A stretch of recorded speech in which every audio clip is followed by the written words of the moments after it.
Happy Friday as we kick off day 2 here at CPAC 2023. Alex Caldwell, Liz Willis, Brian Glenn joining you for another full day here, guys. And we were just talking earlier off camera. Yesterday, Liz, was just for a Thursday? I was shocked. Mentally prepared, maybe not, but I was shocked. I'm ready for today. I know what I'm getting myself into now. I thought the crowd might be smaller this year because CPACs are a little more frequent, and that is not the case. Yep. The base is alive and well, and they showed up to the swamp. They did show up at the swamp. And Alex, it's been since 2020, since CPAC has been here in D.C. They're back here. The swamp is about 13 minutes away from here, but you know what? Patriotism is alive and well here in Maryland. I was honestly surprised that we saw the crowds that we did yesterday. I think today we're going to see even more, and tomorrow when we have President Trump deliver his remarks at the very end of CPAC, we're going to see crowds like we've never seen before. And it's nice that we're so close to the swamp. We've had a really interesting group of speakers. We've had a lot of different people and unexpected speakers make their way into CPAC, so I'm really excited to see everything that they have to say in the next few days. Yeah, we got a lot to unpack here. Big day coming up here on a Friday. Maybe, Liz, some of the takeaways you had yesterday, maybe the people, some of the things that you saw, thoughts on that? Yeah, so I think it's really interesting and worth noting that since we're not close to a close election, that we're not getting a lot of the candidates that we got, and that is the biggest change in this CPAC versus the last couple CPACs we've been to. But despite there not being a lot of candidates coming out for their potential politicians, there's still a lot of people. And these price tags, they're not cheap. So these people put in a pretty penny. They're showing up, and there's a lot of excitement. I was ready to go to bed at 10 p.m. last night. You walk in around this area anywhere, and I thought the hotel would be dead. I walked in about 10 p.m., and it was loud. Everyone was happy, having a great time socializing. I just think it's so neat that people finally have a safe space just to come and make friends, because something I've heard from friends recently but never really thought about is, if you are in D.C. and you are a, say, Trumper, I just assume it's 50-50, right? 50 Republican, 50 Democrat. But that's not the case when you're a MAGA Republican here in D.C.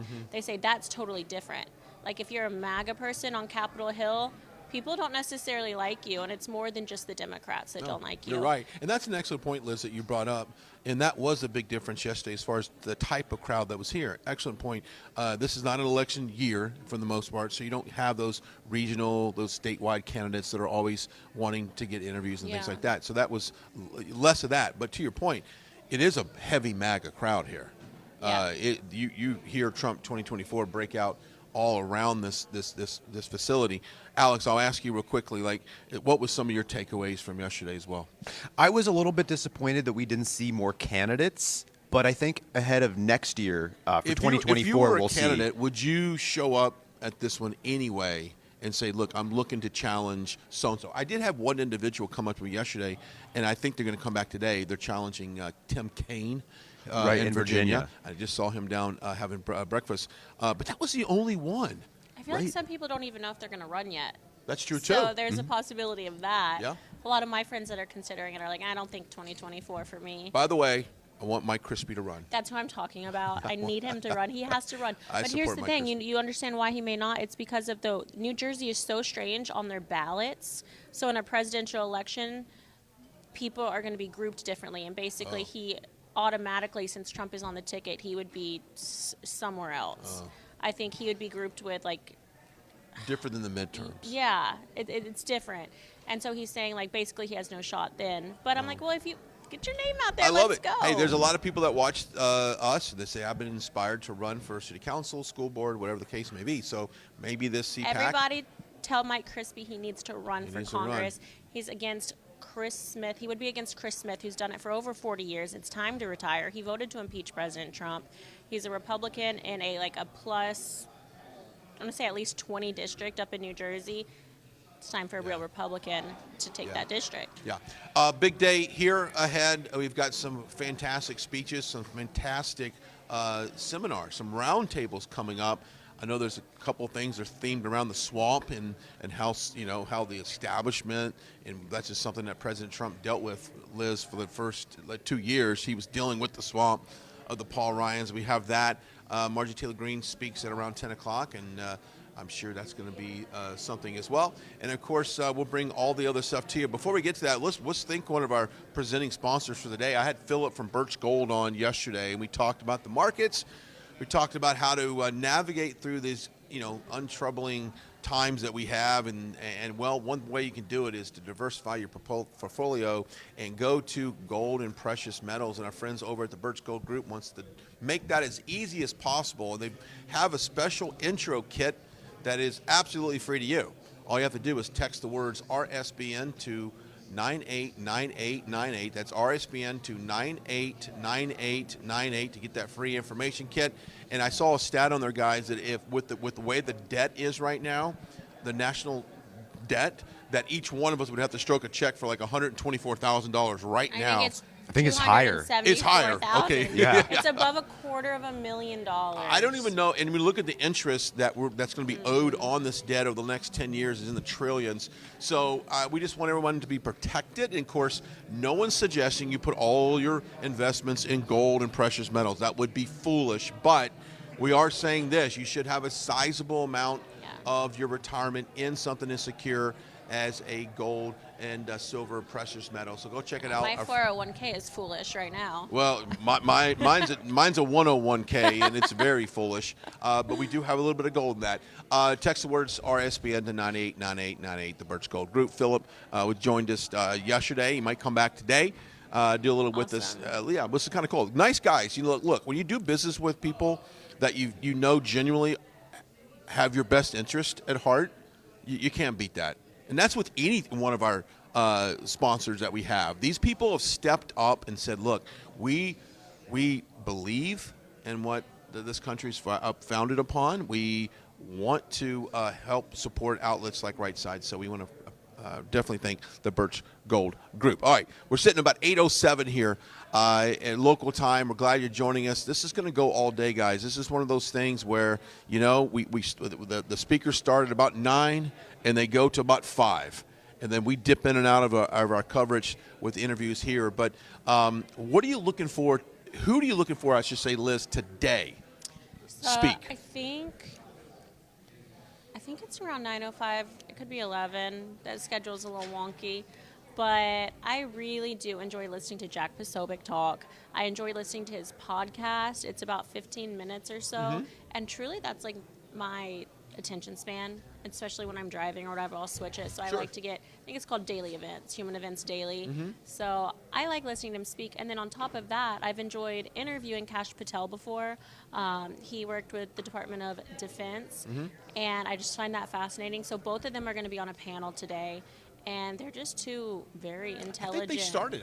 I think you're right. I think it's about 9 o'clock this morning. Yeah, so they're just two very intelligent people that know a lot about. Kash worked under President Trump for the DOD, and then Jack Posobiec is a veteran, but also just a brilliant person and a very kind person.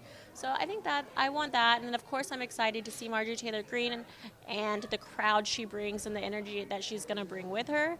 And as far as that goes, that's what I'm excited for that. Yeah. Alex, any standouts for you? There's one that stands out in particular, and it is Donald Trump Jr. And you had him on yesterday, and Brian, you asked him, what is he going to talk about in his speech that he is having today? And he said, I don't know. He didn't have anything prepared. He's just going to go up there. That's kind of what we do. Say what comes to mind. We're like, wow, that's amazing. But they're like, oh, that's what we do. But that's so rare nowadays, especially for somebody in the public spotlight like him. You can't imagine Joe Biden or Hunter Biden going up there and speaking off the cuff Where like is that. Hunter? Who knows? Hard to say. Like, truly. Yeah. Yeah. Where is he? Has anyone seen anything recently? You would think that, and we've said this before, if all the things that have came out on Hunter Biden had come out on Don Jr., I'm not quite sure exactly. Don would be in prison. It would be the biggest media story, but instead they chose to suppress that information and not allow that to come out before the 2020 election, and that's a big indicator of why. What a creep. I mean, that's just They're exactly all so what the media is creepy. right now. So I will say this. I mean, we've got, and I know oversight. They're going to look into all of this on the oversight committees, and Marjorie Taylor Greene, the Jim Jordans of the world, they are going to find out exactly what happened and who suppressed that information. That's the good news. Now, the bad news is, jail time is probably unlikely for a lot of these people, just the way the system is set up. But we must find out exactly what happened with all this misinformation that came out. I'm sorry, Liz. Go ahead. I was going to say, unfortunately, I don't think we're going to see any consequences for the Bidens. You take a look at what Joe Biden did with the classified documents that he took back from when he was a senator. Basically got a slap on the wrist. Nothing happened to it. President Trump, though, he had those documents. They were in the place that the federal government told him to put them, and they go and they raid Mar-a-Lago. Meanwhile, Biden, you hear crickets. Yeah. Nothing happens to him. Yeah. It's a complete double standard. Go ahead, Liz. I was just going to say another person I'm excited about that I left off my list earlier is, again, I talked about it yesterday, but Hogan Gidley talking today about beating the left at their own game. I think it's so important. If we can be here and say whatever we want, but if we don't win elections to be able to change laws and fix the election process, then it's all for nothing. We have to figure out how we can win, and he's going to add some spice to what our current playbook is. So I'm excited to hear that. And we're going to interview him today also. So Wonderful. If you have any questions, when you listen to him talk, get those to me and I'll make sure that we get him in there. Out. Another person that's going to be here today, she's speaking tonight at the Reagan dinner, is Kari Lake, former gubernatorial candidate in Arizona. She's going to be here walking around, I would imagine, today. Another person that brings the crowd. You know, when she walks into a room, the people definitely gravitate towards her. And, you know, another person that has been here yesterday and will be here today is Mike Lindell. Now, it's interesting about Mike because he's got this new election crime unit where basically he's allowing people throughout the country, if you see any discrepancies in your election, whether it's, you know, an extremely long line that's not moving into like maybe the ballots didn't scan right. He now has a website and all this. So we'll try to get this information up online here shortly. But he's still fighting on that front, man. You know, we talked to Grace Saldana, our editor-in-chief, yesterday, and we're going over like the top things that people want to read the most online. And number one was election integrity. And it is kind of surprising that you're months, months out from the last election, and that still tends to be top of mind awareness for a lot of our viewers. And unfortunately, Brian, it's continues to be an issue. You look at what happened in Arizona in 2022. You see states who cleaned up their elections. States like Florida, where Ron DeSantis, he went in, he got rid of Brenda Snipes, he cleaned up their elections unit and started making an election crimes unit and enforcing election laws, and he goes and he wins by 20 points. Right. But then you look at Arizona, and in person, where Republicans vote in person, you have all of these shenanigans going on at these polling stations after Kari Lake had been consistently, and by a lot, leading Katie Hobbs in all the polls. But lo and behold, Katie Hobbs runs her own election, starts all these shenanigans, and then wins the election over Kari Lake, despite hardly running a campaign. So it's a shame that we even have to have these discussions on election integrity, but we still can see it's a huge issue in the country. Yeah. All right, we're going to take a quick break. We come back. You know him. You love him. Father Frank Pavone from Priest for Life. It's Praying for America. Will be right here to talk about, well, we're going to pray for the day, and then we're going to talk about what else we can expect on day 2 here at CPAC. A few minutes. We will come right back. Welcome to the MyPillow 2.0 commercial.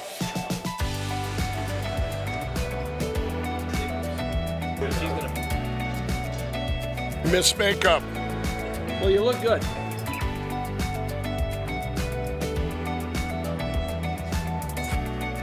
And action. You're sleeping even better. We've got the best pillow ever. MyPillow 2.0. It's a great name for a Huh? Good. Cut. We got it. Welcome to the set of the MyPillow 2.0, the most amazing pillow in history. That new technology, you still have the MyPillow's patented fill, but now we have new technology we didn't have back when I invented MyPillow that's going to help you sleep. It's absolutely amazing, and you're the first ones that can check it out. Go to mypillow.com, use the promo code on your screen, and we brought back the buy one, get one free. For the best night's sleep in the whole wide world, visit mypillow.com. All right, welcome back. CPAC 2023 here. live on a Friday morning, joined by the one and only Father Frank Pavone. Hi, Brian. Praying for America, priest for life, and just an all-around good guy. All right. Hey, good We to be had with coffee you. we had coffee this morning, Liz. We were solving the world's problems. I believe it. They're all solved. They're all solved, so the CPAC is completely, we can end it right now. We've already done that. Good morning. Good morning. Yeah. What is your initial thoughts before we get into day two about day one? Yesterday was great. It was just the usual CPAC enthusiasm. I think people are really ready for the fights that are ahead, the fights that are with us now. You know, one of the best moments of the day, I think it's very significant. Candace Owens, of course, as always, got a tremendous reception. But there was one line in her speech that I think is worth taking note of. She said, you know, for those who say, let's try to find common ground with the left, let's try to sit down and dialogue with them. And she said, if you think that way, we don't need you. And that was a striking sentence. And the audience got up and really reacted positively to that. What she meant was, not because we aren't people who, you know, obviously we want everybody to be converted. We want everybody to come over to our side. It's not that we can't see the good in other people. It's understanding the left. They're not interested in any kind of middle ground. They're not interested in meeting us halfway. They're not people who have our best interests at heart and they just have a different idea of how to get there. They want to destroy us. They're our enemies. They set themselves against us, our values, our faith, our children, our country. And the only way to deal with them is to defeat them. Yeah, no, I think that was an important point. No, I agree. And Liz, we've talked about this before. You know, the pendulum has to swing back towards us as hard as possible. We can't. Yes. We can't just go like this. That's right. That's not going to move them. We need to move them hard. And what you said is absolutely dead on. Yeah. I think it is kind of thing that you have to sit back and analyze the way you did, because I missed that in her speech yesterday, but the way that you were able to give me a little bit more context definitely helps, because I'm the type of person, and maybe it's why I'm not a speaker at CPAC, but I would think I do want to like sit down and talk to people and be able to reach middle ground. But maybe it's not all of the left, but like say there's some people that are kind of middle ground. Like I think we can still sit down and compromise and maybe reach them. But as far as like the far left goes, I think that's yeah. And you know, years ago, I would have taken exception to that what she said yesterday. I, in fact, led national efforts at dialogue with the pro-abortion camp. You know, within our sphere of the pro-life movement. you saw some nasty stuff. And they have turned worse and worse nasty. And the idea here is not that. I mean, we all know people. Maybe they're in our families who are sort of like you described. Somewhere, you know, they're ambivalent. They're somewhere in the middle. We're not talking about them, because what the difference there is, if there's a pre-existing relationship, if there's some trust there, communication, an ability to reason with them, she's not saying, and we're not saying, don't make an effort with those people. But we're talking about the establishment left. We're talking about the organized efforts to destroy our movement. No, there's no compromising with them. Yeah, I had a conversation with a well-known conservative last week, and they said, Brian, if they had a magical button that they could push and eliminate you and silence you forever, right, if not just remove you from ever, a lot of them would do it. I'm not saying all of them. I think they call that suicide, and it's been happening to a lot of people from the Hillary Clinton campaign. Well, they have been removing people. But they would love to silence all of us. That's and that's why we have to fight back even harder. But Candace Owens, good point there. As far as the crowds, what do you expect for Thursday? Oh, it'll be growing as the conference goes on. I mean, as we were talking before, I mean, these are work days. You know, it takes people an extra effort and extra sacrifice for people to be here all day long. But the crowds were healthy yesterday, and certainly we're going to see them increase the rest of the week. Yeah, Liz, we've said this before. If the left had their version of a CPAC, I just wonder what that would look like and what topics would they talk about. I'll just give you one example. You know, how to be an effective protester. You know, maybe what do you actually throw at the police? Yeah, that's right. To be effective. And I'm joking, of course, but then I'm not. Really. Because I'm not. Really. Because I don't really know what they are out there. What they would talk about, it would all be protest activism training. Protest activism, or how to kill more babies. You know, by abortion. You know, let's find more methods. We've talked about this before. I think that crowd, the pro-choice crowd, and the pro-gender affirming care crowd that really wants to transition kids from either way, are the most aggressive people in terms of how they will go out and meet you in public. They are the most aggressive. Those two issues. And I've been making this point. A lot of people said, Father, keep repeating this. Why is it today that we can't say a man is a man or a woman is a woman when you've got the obvious biological reality staring you in the face? Maybe it's because for 50 years we've been saying a baby's not a baby. Okay. Think about it. In other words, in great point. I never thought about 1973, that. I mean, the biology of the baby in the womb is real. It's just as much evidence that she's human as there is that we're human. And yet we denied that. And we said, oh, no, it's a baby if you choose it. It's a baby. Otherwise, it's just a piece of tissue. You can abort it. And that's a break from reality right there. Right? Interesting. And so then that's just blossomed into, well, a man is not a man unless he thinks he's a man. Yeah, I mean, most of us here that I'm over the age of 50, I never thought that we'd be having a discussion of that right now. Think about how much time we waste on these arguments that the left is fighting so hard for when it affects maybe less than 1% of people. Right. It's bizarre. It is bizarre. Yeah, and most people say it's bizarre. Yeah, Exactly. and meanwhile, China and other developed countries in the world are growing their youth to not only excel in mathematics and language and history and arts. Did you see the video of them training their students on firearms? Well, They're like in a kindergarten class, and they're assembling under 30 seconds, taking apart, putting it back together, loading it. Well, one of the things I've about not seen we that. are. I don't know if you interviewed any of them yet, but one of the things I noticed yesterday, they interviewed me. This booth, let's take down the CCP. Right. down This is the from us first right time now, yeah. they're here. Wow. Yeah, the they're- whole group of these Chinese Americans Yeah. saying, this is our mission. You guys have to understand the threat. Yeah. How they've infiltrated America, and it's like, oh my goodness. We've also had a lot of Christian Chinese people here. Yes. That are just, and that what a challenge they have. I mean, you talk about a country that you can't worship openly like that. This is an atheistic It's an regime. yes, it is. Atheistic, anti-life, anti-God, anti-freedom. Yeah. These people are dangerous. Yeah. And the fact that they're infiltrating America far more than most Americans realize, this is something we got to pay attention to. I think so too.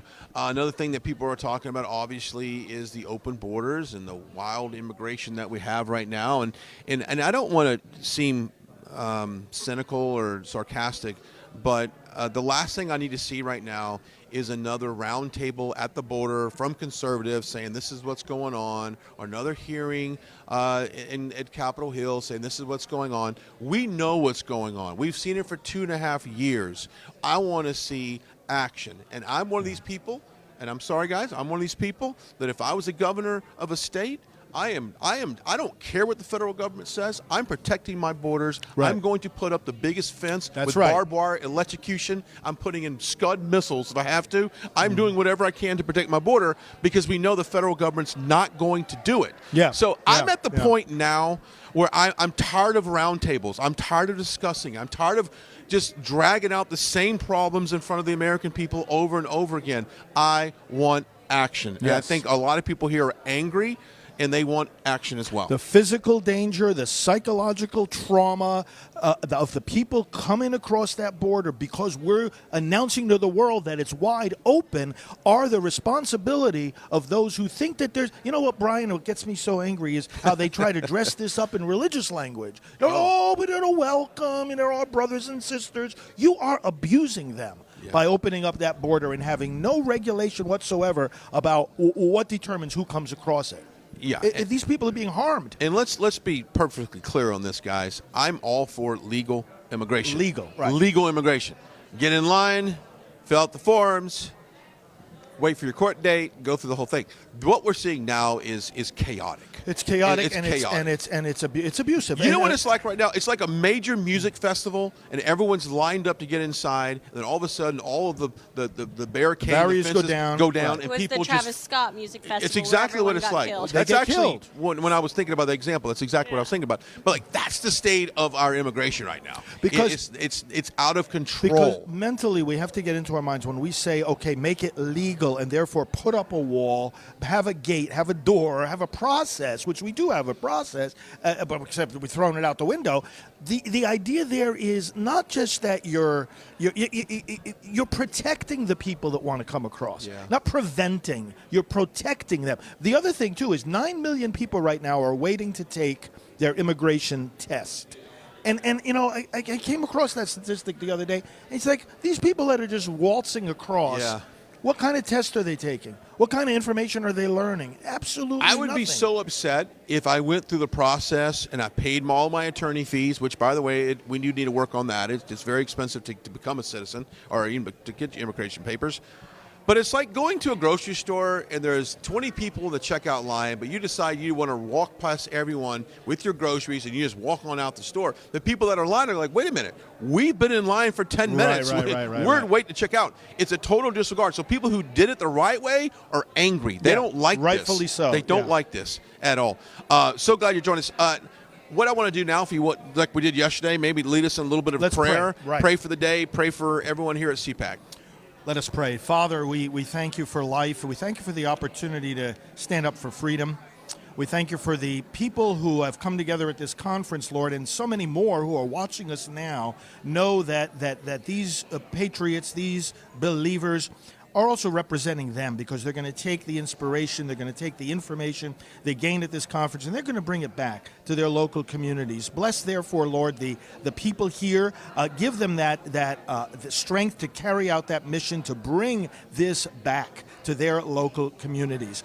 Bless the speakers today, Lord, that the wisdom they're going to impart, the vision, not only the information, but the passion will be conveyed in the most effective way, and that your spirit in the hearts and the ears of those who are listening will be active and life-giving and raise up the body of Christ to meet the challenges of this moment. Thank you, Lord, for what is going on here because it is of your spirit. In the spirit of the Lord, your word says, there is freedom. And this is a group of people that loves freedom. This is an audience that loves freedom. Bless us, Lord. Give us freedom in Christ to be and to do what you call us to do for the salvation of the world. And give us all your protection, your peace, and your joy, even as we fight these battles. In the name of Jesus Christ, we pray. Amen. Amen. You know what, Liz? We can never hear that prayer enough, can we? And his voice, and I said this yesterday, hearing you during those tough times after the election was in those, every night that we did those lives, remember? Every was single unforgettable. Night. Yeah. A lot of people needed it, and you provided it. And I'm curious, Father Frank, have you watched some of the revival that's going on across the country when it comes to like college-age students? Oh my goodness, it's fascinating, isn't it? It's fascinating. It's beautiful. My church at home has kind of been seeing a similar aspect, but just in their college-age nights. I mean, people come from all over. They provide buses to go get them from campuses, and it's a packed house of worship. You know how I see this, what's happening? God is reaching down, and he's giving a little slap in the face to those of us who are older and maybe have failed to impart the Spirit to this younger generation. The institutions that we were talking about that are godless, he's slapping them in the face and saying, what you denied them, I'm giving them. Isn't that incredible? We'll provide them. It's incredible. All right, we'll take a quick break. We'll come back. We'll slide in Grace Saldana. She's our editor-in-chief to find out what was people reading yesterday as we wrapped up day one here at CPAC 2023. A few more minutes. We'll come right back. Don't go anywhere. Hello, I'm Mike Lindell, and in light of the recent events, your continued support means everything to myself and my employees. To thank you, we're having the biggest sale ever on all MyPillow bedding. Get MyPillow bed sheets for as low as $29.98. A set of pillowcases for only $9.98. In this economy, instead of buying a new bed, rejuvenate your bed with a MyPillow mattress topper for as low as $99.99. We also have blankets in a variety of sizes, colors, and styles, like plush, waffle, or gossamer, for as low as $29.98. We even have pet blankets from small size to the ones for your car. Get huge discounts on duvets, quilts, down comforters, and so much more. So go to MyPillow.com or call that number on your screen. Use your promo code and you'll get huge discounts on all MyPillow bedding, including MyPillow bed sheets for as low as $29.98. Get all your shopping in while quantities last. Please order now. All right, welcome back. We're joined with Grace Saldana. She's our editor-in-chief. We'll find out what people were reading and clicking on yesterday. But first, before we get into it, we want to thank one of our partners for today. We all love to get Trump-inspired gear. Who doesn't? Right. Who doesn't? Rally season's coming up. Who doesn't love? There you go. Who doesn't like wearing that? So, PatriotAddict.com, patriotaddict.com is a website. They are a Patriot-owned company. They love this country. They love what we stand for, and they want you to have the greatest merch that you can as you make your way through election season. And guess what, guys? They want you to save money. If you like to save money, raise your hand. That would be me. So go to the website, put in RSBN, and save 40% off. Now, that is a special just for today for CPAC. So do that, patriotaddict.com. Go get your merch. Go get your Trump stuff on. It's Trump anything. Beanies, T-shirts, hats, pins, backpacks. They got it all. You can save some money as well. Put the promo code RSBN and get 40% off on that. All right.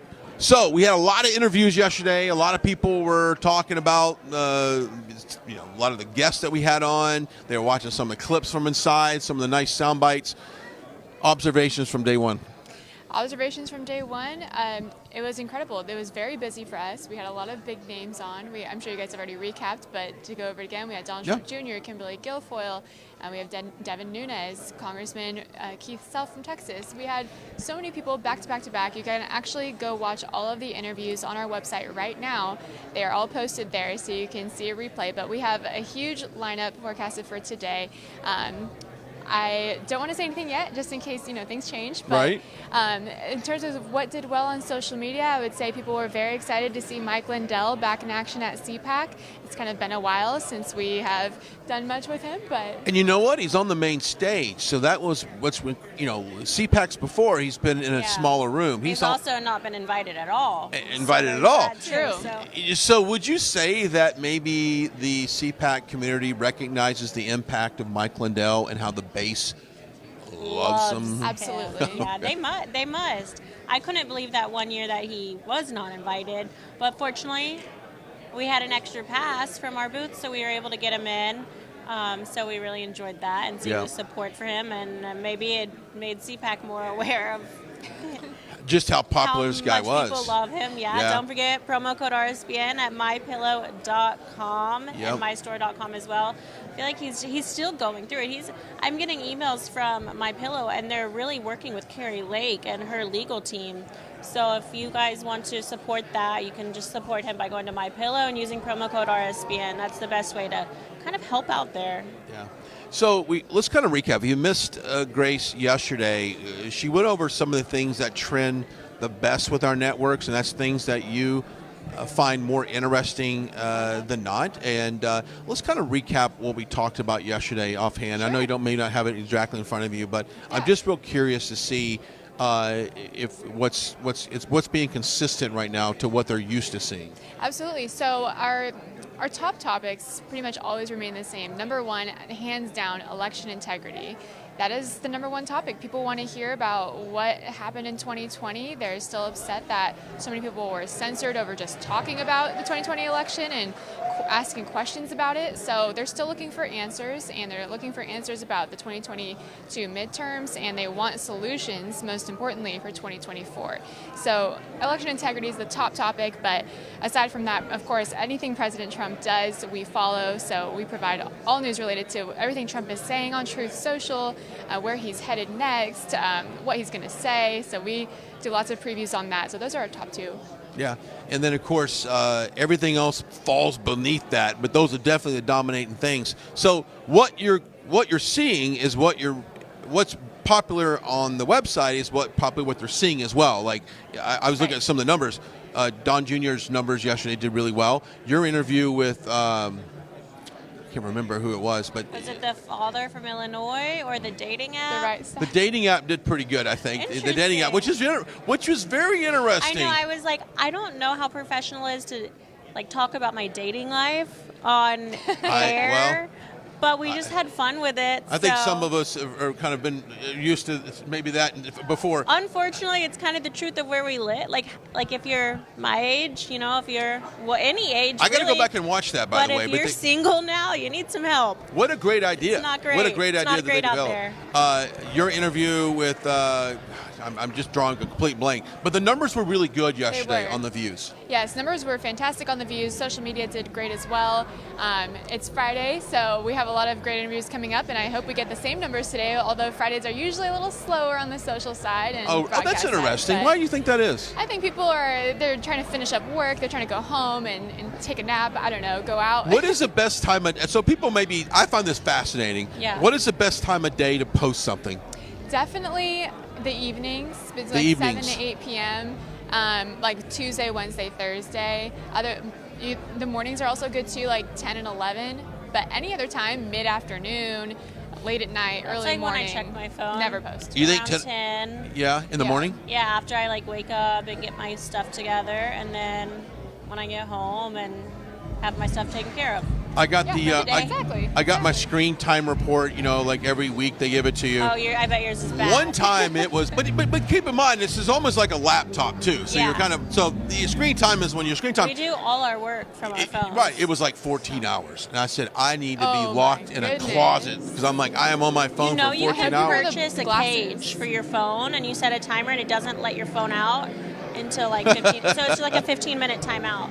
Yeah, Wow. I need that for sure. Okay, it's getting a little bit louder around here. They're going to open the doors here shortly There's for a the crowds to come line. in. There's Yeah, a there's line. we've got some Who's people speaking this definitely morning? lined up today, and it's going to be a great day. So we want to remind everybody there's several ways you can watch this stream. Of course, we are proudly streaming on Rumble, which, by the way, we have some Rumble. We had some Rumble merch over there. I think Yeah, somebody. it's all gone? I think we might have a few things left, but Wow. we're gonna have to bring extra merch next year.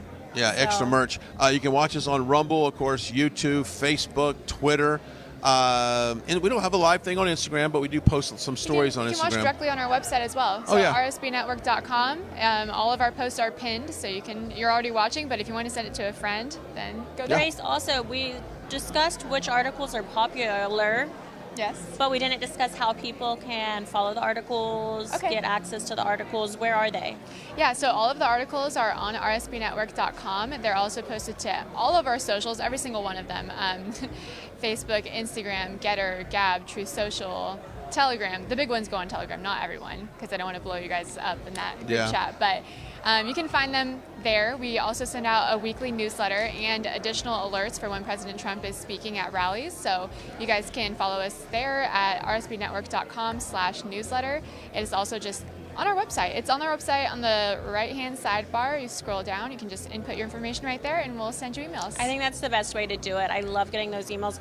Heck, I work in politics. I work here at RSBN, and sometimes I still get confused what's going on because there's so many different events. So that newsletter, I got one for CPAC. It's like, hey, we're going to CPAC. And I'm like, okay, cool, because I guess I need to start packing. So your You're like, emails help thanks, me too. Grace, for telling me, letting me know.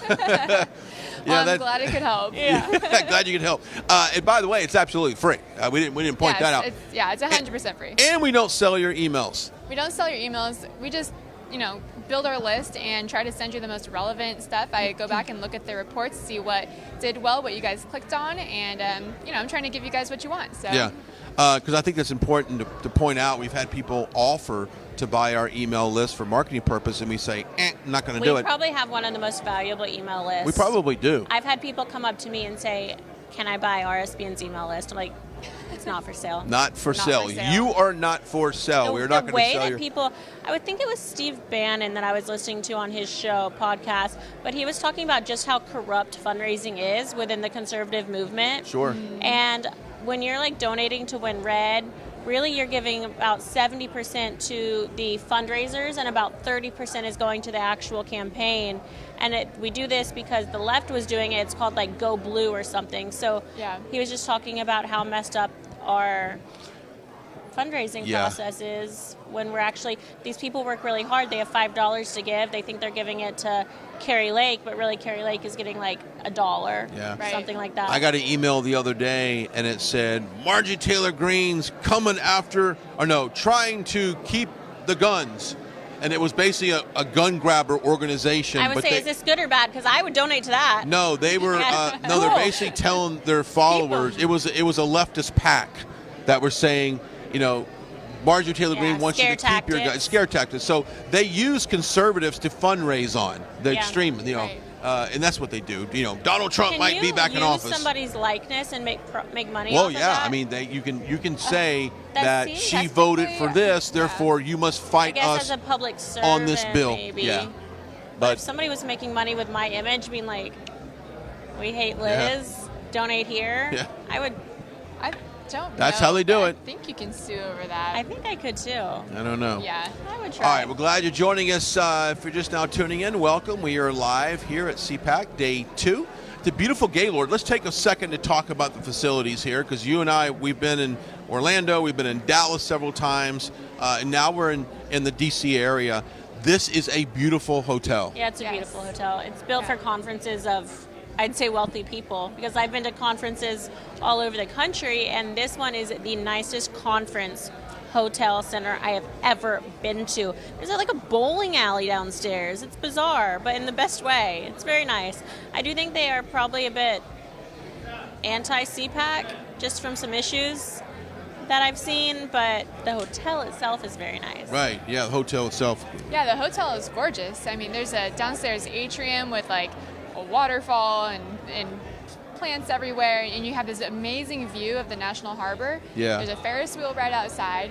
You just get amazing views all throughout. We have a little balcony on most of the rooms, I think, that overlooks the entire atrium, and they have like a rooftop bar, which is amazing, giant, city view. So CPAC did a great job of finding a location for this, and I know that some CPACs are a little bit more fan-friendly as far as the walkability to go get something to eat. I know that the Hilton Anatole, I don't mind calling them out. You have to go get a car to go anywhere you want to go. That's what's nice about this. Like, we can just go get lunch on a lunch break, but sometimes we have to. It's terrible. Yeah, It's terrible. It's much easier here.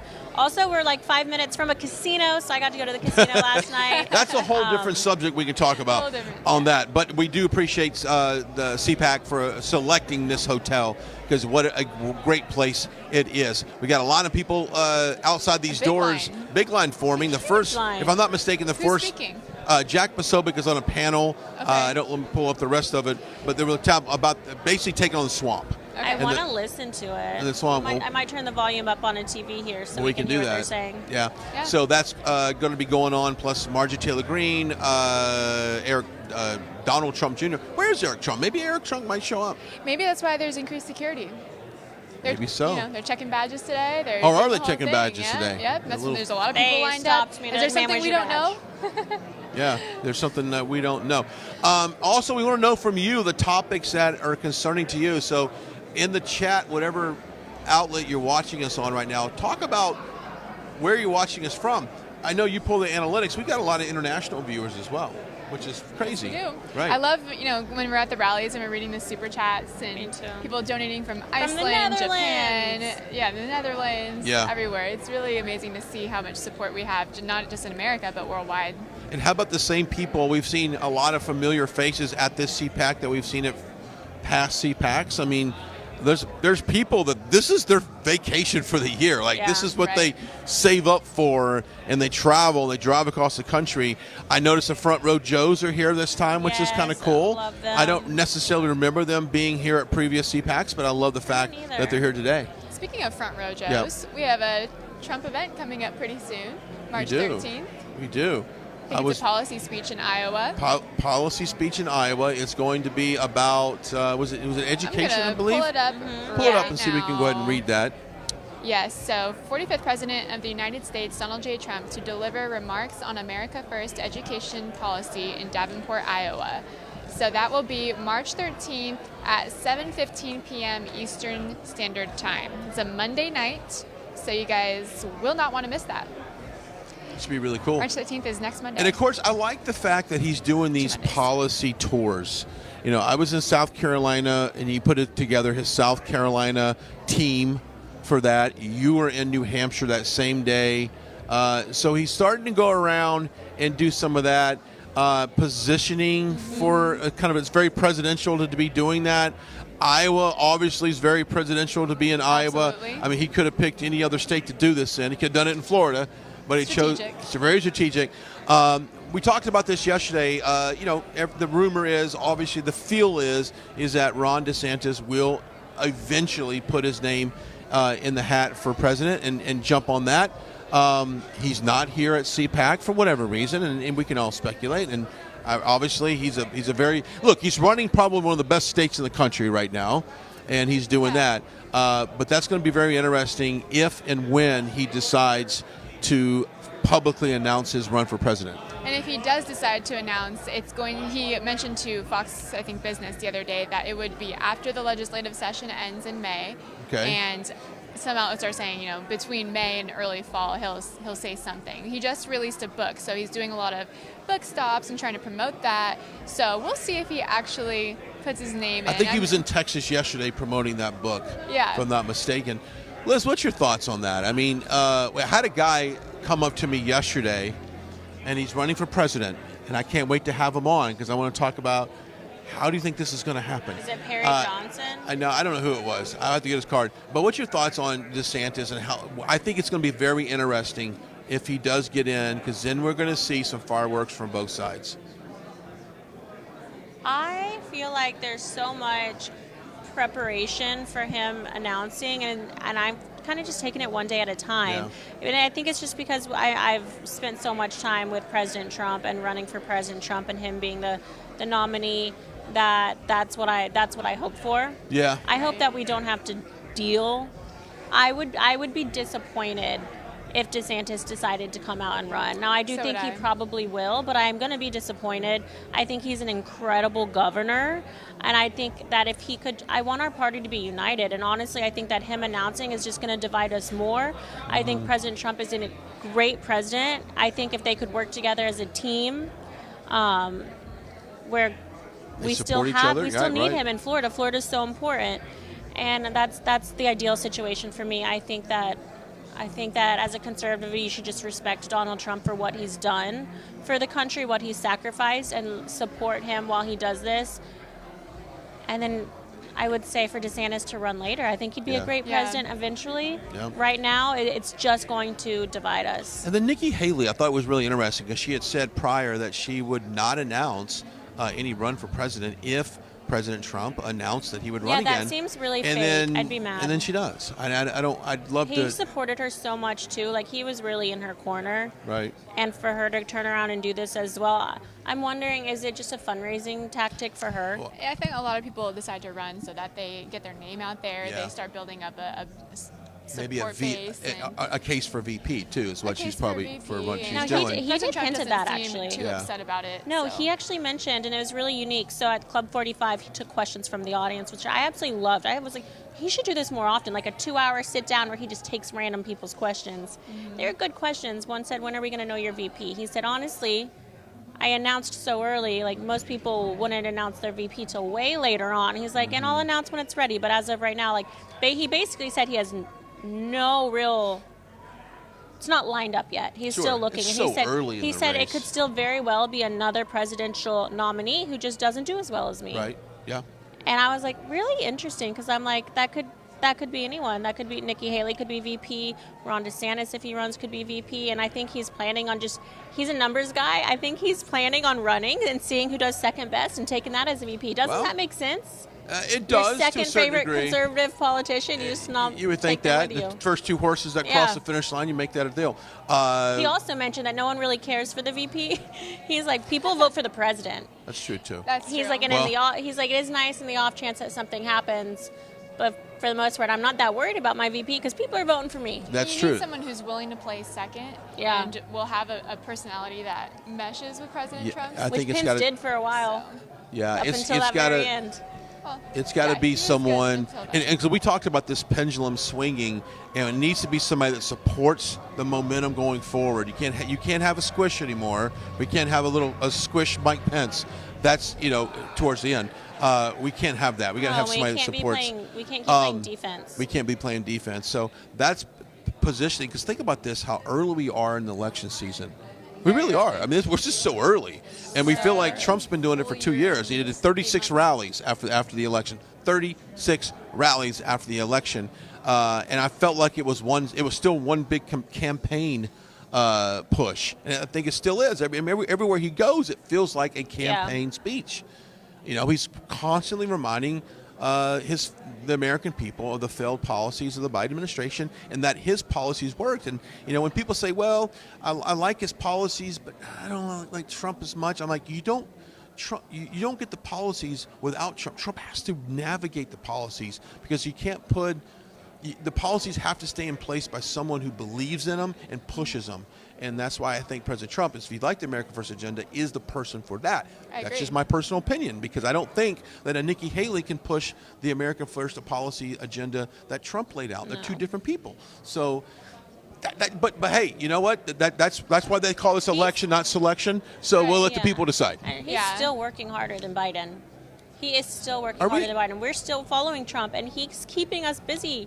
Even when you think he could have taken month-long vacations, he could have done whatever. He could have gone to the south of France and hung out there on a yacht. He could have definitely done that. He continued to get his people in place, work on policies for education, for our military, for safety, for our veterans. I mean, I think he literally day one sat down and was like, let's get to work. Because the fact that all of this is already in place and he's able to already set up these speeches regarding his policies, that means he's been working on them for a very long time. Right. It feels like we get this one more chance with Trump to have another 4 years. And One more we chance. should take it. Yeah. And I think DeSantis has time. He's young. He has a young family. Great. And the thing is, most Floridians I've talked to, I don't think I've met a single one that wants him to run for president.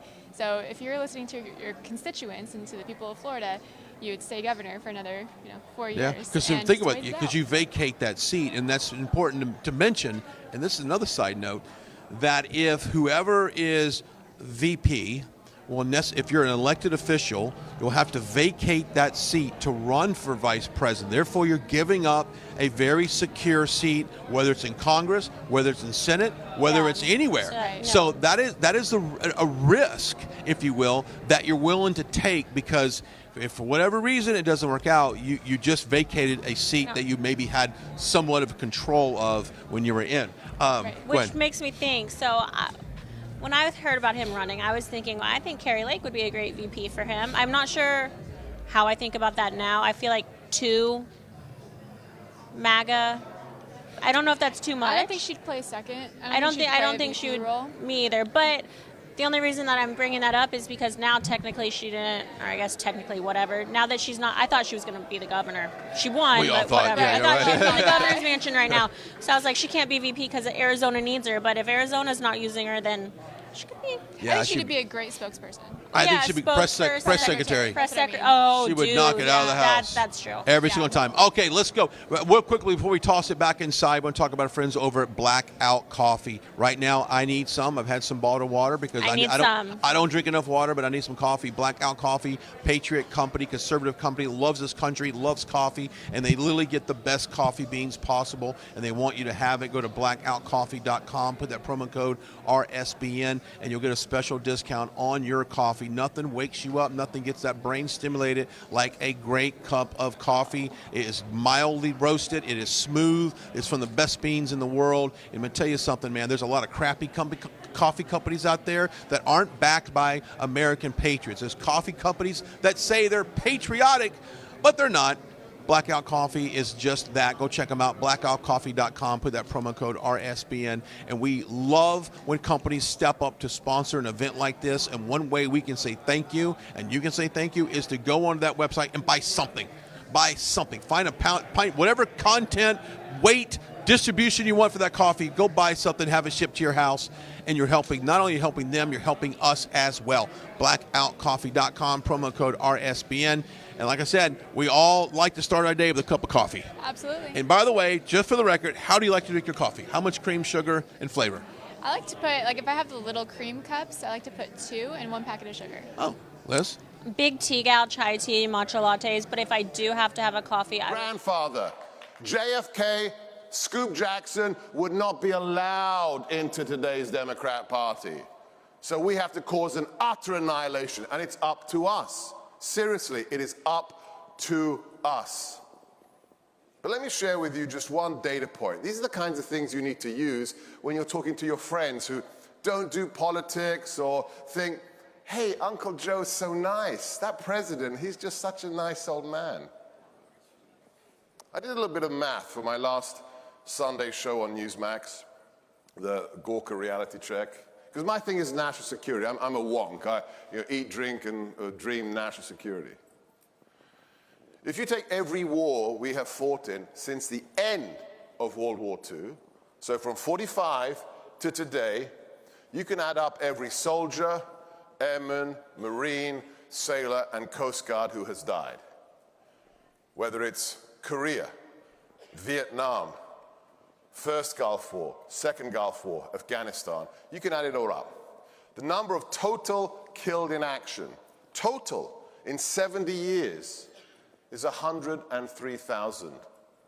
103,000 Americans died wearing the cloth of the Republic to keep you safe.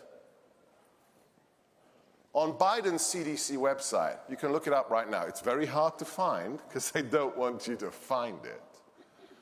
On Biden's CDC website, you can find this stat. In the last 12 months in America, deaths by fentanyl poisoning totaled 110,000 Americans. More Americans have been murdered by Chinese fentanyl in the last year because of Biden's open border than have died in every war since we won the Second World War. That is why I tell you right now, the enemies are out there. I get it. I get it. Xi Jinping in China, the mullahs in Iran, Putin in the Kremlin, I get it. But the biggest threat we face are our fellow Americans who do not believe in America. We are living in a time that no civilization has ever survived. It is utterly perverse. As a guy who likes history, think of this. Can you imagine any regime, I don't care if it's an ancient empire, a city-state, a kingdom, any regime in history, any part of the world, that was run by people who hate the country they're running? It's perverse. Why would you run to be the president of a country you detest? Remember Obama said, we're moments away from fundamentally changing America. Do you want to fundamentally change something that you love? Try that with your wife, gentlemen. I love you, but I want to fundamentally change you. Little nip and a tuck here, little, yeah, get back to me, how that works out. You don't want to fundamentally change something you love? And here's the sad thing, we're all concerned. I grew up under Maggie Thatcher. Maggie Thatcher's my heroine, right? I was in the UK, living in the time of Maggie, looking at Ronnie here, and I just, wow, this is conservatism for me. Call me a paleocon, right? OG conservatism. But today, it's not even about politics. Take away the letter R after your name. Let's not talk about the GOP. Oh, and by the way, can I just get a little bit political for a second? Will you let me? Can we be clear that my boss in 2015 won despite the GOP, not thanks to the GOP? Can we just, on the record, please? So, it's not about politics. It's not about R or D. The dividing line in America today is one thing. It's just one thing. Do you love America or do you hate it? Do you love America as the greatest nation on God's earth or do you hate it? I know you do, but what are you going to do to make sure we keep it? Yes. But what does fight mean? Come to CPAC, write a check for the local congressman? No, no. I'm deadly serious now. I'm going to leave you on this. If you are not running for local office, I don't care if it's the local library board. If you're not running for local office, you are helping the Democrats. End of story. End of story. If my wife, who hates politics, detests politics because she's sane, can come to me 2 years ago and say, love, I'm running for the local community center board. I said, you mean you're asking my permission, right? Because you've read St. Paul's letter, right, about wives and husbands. No, she said, oh, I've registered. I've got the signatures. I'm running. What? You're running? You hate politics. She said, oh, yeah, I hate it. But when I saw them in the local library have a drag queen story hour for kids, I said, that's it. We're not having sexually explicit, perverse things for children. I'm running for the school board. If my wife, Katie Gore, can do that, then what the hell are you doing to save America? All right, guys, get busy. God bless you. Let's make 24 the biggest victory in conservative history.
Donald Trump and the MAGA Republicans represent an extremism that threatens the very foundations of our... Hello, I'm Mike Lindell, and my employees and I want to thank each and every one of you for your continued support.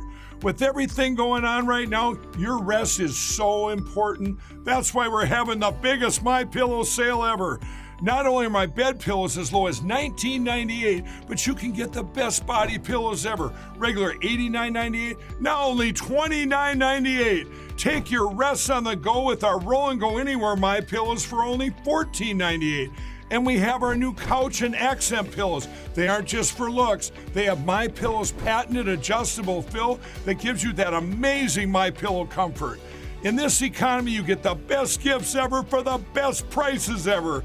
So go to mypillow.com or call the number on your screen. Use your promo code and you get deep discounts on body, couch, bolster pillows, and so much more, including my original bed pillows for as low as $19.98.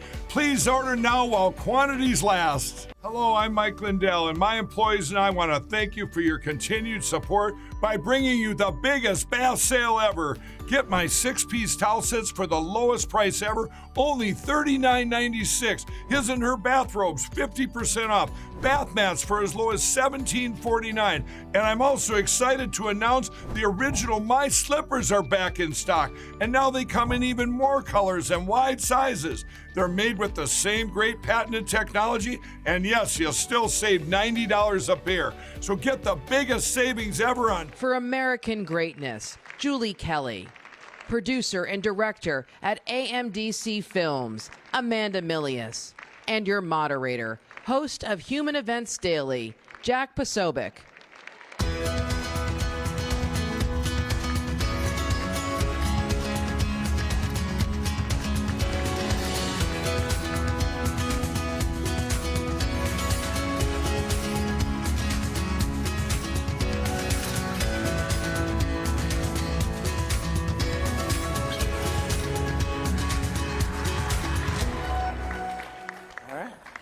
Showing us? All right. Good morning, CPAC. Good morning, National Harbor. Good morning, Patriots. You know, It's early in the morning, but that's okay, because as Amanda said backstage, the clip doesn't know what time it is, so eventually at some point we'll be watching back later on this. But it's amazing to see everybody here. It's amazing to see everyone's smiling faces, and Amanda. And it's great to see so many people here this morning, but I always say this when I speak at CPACs, I almost wish we didn't have to be here. You know what I mean? Because I wish we could just be living our lives. I wish we could be raising our families, being with our kids, going to church, Easter's coming up. I wish that we could be focusing on those things. But unfortunately, we are dealt with a situation in which we were all born into. We were born into a situation where we have an out-of-control government, an out-of-control administrative state, an out-of-control swamp, which we are currently within smelling distance of right now. I don't know if you guys smell that wafting over. No, that's not East Palestine. That's Washington, D.C. So I just wanted to kind of go down the line here and just top line, if you could pick, your one main priority, and we'll just kind of go in order as we're sitting here, for taking on the deep state, taking on the swamp, because I want to empower not just the politicians, not just the lawmakers, but the people, right? Because CPAC is all about power to the people. So Kash Patel, what can people do to get active in this fight? Besides buy your book. Besides watch Plot Against the President. Other than, listen to Pozo and Julie. So this is an amazing panel.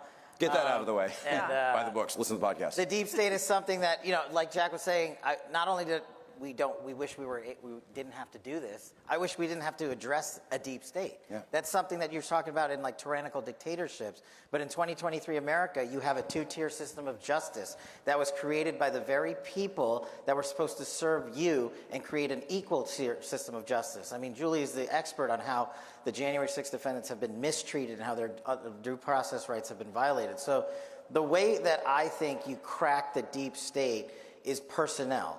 And it's not necessarily a fault of the last Trump administration, because what did they do? They were never in politics. They came in and said, okay, you guys have been government 15, 20 years. We're supposed to be able to rely on you for being, whether it's Republican or Democrat, to do the national security mission, to do the America First mission, to put the interests of Americans first. And some of those people, a lot of them, unfortunately, we just got it wrong. So I think the bench, I want to highlight this. The bench exists.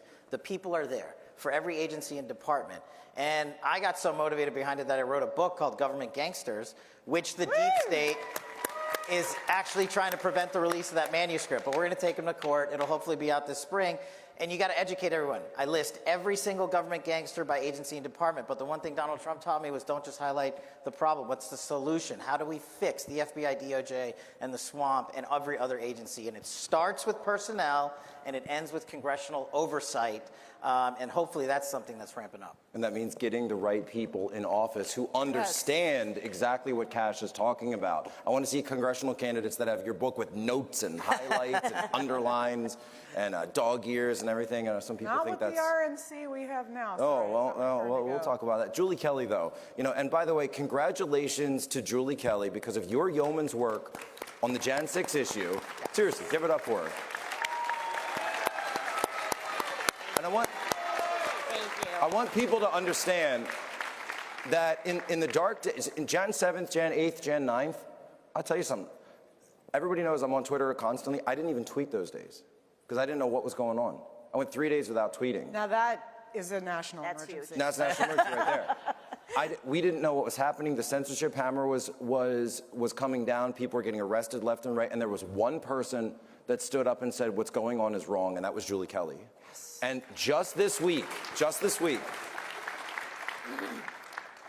Rasmussen just dropped a new poll that said 61%, not of Republicans, but of all voters believe that January 6th was likely provoked and instigated by federal agents. 61%.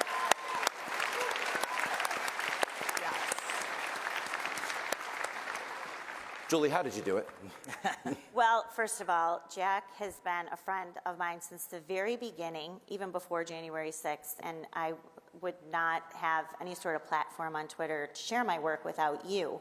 So I want to thank you so much for your friendship for years.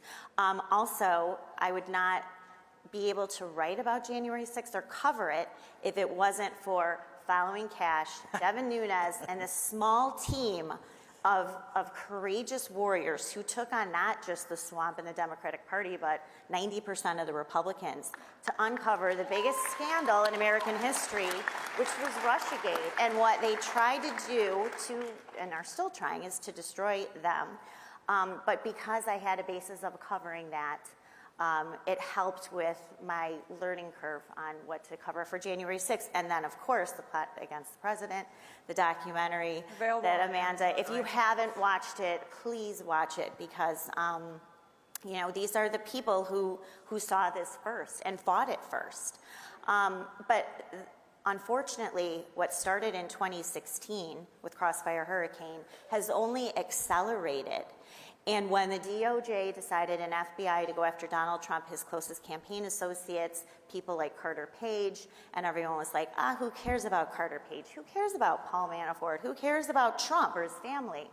It was literally, 5 years later, less than 5, that they took that weaponization and they aimed it at half of the country, because no one paid a price. Mm-hmm. No one still has paid a price for Russiagate.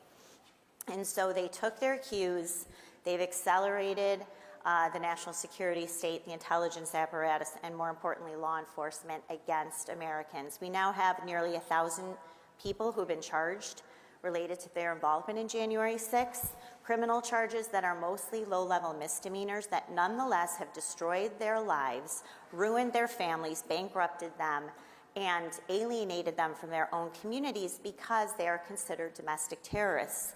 That number will double, according to Matthew Graves, the D.C. U.S. attorney, who is handling all of the prosecutions. They want, now think about this, you're a former prosecutor, they want 2,000 total arrests. Since when do you put a number on an investigation? But they're so flagrant and brazen about it, and the real villains here are the judges on the D.C. District Court. None of this happens without the judicial imprimatur, and we're talking Trump-appointed lawyers, Obama, Clinton, down to Reagan, if you can believe it. They've acted as nothing more than a rubber stamp. This is a huge, massive travesty of justice. It's hard to unwind, but to Jack's point, the poll that came out this week, when you have 61% of Americans who believe that feds were involved, which of course we know that they were, but also 80% of Americans want the January 6th, the secret tapes, the unreleased, unseen videos released to the public. Little victories. We'll take little victories. So thank you all, and thanks, Jack, for the question.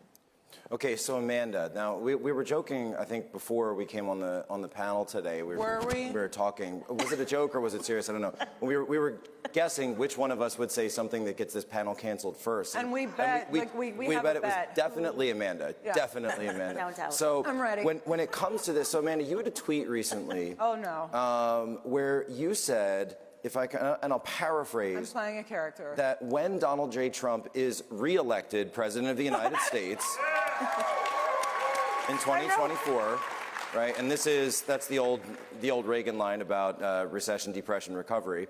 That the first thing that the personnel should be made to do when they're appointed in the administration is walk into one of these federal bureaucracies and then just fire every single person in the room to their face. Yes. Like I specifically said. I have a list, by the way. It has to be like a gang where you have to prove that you'll do it. So you can't get to choose what agency or what. You just have to walk into a room full of other human beings, all bureaucrats, and deliver them their pink slips, which will be done by Schedule F. Yes. Which is with Schedule F. I talk about Schedule F all the time. I'm like a total nerd, but it is the one way that our administration finally figured out how to fire entrenched bureaucrats. Because as both of you guys have said, personnel is the problem. That's why we have the corruption at DOJ. That's why we have the corruption in every single agency, down to the FEC, the SEC, everything down to the EPA. I mean, there is no such thing as a non-corrupt agency. I mean, what? Wait, but Amanda, the EPA, Energy came out with the reality on COVID. But yeah, so that's the idea. So okay, if there is the next Trump administration, what you have to do when you come in is you fire an entire room full of bureaucrats. And then if you can actually fire enough people that you close a bureau, everyone is awarded with a single tattoo on their face. Like the guys down in El Salvador. Yeah, in the and so everyone, when you El see somebody coming with like several, you're like, oh my God. Like you're going to have to get a whole barrel full of ink when I walk in. Because I'm going to walk in. I'm going to walk in. I'm like, why do we have 16 intel agencies? This one's gone, this one's gone, this one's gone. I mean, it's true. And all I got when I was in State Department for basically ridding us of the duplicative office, bureau that I was put in charge of as the head political, it's gone now. I'm like the only person that was willing to kill my own fiefdom. And for that, I got the threat of being fired every week. Yes. And my boss and I would go through the resumes. And I was like, they're going to try and fire me again. But yeah, I mean, we need to change that. Personnel is policy, and we know, I think we all know now, that personnel is the most important thing in an administration, and also a strong Congress. I'm going to get off this hobby horse in a second, but on the administrative state, none of this would be possible if Congress did its job. Yes. It's supposed to be the one that writes laws and legislates, but what we have is law by administration. And that's not an accident. The administrative state was built on purpose, which means it can be unbuilt on purpose. That's the thing that I want to tell conservatives, because they frequently act like it's this sort of mysterious growth of D.C. that just happened over the years. I've always said that whenever and you guys will appreciate this, Cash, for sure, is that when you're walking around, and if you've ever done any work in the federal government, they have this phrase called the interagency. And whenever someone invokes the interagency, it's like, and I'm Catholic, so it's like invoking the Pope with the interagency. Oh, yes, the interagency. Yes, yes. The interagency said, the interagency consensus, on Russia, on Ukraine, on China, on the laptop, on Russia, on everything. The interagency. God bless the interagency. Order pro nobis. What is it? But You never know what it is, but it is the thing that is actually considered in charge. Junior people. That's the other funny thing is it's never actually like, the Secretary of State or like the Secretary of Defense or like anything like that. It's usually just like these minions' careers being thrown into NSC, making these decisions. I mean, Cash would certainly know. Well, people like Eric Charamella, people like Alexander Vindman, people like Alexander Vindman's brother, who, by the way, excuse me, Lieutenant Colonel Alexander Vindman, who, by the way, I don't know if you caught Human Events yesterday, we dropped a ton of receipts on Vindman. I got his entire pitch deck where Vindman and his brother have been going to the government of, you guessed it, Ukraine, shaking them down for up to $12 million in defense contracts because he started the war and now he's trying to profit off of the very same war that he started after a perfect phone call. A perfect phone call. That's the perfect example of guys, and whistleblowers are something that we need to talk about because there's a difference between fake whistleblowers, Charmella and the Vindmans and everybody else, who stood up a fraudulent impeachment and put this country through 2 episodes of turmoil, which was totally unnecessary, except the deep state wanted it to happen. The administrative state and the heads of these agencies, the Rod Rosensteins, the Bill Barrs, the Chris Wrays, the Haspels, the Espers of the world, wanted this to happen. They wanted this to happen against Donald Trump.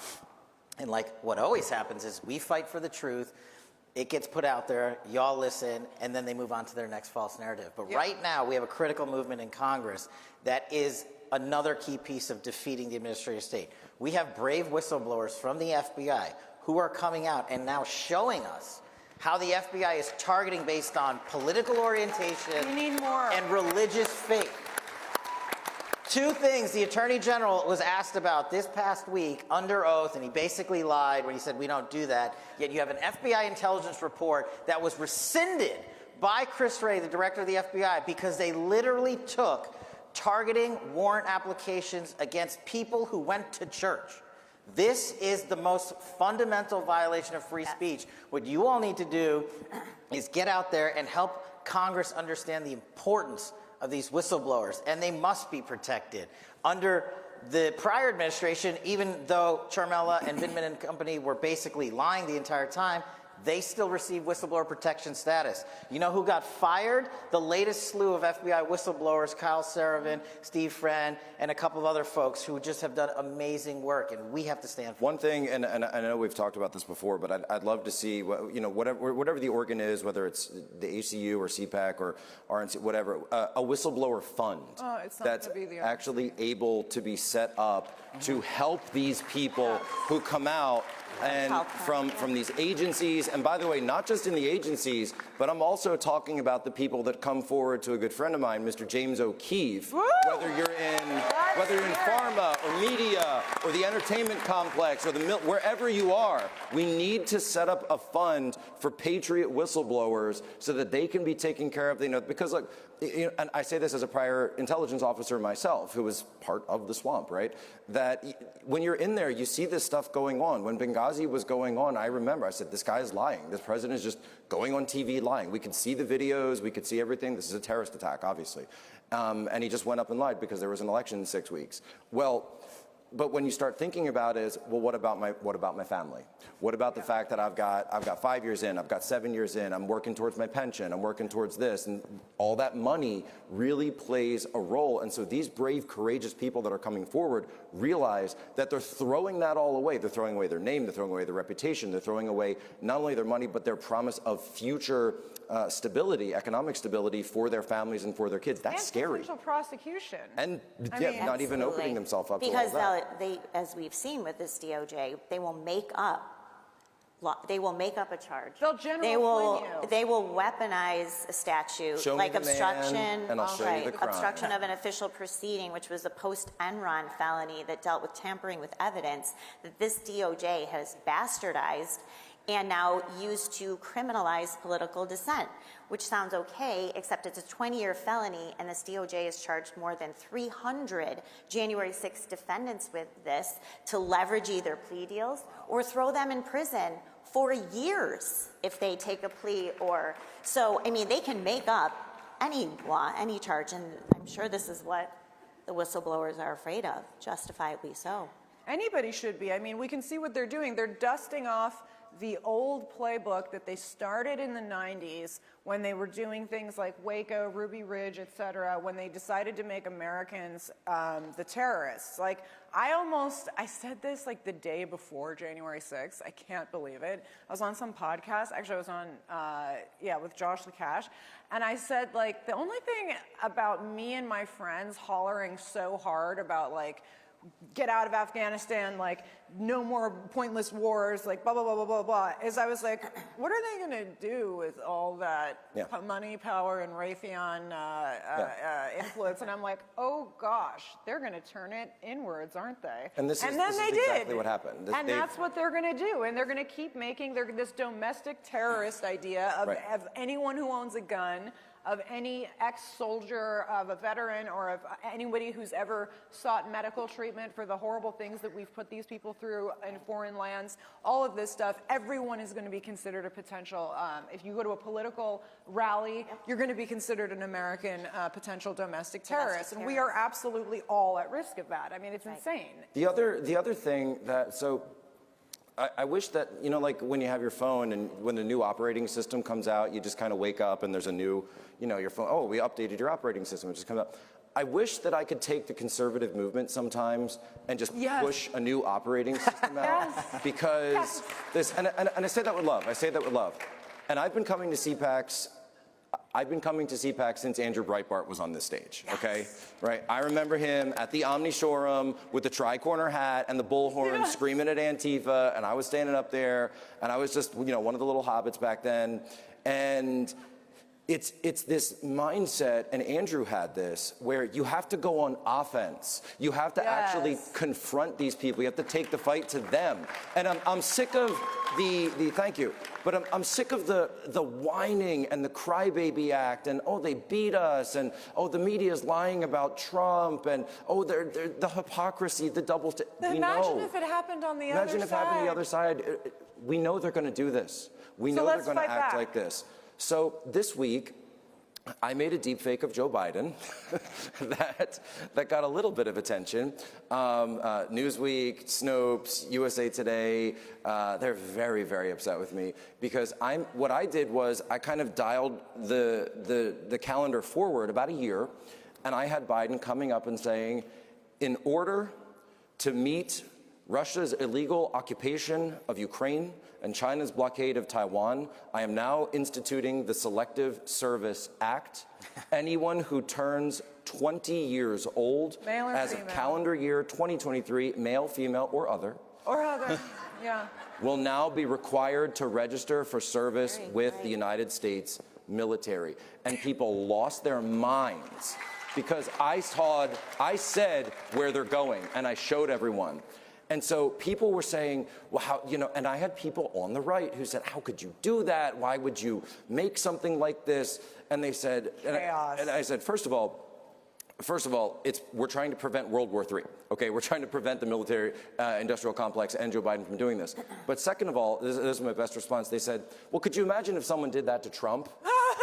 I said, oh, really? You mean the media You mean if the media might Trump? lie about Donald Trump? Oh, no. Oh, no. But this is what I'm saying is that conservatives have to stop being scared of the Washington Post writing you up, CNN writing you up, Jake Tapper writing you up, Snopes, Newsweek, Wikipedia, Google. Screw all of them. They're going to do what they're going to do, but they have no power unless you give it to them. I said they that have too. no power. I had this is the last of me, and then the two people who actually know what they're talking about should jump in. But the one thing I was able to do is there was an opportunity that was for some reason given to me. Somebody irresponsibly handed me access to the incoming freshmen to Congress. And joyously, I told them, the first thing you need to do is look at yourself in the mirror every day and call yourself a Nazi. Because you got to get used to hearing it, because that's what the press is going to say to you. So you better be used to like letting it roll off your back like nothing. Because that's what they're going to do to you. They're going to, whatever fits you. It may not be that. They tend to avoid calling Jews Nazis, so I managed to avoid that. This is what Breitbart said, though. They're going to call you a Nazi. They're going to call you a next racist. Timothy They're going to McVeigh. call you everything. So get used to it, and then guess what? You're immune to the press. Yeah. Isn't it amazing? They just disappear. So you're right. Look, the media is, we're up here talking about the deep state, the administrative state. There is no deep state without the fake news mafia. Yes. None whatsoever. Yes. That's right. Yes. And that is the reason, in order to defeat one, you have to take on the other, which is what these folks have been talking about so brilliantly. But this one's going to sting. Check it out. Do you know who helped rig the last two presidential election cycles and a congressional election cycle? The deep state with their friends in big tech. Yeah, it does sting. I know a lot of people are on all those platforms. But if you come up to me and ask me what you can do to help defeat the deep state and ensure election integrity, how about we stop giving Zuckerberg our attention and our money? How about we turn off not just the CNNs of the world, but other news organizations who aren't reporting on America First values because they don't believe in Donald J. Trump? This is your mission. The deep state in the media cannot exist if you don't turn them on. And they're right. You guys, everyone on this stage has been called some of the nastiest things on God's green earth. Mostly by Amanda. Yeah, mostly by Amanda. When I was running Russiagate, Adam Schiff, after he leaked to the media, he called me a genocidal dictator. Literally. Which is hilarious. That's because awesome. I'm the son of a guy who actually fled a genocidal dictator. But you're kind. But at that point, what they were saying is, that's right. And yeah, should it happen in America? No. Is it fun? Of course not. But if we don't band together against the media that is the bigger component of the deep state, it doesn't matter who the next president is and what personnel we put in. So the biggest lesson I can tell you guys is, unless you band together and take on the big techs of the world, who literally rigged the election in favor of Joe Biden with the Hunter Biden laptop, as we all know, that's exhibit number one. If you agree with any of that, then you have to make lifestyle choices for you and your family that advance the narrative that we're talking about up here today. Amen. Ready for me to get close to getting us thrown off? Julie. And the voting machines. So not all the solutions come out of Washington. If we wait for that, that's a mistake.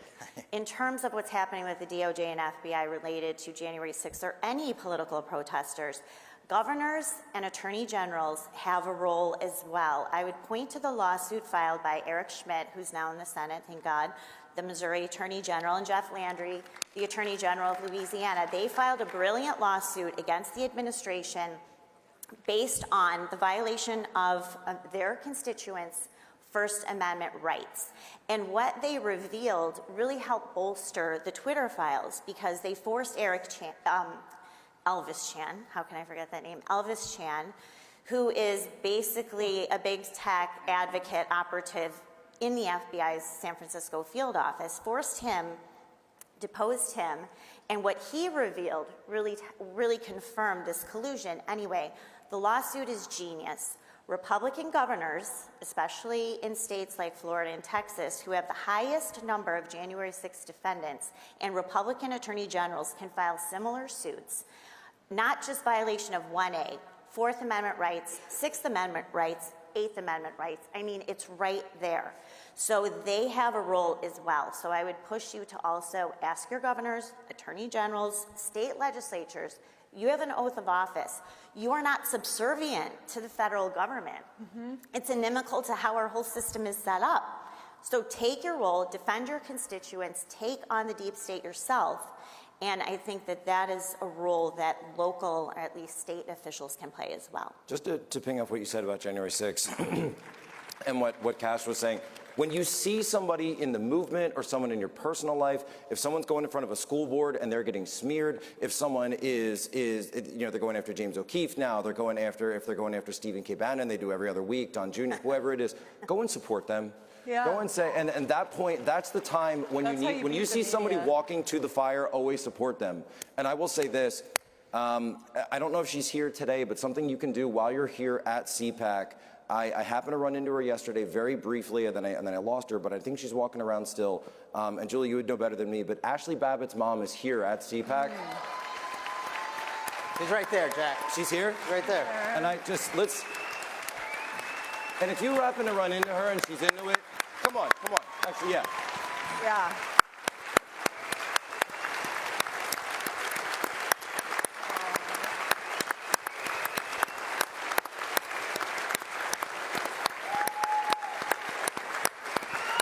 She knows more than any of us what you can stand to lose in this. Right. Yes.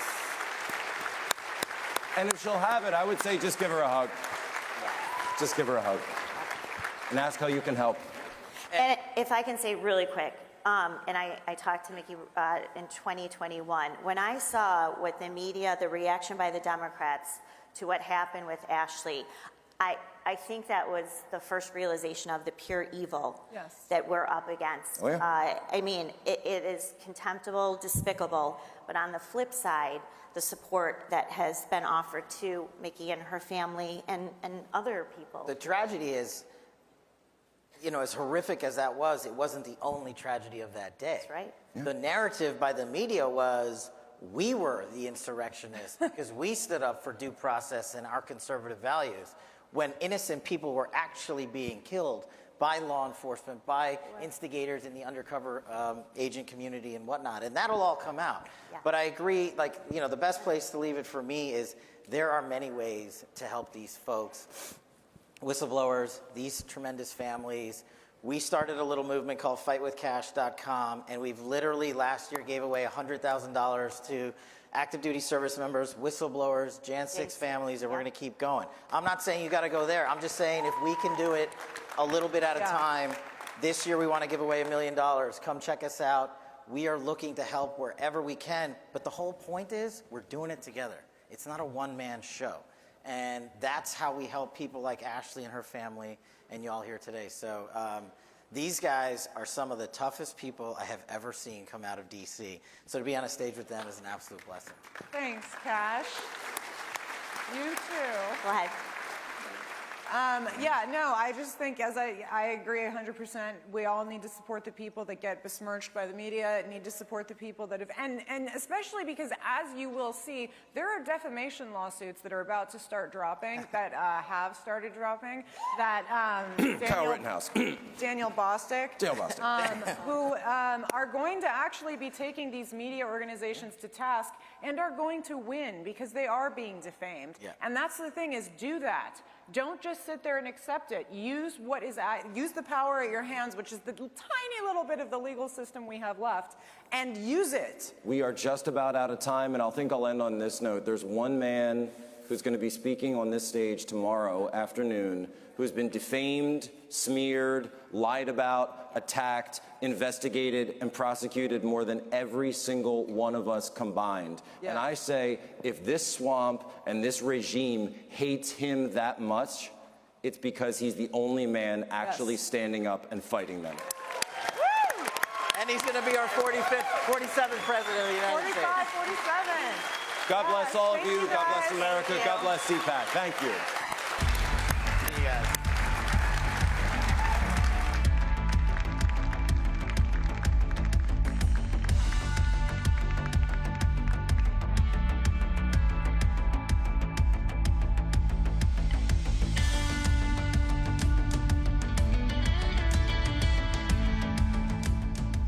Ladies and gentlemen, up next, begging for oil.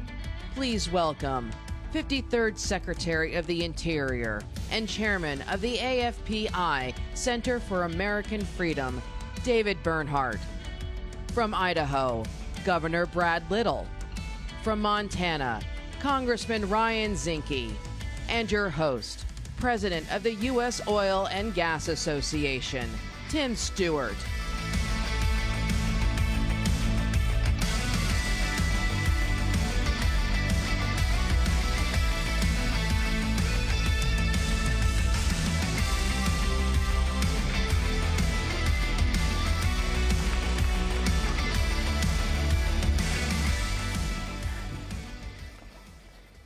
Good morning, everybody. It is great to be with you. My name is Tim Stewart. I'm the president of the U.S. Oil and Gas Association. We represent most of the small and private independent oil and gas producers in the United States, or as I like to say, the people who take all the risk, do all the work, get none of the credit, and take all of the crap. And with that in mind, we're going to have a great panel. It's an honor to be on the stage with these great Americas today to talk about energy dominance and energy security. And with that, I'd like to jump right into it. Is that okay? You bet. We'll start with Congressman Zinke, if that's all right. Congressman, you were, when you were Secretary of the Interior, the term energy dominance became the really sort of the mantra for the department. And I'm curious as to what your thoughts are with regards to what we had at the time, how we got there, and what we're at right now, and what we might lose if we lose that energy dominance. Well, I'll tell you how the term energy dominance came about. I was in the White House with President Trump, and I said, Mr. President, we're at 8.3 million barrels a day now and declining as a nation.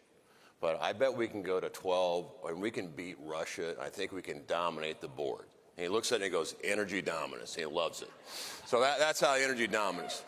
But look, as a nation, you know, when I came in, we were 8.3 million barrels a day and declining. In 2 short years, we were 12.5 million barrels a day and the world's largest energy producer. And it has consequences.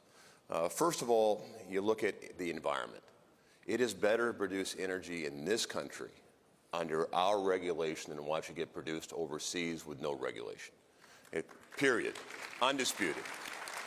So if you really care about the environment, you want it made in America because we do it cleaner, better, more efficiently, hands down. Secondly, you know, as a SEAL, I spent most of my adult life fighting on foreign shores for someone else's energy. And believe me, I've seen a lot of bad things in my life as a SEAL commander. And I think it's immoral to be able to send our troops overseas to fight for someone else's energy when we have it here, period. And lastly, we talk about manufacturing in America. And this is the irony of the EV world. And I'm sure, and I don't want to speak for Dave, but you know, we're all the above, but we're made in America, but it's got to be affordable, reliable, and abundant. But you look at the EV world, what's happened. just when we become energy dominant capable in this country, where we don't have to be vulnerable to foreign nations for our energy needs, all of a sudden we're making a transition with the EV without looking at the supply chain. So where's cobalt coming from? Where's lithium coming from? Who owns the manufacturing, the processing, the mining? China. So ironically, you know, some of us in the audience, I see we lived through OPEC in the 70s, right? When we all of a sudden we became vulnerable to foreign entities for our energy. Now we're doing the same thing for EV. So we haven't figured out the supply chain up front where it's being manufactured. And then on the back end is what are we going to do when the battery is through its life cycle? 90%, by the way, of solar cells are being deposited in landfills across this country and not recycled. What are we going to do with the batteries? You know, where are they going to go? Who's liable for it? When you buy a Tesla, do you buy the battery too and the liability, or does someone else have it? And looking at the supply chain and vulnerability, this is why fossil fuels are so important, because we own the supply chain. And if we do it right, America will prosper. That is a great point. Thank you. Governor, can I turn to you as a public lands state? I think you're 60% owned by the federal government. Is that right? Owned and or controlled? Unfortunately. And it's a horrible landlord, I understand. I don't think Americans really appreciate what it's like to have the federal government as your lord and overseer on so much of what you do. Tell us about Idaho. Tell us about your energy capabilities and what is possible if the federal government were to get out of the way. Well, actually, Congressman Zinke talked about cobalt, and the largest cobalt reserves this country is in Idaho. And we actually have one mine open, and we're trying to do another one, but they're taking baby steps. But, you know, the regulatory hurdles that both of these secretaries were lowering went up disproportionately faster under this new administration. Dave and I were talking backstage. There's so much work that needs to be done from a regulatory state. Idaho's the least regulated state in the nation.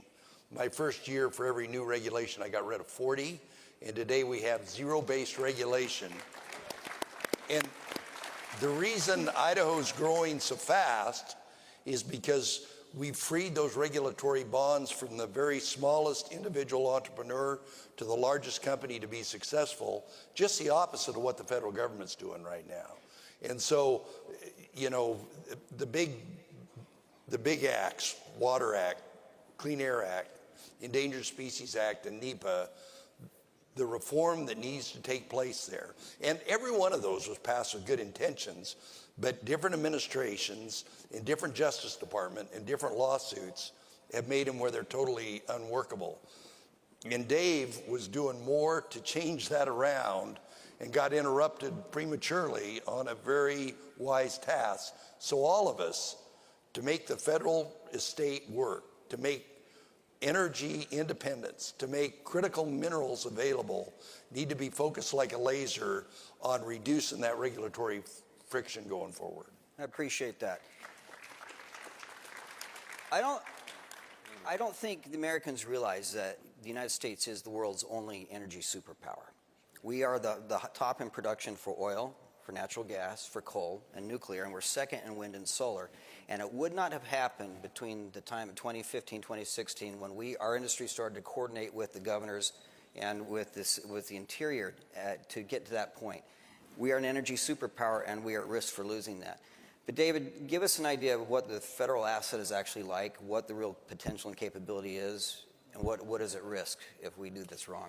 Well, I was really lucky to work with Secretary Zinke and President Trump, and what they really did is in the early 2000s, fracking and other technological innovations fueled by entrepreneurship led to a dramatic increase in production of energy on private lands.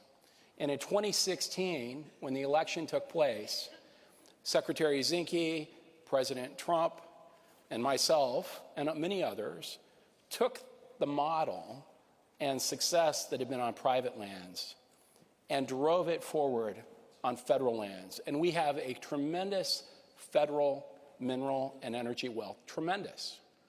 And what you see is within a few years, 2019, 2020, incredible increases. And now we have the fewest acres leased.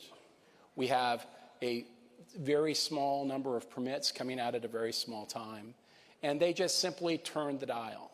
Now, the great thing about that, in my opinion, is that means that we can, with a few important criteria, unleash that energy potential. What it takes is a strong executive who sees the vision of energy dominance. It takes leaders who are willing to charge up the hill to drive change. And what we have to recognize this time around is the bureaucracy thinks that they have completely won with this current administration. They have won. And so the fight going forward in the next administration to drive change will require more aggressive action, more thoughtful action, and stronger spines of steel. And thank you, Secretary Zinke, for showing me that leadership and allowing me to drive that change forward. So, Dave, that's a great point. I mean, there's a lot of risks for somebody who wants to leave a career to go back to work for the federal government as a political appointee. And you're up against a calcified bureaucracy. What are some of the things, what's the advice? What do you do? How do you make things work? Well, you know, that's an interesting question, Tim. I've spent a lot of time in bureaucracies, ask Ryan Zinke. And what I've recently done is laid out what I believe is a roadmap in a book that'll come out in May of how to be an effective political appointee. But here's the real recipe. And as you hear all the speakers this week, so this is something you should think about. It starts with a leader who is willing to lay out a vision, be consistent with that vision. It's incredibly needed for the executive to be consistent in their policy direction and not wither under a little bit of fire. And then they have to put strong people in place, and then those people have to understand the rules, the protocols, and have the willingness to do the work, all buying in to whoever the president's ideology is. The other side is very effective at that, and all of us need to take lessons from that if we want to move a different policy direction forward. Appreciate that. Governor, can I come back to you on ESG? We were talking about this backstage. One of the absolute biggest risk for our industry is the intentional debanking that is being, the debanking of the oil and gas industry, the freezing of the liquidity, the seizing up of capital with intent to make us with the ability not to do our work. And yet the states are starting to push back because they realize that is a financial risk to your pension and your investment fund. Elaborate a little bit on that, will you, from Idaho's perspective? Well, we put in a provision. I think we were the first state or the second state, and I signed it that our investments, whether they be in our pension fund or our other endowments, that they couldn't use ESG. But I was, in a previous life, I was on a bank board, and I saw the strong word extortion by these groups that give these rankings. And they literally, there's no in between. They say, if you do X and pay me Y, you will get this ranking. And it's nothing but extortion. And I was delighted. We were talking about this week. Vanguard came out and said, no more. We're not doing that anymore. And good for them, because internal rate of return is what matters. You know, it is very hard, you know, if you have a pension fund or an endowment to, particularly with inflation the way it is, to get any kind of a return, a real return. And anything that reduces that return means that your pension funds, your endowments, et cetera, will not meet that bogey long term unless you're freed up to diversify in companies based on their internal rate of return and their profitability. Profit is not a bad word.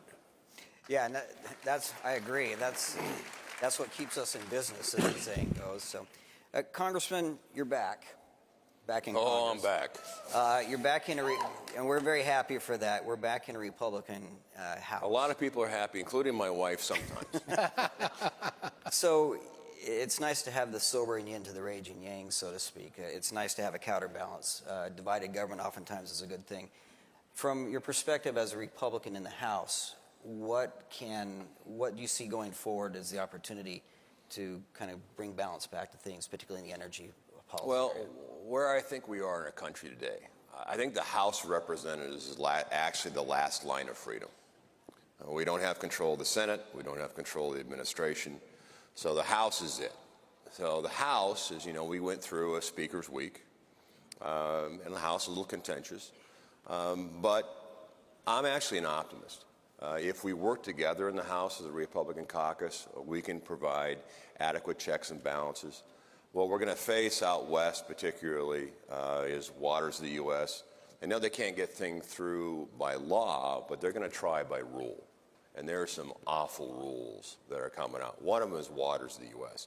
For those that don't follow it, imagine the federal government taking jurisdiction over water that are in all intermittent streams, cow ponds, vernal pools. For Montana, that's about 90%. For Florida, I would say it's probably in the high 90s. But if the federal government can have jurisdiction in your backyard over a water pond, you know we're in trouble. And so what Congress can and should and will do is we'll defund it. We need to, 100%. Remember, Congress, if we stay together, right, we need 218 hard, strong voices. And if we stay together, we can defund the worst of it. Doesn't mean we're going to change law, but what I mean defund, I mean strip the money where they don't have any money to think about it, study it, execute it, enforce it. We're going to put it on the sidelines. And there's other things like that we can, but it only works. And from a military perspective, it's really hard to advance when you have snipers inside the perimeter. So because we are the last line, it's only effective if we work together. And there's going to be, disagreements and agreements, but ultimately we have to agree as a caucus because the consequence of being divided may be the very country. So, I appreciate everyone's support, but I'm actually an optimist because what I saw was winning is muscle memory. And I saw recently Congress has passed some good bills on the House side within our universe, but it's helpful to get to know your colleagues. In the last 4 years, I've never served in the minority in the Montana Senate or elsewhere. It must be awful. Because you watch what happened in the House the last 4 years, no committee meetings. Anything Republican got automatically dismissed. Right, the rule of Nancy Pelosi, thank God it's over, but it was awful, awful hard. So, again, I'm an optimist, but lastly I'll say this. I've been to a lot of battles in my life, and I have. And I can tell you, not every commanding general is George S. Patton, right? Because generals don't win wars. The front line wins wars. Right? That's how America has always won. And the front line is you. So we all got to do our part. Agreed. Governor, are you an optimist? What's your view on how the states operate? Yes. I mean, we were just talking, Dave and I were talking about what we need to put in the queue for the next administration when we will be successful. We've got to act fast. It is the old classic of turning a battleship. But if you have a plan to turn the battleship before you take over the helm, you're going to be way better off. And that's what we need to do is put in the plan and be ready to take over. The contrast, because I'm in Idaho, I'm next to Oregon, Washington, California. And part of the reason I'm the fastest growing state is I've got all these refugees moving out of Oregon, Washington, and Idaho that are flooding in to Idaho. You don't need to come here. We got plenty. We are the fastest growing state, but the contrast, we Republican governors talk about that all the time. The contrast, particularly if you take Utah, Wyoming, and Montana, and Oregon, Washington, and California, couldn't be greater. More freedom, more liberty, lower taxes, lower rules, lower regulations. Everything that CPAC stands for is omnipresent in those states and absence in those other 3 blue states. I appreciate that. Thank you. There's a lot to be optimistic about the federal capacity to generate energy, to remain federally dominant. And Dave, you probably understand this better than anybody I've worked with in 30 years in this industry. I know you're an optimist. Give me an understanding of what is still capable, what's out there in terms of oil and gas and renewable and everything else, will you? Well, the resources we have are extensive, absolutely extensive. And one of the things that we can look at is access to existing areas, enhanced access to existing areas, access to new areas. There's also the beauty of technological innovation that is making the environmental impact less while the extraction of the resource is enhanced. So today we're actually producing more energy with a smaller footprint, and we're doing it better and more environmentally responsibly than anywhere in the world. And that's why I believe that our vision is so radically above the vision that Secretary Zinke just described of, let's go ask other places for our mineral development, our energy potential, lower environmental standards, lower health and safety standards, and not reap the benefits of having that secure supply at home and the economic productivity that comes with it.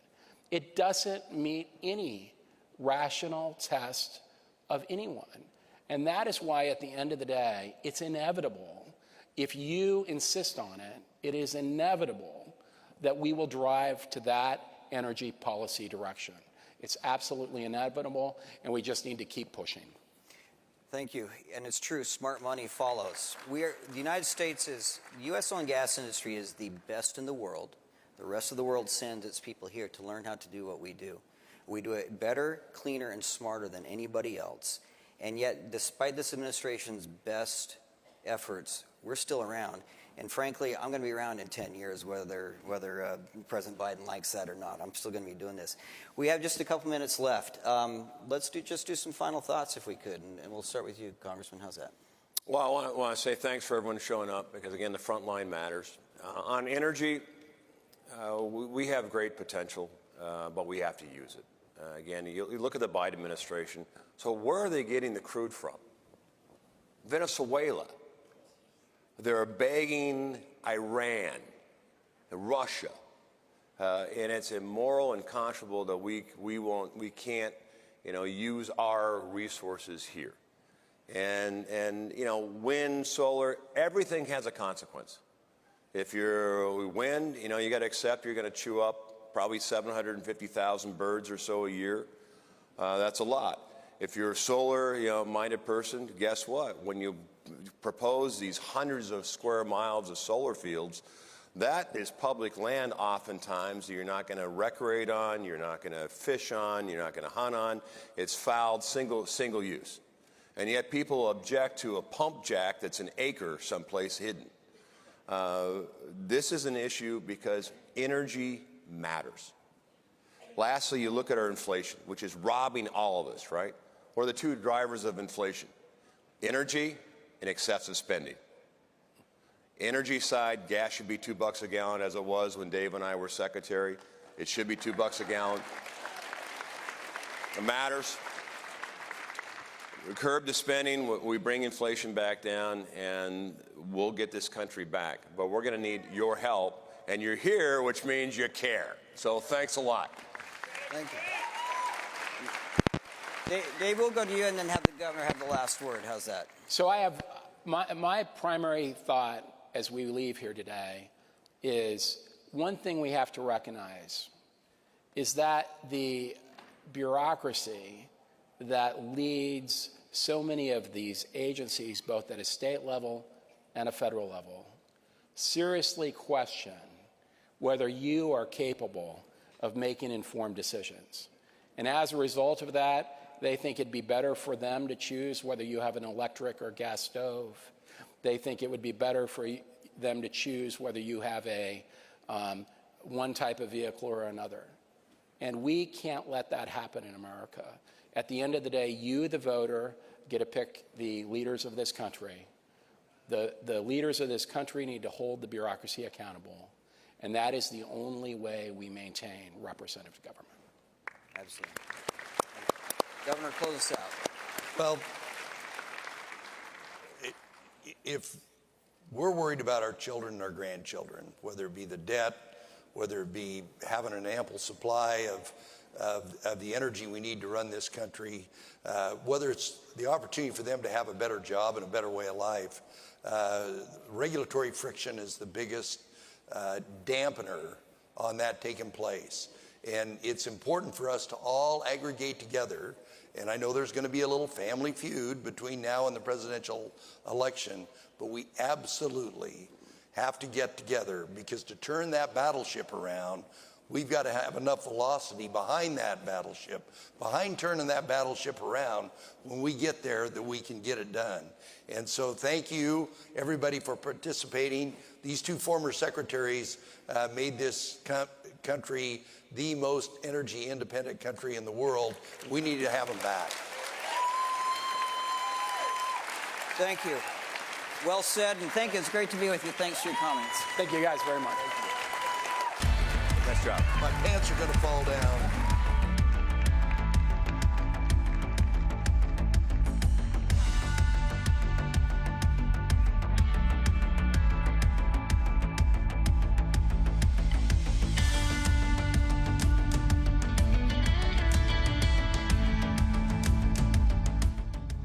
We're not just any news network.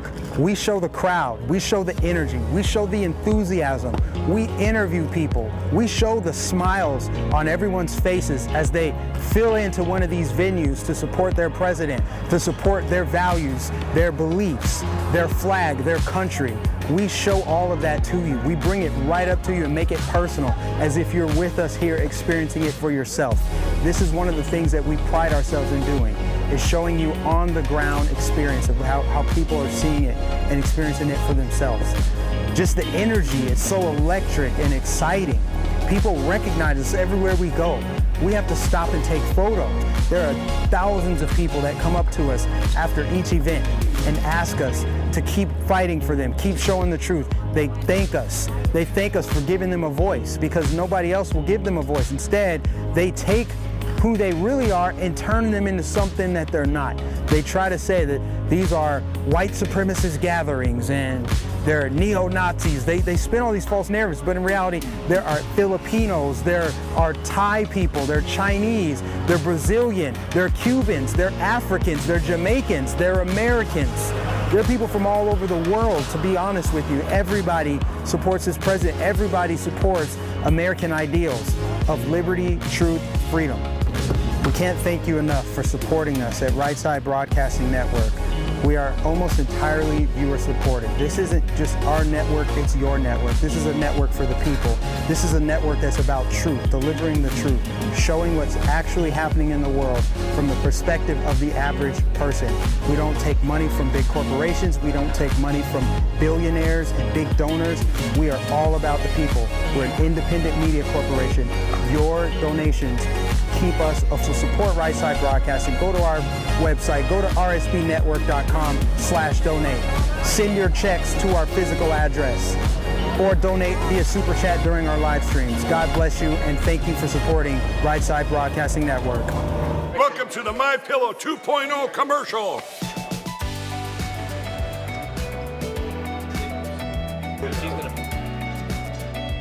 Miss Makeup. Well, you look good.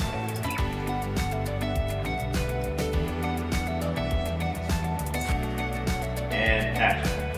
You're sleeping even better. We've got the best pillow ever. My Pillow 2.0. It's a great name for a product. Good. Cut. We got it. Welcome to the set of the My Pillow 2.0, the most amazing pillow in history. That new technology is still the My Pillow's patented fill, but now we have new technology we didn't have back when I invented My Pillow that's going to help you sleep. It's absolutely amazing, and you're the first ones that can check it out. Go to mypillow.com, use the promo code on your screen, and we brought back the buy one, get one free. For the best night's sleep in the whole wide world, visit mypillow.com. Hello, I'm Mike Lindell, and my employees and I want to thank you for your continued support by bringing you the biggest bath sale ever. Get my 6-piece towel sets for the lowest price ever, only $39.96. His and Her bathrobes, 50% off. Bath mats for as low as $17.49. And I'm also excited to announce the original My Slippers are back in stock. And now they come in even more colors and wide sizes. They're made with the same great patented technology, and yes, you'll still save $90 a pair. So get the biggest savings ever on bath sheets, bath mats, washcloths, hand towels, bathrobes, slippers, and so much more. So go to MyPillow.com or call the number on your screen. Use your promo code and get deep discounts on all MyPillow bath products, including our 6-piece towel sets. Regular $89.98, now only $39.96. Get all your shopping in while quantities last, so please order now. Hello, I'm Mike Lindell, and in light of the recent events, your continued support means everything to myself and my employees. To thank you, we're having the biggest sale ever on all MyPillow bedding. Get MyPillow bed sheets for as low as $29.98. A set of pillowcases for only $9.98. In this economy, instead of buying a new bed, rejuvenate your bed with a MyPillow mattress topper for as low as $99.99. We also have blankets in a variety of sizes, colors, and styles, like plush, waffle, or gossamer, for as low as $29.98. We even have pet blankets from small size to the ones for your car. Get huge discounts on duvets, quilts, down comforters, and... Gentlemen, please welcome, from Georgia, Congresswoman Marjorie Taylor Greene.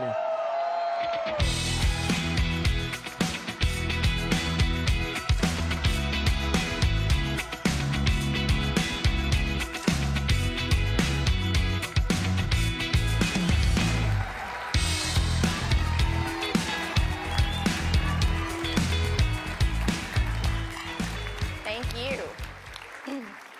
Well, welcome back to Maryland, CPAC.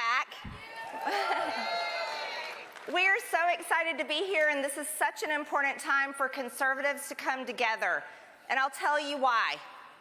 The left has told us something that should put fear in the heart of every parent, and not just parents, every single person. They've said they're coming for our children. Now, I don't know about you, but when it comes to kids, I think the Republican Party has a duty. We have a responsibility, and that is to be the party that protects children.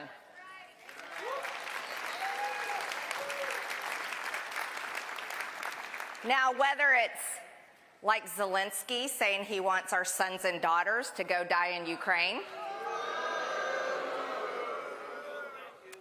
whether it's the San Francisco Gay Men's Choir literally singing, "We're coming for your children,"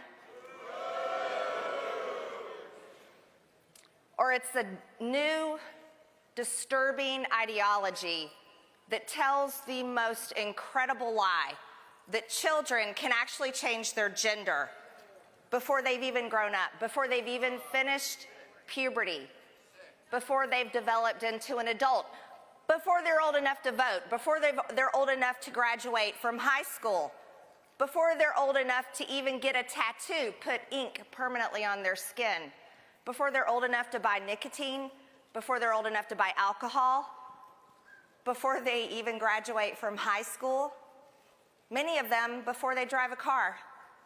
Now, when I ran for Congress, I thought I was running for Congress to rein in the out-of-control spending in Washington, to defend our southern border, to fight against the radical left and their ideas of bigger government, more control, to stop funding foreign wars that never do anything for America but send our soldiers back home either in coffins or with PTSD.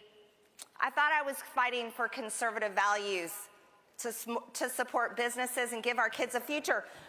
But on day one, when I was sworn into Congress and we voted on the rules package, and that was last Congress, our speaker was Nancy Pelosi.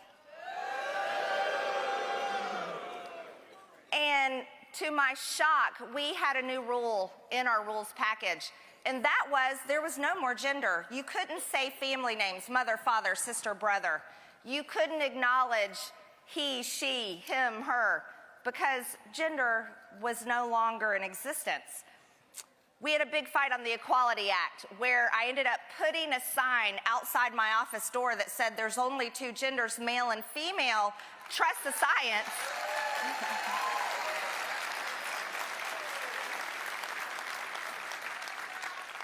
But who knew this would become an even bigger battle?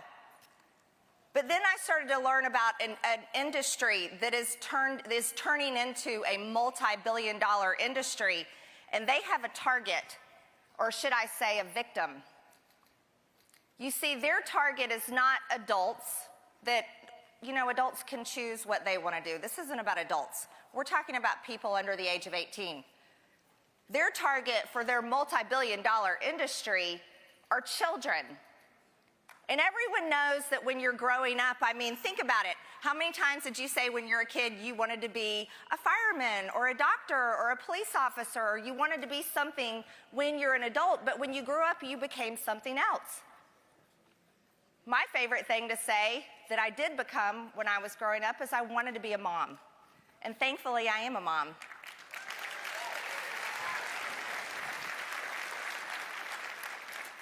But the victims of this industry are kids. And these are kids who are confused about who they are. And they're confused about who they are because of what they're seeing on the internet, what they're seeing on social media. And they're also confused, many of them, because these victims of this billion-dollar industry that mutilates the genitals of children, many of these victims have diagnoses of autism, mental illness, they have depression, they have anxiety, they have psychosis. Many of them live in foster care, so they already have lived lives of abuse. And these victims come in thinking they're going to find happiness and they're going to find security in their identity because they think they can change their gender. These boys think they can become girls. These girls think they can become boys. But you want to know what's happening to them? They're given puberty blockers, they're fast-tracked, given puberty blockers that actually chemically castrates them, makes them sterile. They're given testosterone to girls as young as 11, 12, 13 years old, that within 4 to 5 years, some of them are having to have hysterectomies because of the damage it does inside of them. There are teenage girls having their breast cut off. That is a permanent damage to their body. They'll never be able to breastfeed their baby. And there are boys that are having their penises turned inside out. These are kids. So last Congress, I did something radical and extreme because remember, Marjorie Taylor Greene, she's so extreme.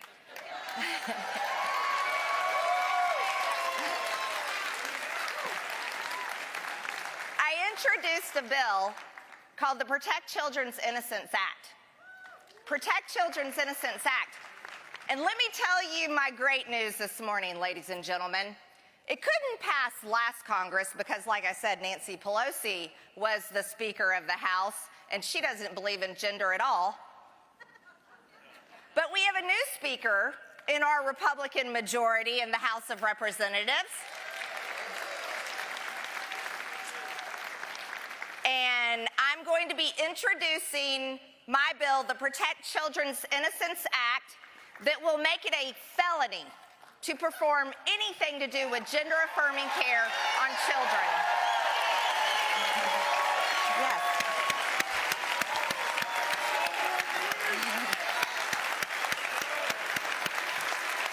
Right.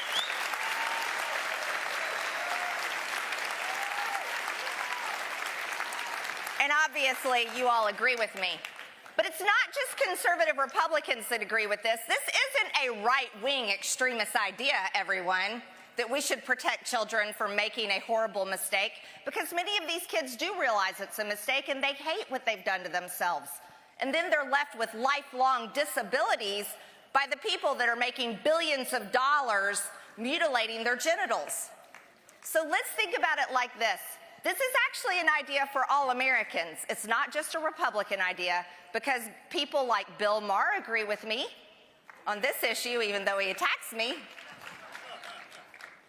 There's independents, Democrats, Republicans all over America that agree that we need to let kids be kids.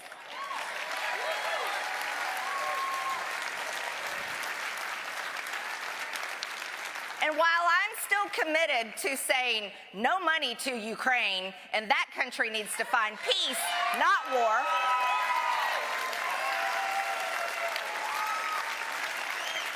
and while I will look at a camera and directly tell Zelensky, you better leave your hands off of our sons and daughters because they're not dying over there.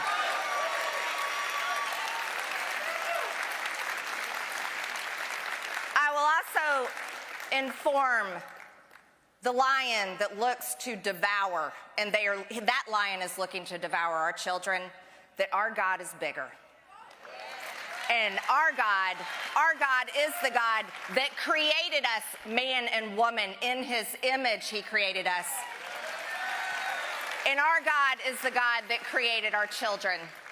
And because of him, we will get this bill passed, and the Republican Party will be the party that protects children from such an evil that I cannot believe it exists in this time. Thank you so much, everyone. Listen, call to action. Call to action. I'm introducing my bill next week. Call every single member of Congress and tell them to get on the Protect Children's Innocence Act. Thank you so much to Matt Schlapp and CPAC for endorsing my bill.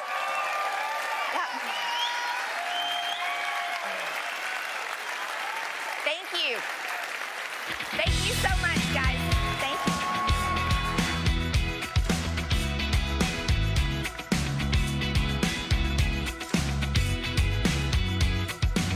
We're not just any news network. We show the crowd, we show the energy, we show the enthusiasm, we interview people, we show the smiles on everyone's faces as they fill into one of these venues to support their president, to support their values, their beliefs, their flag, their country.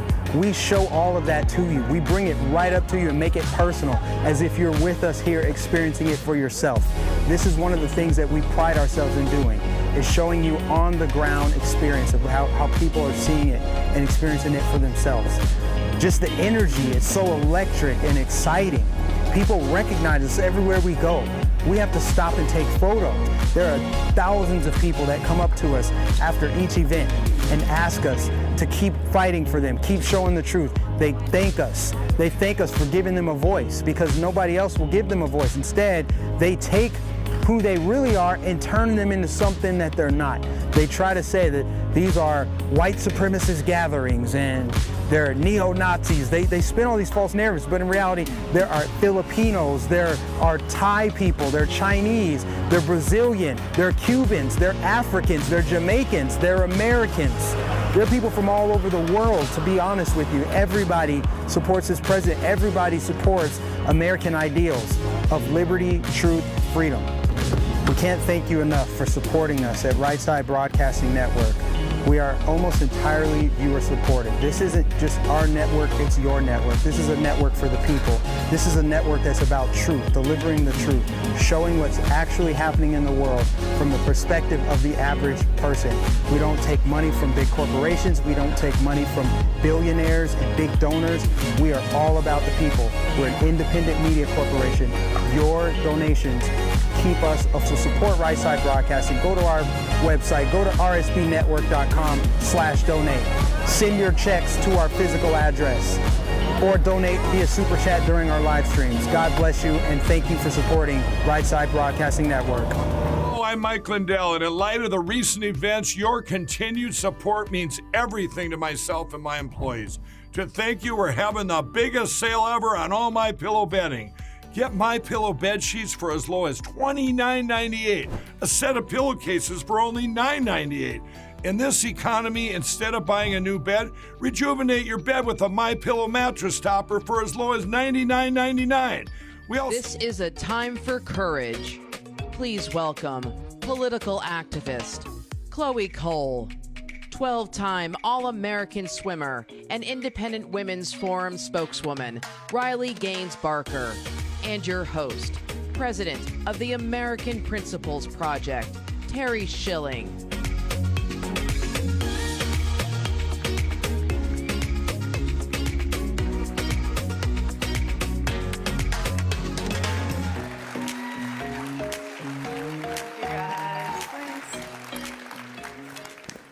Wow. Thank you guys all for coming. This is an honor for me. I am a father. I've got 6 kids. And what strikes me about this opportunity to be here at CPAC talking about this issue of transgenderism is that I'm with 2 girls that have been impacted by this issue from 2 totally different ends of the spectrum, right? We have Chloe Cole, who had gender confusion and had a whole other experience. And then we have Riley Gaines, an amazing athlete, who lost her opportunities. So we're going to talk about all this, and we're going to let their stories be told, because you guys get shut out of the media all the time, right? Absolutely. So Chloe, tell the audience just the quick story about how you developed the gender dysphoria and how you were taken advantage of, because this is really important. Yeah, so I'm somebody who transitioned and detransitioned while I was still a minor. I started experiencing gender dysphoria when I was about 12 years old, and I started socially transitioning first by changing my name, the way I dress, the way I cut my hair, and my mannerisms. And then eventually I got diagnosed with gender dysphoria. And at 13, I was put on puberty blockers and testosterone, and I had a double mastectomy at 15, just after my sophomore year of high school. And I stopped transitioning at 16 years old. Well, Chloe, I'm wondering, how was this covered by your insurance program, or did they have to pay out of pocket? Yeah, so I'm from California, and by law, insurance companies are supposed to cover every single step of the transition process, pretty much. And I'm curious, so they're forced to, by law, cover the transitions, but what about in your case, when you end up figuring out that you didn't need these surgeries and they took advantage? Are they forced to cover the detransition surgeries and treatments? No, so I've reached out to the team of medical professionals who helped me to transition, and I haven't gotten any help with my detransition. I've pretty much had to figure out how to go through emotions all by myself. There's still a lot of unknowns. I mean, I'm having a lot of complications from the blockers, the cross-sex hormones, and the surgery, and I haven't gotten help with any of those. There's no standards of care for people like me. That is so evil. The obvious thing is this is so evil. They lock them into this, and then they don't help them get out of it once they realize they're taken advantage of. But being taken advantage of is something that you experience in the NCAA competitions you were in. Can you tell people about the championship and your experience having to swim against a biological male, really? Absolutely. So I graduated from the University of Kentucky last year, where I was on the swim team. I was able to accomplish some really amazing things in my career that I'm extremely proud of and will forever be proud of. But my senior year last year, I'm sure a lot of you are familiar with the Leah Thomas story. Leah Thomas is a 6'4", fully intact biological male who swam 3 years on the men's side at University of Pennsylvania before switching to the women's team during his senior year. And so last year, out of nowhere, this person who at the time I had no idea was a biological male began posting the fastest times in the nation across multiple events. It was very bizarre. There was several red flags, one of which this was someone I had never heard of, which is rare in swimming, especially when you're competing at that top tier. And so an article was posted disclosing that Leah Thomas was formerly Will Thomas. And about 3 weeks before our NCAA championships, the NCAA announced that Leah would be competing with us. So that first day of the meet, I got to personally feel the effect that this infringement had on myself and my teammates. We sat on the side of the pool and watched Leah Thomas swim to a national title in the 500 freestyle, beating out 3 Olympians, American record holders, the most impressive female swimmers of all time, by body lengths. And I want to add that this was a male swimmer who the year before was ranked, at best, 462nd in the men's division. And so that next day, Leah Thomas and I competed against each other in the 200-yard freestyle, which ultimately ended in a tie, which now,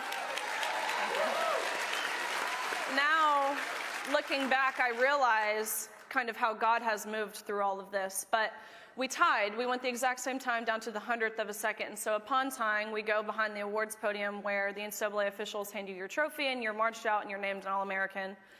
But we go back there and the official looks at me and Leah. We're about this far apart. And he says, "Great job. you guys tied, Leah gets the trophy.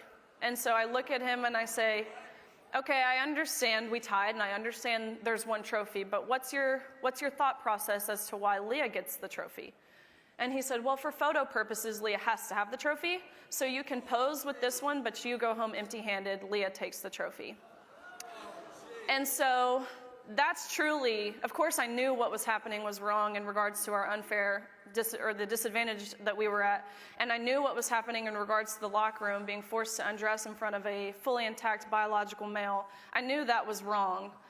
But when the NCAA reduced everything that I had dedicated my entire life to, I've been swimming since I was 4 years old, everything that I have dedicated my entire life to, I was reduced to a photo op to validate the identity of a male. And that's when I decided to take a public stance and really just standing in the truth.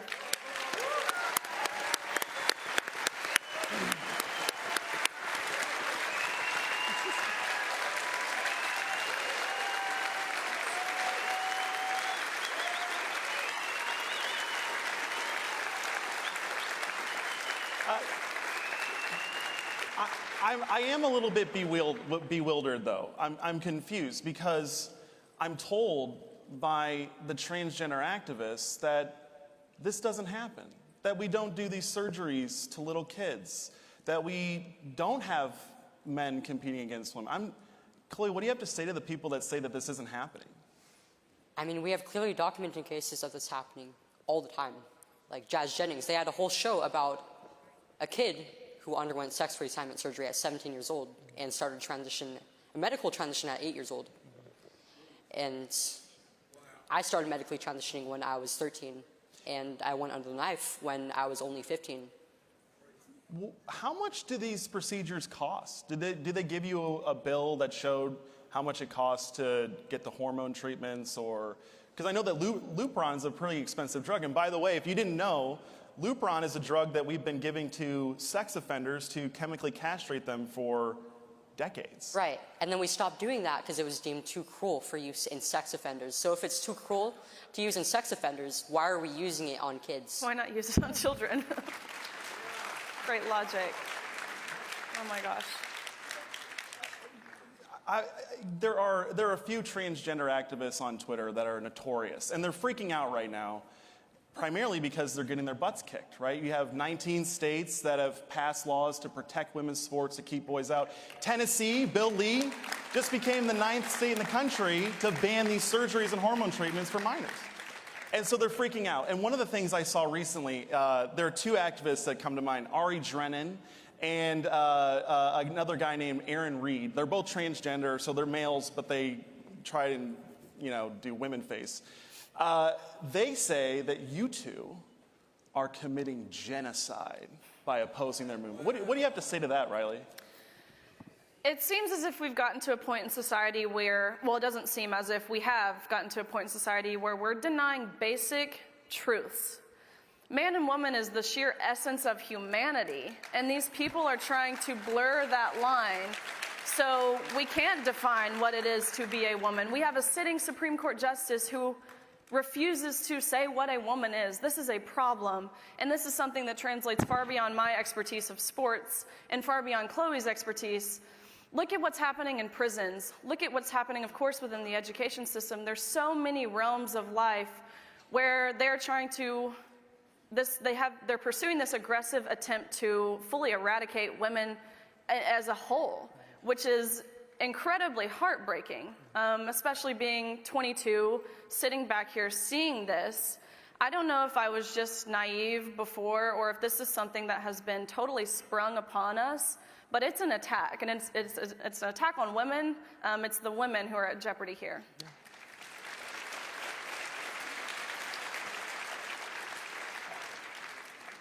Chloe, what do you have to say to these guys? I mean, they say that that I'm contributing to the trans suicide rate, but I've been speaking out about my experiences for about a year now, and in doing so, my goals are to stop childhood transition and to improve the standard of care for dysphoric patients of all ages. I mean, there's very little evidence to suggest that gender transitions are actually successful, and the standard for a successful transition is, well, the patient didn't commit suicide, which is a really low standard of care. Well, in all seriousness, there are studies on this, and one of the most troubling things that I found in these studies is they're not good, but they lose track of the people that they're studying within 5 years. Where did those people go? Did they detransition? There's a real propaganda effort against you guys. We have no idea. We have no idea how many people detransition, how many of them commit suicide, and for what reasons, because it's all skewed. Mm-hmm. But there's a study conducted in Europe, done over the course of, I think, 30 years, all on adult patients who did a full transition, like hormones, surgeries, and they were actually about 19 times higher risk of committing suicide. Riley, Governor Larry Hogan was on the Sunday morning talk shows a few weeks ago, and he lumped these transgender issues, the sports and all that, and he dismissed it as the culture war. And he says that we don't need to protect kids in schools from all this stuff. If he runs for president, he's not going to get in the culture. What do you have to say to these politicians? Because there's a lot of them, and a lot of them are in the Republican Party, the party that should be obviously opposing this. What do you have to say to the politicians that say that this is just a trumped-up culture war and we should be focusing on the fiscal issues and the important issues of the day? Well, I've been going around to a lot of different states and testifying on behalf of women in sports, or fairness in women's sports legislation, and that is something I'm seeing, is when I go to these states like Kansas or Oklahoma or Colorado, which failed miserably, unfortunately, these Democrats, they say, oh, well, this isn't happening. We have 4 transgender athletes in the state. Why are we worried about this? We have other more pressing issues. First, that is not true. These states that say they have 4 transgender athletes, it is so incredibly underreported. You might have 4 transgender athletes on one softball team. I talked to a person on the plane the other day on my way home from Texas who said her daughter's team had 7 transgenders on her basketball team. 7, and this is in Texas. So it's happening. There's cases of happening all across college that are not reported on because these universities don't want to admit they have men on their women's teams, but they do. It's happening. I had a parent reach out to me. Her daughter's 6-year-old cheerleading team, and it's not a co-ed. It's a women's, or I guess young girls' cheerleading team, had a male flipping up and down the court. It's happening in masters divisions. I talked to a 65-year-old lady golfer who's competing against a man. And so to believe that it's a non-issue is so far from the truth. If nothing else, let's say Leah Thomas didn't solely transition to win, to change in the locker room with women. This opens a door to people who would fully be willing to take advantage of that opportunity. And that's what we're seeing, especially in regards to prisons, where we see these men who are convicted of terrible, awful crimes like rape and kidnapping and just heinous things. They're now identifying as women because it means they can get into women's prisons. It's more lenient. The charges are less. They're seeing this happen. And so just in California a few weeks ago, after seeing this be successful for few, over 200 males applied to be in women's prisons. Like, come on. We're taking advantage of the system that's already failing, and it's, again, only harming women. Yeah. So, Chloe, there are a lot of parents in the audience, and I'm interested in this question as well, being a father. Where did you first learn about transgenderism or gender dysphoria? Right, because like as a kid growing up, we didn't have this when I was growing up. So I'm just curious, like, how did this enter into your life, this entire concept of transgenderism? I mean, like, as a kid, I would hear it a few times, like, from the adults speaking about it or from the TV, but I never really thought much about it until I started using social media when I got my first phone at 11. And, I mean, I was pretty vulnerable to this because I had really bad body image issues from a young age. I started puberty at, I think I was like 8 or 9, and the combination of that and having to deal with like the comments people would make about my body, and then going on social media and the internet at a really young age and like seeing all these really idealized images of women's bodies, just it was awful for me. And at roughly the same time that I started using social media, I started seeing a lot of posts that were in like video game communities that were, for some reason, there happened to be a lot of like LGBT identified people around my age on there. And eventually I started seeing posts that were specifically about the LGBT, a lot of like information or really propaganda. And just a lot of posts about these people's lives, and I started noticing like a lot of these girls who identified as trans, they were quite like me. I mean, they were very tomboyish from a young age. A lot of them were like on the artistic side, and I felt like I could relate to them in a way, and it really touched me. And I eventually, after being exposed to this stuff for so long and so young, I started to wonder, like, maybe this has something to do with me, you know? Maybe I'm not a girl. It's so nefarious. You said something just now about the body issues. And the thing that frightens me, so this transgender thing, it's a $2 billion industry right now. There's so much money. And they had a study that came out that said by 2030, they expected to be over $5 billion, just for the surgeries and hormones and all that. And you know where the projected growth is? All from women. Right. I mean, in the past decade, there's been anywhere from a 2,000 to 4,000% increase in adolescents being referred to gender clinics, and that's mostly girls. I mean, before it was mostly adult men and prepubescent boys who had gender dysphoria, and most of those boys would grow out of it by adulthood. We're getting to the end of this segment, so I just want to open it to both of you. We'll start with you, Riley. What are your closing words for America, right? Because this isn't just the conservative movement. This is America that you're talking to. The news is going to cover it. What do you have to say to everyone? What do you want people to take away from this? My takeaway from what's really happened, I truthfully feel like since COVID, I feel like COVID expedited things. The pendulum has swung so far. I mean, like I said, we're denying basic truths. This is like a George Orwell dystopian novel that we're actually living in. And so my message to Americans, my message to parents, my message to young female athletes, it's so important to use your voice. It's so important to not feel like you just have to cave to the woke fads of today. Because speaking from my experience and talking to these athletes who are terrified into speaking out. I'm talking, we don't have time, obviously, but this is not just a fairness in women's sports issue. This is a freedom of speech issue. These girls have their voices suppressed like no other, but it's crucial we recognize what silence is, because silence is complicity. And when we're complicit, the left in particular is going to keep getting away with these things that the majority of the country is not okay with. So my message to Americans is to use your voice, stand firm in what you believe, and stand firm in the truth.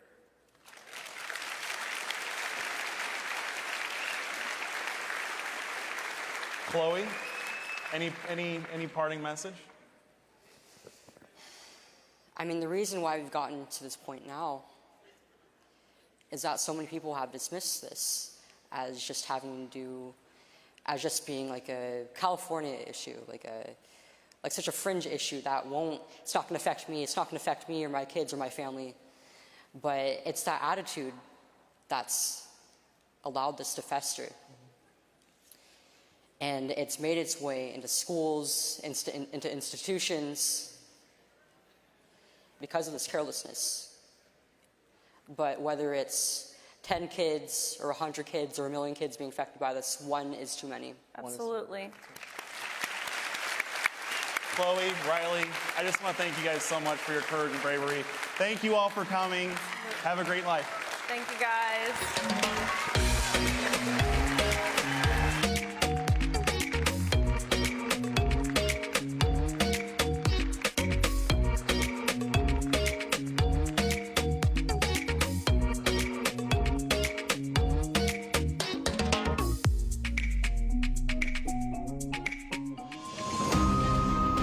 Joined now by Philip at the Birch Gold Group. And it seems like, Philip, every week after week, there's a crisis in the economy, putting investors on pins and needles. But what they're finding out is an option with you guys might be best for securing their retirement. You're absolutely correct. I mean, the Biden economy is a disaster. Stock market down 20% almost for the year so far. Inflation, of course, the government cannot get a handle on it. 40-year high inflation. We've seen food prices surge over the last 12 months, the highest level since 1979. So the Biden economy is an unmitigated disaster. However, we at Birch Gold Group, of course, specialize in precious metals, gold and silver. They are safe haven assets, and they're very conducive for climates like this, right? Inflation drives them up. When we see corrections in the stock market, it drives them up.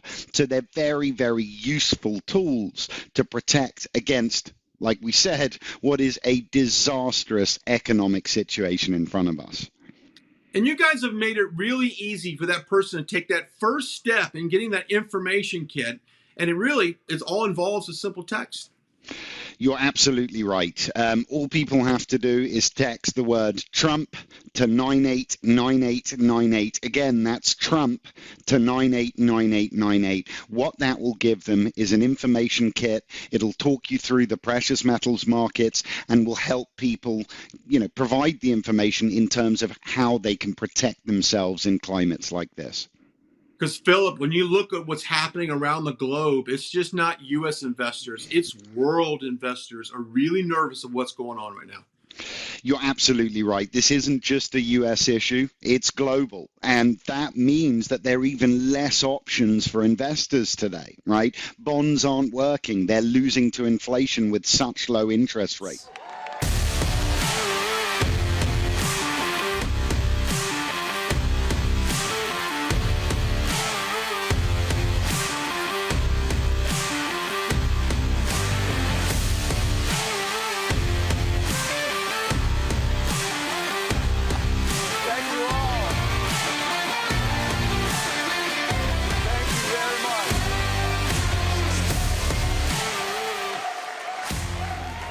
Thank you for that warm reception.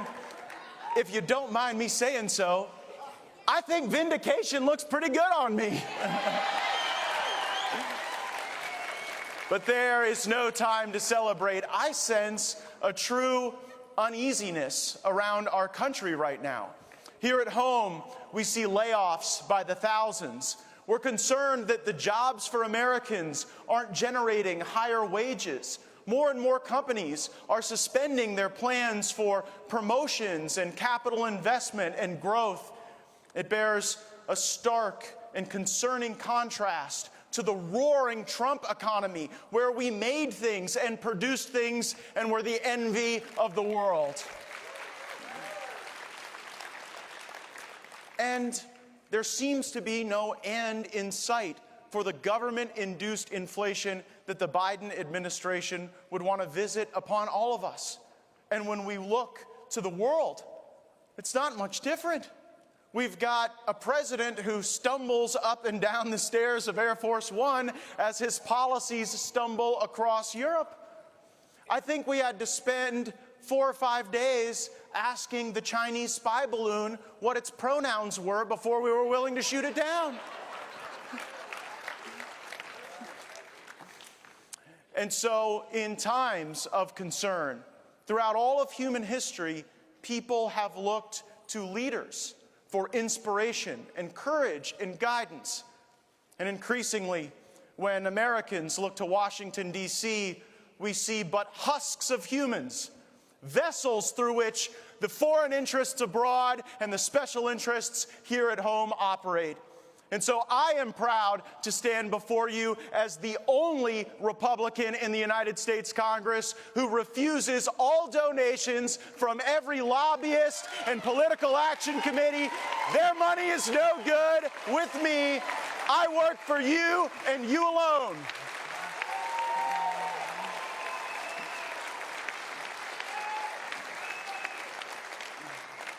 I am on a mission to change Washington, D.C., because Washington is a deeply corrupt place. You saw the work of that mission during the election of the Speaker earlier this year. And if you believed the mainstream media, we wanted crazy things. We were this wild group of radicals who actually thought we should have a few days to read legislation before we vote on it. We had extreme ideas, like the bills before our consideration should comport to a single subject, so that I wouldn't have to vote on the Farm Bill the same time I'm voting on war powers in Yemen.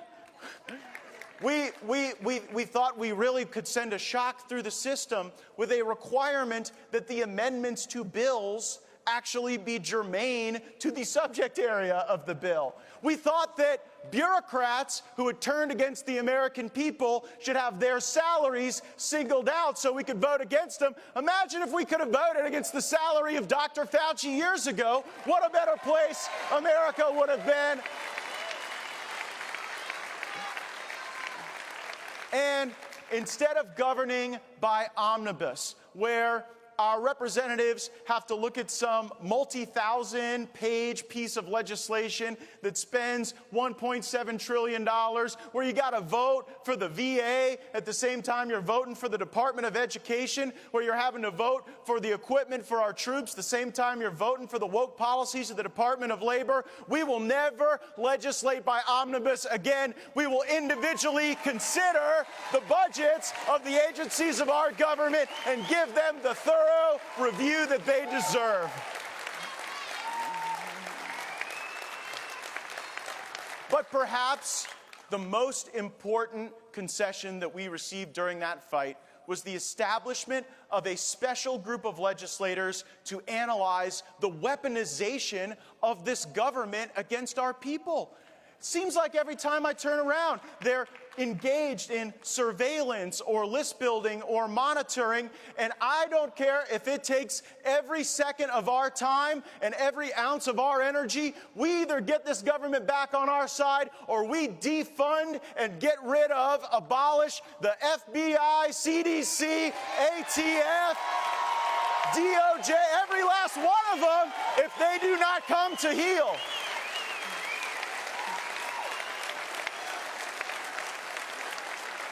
And I don't think it's too much to ask.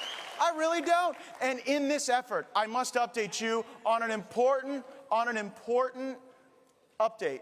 We have been taking whistleblower testimony from brave patriots, people who worked at the FBI and saw things like targeting Americans who attended school board meetings, like labeling people domestic extremists because they expressed support for building the wall or the Second Amendment online. We had FBI agents telling us that they were cooking the books, where there would be normally one case that you would open up on domestic extremism.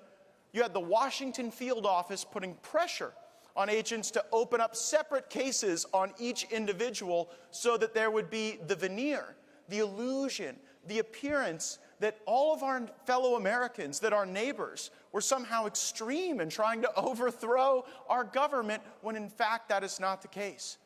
And so we took the deposition of a brave patriot named Garrett O'Boyle, who served in the FBI, who shared with us these things. And yesterday, Judiciary Democrats put out a smear piece on him. They took really out of context portions of his testimony, and they tried to discredit what he shared with us as a whistleblower because he's a vaccine skeptic, and because when the FBI left him without pay and without the ability to earn other income, there were people who gave him a few $1,000s so that he was able to buy a winter coat for his children and be able to meet the month's bills. So we have an active case where we're working to corroborate this information, to build the evidence, and Democrats are obstructing the investigation. And so it is no longer time to go back to the old low-energy Paul Ryan, Trey Gowdy days of fake oversight. These are the Jim Jordan, Marjorie Taylor Greene, Matt Gaetz days.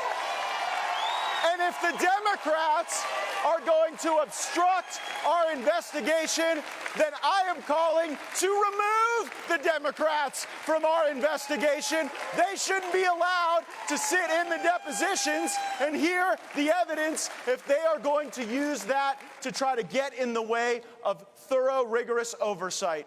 And I don't believe that means hearings where we yell at people. I think that means a fundamental reshaping of this government, a reshaping of this town.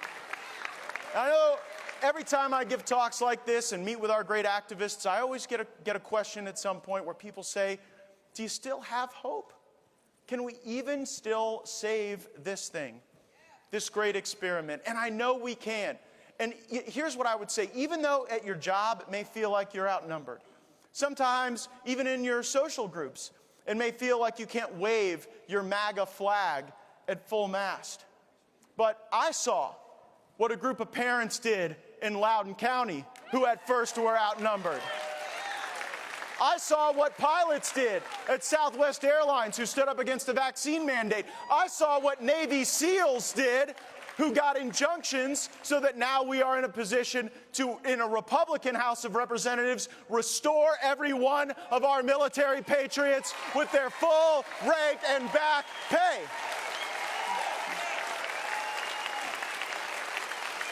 And all of you saw what 20 members of the House of Representatives did when we demanded change in a corrupt town. These are different times. They are new times. They call for boldness and patriotism. It is the honor of my life to fight alongside each and every one of you. Go to mattgaetz.com, join my fight, vote for Donald J. Trump in the CPAC straw poll, and let's go get him. Thank you.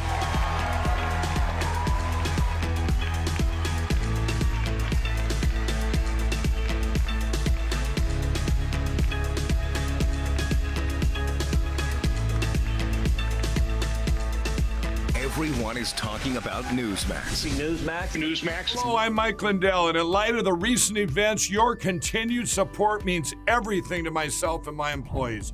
To thank you, we're having the biggest sale ever on all MyPillow bedding. Get MyPillow bed sheets for as low as $29.98. A set of pillowcases for only $9.98. In this economy, instead of buying a new bed, rejuvenate your bed with a MyPillow mattress topper for as low as $99.99. We also have blankets in a variety of sizes, colors, and styles, like plush, waffle, or gossamer, for as low as $29.98. We even have pet blankets from small size to the ones for your car. Get huge discounts on duvets, quilts, down comforters, and so much more. So go to mypillow.com or call that number on your screen. Use your promo code and you'll get huge discounts on all MyPillow bedding, including MyPillow bed sheets for as low as $29.98. Get all your shopping in while quantities last. Please order now. Okay, we're back out here live at CPAC 2023 here at the beautiful Gaylord, and I'm joined by, is it safe to say, my favorite person in Congress, Congresswoman Marjorie Taylor Greene from the 14th District of Georgia, and quite the crowd we have out here for you today. Oh, so exciting. Well, I just gave my speech and made the big announcement that I am reintroducing my bill, the Protect Children's Innocence Act. Huge reception, massive applause. Everyone agrees that we need to let kids be kids. Okay, so if you missed that announcement, let's recap exactly what that does. And this is basically protecting kids. Yes. So what my bill does, Brian, is it would make any form of gender-affirming care a felony across the entire country. It would also prohibit any federal funds, any tax dollars for going towards gender-affirming care. So that means no puberty blockers, no testosterone for teenage girls, no mastectomies for teenage girls, no castration for teenage boys or kids. We're just going to protect kids, anyone under the age of 18. Let them grow up first before they make such decisions. Okay, you introduced this bill in the last session of Congress, okay? Yes. You had some support on that, right? Oh, yes, tremendous support. Okay. We had nearly 50 co-sponsors, but I think we'll have even more this time because we have the majority and we have the ability to get it done. But don't you think, as a conservative, protecting kids from this genital mutilation is something that should be automatic. This looks like a no-brainer from a conservative point of view. Oh, well, it's not only conservatives. I mean, this is an issue that's popular with Republicans, Independents, Democrats. It's popular with parents because in states like California, New York, Washington, they are fast-tracking kids through this process and stopping parents from having the ability to say no, that this cannot happen to my child. This is why it's so important to pass this bill, and it needs to be a federal law. We have federal laws that protect kids from monsters like pedophiles. We have those types of child abuse laws. We need to have this. This is a form of child abuse, and it's our job to get it done. And you've had Chloe Cole on, and of course Chloe spoke here at CPAC as well. She is the detransitioning phase of all of this, and this is something that's not explained to these kids as far as once you go one direction, it's virtually impossible to get your life back to where it was before. Oh, and they have lifelong health problems. So Chloe Cole is such a brave young lady. I'm so proud to know her and call her a friend. She came last Congress and spoke at my press conference when I introduced the Protect Children's Innocence Act and told her story for the first time publicly. That took a lot of courage. And Chloe tells the story of how when she was 13 years old, she started taking testosterone. And by the time she was 15 years old, she had a full double mastectomy because she believed that she wanted to be a man when she grows up. And remember, she wasn't even finished growing up. But then it was after that mastectomy, she realized that she'd made a tragic mistake. Okay, let's shift gears real quickly. You melted the internet last week with the talk of having a national divorce.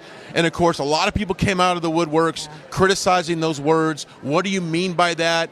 You're going to incite a civil war. So let's go on the record right now. What exactly does a national divorce look like? Well, a national divorce is a conversation that I believe we need to have. And I'll tell you why. It goes back to Hillary Clinton. Hillary Clinton declared that we're all deplorables. Are you guys deplorables? Yeah. So this is like a term that Trump supporters and many people have come to embrace, right? But it's a name that you should have never been given in the first place. None of us should have. But when she did that, she basically declared all of us like we're second-class citizens, right? As if we're no longer equal to Democrat voters or the left. And then we saw people like Maxine Waters go out literally and proclaim to people that and in front of the cameras to wherever you see them, you make a crowd and you go after them. And guess what? It was a dog whistle, and that is exactly what they have done to all of us. Happened to me in a restaurant just this week. I got it verbally attacked by crazy people. It's like demon possession. But they have no respect for us anymore, Brian. And our two sides are so far apart. I mean, when you have the left saying abolish the police, and we're over here saying protect and help the police and promote the police, and we want to get rid of crime, and they're perfectly fine with social workers being the ones to solve problems. Okay, we're too far apart. The party on the left, they're the party of open borders, wide open borders, let anyone and everyone in, and that's what they're doing right now. And here we're on the right saying, shut the border down, secure the border, build a wall, more technology, and let's enforce our laws and protect our country. When you have the party on the left saying abortion all the way up to the day of birth and maybe afterwards, and we're the party of life saying stop killing babies in the womb and let's protect and promote motherhood. We are so extreme and so far apart that it's come to a place where we need to have a real conversation of, you know what, we all need our own safe space. Do you feel that way?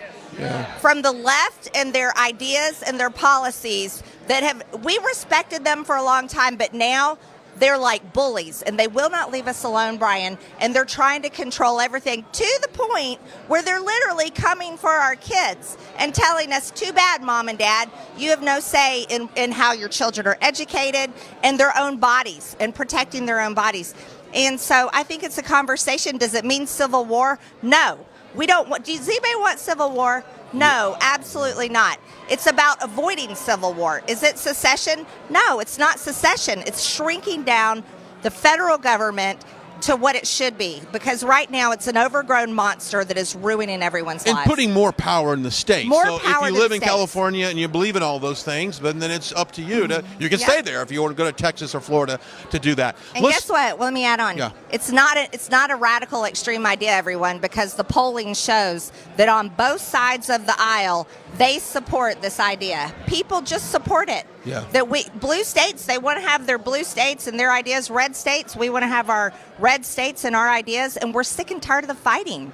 I think it's a good thing to say we're all tired of the fighting. Yeah. Marjorie Taylor Greene joining us here at CPAC 2023. Let's move our attention over to the Ukraine. You've been very open saying that you're not for just a blank check of sending money to Ukraine on this geographical territorial dispute. What say you? So I voted for the first resolution to support the people of Ukraine, but since then I have voted no to every single bill that funded war in Ukraine. And this is common sense, everyone. Ukraine is not a NATO member nation. They are not a member of NATO, but yet we have NATO 100% and basically running our military, and Zelensky demanding all of your dollars, and now Zelensky says send your sons and daughters to die in Ukraine. Absolutely not. Yeah, you talked about that today on your speech. You, because you looked I in the believe in camera protecting kids. and you said, Zelensky, take your hands off our kids. Yeah, you're not getting coming them. after our sons and daughters. Absolutely Yeah. not. And you know what our military should be doing? Our military should be defending our southern border, because we are being attacked every single day. We're attacked by the Mexican cartels that are bringing deadly fentanyl poison into our country and killing over 300 Americans every single day. And no, they're not saying we want fentanyl. They think they're taking other drugs. And these drugs that they end up getting a hold of are laced with fentanyl poison that's coming from China into Mexico, and the cartels are selling it, and they're murdering Americans. Our military should care about that. That's what Washington, D.C. should care about. We should also care about, where are all these kids? All these unaccompanied minors, we have lost track of them. We don't know where they are. We know that they end up working as child labor. We know that we know that they go missing. Are they victims of sexual abuse? Are they being sold into child sex slavery? Human trafficking is massive across the border. So yeah, you know, when it comes to Ukraine, the United States government that's paid for by all of you should care about our border and should not be funding a war over in Ukraine. We should be negotiating peace. I agree. It's very simple. Okay, before I let you go, there is no doubt you're probably one of the most attacked members in Congress, not only on social media, but in real life on the streets. You talked earlier about an incident that happened last week in a restaurant.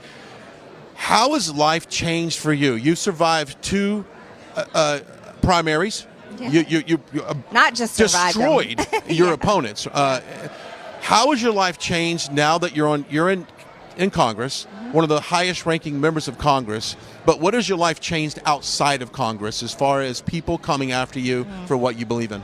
Well, my life has changed drastically. As a matter of fact, my legislation offends some people so much that they've tried to kill me for it. The Protect Children's Innocence Act, the bill I introduced, after that I introduced that bill, they swatted my house 6 times. They literally tried to have me murdered. And then just recently, a man in New York pled guilty to planning to murder me. And then guess what, everybody? The judge decided to send him home, go back home to wait his sentencing. So yeah, people are literally trying to kill me for the stances that I take and how hard I fight about it. But my life outside of, or inside and outside of Congress, I'm still the same person. You're the same person. Oh, absolutely. I work out. I have a lot of fun, do a lot of things. I think a lot of people would find my life pretty exciting, and we have a good time. Apparently, she's got 32 million views on Twitter of her doing chin-ups, and apparently that melted the internet as well. Before we let you go, a lot of Trump 2024 chants have been break out and randomly here at CPAC. What's your thoughts on Trump going into 24? Oh, I'm all about supporting President Trump. I absolutely love him. My favorite president. I know there's going to be a primary and people will do that, but let me tell you something, and I've been saying it all along. One of the things that got got me attacked for, Brian, is after the 2020 election and after January 6th, I still proudly stood publicly and I said President Trump is the leader of the Republican Party. Still, he was then and he still is today. And President Trump, and the polling shows it, he is so far ahead. He's going to win the primary, and then we'll be sending him into the general election in 2024. Marjorie Taylor Greene joining us here at CPAC 2023. Thank you so much for your time. You've got a bunch of people to talk to. There you go. We'll take it back inside. Welcome to the My Pillow 2.0 commercial.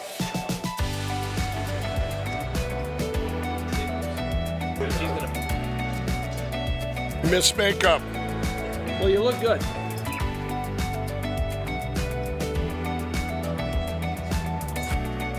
And action. You're sleeping even better. We've got the best pillow ever. My Pillow 2.0. He's a great name for a product. Good. Cut. We got it. Welcome to the set of the My Pillow 2.0, the most amazing pillow in history. That new technology, you still have the My Pillow's patented fill, but now we have new technology we didn't have back when I invented My Pillow that's going to help you sleep. It's absolutely amazing, and you're the first ones that can check it out. Go to mypillow.com, use the promo code on your screen, and we brought back the buy one, get one free. For the best night's sleep in the whole wide world, visit mypillow.com. Check out our friends over the Birch Gold Group. Get that free information kit today. Okay, we love Trump. Champs have been breaking out all over this place. And who doesn't like Trump merch? Who doesn't like Trump merch? I mean, he's running in 2024. You guys loved him in 2020 and 2016. So why not? Why not do it? Okay, patriotaddict.com. Patriotaddict.com is a great new partner of today's broadcast as well. They've got this t-shirt club, and I don't know about you, but I love a good, comfortable t-shirt, especially after you wear a suit and tie all day. Nice and soft. Nice and soft. And if it says Trump on the back or any kind of American flag, it makes it even better. Of course. They have a t-shirt club, and you can join that t-shirt club for free today. And get this, your first t-shirt is on the house as well. That is free. So, free t-shirt, free membership. All you got to pay is $249, I think, for shipping and handling. Not a big deal. Do that. It's only for CPAC for today. So please go check it out. Patriot Addict. How many American-themed shirts do you have in your closet? Way too many. I actually have a box full of all of my political merch, but I think you guys should still go out and get a free T-shirt to gear up for 2024 because you should have rally parties when you're watching RSBN rallies. Great point. You should have a rally party, invite all your friends, and everybody should have a free T-shirt. What a great point. And that's a great way to get it. So go to patriotaddict.com, put that promo code RSBN, and you'll get that free membership. And plus your first T-shirt is absolutely free. Just pay $249 for shipping and handling. We can't give the shipping and handling away. Yeah. You gotta ship it to you. And that's such a low cost for shipping and handling. That is true. That's a good point. You can find some quarters. That's a good point. All right, so go check it out. Those are two great partners of today's broadcast. We certainly appreciate it. Check out our friends over the Birch Gold Group. Get that free information kit today. Okay, we love Trump. Champs have been breaking out all over. Hello, I'm Mike Lindell, and in light of the recent events, your continued support means everything to myself and my employees. To thank you, we're having the biggest sale ever on all My Pillow bedding. Get My Pillow bed sheets for as low as $29.98. A set of pillowcases for only $9.98. In this economy, instead of buying a new bed, rejuvenate your bed with a My Pillow mattress topper for as low as $99.99. We also have blankets in a variety of sizes, colors, and styles, like plush, waffle, or gossamer, for as low as $29.98. We even have pet blankets from small size to the ones for your car. Get huge discounts on duvets, quilts, down comforters, and so much more. So go to mypillow.com or call that number on your screen. Use your promo code and you'll get huge discounts on all My Pillow bedding, including My Pillow bed sheets for as low as $29.98. Get all your shopping in while quantities last. Please order now.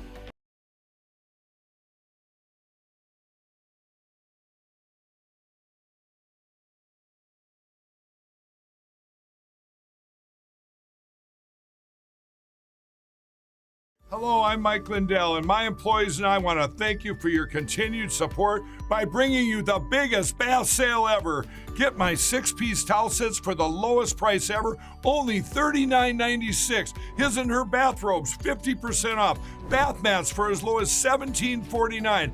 And I'm also excited to announce the original My Slippers are back in stock. And now they come in even more colors and wide sizes. They're made with the same great patented technology, and yes, you'll still save $90 a pair. So get the biggest savings ever on bath sheets, bath mats, washcloths, hand towels, bathrobes, slippers, and so much more. So go to MyPillow.com or call the number on your screen.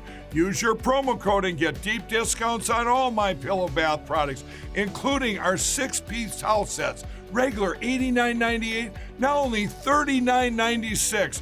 Get all your shopping in while quantities last, so please order now. Inflation.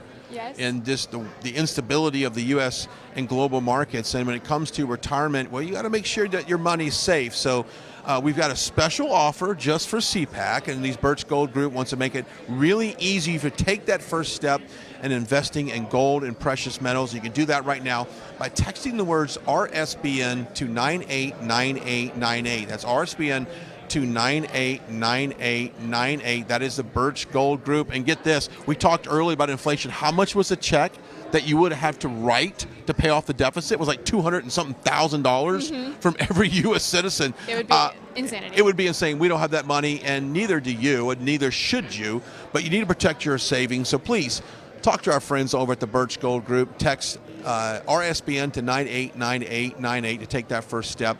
And doing gold and Grace, no one's saying you should put all of your assets into gold. That would almost be foolish in a way to put all your eggs in one basket, so to say. But you should diversify as much as possible. So go check out our friends over the Birch Gold Group. And think you're doing, what they want you to do, but you've really got to be concerned with your board, your shareholders, and your customers. So as customers, everybody in this room can have a tremendous impact, and not just by stopping. In other words, if for example, AT&T drops Newsmax. They did. Yeah, right. Don't just cancel DirecTV. Call AT&T and tell them why you're canceling. You've got to get out. You have to make what you're doing known.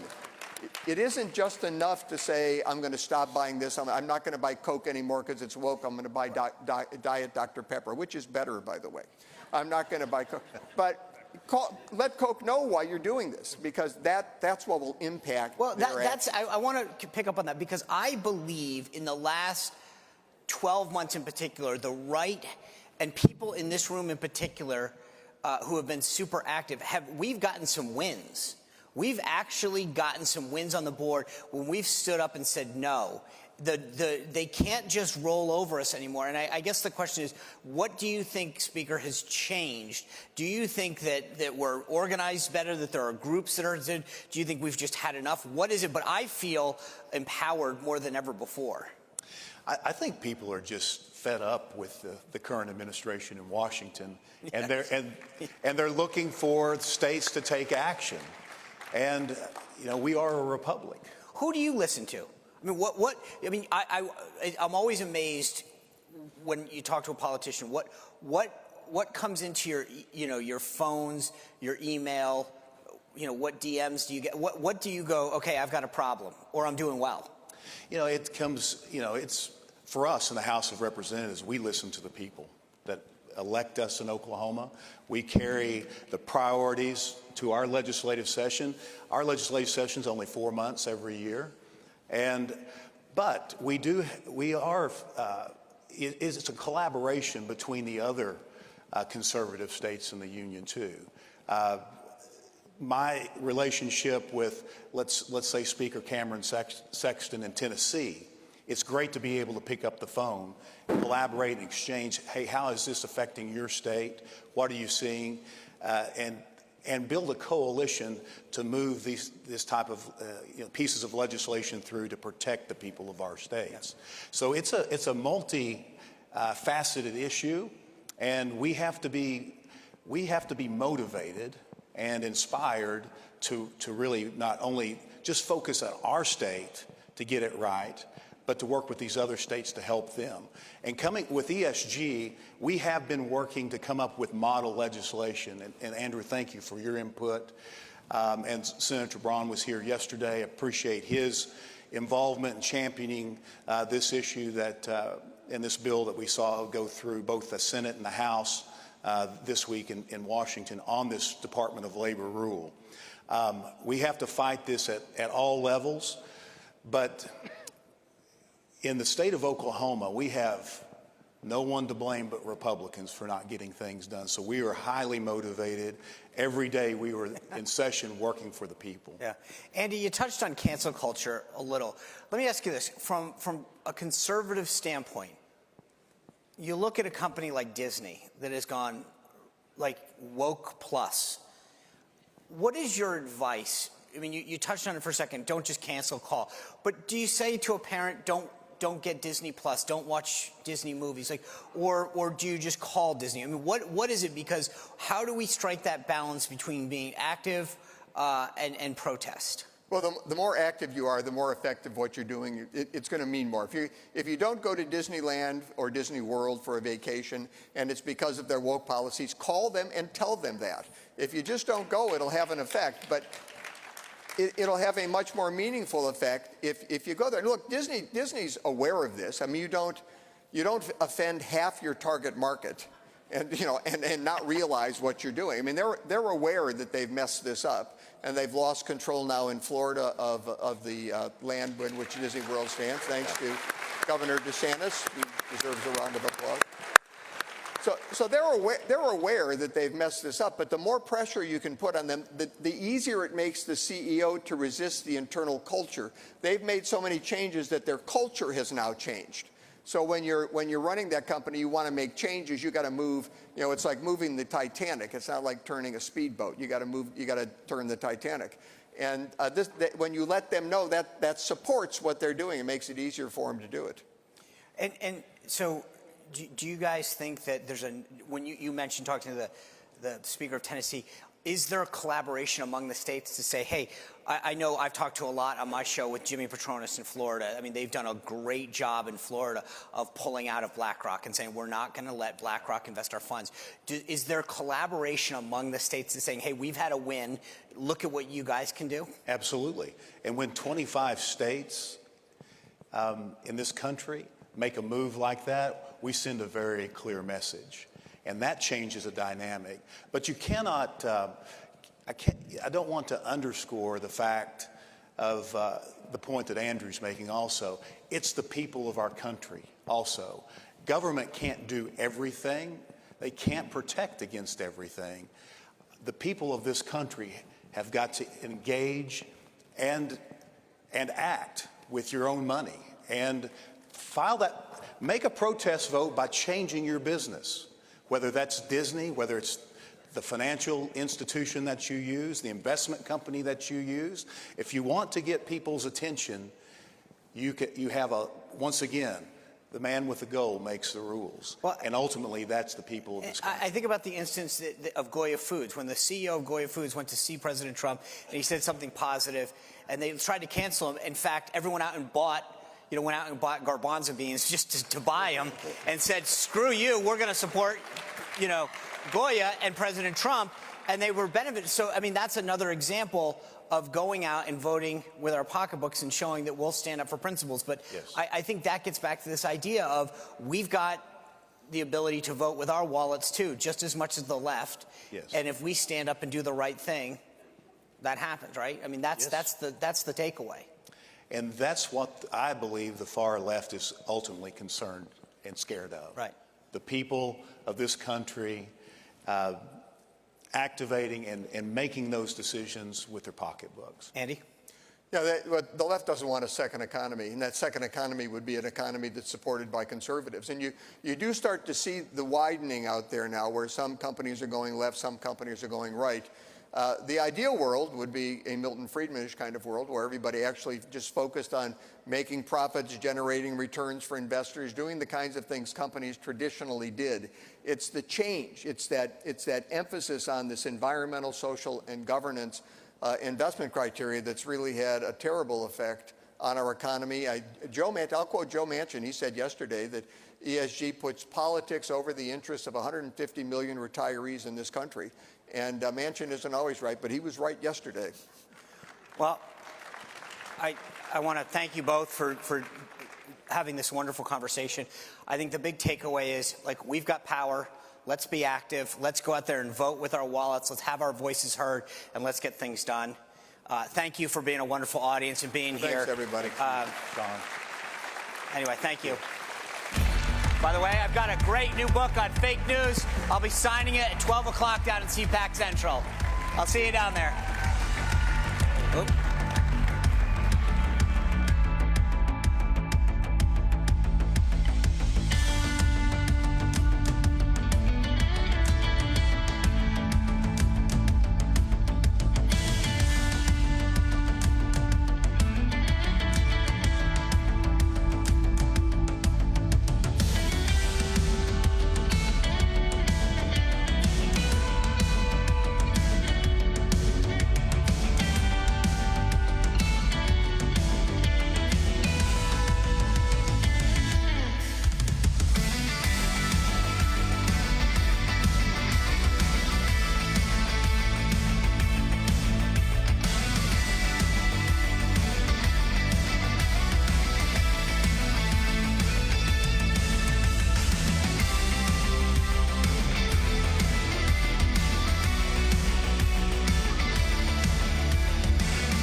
Ladies and gentlemen, up next, the Biden crime family.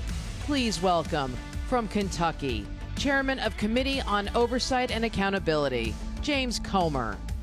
Editor-in-Chief of The Federalist, Molly Hemingway. And your host, former Congressman and CPAC board member, Bob Beaupre.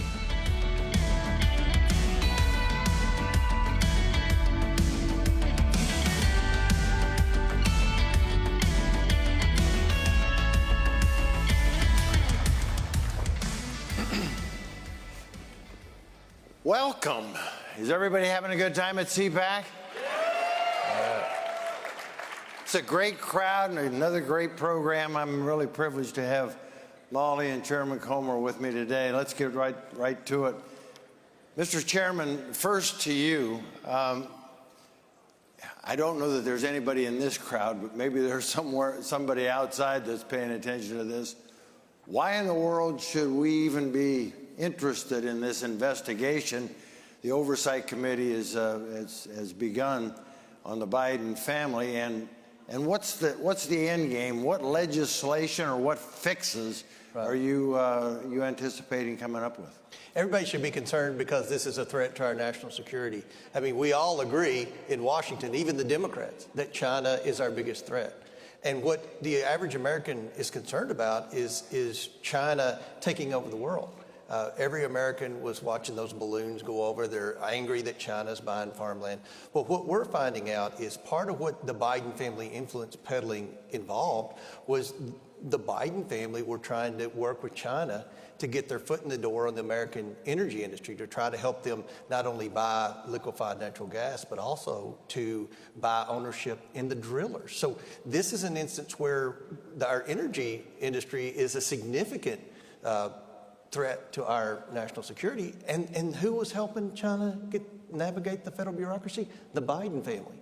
So we need to try to get to the bottom of this, and I think the American people deserve the truth. And at the end of the day, there will be a legislative fix. We're going to fix this to where there's a clear line as to what a family member can do with respect to a president of the United States as far as doing business overseas, and to increase the ethics and transparency laws to where this never happens again.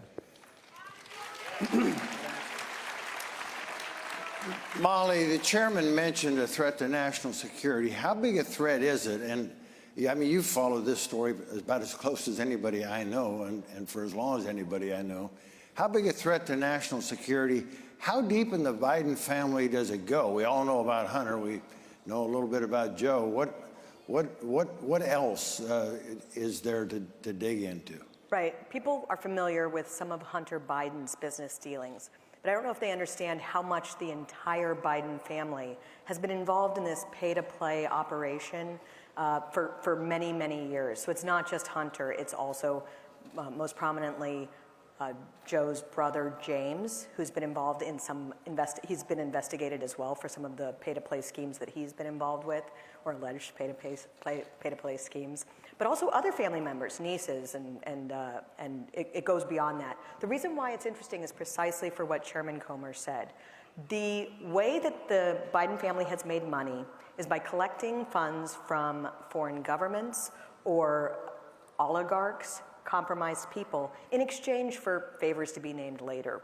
This of course affects the American people, and it happens to be that a lot of their business has been in China and in Ukraine and other places where we have every right to know exactly what was traded, exactly what was going on, and how it has affected American national security. Mr. Chairman, so she's laid out that this is pretty extensive within the greater Biden family. Are you going to be issuing subpoenas on all those various members, the people, and can you compel them? Can you force them to testify? We're going to do whatever it takes to get the truth, whatever it takes. We're starting with everyone that was involved in the Hunter Biden influence peddling scheme. I'm pleased to report we communicated with 4 of those people this week, either directly with the individual or with their attorneys. So we are making progress. We've just been chairman of the committee for 5 weeks, and we've already made contact, and I'm pleased to say are getting some cooperation from some of the people involved in the influence peddling. Molly, let's stay on that theme for just a little bit. When everybody's going to laugh at this, I know they are.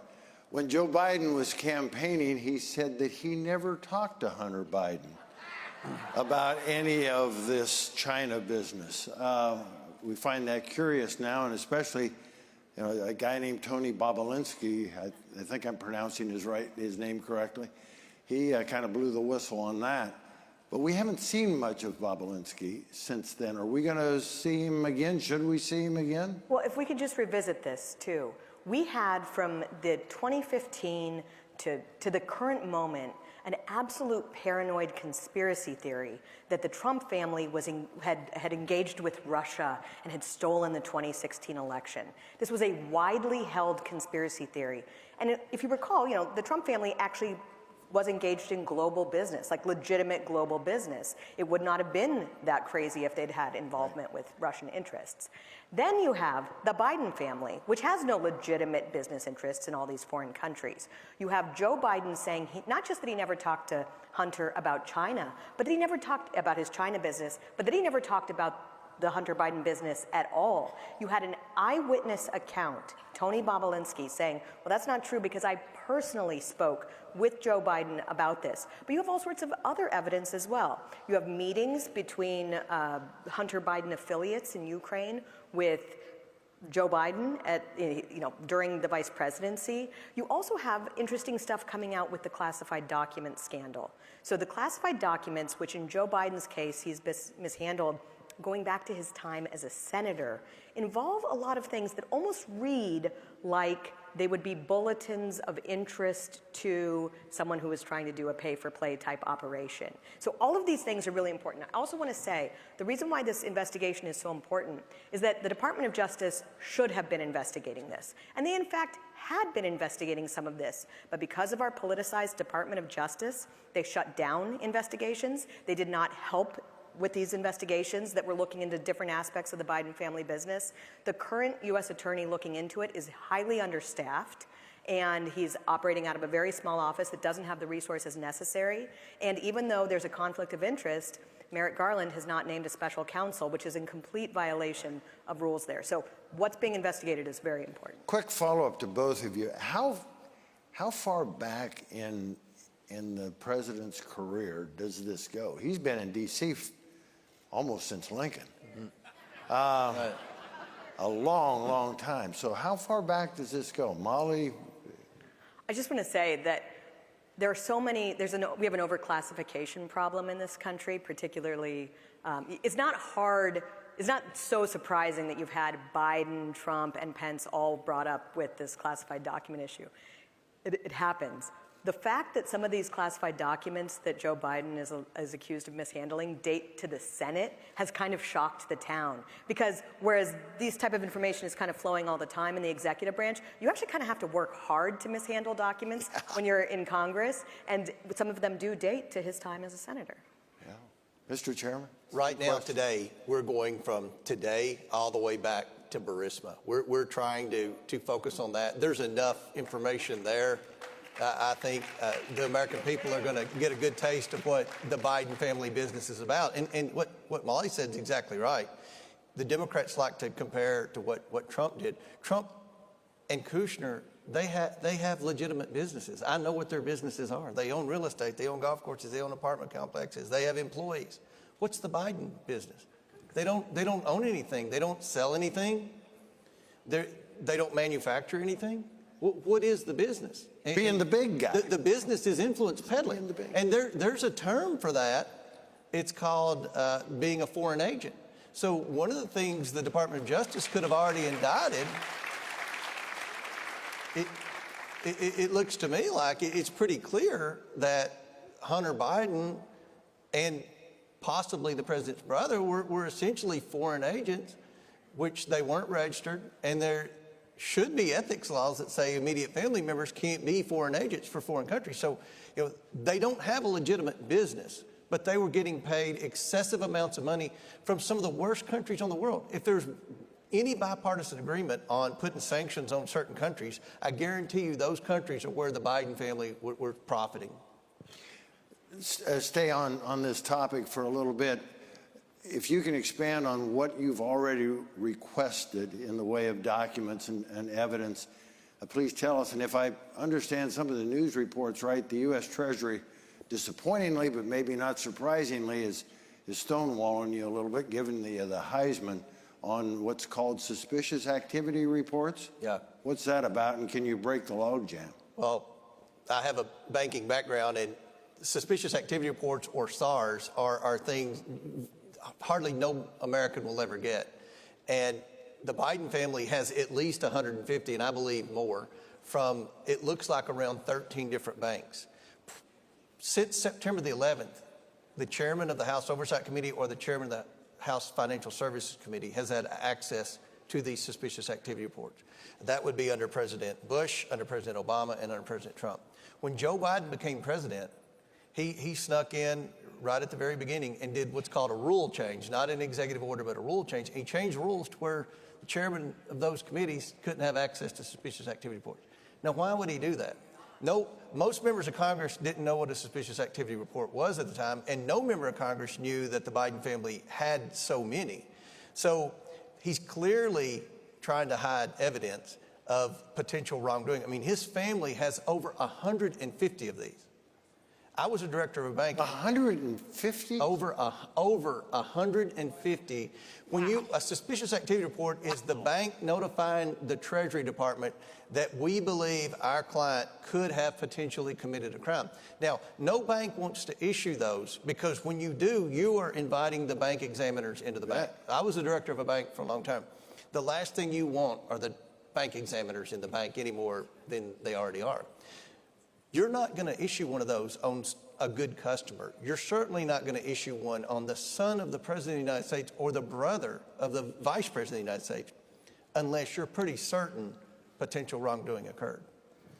Yeah, I spent a number of years in banking too, so I know exactly what a SARS is. And you're right, 150 to one family. I've never heard anything even close to that. Never. That's probably a record, and I'm being serious. I've talked to... Not a good record to have either. No, not a good record. My goodness. It's incredible. I had no idea. Molly, there's been a lot of focus, of course, on the famous laptop, the laptop from hell. And I'm guessing that Chairman Comer, as well as the Judiciary Committee, are going to be digging into that. What are the substantive charges that might come out of that part of this whole scandal? There's so many different interesting things about the possession of the laptop. First and foremost, I think the fact that when it was discovered, we had big tech and big media conspiring, colluding to suppress open discussion of this, interfering in a U.S. election, that is a major issue. But the laptop, obviously, for those who have suffered through seeing some of it, there's a lot there. And a lot of it is salacious and not probably relevant to your investigation. But a lot of it just deals with the actual business dealings that Hunter Biden was engaged in over the course of many years. And so it is important that the oversight is being done on this, also because while the FBI had possession of this, they were not apparently sharing it with some of the arms throughout the Justice Department that were doing investigations into the Biden family business. They seem to be protecting the laptop from being open to examination. And so the laptop gets a lot of news because of the salacious stuff. But what's really important, and what's important for the American people, is how are U.S. interests compromised by having powerful families in bed with China? We know so much about how the Biden family has made so much money through China. Is that the reason why we are not doing what we should be doing to take them on as the threat that they are? And it's not just the Biden family, by the way. It's other important families in D.C. that make so much money from the communist Chinese government that they're unwilling to do what we need to do in taking them on. Things that never would have happened when we were engaged in a Cold War with the Soviet Union, where it was all hands on deck. We are in a society right now where we have Hollywood and the media and our most powerful politicians in both parties actually working with China and making so much money off China that it's a national security problem. And I'd say first and foremost is the Biden family, which, they've been involved for a long time. They've made a ton of money this way, and it's reflected in how Biden has spoken very softly about China, how he seems to have not been aggressive in countering the threats that they pose, whether economic or military. And there's no question that voters have every right to know what's going on here. I want to ask the same question to both of you, and this is a very personal question, but I bet it's one that everybody watching here has as well. With the closeness that we already know that the Biden family has had with China specifically, has China got the goods on them? Have they got their hand on the lever to exert that influence? I mean, isn't that what this is really all about? That's what our investigation is all about. And make no mistake, this is an investigation of Joe Biden. And to determine whether or not Joe Biden, first of all, lied to the American people. I think we're going to be all right on that answer. But secondly, is Joe Biden compromised because of the millions of dollars that his family received? Not just the money directly sent to an LLC, which served as a pass-through to Hunter and to Jim Biden, but also to the University of Delaware and the University of Pennsylvania. Right. I mean, Biden, the 4 years he wasn't in office, he drew a salary from an entity that was, by all accounts, funded through China. So when you ask when President Biden met with President Xi several months ago, why didn't he bring up the origination of COVID-19? Why did they let the balloon fly over? Why are they continuing to let China manipulate our currency and get away with secret talks with Russia and trying to be the player on the world stage? Is it because he's compromised? And that's what the purpose of this investigation is. That's why it's of the utmost importance to our national security to determine whether or not this president's compromised. Molly, you want a piece of that? I'll just also say it's not just China. I mean, there was a previous Senate investigation into the Biden family business that did have access to some of these Treasury documents.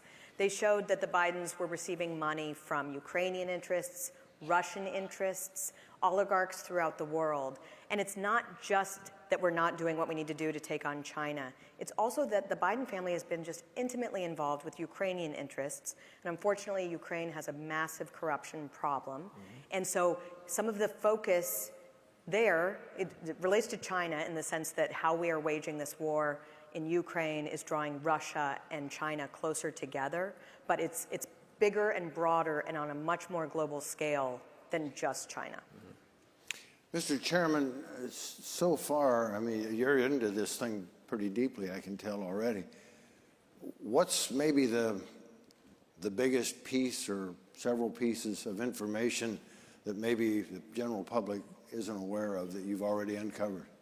I think, first of all, the thing that struck me is how much money the Bidens got from China. It's more than what's been previously reported. And the fact that it's pretty clear that Joe Biden was involved. And that's what the Democrats have said. When we won the House, we flipped the House, we went back to Washington for a lame duck session. Jim Jordan and I had a press conference because Jordan's on the Oversight Committee too. We had a press conference to announce we were going to formally start this investigation in January when I became chairman and had subpoena power. And the press said, oh, this is Russian disinformation. There's nothing in the laptop. You know, there's nothing to see here or whatever. Today, just a few months later, now the press is acknowledging, just like the Twitter executives did in our first hearing, that the laptop was real. They made a mistake suppressing it. Now Jordan's going to talk to those 51 intelligence commissioners and let them explain why they signed that letter saying the laptop was Russian disinformation. But the press is now saying, well, yeah, Hunter Biden, he probably did some bad things. But look, he had a drug problem, and Joe Biden wasn't involved. Now, the first part of their explanation is right. The second part, it looks like Joe Biden was very involved because Joe Biden claims he never met with any of these people. I mean, some of them flew on Air Force Two with Joe Biden when he was vice president. There are pictures of him There are having pictures, dinner. there are emails, and we've spoken. We have met with people that were in the room with Joe Biden when these business deals with his son were being involved. Yeah, you can do that. Yeah.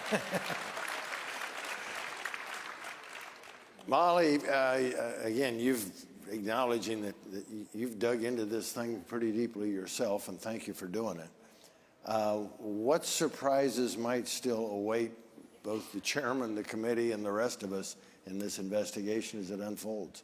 I don't know exactly, but I think one thing that's interesting is there's such a broad nature of criminal allegations, and we seem to get an indication months ago through leaks to the media that there were going to begin to be some charges against Hunter Biden.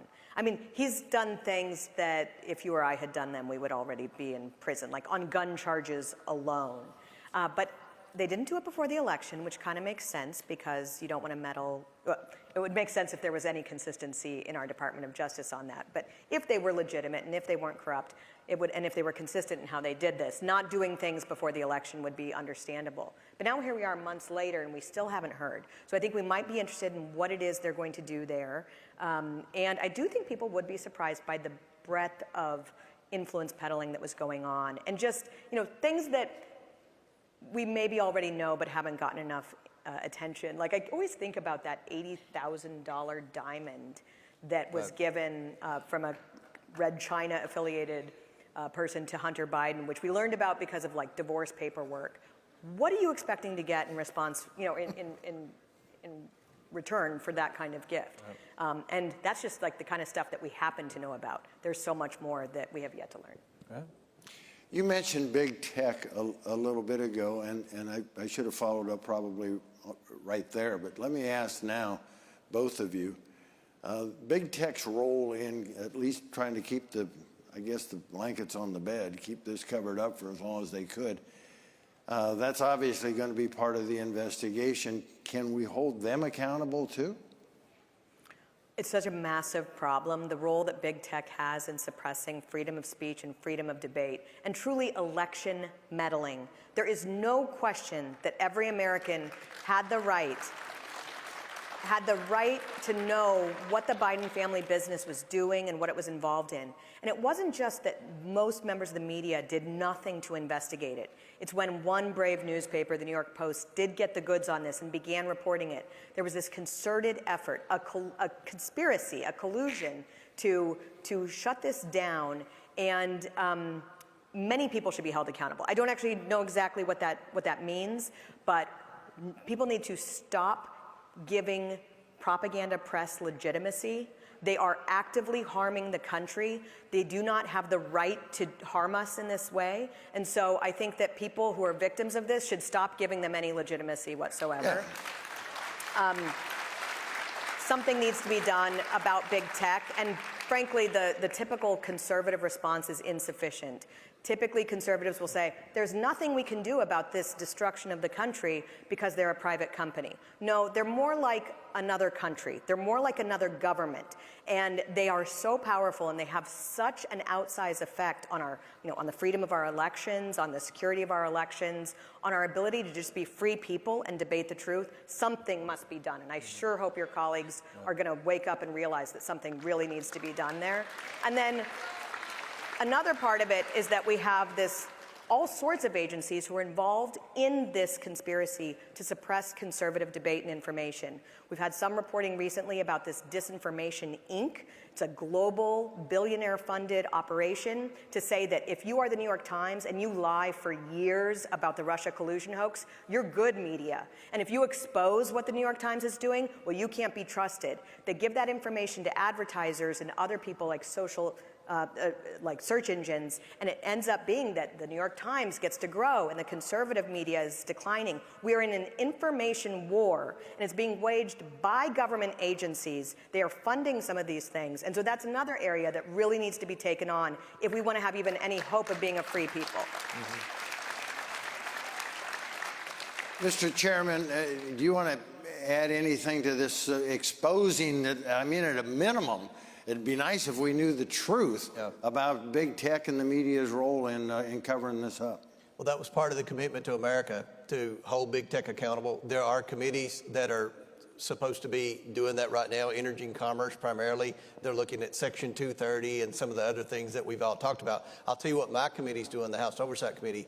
We just passed, it was my bill, passed out a committee, the Protecting Speech from the Government Act. Basically, it prevents what the FBI was doing. Right now, the Hatch Act apparently didn't apply to social media activities. So we've expanded, this bill expands the Hatch Act that would prevent and allow us to hold FBI agents accountable. We didn't know until Elon Musk released the Twitter files that the FBI had a special unit of 50 people at least. They didn't have the authority to do it. They didn't have the funding to do it, but somehow they had 50 employees that did nothing but police social media. And they were policing social media against conservatives. They were censoring conservative speech. But we can't hold, there's a loophole in the law apparently that allowed them to do this. The government has no business in censoring speech, whether it be conservative speech or liberal speech. That's a First Amendment right. That's a violation of the First Amendment. The government shouldn't do that. This bill will make it not only illegal, but allow them to be prosecuted for that. I want to be sure and ask you before you get away. We started CPAC yesterday morning with Chairman Schlapp and Chairman Jim Jordan from the Judiciary Committee talking about the investigation that he's undertaken. So, knowing the both of you a little bit, I know that you've separated the turf a little bit, and you've got your responsibilities. He has his in judiciary. How have you divided that up? What should all of us expect from your respective investigations? Well, Jim's the GOAT. Jim's the LeBron James of the House Republican Conference. And Jim gets more words per minute in than I do. I don't know if anybody's noticed that. But Jim's focused on the Department of Justice. He's focused on the weaponization of the Department of Justice, the weaponization of the FBI. He's also on the Oversight Committee, so he knows what we're doing with respect to the Biden investigation. Part of the problem with the Biden investigation is overreach by the Department of Justice. There are a lot of questions we have for the Department of Justice as to why has Hunter Biden been able to get away with this. No other American would have gone this long without being indicted. But for whatever reason, the Department of Justice hasn't done anything to Biden. So Jim's focused on that. He's also a key person on the Oversight Committee focused on the Biden family influence peddling. So we work together really well. We communicate every day. Well, thank you for doing it. Let me ask both of you the same question as we wind this down. As I sit here, Mr. Chairman, you're in Congress, I was in Congress, privileged to be there for a little while. Molly, you've observed the buggers for a while, so you've got a perspective as well. I know what human nature is. I understand that we are a fallen nature. I get all of that. But I honestly struggle with how anyone, Joe Biden, whomever, could somehow think that this is all okay. That after that many years of, call me naive, call me whatever, I always thought we were supposed to be held to a little higher standard.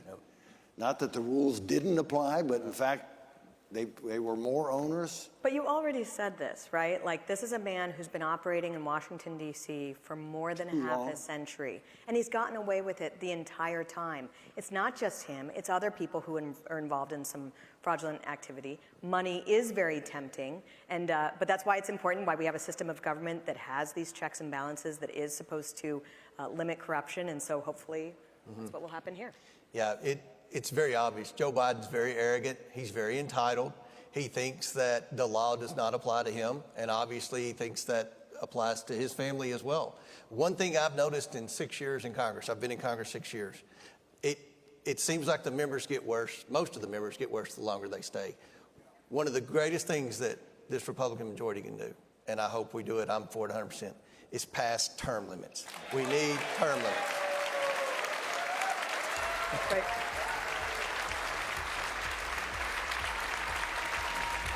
Well, I think we're in good hands with Chairman Comer and Chairman Jim Jordan leading this investigation. It's a shame we've got to have one, but I think it's the investigative part is in good hands. I also think it's critically important that we have a media that's willing to tell us the truth and expose the problems that exist out there. So join me in thanking Molly and Chairman Comer. And thank you all for being here. God bless you.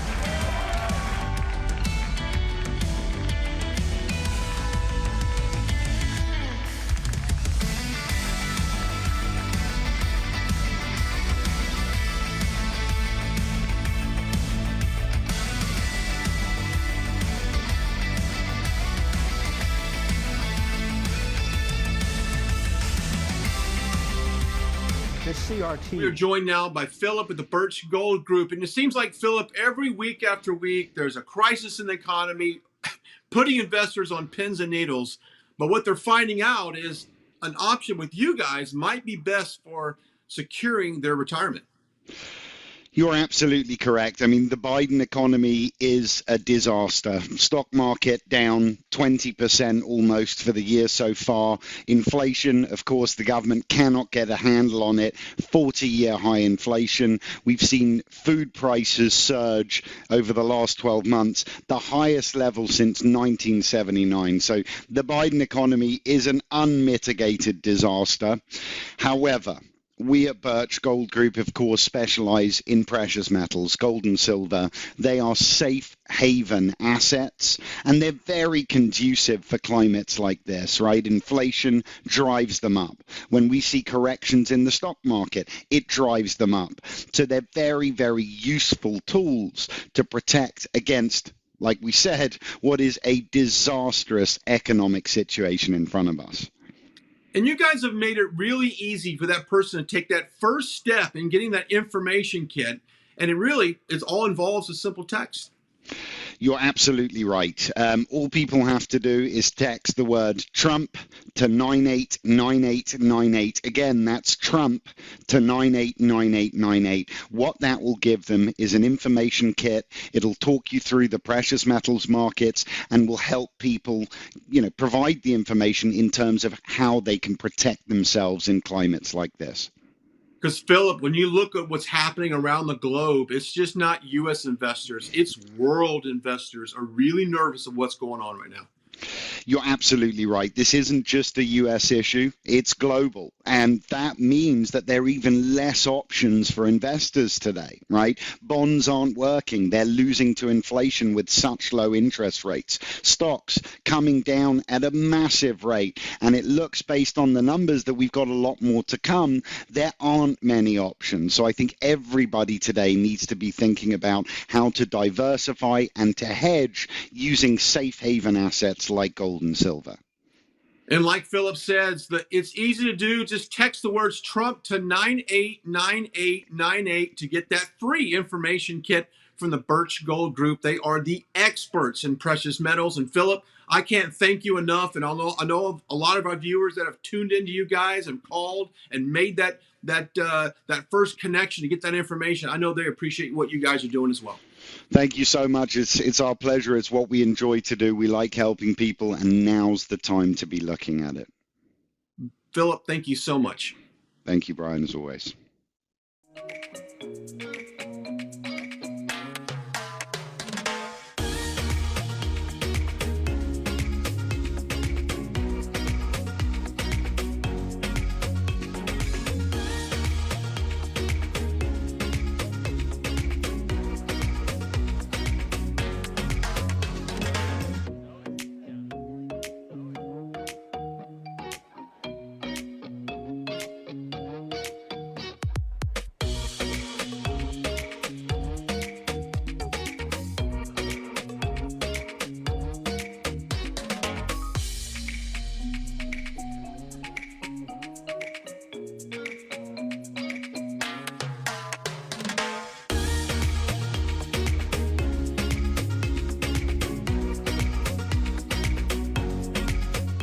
Ladies and gentlemen, please welcome former senior advisor to the 45th president and host of the Kimberly Guilfoyle Show, Kimberly Guilfoyle.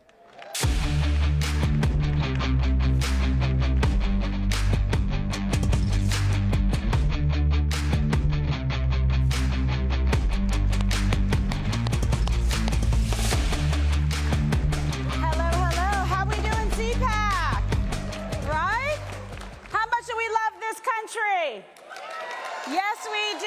And thank you to Mercedes and Matt for having us all here, an incredible group of fearless patriots. And we are just getting started.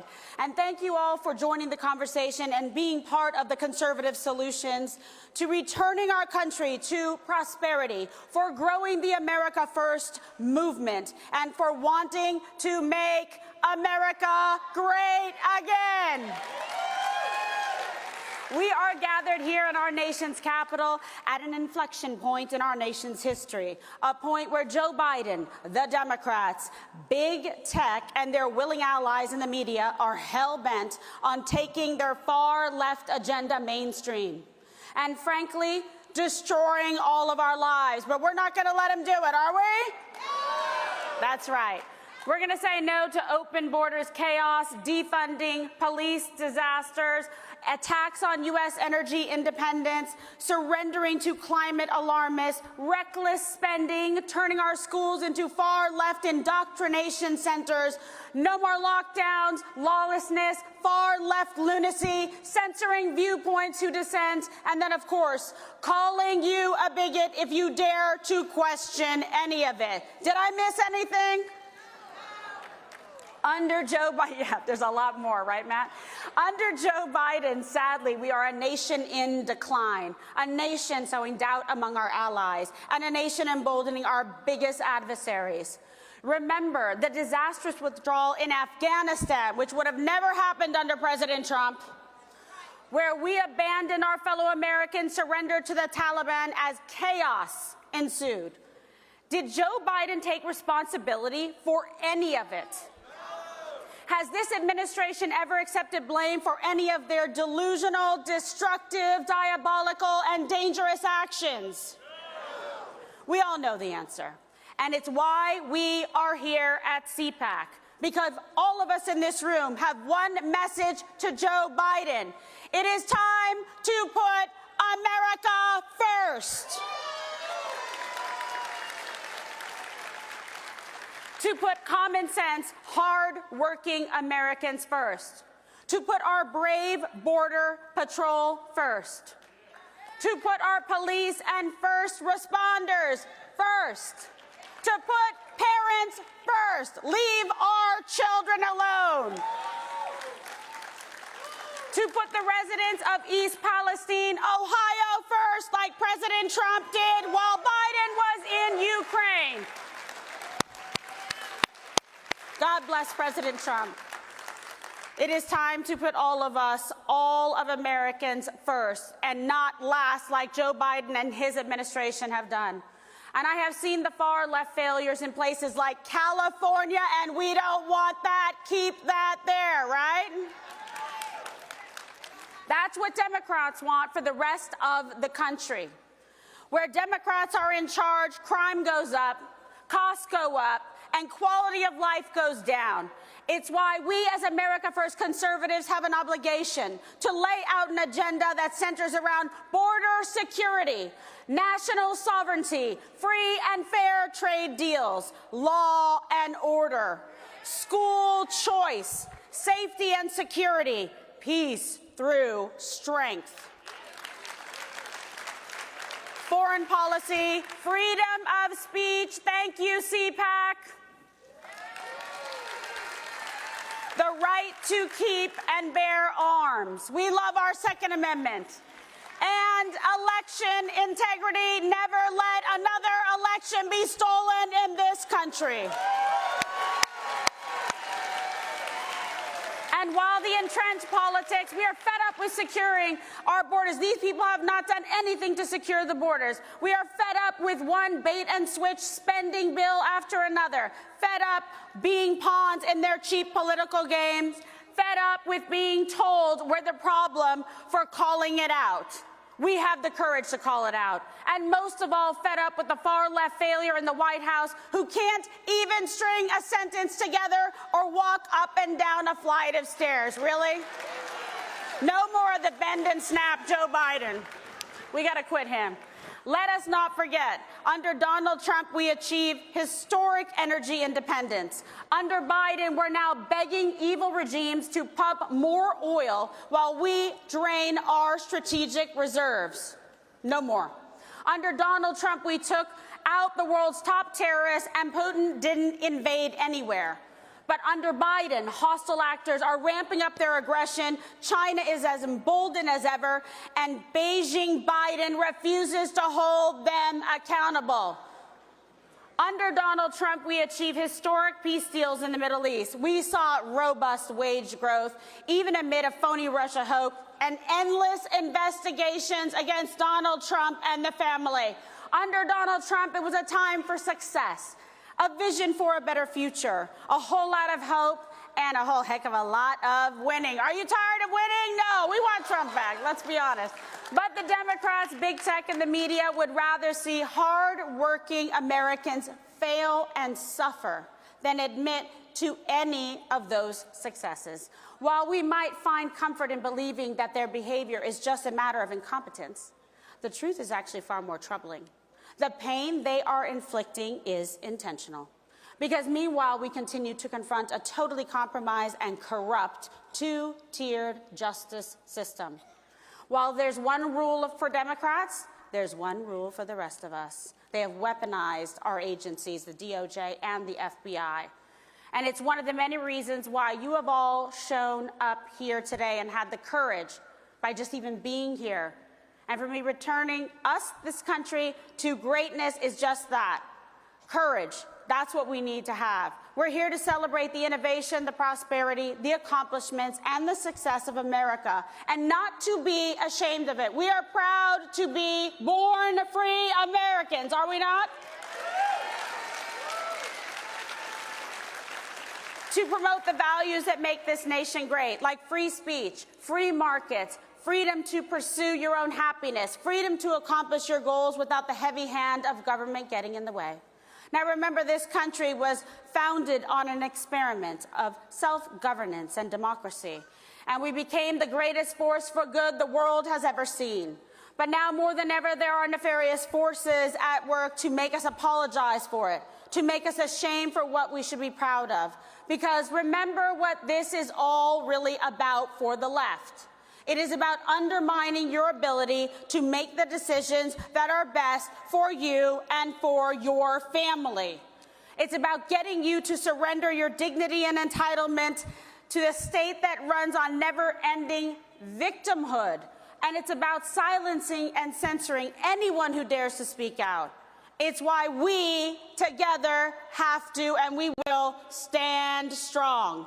And remind our fellow Americans what this country really stands for and what its full potential really is. And the good news is, Conservatives all across the country are rising up to meet the moment, registering new voters, running for school board, battling for our children, and battling for our future.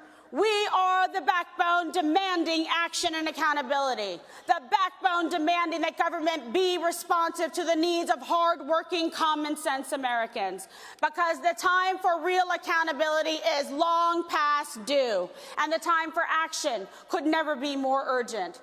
We have to remind ourselves that our mission does not come without responsibility. It's why I'm here at CPAC.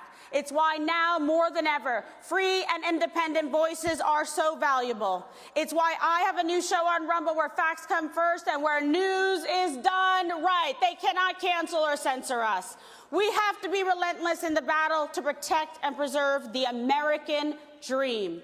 And it's why I am so proud, deeply proud, to introduce our next incredible speaker, who shows no fear, who stands up to the left-wing rage mob every single day, who is America first always, and who stands shoulder to shoulder with all of us in our quest to take this country forward, take this country on the road to prosperity, and to take this country to a place where we can and we will, say it with me, make America great again. And here now, the son of the 45th and I think 47th President of the United States, Donald Trump Jr.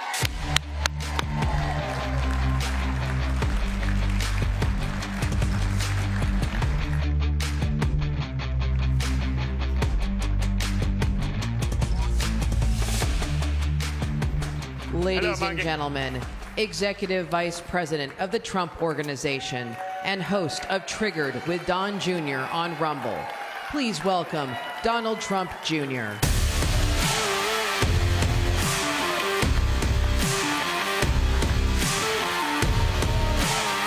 What's going on, CPAC?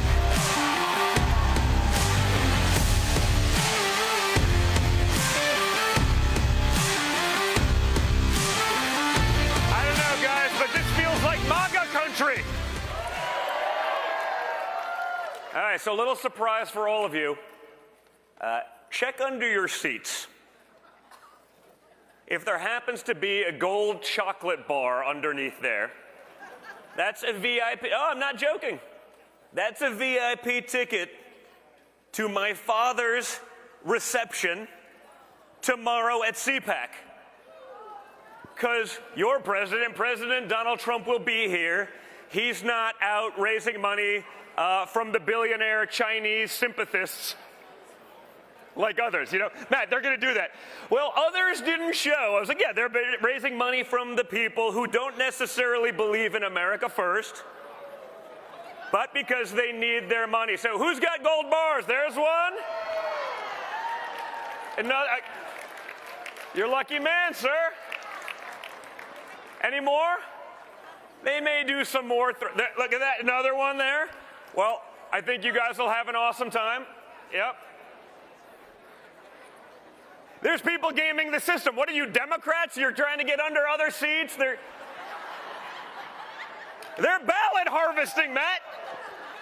By the way, my political speech for the day, if we don't start doing the same thing that Democrats do, none of it matters. All right? Remember that. Like, we have to be ballot harvesting. For the first time, perhaps ever, we're actually winning on the issues, but we can't implement all of the things that we want, like the logical things like same-day voting, paper ballots, ID checks. Like, even the socialists in Europe are like, you seriously don't have those things? Like, they're left of some of the lunatics on the left here, and they're shocked that we don't. But guess what? While we want all those things as Republicans, we'll never get them if we don't actually play the game, right? The left has weaponized COVID. They weaponized the pandemic to change the playing field. And guess what? We can't implement the things that we want if we're not in control. So in the meantime, until we take over those institutions, usually in the state legislatures, it won't matter. So we have to play the game on the battlefield that they've laid out. We have to start playing the game aggressively like they always do. And if we don't do that, It won't matter. You could have whoever, the greatest candidate in the world, the greatest policies in the world, and a guy like John Fetterman would be able to beat them. Hey, guys, I'm the one that's willing to say this stuff because someone has to, because it's insane what's actually going on, right? And when I said, like, I don't know, it's sort of weird that Pennsylvania managed to elect a vegetable, they criticized me as being ableist. I didn't know what that was, but there's always an ist, right? There's always an ist, and it doesn't matter what you're talking about. And apparently an ableist is someone who discriminates against those with disabilities. I said, well, I'm not discriminating against an ableist. I'd love for John Fetterman to have, like, good gainful employment. Maybe he could be, like, a bag guy at, like, a grocery store but, like, is it unreasonable for me to expect, as a citizen of the United States of America, to have a United States senator have basic cognitive function? Like, well, you make a solid point, sir. Why should a United States senator be held to a different standard than the President of the United States himself? So we have to fix all of that, right? But again, we can't fix it until we play the game their way. The other way we have to start doing that, folks, is we have to start voting with our wallets, okay? The number one thing that we can do to make sure that our values exist into the future is fueling the patriot economy. Just this week, I mean, this wasn't even going to be my speech until yesterday. I started a news app with my friend Taylor Butterwich because I got sick of, perhaps me because I'm so immersed in this stuff. I knew about the Hunter Biden story, but no one else did. It was in the New York Post, which is like the second oldest newspaper in America, but big tech made sure no one else ever saw that article. We now know that like 17% of Democrats wouldn't have voted for Joe Biden had they heard of this. So under the auspices of build your own, right? We've been always told build your own. Now we try to build our own and then Amazon Web Services throws you off. Or Apple won't let you on the App Store. Or Google does the same. They say build your own, but they don't really mean it, right? They're not like, oh, you just do it your own. Like, we're going to put up every roadblock possible to make that happen. But we took the advice and we built our own. We created an app that simply aggregates news, MXM news, like minute by minute. We take articles from the left, articles from the right. I mean, I looked yesterday. We had stuff from like Mediaite on there, like not exactly what we'd call conservative material. And Taylor, while operating the business, goes to check our account balance and finds out that we have zero in our operating account. There was about $750,000 in there the day before. Calls the bank, he calls me, he's like, hey, we have a problem. Yeah, that's a problem. Like, that's not good. Calls the bank, finds out, oh yeah, you'll get a cashier's check in a day or two. What? Like, what do you mean? Yeah, we closed out your account. I was like, wait, PNC Bank. Okay, yeah. Like, this isn't like, and by the way, it's not like we're creating news. Like if I was talking about the Wuhan lab leak story as the most obvious thing in the world for the last 2 years, which I've been doing, like, I'm not even creating that. But because I'll show you the New York Times alongside a Breitbart and let you make up your own mind, that still to them is apparently an offense. Think about that. PNC Bank, a major national bank, but we've seen it all, right? I had Chase cancel something to do credit card processing, I think it was, for something I was speaking, because I was speaking at an evangelical event. Now, we understand based on the testimony of Chris Wray the other day that apparently, like, practicing Catholics are domestic terrorists. Just like concerned mothers not wanting their children to be indoctrinated with critical race theory, not wanting their children to be pressured into permanent life-altering sex change surgeries by their rainbow-haired teacher without parental involvement or consent. Those aren't people to worry about, but practicing Catholics, concerned mothers, those are the real threats, Remember the guys that always commit the crimes? Like, yeah, they were on our radar. Yeah, they were on your radar, but you were too busy monitoring someone's grandmother who was within 500 miles of January 6th in D.C. Not doing their actual job, but this is the FBI. You'd think, no way, they're above reproach, but the FBI is doing it. We've seen the DOJ. We've seen the treatment of the January 6 prisoners. We're now watching our banks do this to us. Guys, we got to fight back. I've said it on this probably stage last year. It's like, they could take out the most powerful man in the world, the President of the United States, like they did to my father.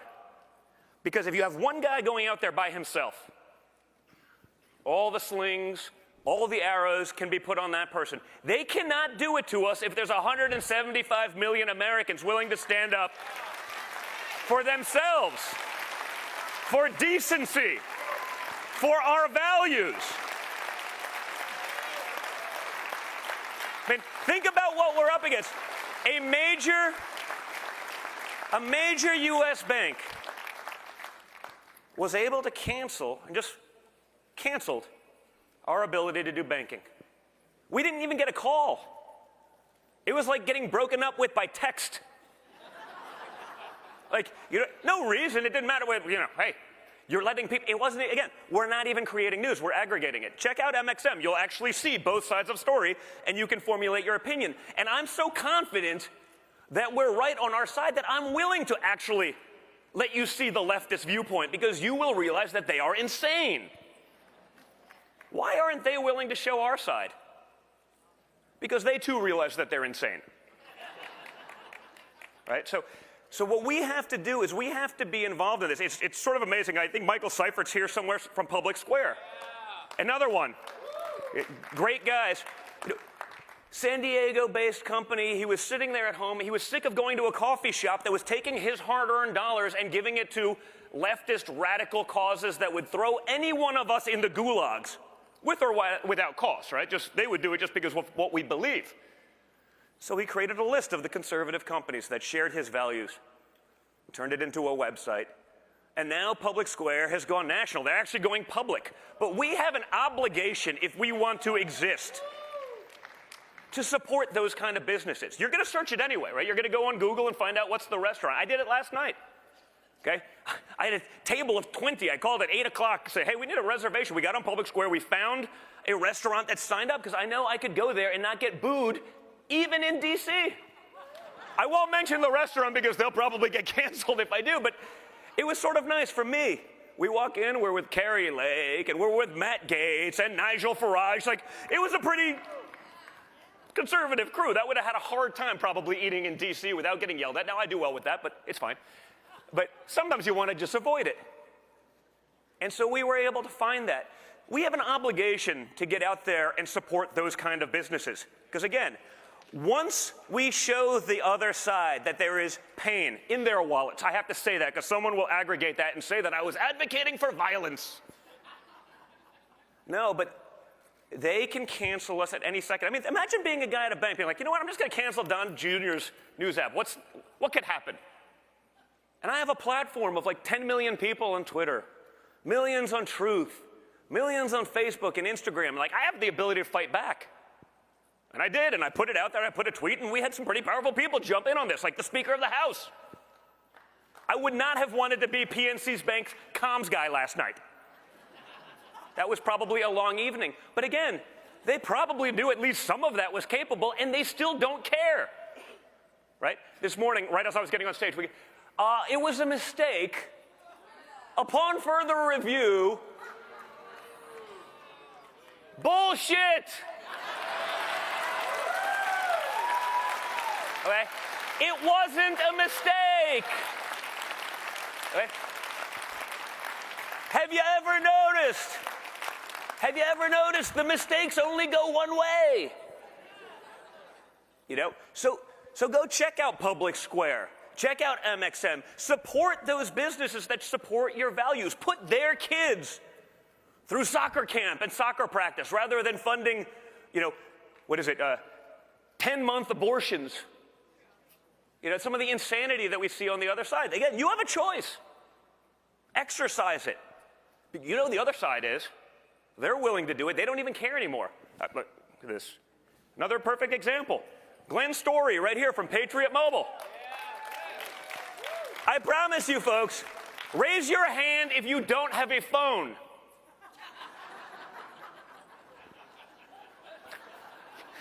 Well, I got to keep my phone away because I know, like, I'm on every FBI list imaginable, so I just got to keep it away because, like, they're going to drone me one day. Like, you all have a phone. You all are going to use it. Well, you can give your money to AT&T, who has in the last month tried canceling Newsmax, who the month prior to that took off OAN out of millions of homes. The parent company is actively attacking conservative mindset. Again, nothing extreme. It's Newsmax and OAN. It's just the stuff that we all believe. That's extreme. We can't let them even have an opinion. We can't let them have a voice. So if you're going to have a phone, you can give your money to AT&T and watch it get weaponized against everything that you believe, or you can go to Patriot Mobile. Like, it's that simple. But we have to start thinking this way, folks, because if we don't, it's over. It's not just about the political landscape. We discussed ballot harvesting again. That's number one. Right? There's a reason you can win House seats because that's so localized, but you can't win the national because you can't go to California. There are people in Pennsylvania, I guarantee you, that have no idea who was even running for the United States Senate that voted. No, it's true. Like, of course. Because you could not listen. If you listen for 5 seconds to anything John Fetterman, you said, okay, he's clearly unfit for office. It's like, that's not, like, you don't have to be a doctor to be like, maybe there's something wrong. The Democrats knew he had these issues, and they ran him anyway. By the way, they had someone who I probably don't agree with on anything, but was, like, at least, like, able to function. Maybe not quite as radical, Connor Lamb. They could have ran him, but they knew even in the primary that this guy had these issues, and they ran him anyway because they want a radical extremist that wants to release murderers. And this is the party of the left today. Right? There are still incredible, great, moderate Democrats in America, but they have no one representing them. Because you can't win if you don't espouse the lunacy of the left today. You can't get the California, New York, Soros money, whatever it may be, and win.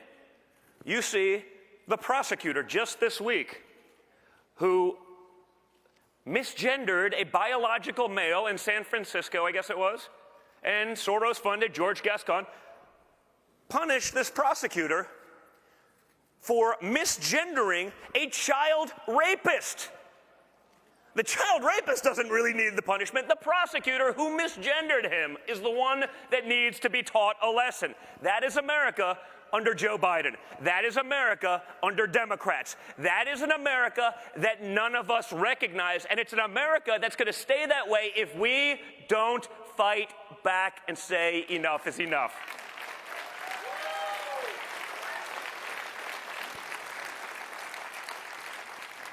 So guys, that's our message, right? We need a president that is not owned by other people, right? There's a reason the billionaire class, even the billionaire conservative news class, wants someone other than Trump. It's because they want someone that needs them to take their call. You know, there's a lot of the billionaire class, even on the Republican side. It's like, yeah, we're really hard on China, but, like, don't be that hard. Like, we still want our widget for a quarter-cent cheaper, and we'll destroy the American middle class to do so. Make no mistake. Okay? I want the guy that doesn't need to take that call, that isn't entirely beholden to them, that is showing up to speak to the people, not showing up to speak to those who would rather go much softer on China. We didn't need this job to begin with. My father certainly didn't. It was a lot easier to shut the hell up for me and be a real estate developer from New York. Unfortunately for the Democrats and many rhinos, and many, that is not our style. So guys, don't forget to vote in the CPAC poll, but most importantly right now, vote with your wallets. Support those who are supporting you. Help them engage in the battle for our future and for our very existence. Because if you don't think that it's on the table, you have not been watching. Thank you very much, CPAC. You are the best. Thank you.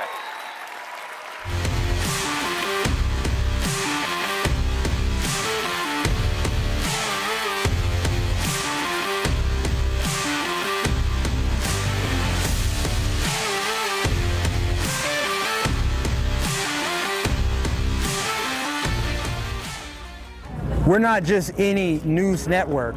We show the crowd, we show the energy, we show the enthusiasm, we interview people, we show the smiles on everyone's faces as they fill into one of these venues to support their president, to support their values, their beliefs, their flag, their country. We show all of that to you. We bring it right up to you and make it personal, as if you're with us here experiencing it for yourself. This is one of the things that we pride ourselves in doing, is showing you on the ground experience of how people are seeing it and experiencing it for themselves. Just the energy is so electric and exciting. People recognize us everywhere we go. We have to stop and take photos. There are thousands of people that come up to us after each event and ask us to keep fighting for them, keep showing the truth. They thank us. They thank us for giving them a voice, because nobody else will give them a voice. Instead, they take who they really are and turn them into something that they're not. They try to say that these are white supremacist gatherings and they're neo-Nazis. They spin all these false narratives, but in reality, there are Filipinos, there are Thai people, they're Chinese, they're Brazilian, they're Cubans, they're Africans, they're Jamaicans, they're Americans. There are people from all over the world, to be honest with you. Everybody supports this president. Everybody supports American ideals of liberty, truth, freedom. We can't thank you enough for supporting us at Right Side Broadcasting Network. We are almost entirely viewer supported. This isn't just our network, it's your network. This is a network for the people. This is a network that's about truth, delivering the truth, showing what's actually happening in the world from the perspective of the average person.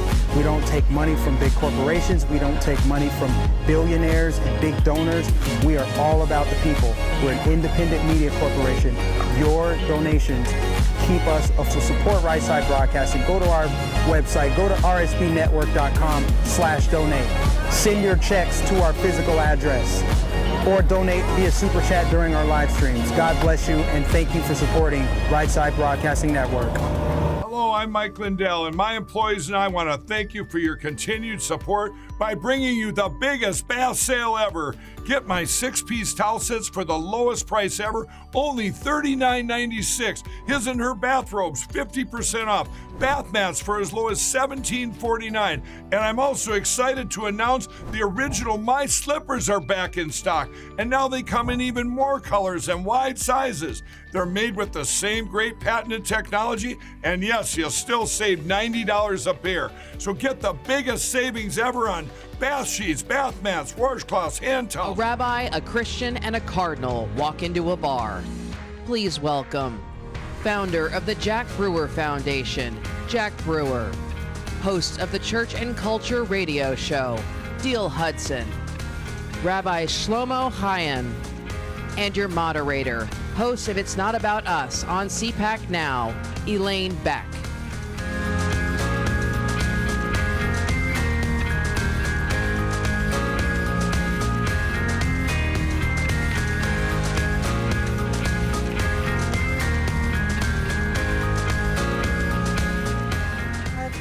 If you'd all stand to your feet really quick as we go to the throne and honor God. Every head bowed, all eyes closed. Father God, we come to you humbly, dear Lord Jesus, and ask that you bring your Holy Spirit upon this entire room, Father God.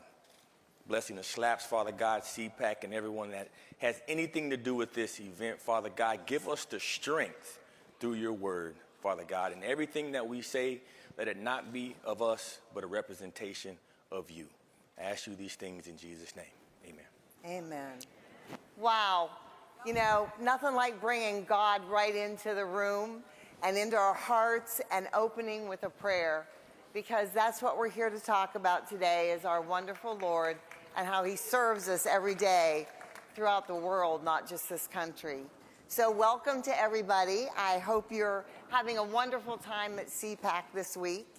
And I'm very pleased to be able to sit here with these wonderful gentlemen that all represent different religious backgrounds, but are all serving one God that we all love so much and rely on.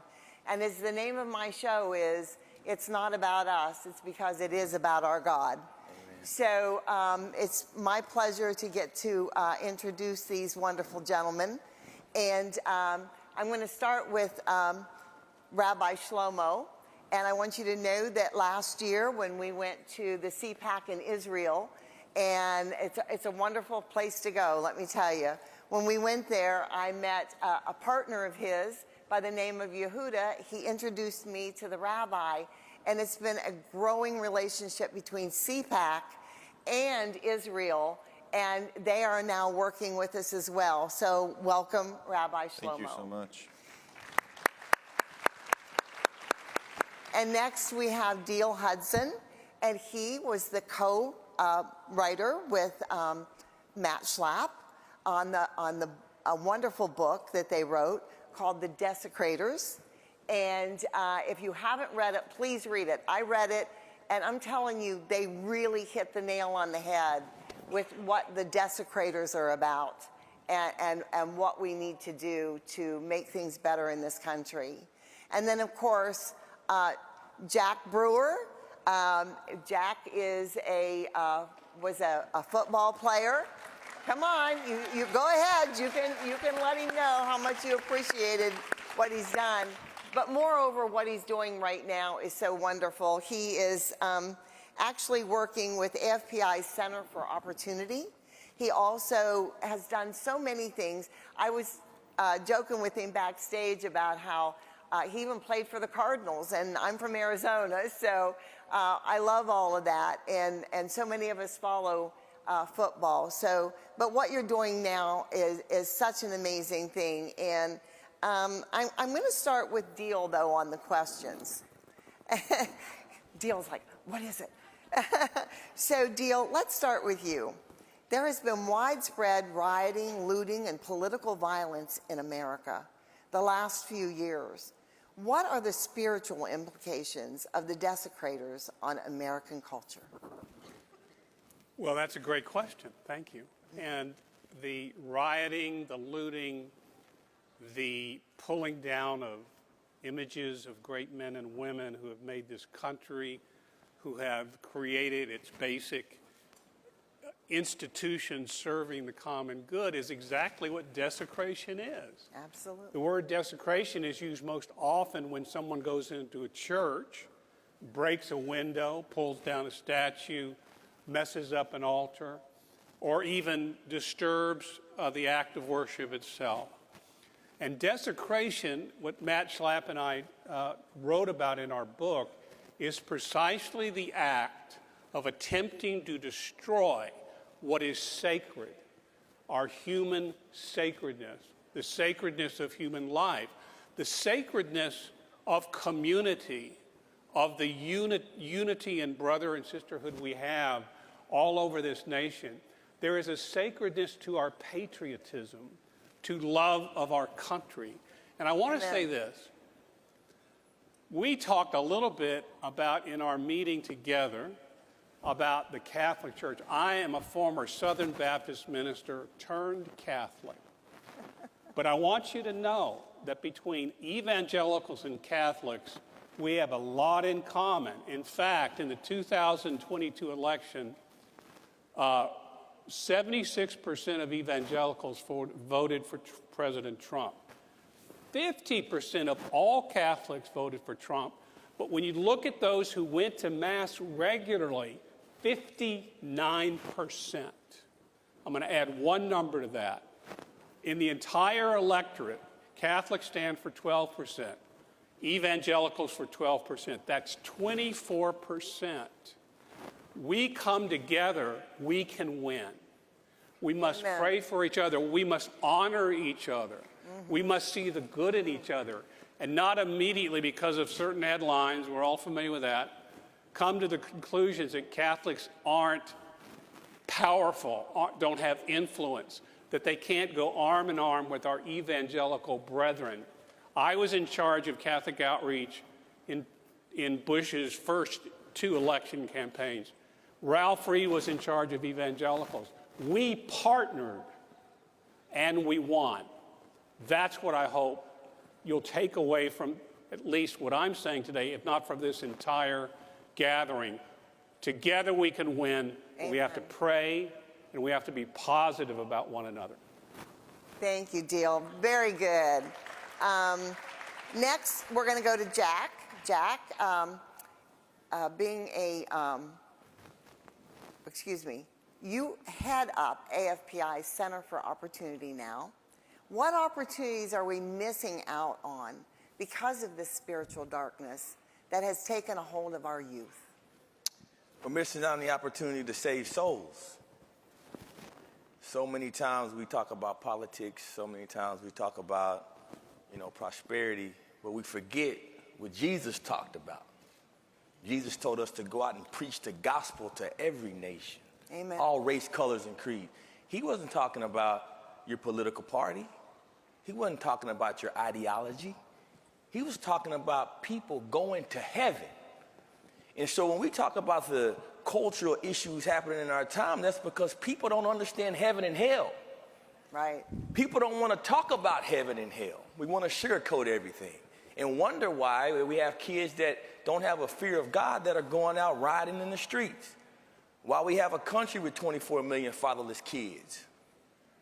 While you read the last verse of the Old Testament, and God warns us that if the hearts of the fathers don't turn to the children, that he will hit our land with a curse.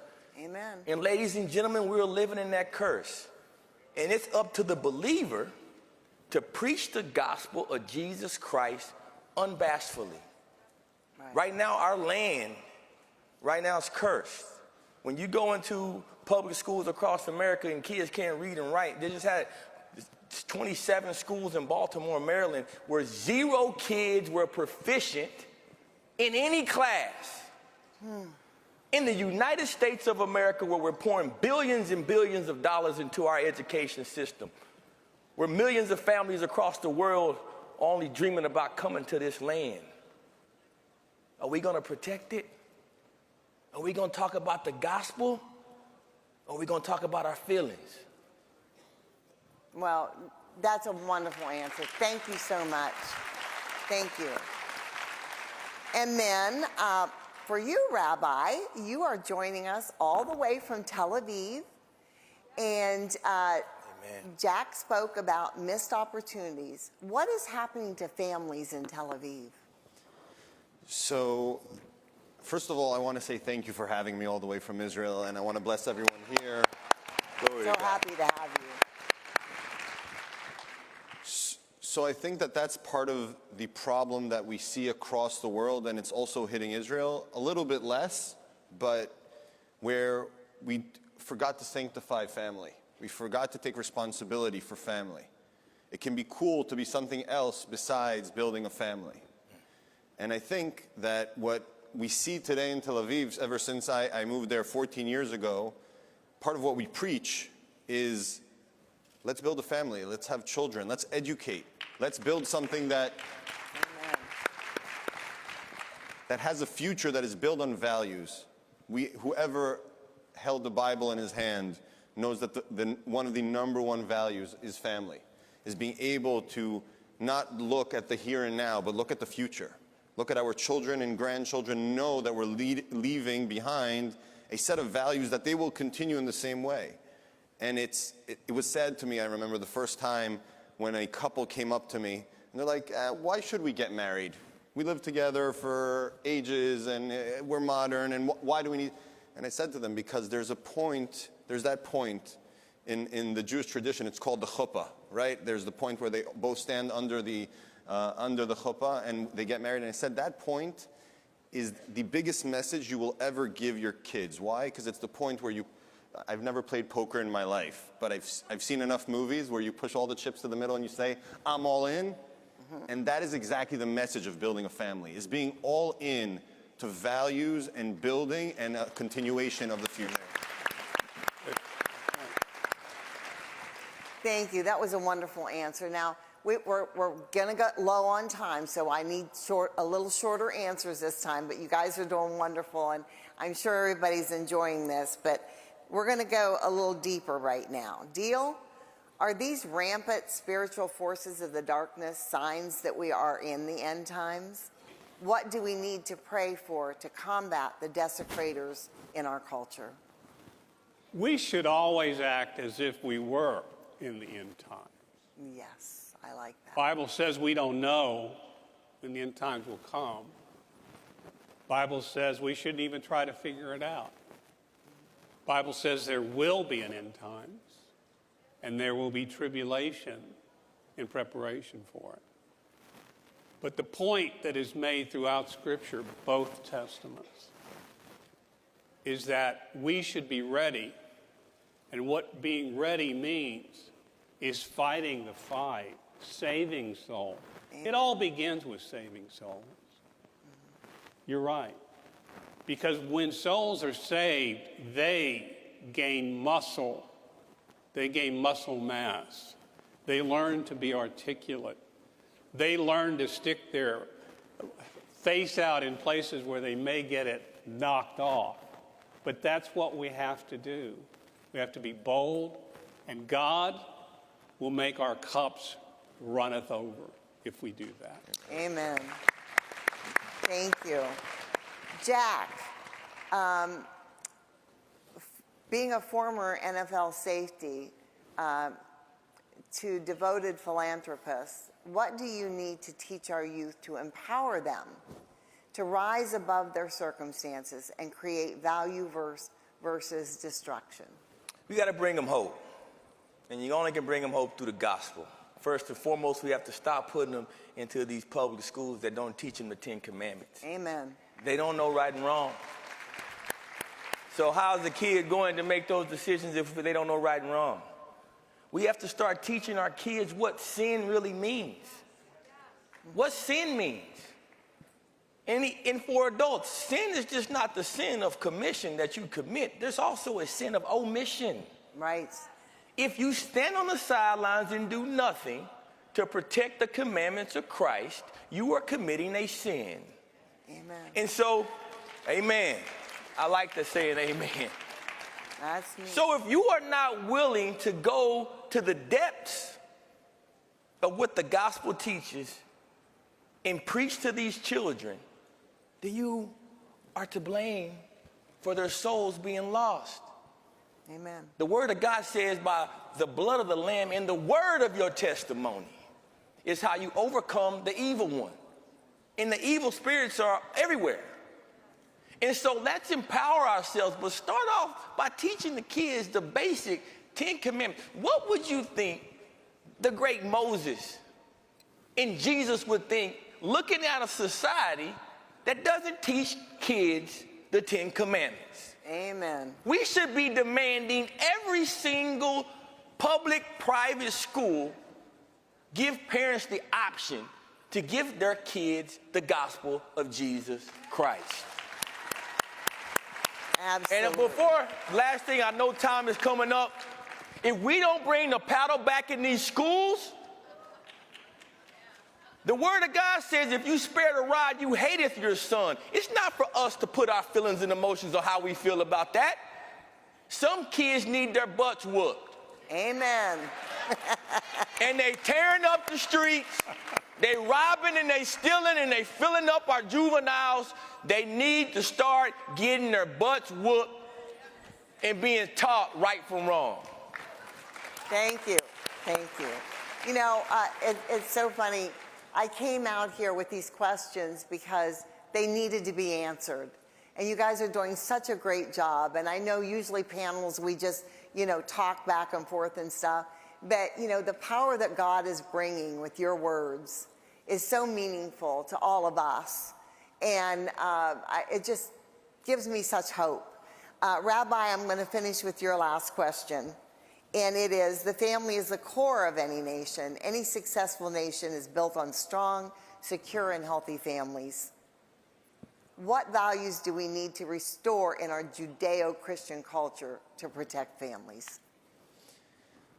So I think there are 3 core values we need to bring back to family, and it is also to education, like you said beautifully. I think we need to start teaching responsibility, accountability, and positivity. And I just want to elaborate on all 3. Responsibility, again, comes back to that thought that I'm not here and I'm not alone in this world. Right. And there is a continuation, and there will be a tomorrow. And what do I want that tomorrow to look like? And when I take responsibility for that, then I take action. Accountability is, like you said beautifully, Jack, and thank you so much for sharing that, is about, yeah, if I'm taking responsibility, I will be held accountable. And if I don't educate my kids, then they will riot and they will do things that are wrong. And if I don't teach my kids right from wrong, or I don't teach what building a family is all about, then it won't exist. And then we will have the cultural problems we have today. And my third point, and I think that that's something that I hope that I can just do more of, is positivity. We focus so much in this world on the negative. Amen. The culture, the education, the media just pumps into our brains day in and day out the negativity and what he has and what you don't have.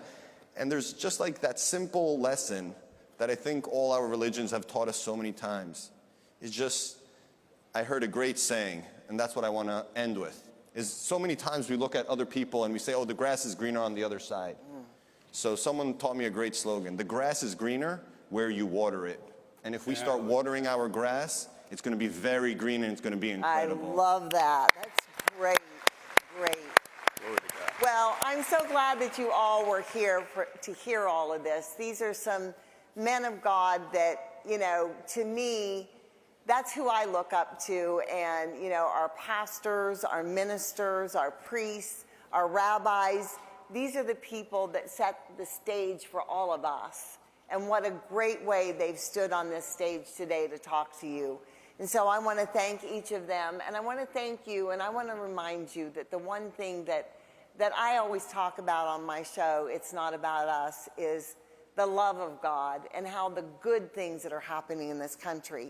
And right here at CPAC, that's one of the best things that's happening in this country and around the world. So we'll be going to Israel again this year and many other countries. Don't forget your neighbor, your friend, your children, your families of all kind. Remember, they all need hugs, they all need love, and all that love comes from God. So thank you for being with us today, and God bless you all.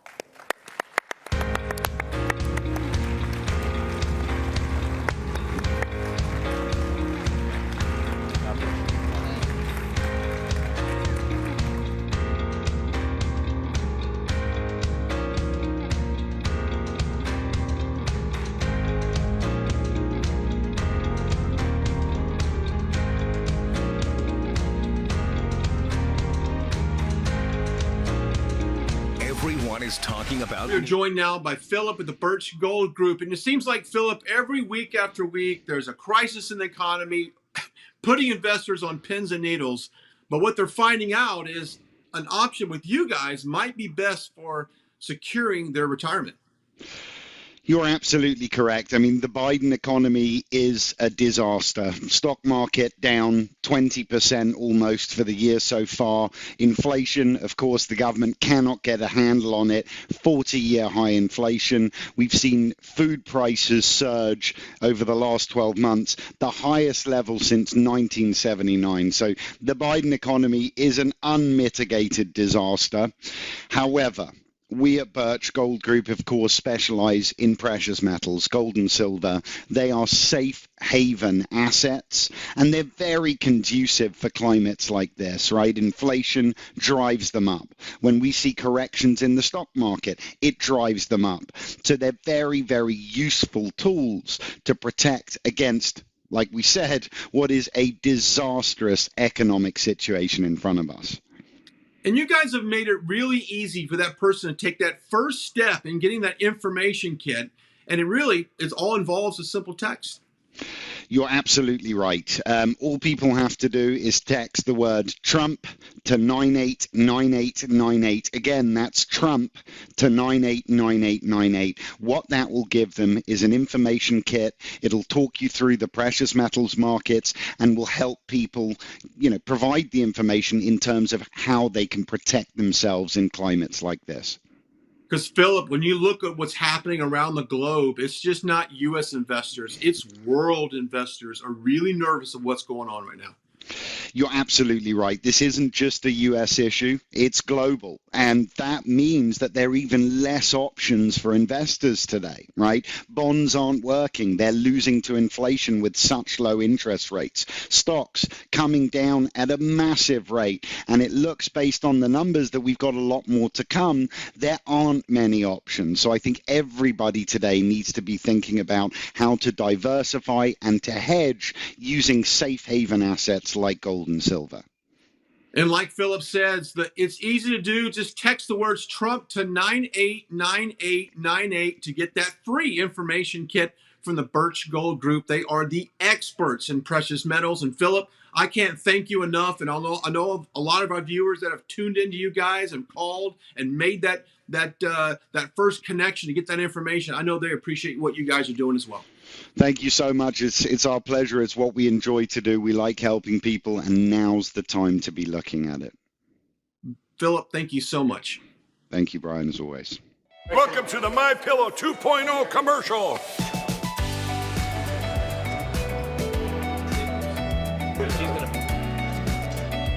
Miss Makeup. Well, you look good.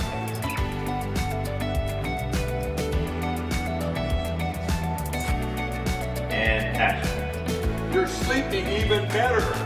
We've got the best pillow ever, MyPillow 2.0. It's a great name for it, huh? Good. Cut. We got it. Welcome to the set of the MyPillow 2.0, the most amazing pillow in history. That new technology is still the MyPillow's patented fill, but now we have new technology we didn't have back when I invented MyPillow that's going to help you sleep. It's absolutely amazing, and you're the first ones that can check it out. Go to mypillow.com, use the promo code on your screen, and we brought back the buy one, get one free. For the best night's sleep in the whole wide world, visit mypillow.com. Hello, I'm Mike Lindell, and my employees and I want to thank each and every one of you for your continued support. With everything going on right now, your rest is so important. That's why we're having the biggest MyPillow sale ever. Not only are my bed pillows as low as $19.98, but you can get the best body pillows ever. Regular $89.98, now only $29.98. Take your rest on the go with our Roll and Go Anywhere MyPillows for only $14.98. And we have our new couch and accent pillows. They aren't just for looks. They have MyPillow's patented adjustable fill that gives you that amazing MyPillow comfort. In this economy, you get the best gifts ever for the best prices ever. So go to mypillow.com or call the number on your screen. Use your promo code and you get deep discounts on body, couch, bolster pillows, and so much more, including my original bed pillows for as low as $19.98. Please order now while quantities last. We're not just any news network. We show the crowd. We show the energy. We show the enthusiasm. We interview people. We show the smiles on everyone's faces as they fill into one of these venues to support their president, to support their values, their beliefs, their flag, their country. We show all of that to you. We bring it right up to you and make it personal, as if you're with us here experiencing it for yourself.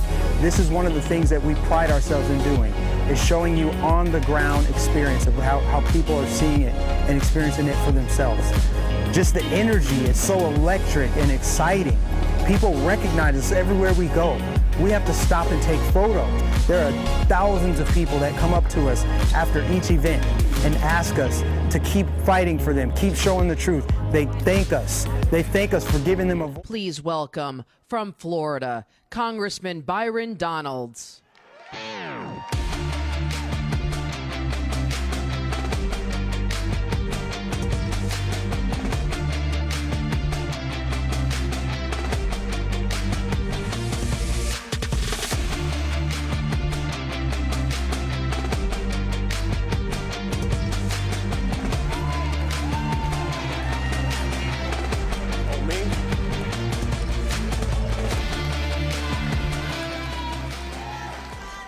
I love you too. She's loud. From New York too. From where at? What part? Oh, the Bronx. Oh, they're cool too. CPAC, how you doing? You know what, I gotta tell you, it's an exciting time on Capitol Hill. People were really concerned about, that first week. Y'all know what happened that first week. No need to relive the stories. But we were hearing the chatter outside the chamber. And we were hearing everybody say, man, what are these guys doing? Do they got this thing figured out? How are they gonna govern? Is this gonna succeed? What's gonna happen? Have they weakened themselves? And I remember I was telling a bunch of reporters, you just calm down. We're gonna get this thing worked out, and then we're gonna do the job that the American people sent us to do. And what you've seen so far, and we're just getting warmed up, but what you have seen so far is House Republicans holding this administration accountable. And the press will always say, well, don't you think you should just get down to governing? And I always tell them, you cannot govern a nation if elements of your government have run amok. You have to make sure that all of the agencies and all of the bureaucrats have one goal, one mission in mind, and that's advancing the agenda of the American people. Not part, not some, not R, not D, but all of the American people. And that is what we are committed to on Capitol Hill.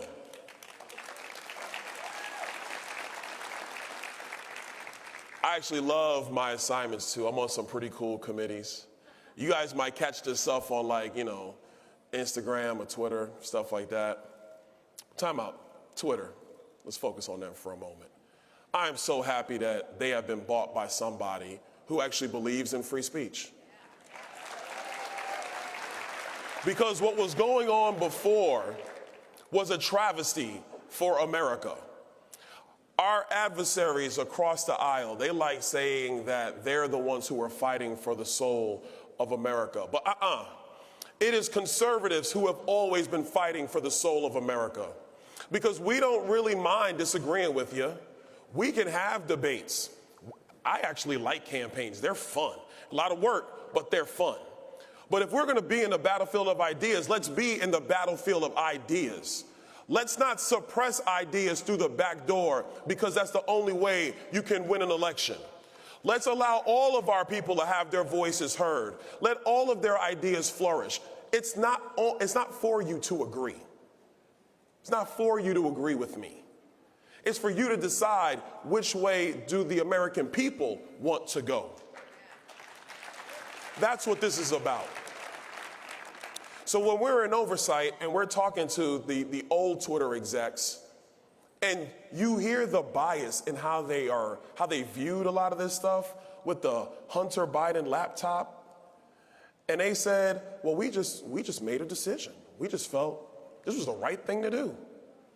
And I'm looking at them like, in what world is the right decision to suppress information? The New York Post is one of the longest standing newspapers in the history of America. Who told some mid-level exec it's cool to suppress their information and their reporting? So what we're fighting for is an America where all thoughts and all viewpoints are allowed to be flourishing in our country. And if there's one thing I'm going to promise you, is that we are going to succeed on that front because people are tired. I remember in America, this was back when I was apolitical, not in politics, regular person, loving life. And I remember people would have their political debates and you would have family members say, oh no, we don't talk politics at the table. We're here to eat and enjoy each other. And somewhere along the way, we've had families become divided just over politics. That's not healthy for our country. Our country cannot survive that. We can survive a lot of things. But what we cannot survive is being at each other's throats to the points where even families can't remain families. But you don't do that by silencing a family member. You do that by, at the Thanksgiving table, well, after the turkey, because you got to make sure the turkey gets done. Because mom ain't going to be happy if you arguing over the turkey. Let's finish the turkey first. And then let's get to the arguments. When the Cowboys are winning on Thanksgiving, I'm a Cowboys fan. So when the Cowboys are winning on Thanksgiving Day,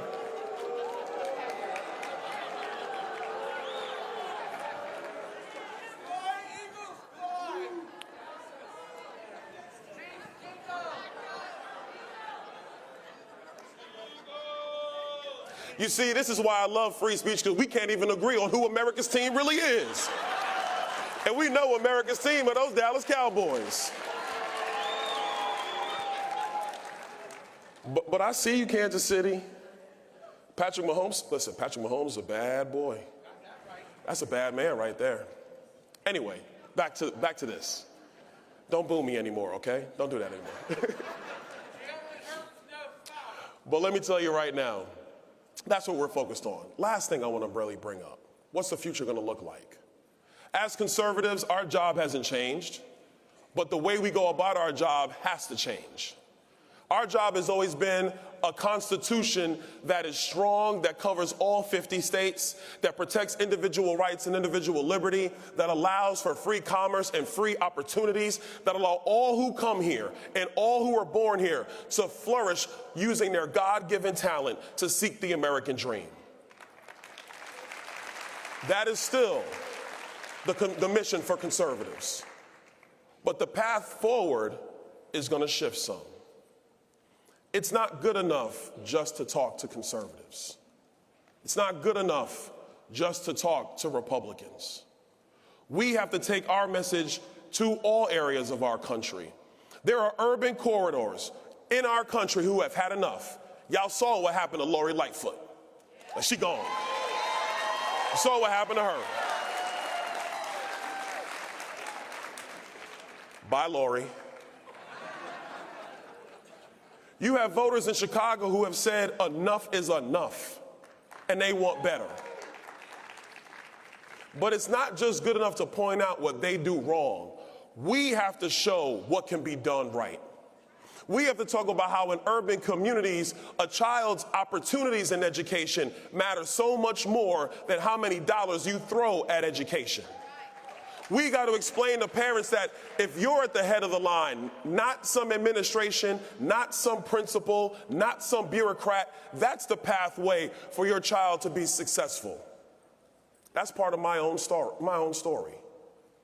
Because my mother, Meredith P. Brown, Brooklyn, New York, she said, no, I'm in charge of my son's future, not you.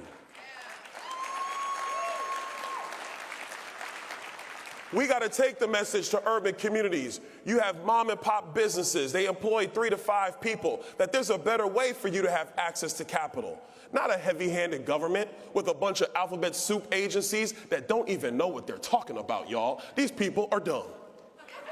They don't know. You got to explain to them the best way forward for you to be successful is a robust financial system. Yeah, you got big banks. But we need a whole lot of small banks. And we need them all through America. And what stops that is the reckless, dumb policies that have come out of Washington, D.C. for far too long. And if we explain that to business owners and to parents and to churchgoers and to community activists in urban corridors, if we give them another opportunity, another shot, another viewpoint of what politics actually means and what policy actually stands for, then we can save the greatest nation man has ever known. So CPAC, that's my mission. That's what I'm about. That's what I'm going to be doing. And if you catch me on other networks, you know, talking to Joy Reid or somebody else, you know, I did do that too. You know.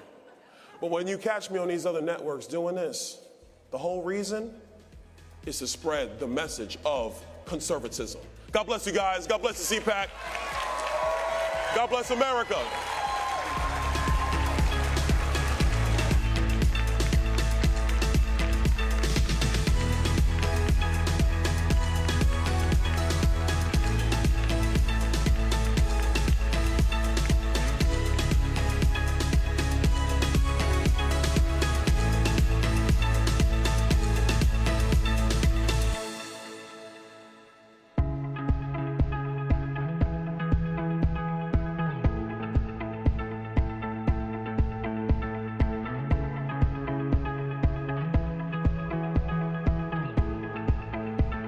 Nikki Haley made history, taking the oath of office to become the first woman to serve as governor of South Carolina. I think my difference is... Hello, I'm Mike Lindell, and my employees and I want to thank you for your continued support by bringing you the biggest bath sale ever.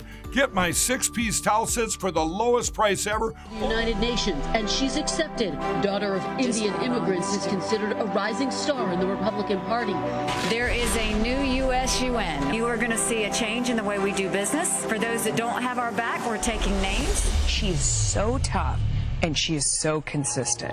And you just know you're not going to move her. America will put our embassy in Jerusalem. That is what the American people want us to do. And it is the right thing to do. No vote in the United Nations will make any difference on that. What we witnessed here today in the Security Council is an insult. It won't be forgotten. I like the message that Nikki sent yesterday at the United Nations. This was the finest hour for Nikki Haley, I think, standing up for the United States, standing up for Israel. Nikki Haley delivered absolute fire and brimstone. She dropped it right on the head of the Russian ambassador. Haley shows us what American foreign policy looks like with the spine. I wear heels. It's not for a fashion statement. It's because if I see something wrong, we're going to kick them every single time. The biggest reason socialism is gaining ground is because capitalism's defenders are too afraid to speak up. We can't keep quiet. The truth matters, and it's time to tell it. America is too nice. Too nice. Stop being nice to these thugs and these tyrants that want to kill us. And if this president signs any sort of deal, I'll make you a promise. The next president will shred it on her first day in office.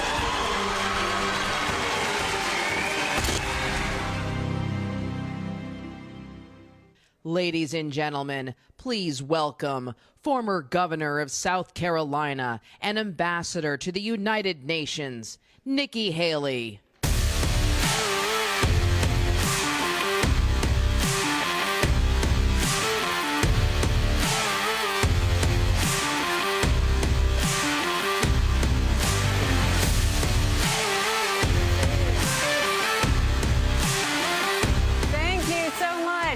It's great to be back at CPAC. I'm always happy to be here with my fellow conservatives.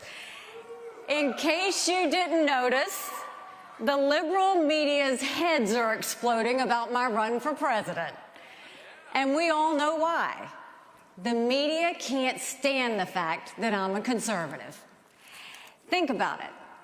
I'm a woman, I'm a minority, and I'm the daughter of immigrants. I am proof that liberals are wrong about everything they say about America. When I launched my campaign, I said every politician over 75 years old should be required to take a mental competency test. Have you seen D.C. lately? We should start with Joe Biden, and we shouldn't stop there. Now, Don Lemon didn't seem to like that too much. He claimed, I'm not in my prime, in which I responded, hold my beer. I'm 51. That's younger than Don Lemon. It's also younger than Hunter Biden, and it's 30 years younger than Joe Biden. But Don says women have to be in their 20s or 30s to be in their prime. And the left say we're sexist. Liberals are the most sexist by far.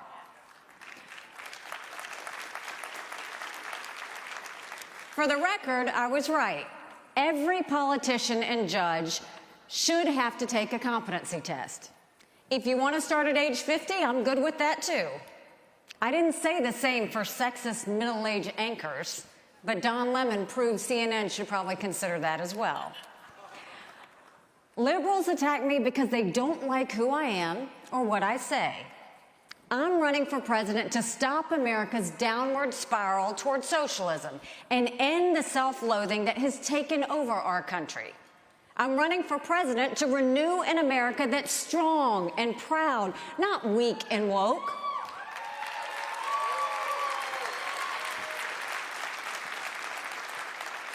When I look to the future, I see our country rededicated to freedom and opportunity. But when I look at the present, I see the total opposite. Joe Biden and the Democrats are giving us oppression, poverty, and lawlessness. This is not the America that called to my parents 50 years ago. And make no mistake, this is not the America I'm going to leave to my children. The Democratic Party is now a socialist party. Bernie Sanders and AOC, at least they own it. Look at how much taxpayer money that Biden has wasted since he took office. On Joe Biden's watch, we hit $31 trillion in national debt. He's put us on track to add $20 trillion more in the next 10 years. And by the way, some Republicans have helped him do that. We need to stop with the earmarks and pet projects once and for all.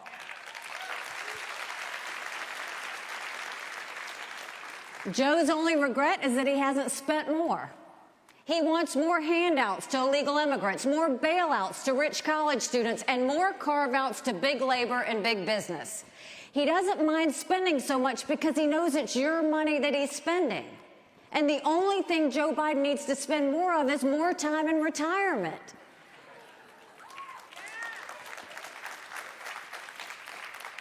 One of my heroes, Margaret Thatcher, said, "The problem with socialism is you end up running out of other people's money."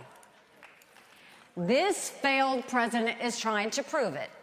But the socialist Democrats don't just want to spend our money, they want to take our freedom. They think they have a right to order us around, from light bulbs we use to the words that we speak. And now they want to ban gas-powered cars and gas stoves. When it comes to destroying our freedom, the socialist Democrats will never stop. It's time for the American people to stop them.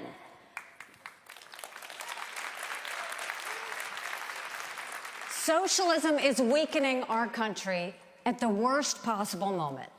We need an economy that can outcompete China. But the only competition Democrats want is the one on who's most triggered. We need families who are thriving and confident. But liberals have given them the highest inflation in 40 years and the lowest confidence in history. And we need our military to be stronger than ever. But what does Joe Biden have our troops doing? Taking gender pronoun classes. Now, I'm the wife of a combat veteran, and that disgusts me. Our troops already know the difference between men and women. They also know that we need a different commander-in-chief.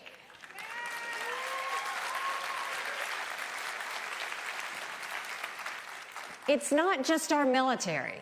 On Biden and Harris's watch, this woke self-loathing has swept our country. It's in the classroom, the boardroom, and the back rooms of government.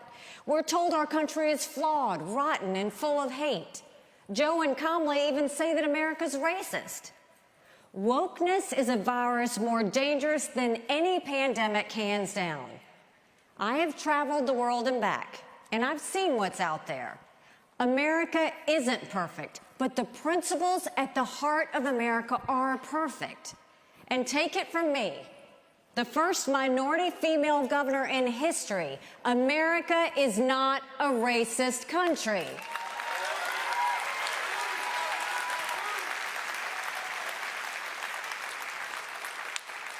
I will get the self-loathing out of our schools. I will get the self-destruction out of our culture. And once we make America proud, we will make America strong. And this starts by bringing back law and order. In my administration, police and Border Patrol will know that we have their backs. And criminals and illegal immigrants will know that we have their number.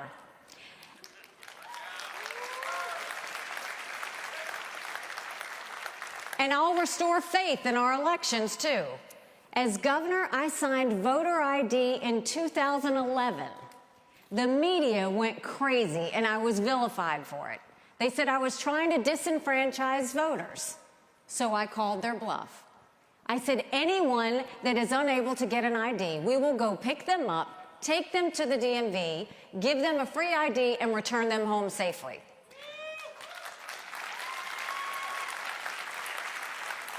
Out of 5 million people in South Carolina, you know how many people asked for a ride? 25. Now South Carolina has more people voting than ever before. And it's racist to think that minorities are incapable of getting an ID for themselves.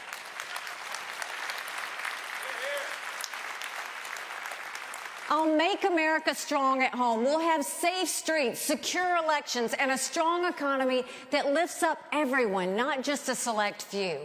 And I'll restore our strength in the world. I'll make our armed forces of the United States more powerful and capable than ever before. Never forget, a strong military doesn't start wars. A strong military prevents wars.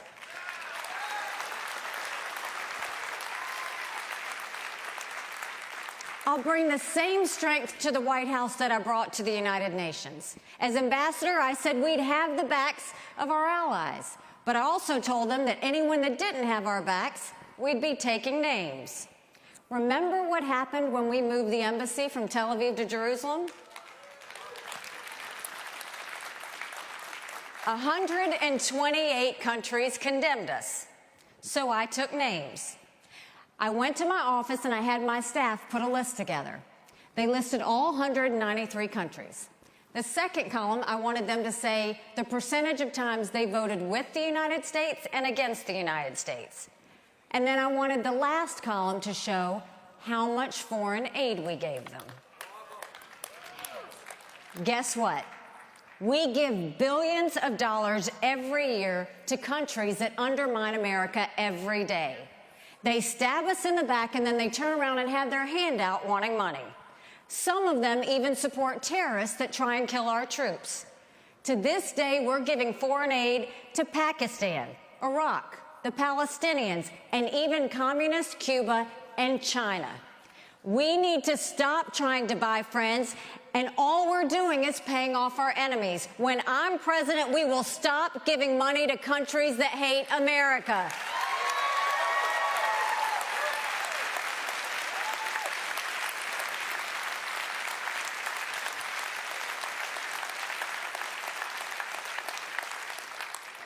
Our enemies think they can walk all over us.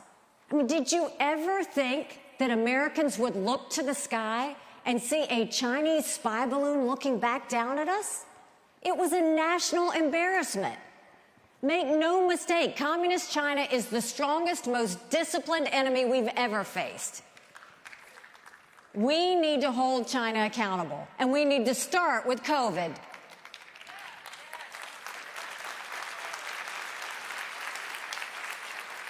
And before we even talk about the cartels, we need to confront the fact that China is the one sending the fentanyl across the border. I can't believe that Biden is letting China get away with so much. Chinese companies now own more than 380,000 acres of American soil, some of it right next to our military bases. What are we doing? We should never let enemies own land in our country. And we should tell every single university, you can either have Chinese money or you can have American money, but you don't get both.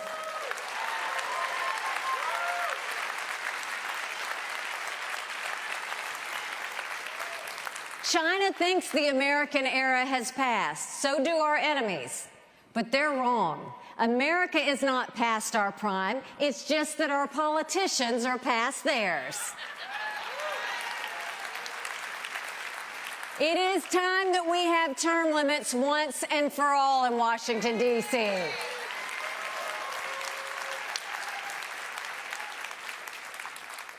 Americans deserve better than the way we're living today, and I'm confident we can take our country to her best days.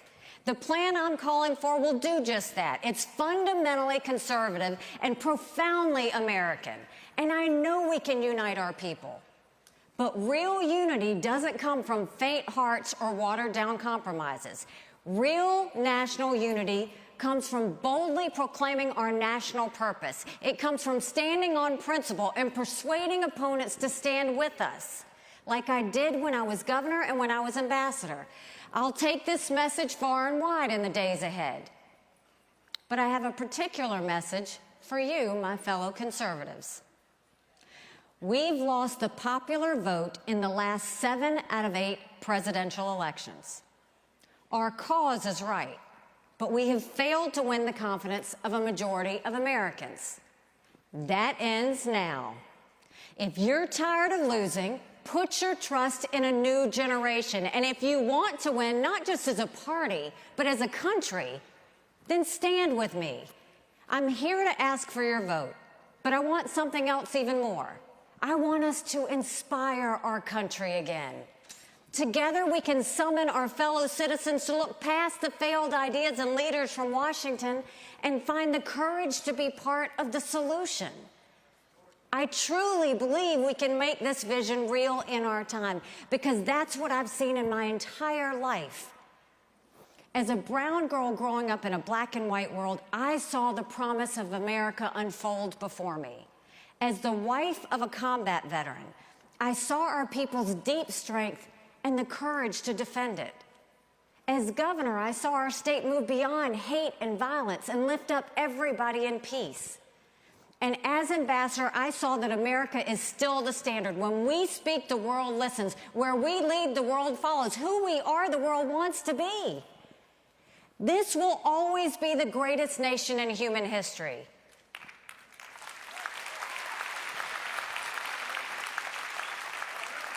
Now we have a duty to make it greater still. This is my purpose. This is our mission.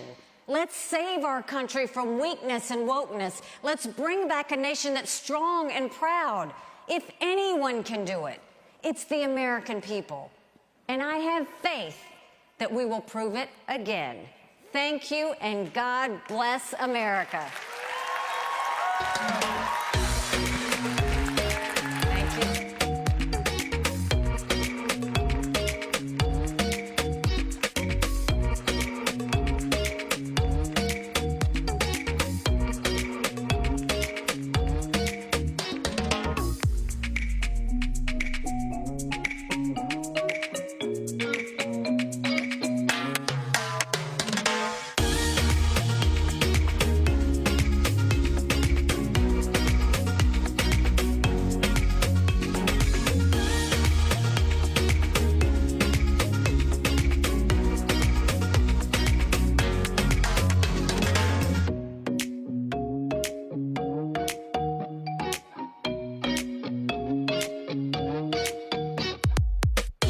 We're not just any news network. We show the crowd, we show the energy, we show the enthusiasm, we interview people, we show the smiles on everyone's faces as they fill into one of these venues to support their president, to support their values, their beliefs, their flag, their country. We show all of that to you. We bring it right up to you and make it personal, as if you're with us here experiencing it for yourself. This is one of the things that we pride ourselves in doing, is showing you on the ground experience of how people are seeing it and experiencing it for themselves. Just the energy, it's so electric and exciting. People recognize us everywhere we go. We have to stop and take photos. There are thousands of people that come up to us after each event and ask us to keep fighting for them, keep showing the truth. They thank us. They thank us for giving them a voice, because nobody else will give them a voice. Instead, they take... Please welcome former Trump 2020 senior advisor and host of The Right View, Laura Trump.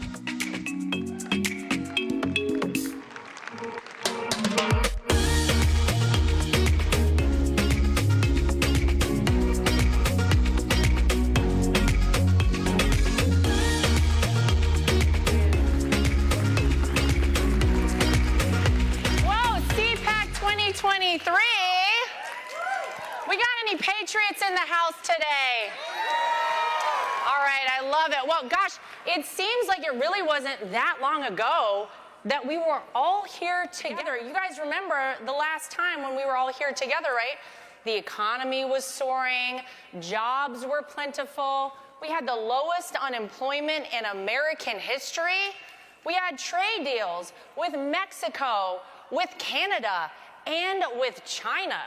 We had peace agreements in the Middle East, 2 meetings with Kim Jong-un of North Korea to denuclearize the Korean Peninsula.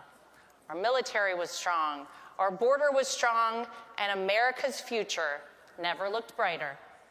But how quickly it all changed, right? Who would have thought that just a couple years later, man, we would be where we are right now? The truth is, under Donald Trump's leadership, America was great.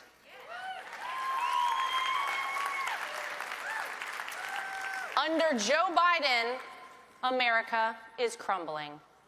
It's absolutely sad to see in every possible way. And we see it in so many spaces in our lives, whether it's the sky-high grocery bills that never seem to come down, whether it's pain at the gas pump, being repeatedly embarrassed on the world stage by not just the president, but the vice president as well, our dangerously open southern border, or perhaps most concerning to a lot of us, the woke ideology that permeates every facet of our society, including and especially in schools and our children. Now, the Democrat Party once claimed to be the party of women. Where are the ladies at here today? They tried to say they were for us, for women, mothers and daughters. Today, it is undeniably clear that there is no stronger party for women, children, and the future of America than the Republican Party, ladies and gentlemen. But you don't have to take my word for it. Just look at the Democrats and their actions. They continue to diminish what it actually means to be a woman in every possible way they can. They want to allow men to compete against women in sports. And as much as I hate to say it, men are biologically different than women, and men, you got an advantage on the women. It is not fair for any man to compete against a woman in the sports arena, period.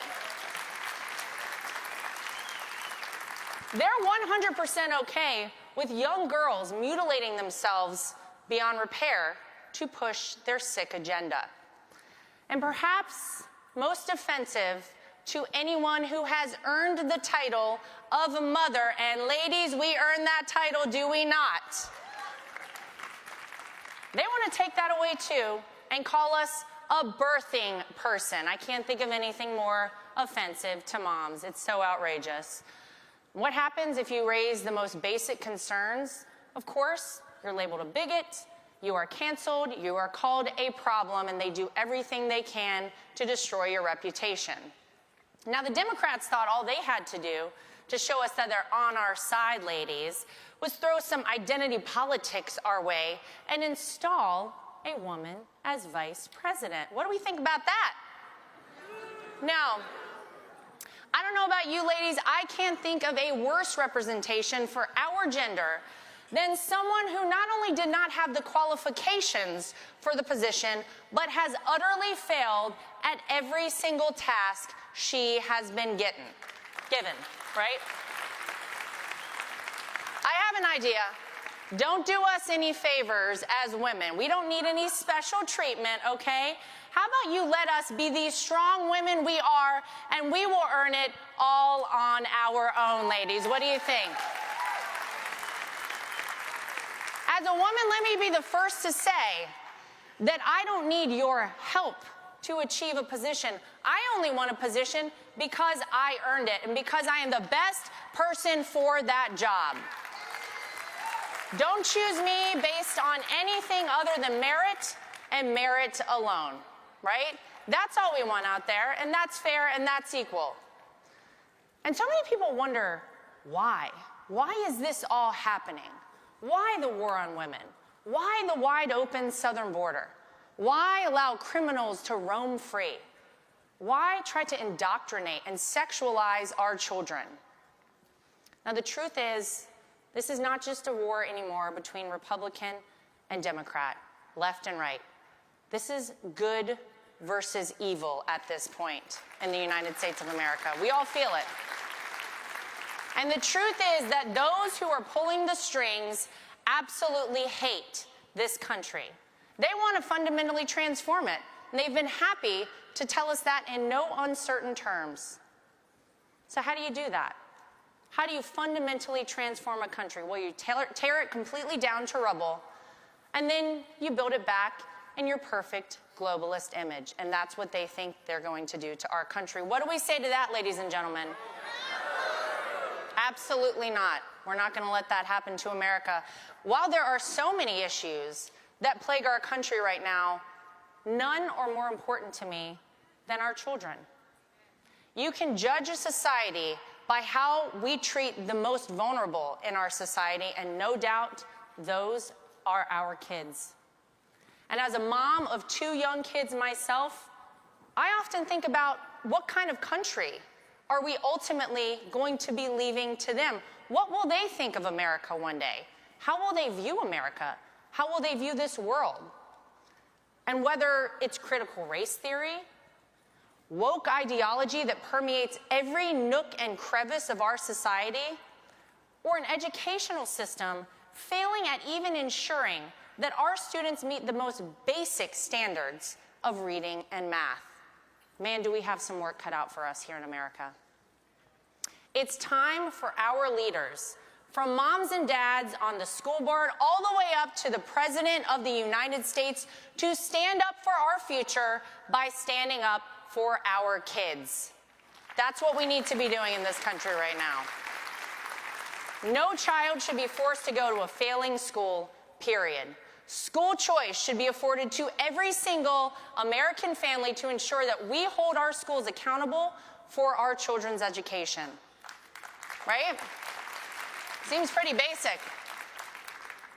Remote learning was bad enough for our kids, for their education and their development. Now these woke teachers want them to memorize 50 different genders and sexualities. You got pronouns.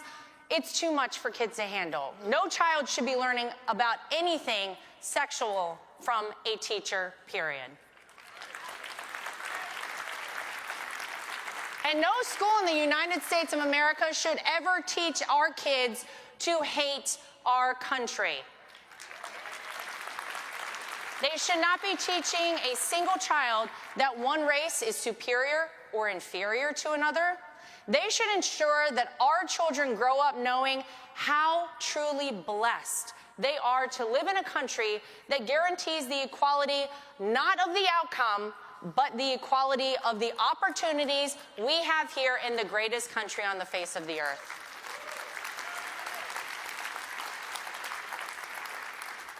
I gotta tell you guys, it's been quite a ride for our family. An interesting one, of course. 6 years ago, don't forget, no one gave Donald Trump a chance to become president of the United States. People thought it was a joke, a publicity stunt. No one ever thought it would actually happen. Once he became the 45th president, those same people worked overtime to get rid of him and get in his way at every single turn. And despite it all, despite everything he had coming at him, look at what he achieved.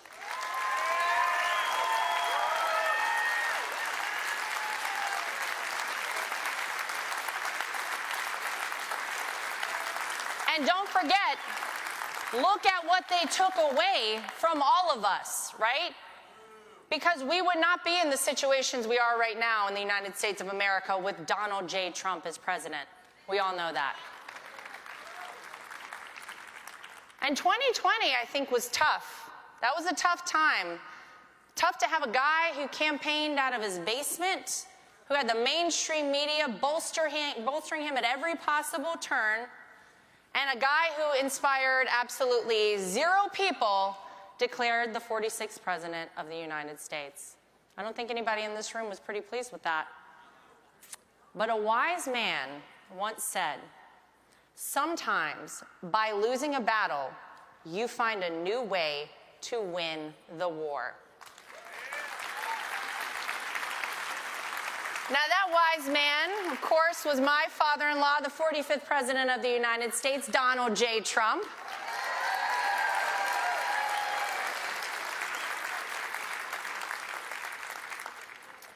My friends, our fight to save America has only just begun.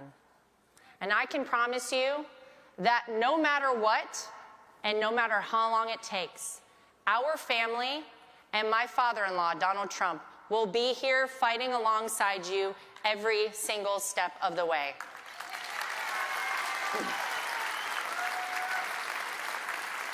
Now, I don't know about you guys here, but 2024 cannot come soon enough. Are we ready to get Joe Biden out of the White House, ladies and gentlemen? Are we ready to take back the Senate in 2024? Well, I know you guys have a big speaker coming up tomorrow. Donald Trump, anybody going to come see him speak?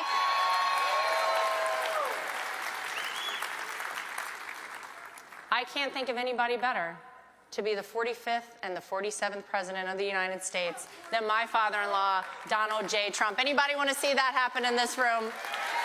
All right. Ladies and gentlemen, we are in this fight with you every single step of the way. He will see you here tomorrow, and we will see you in 2024 when we win one more time. Let's go do it, guys. Thank you so much.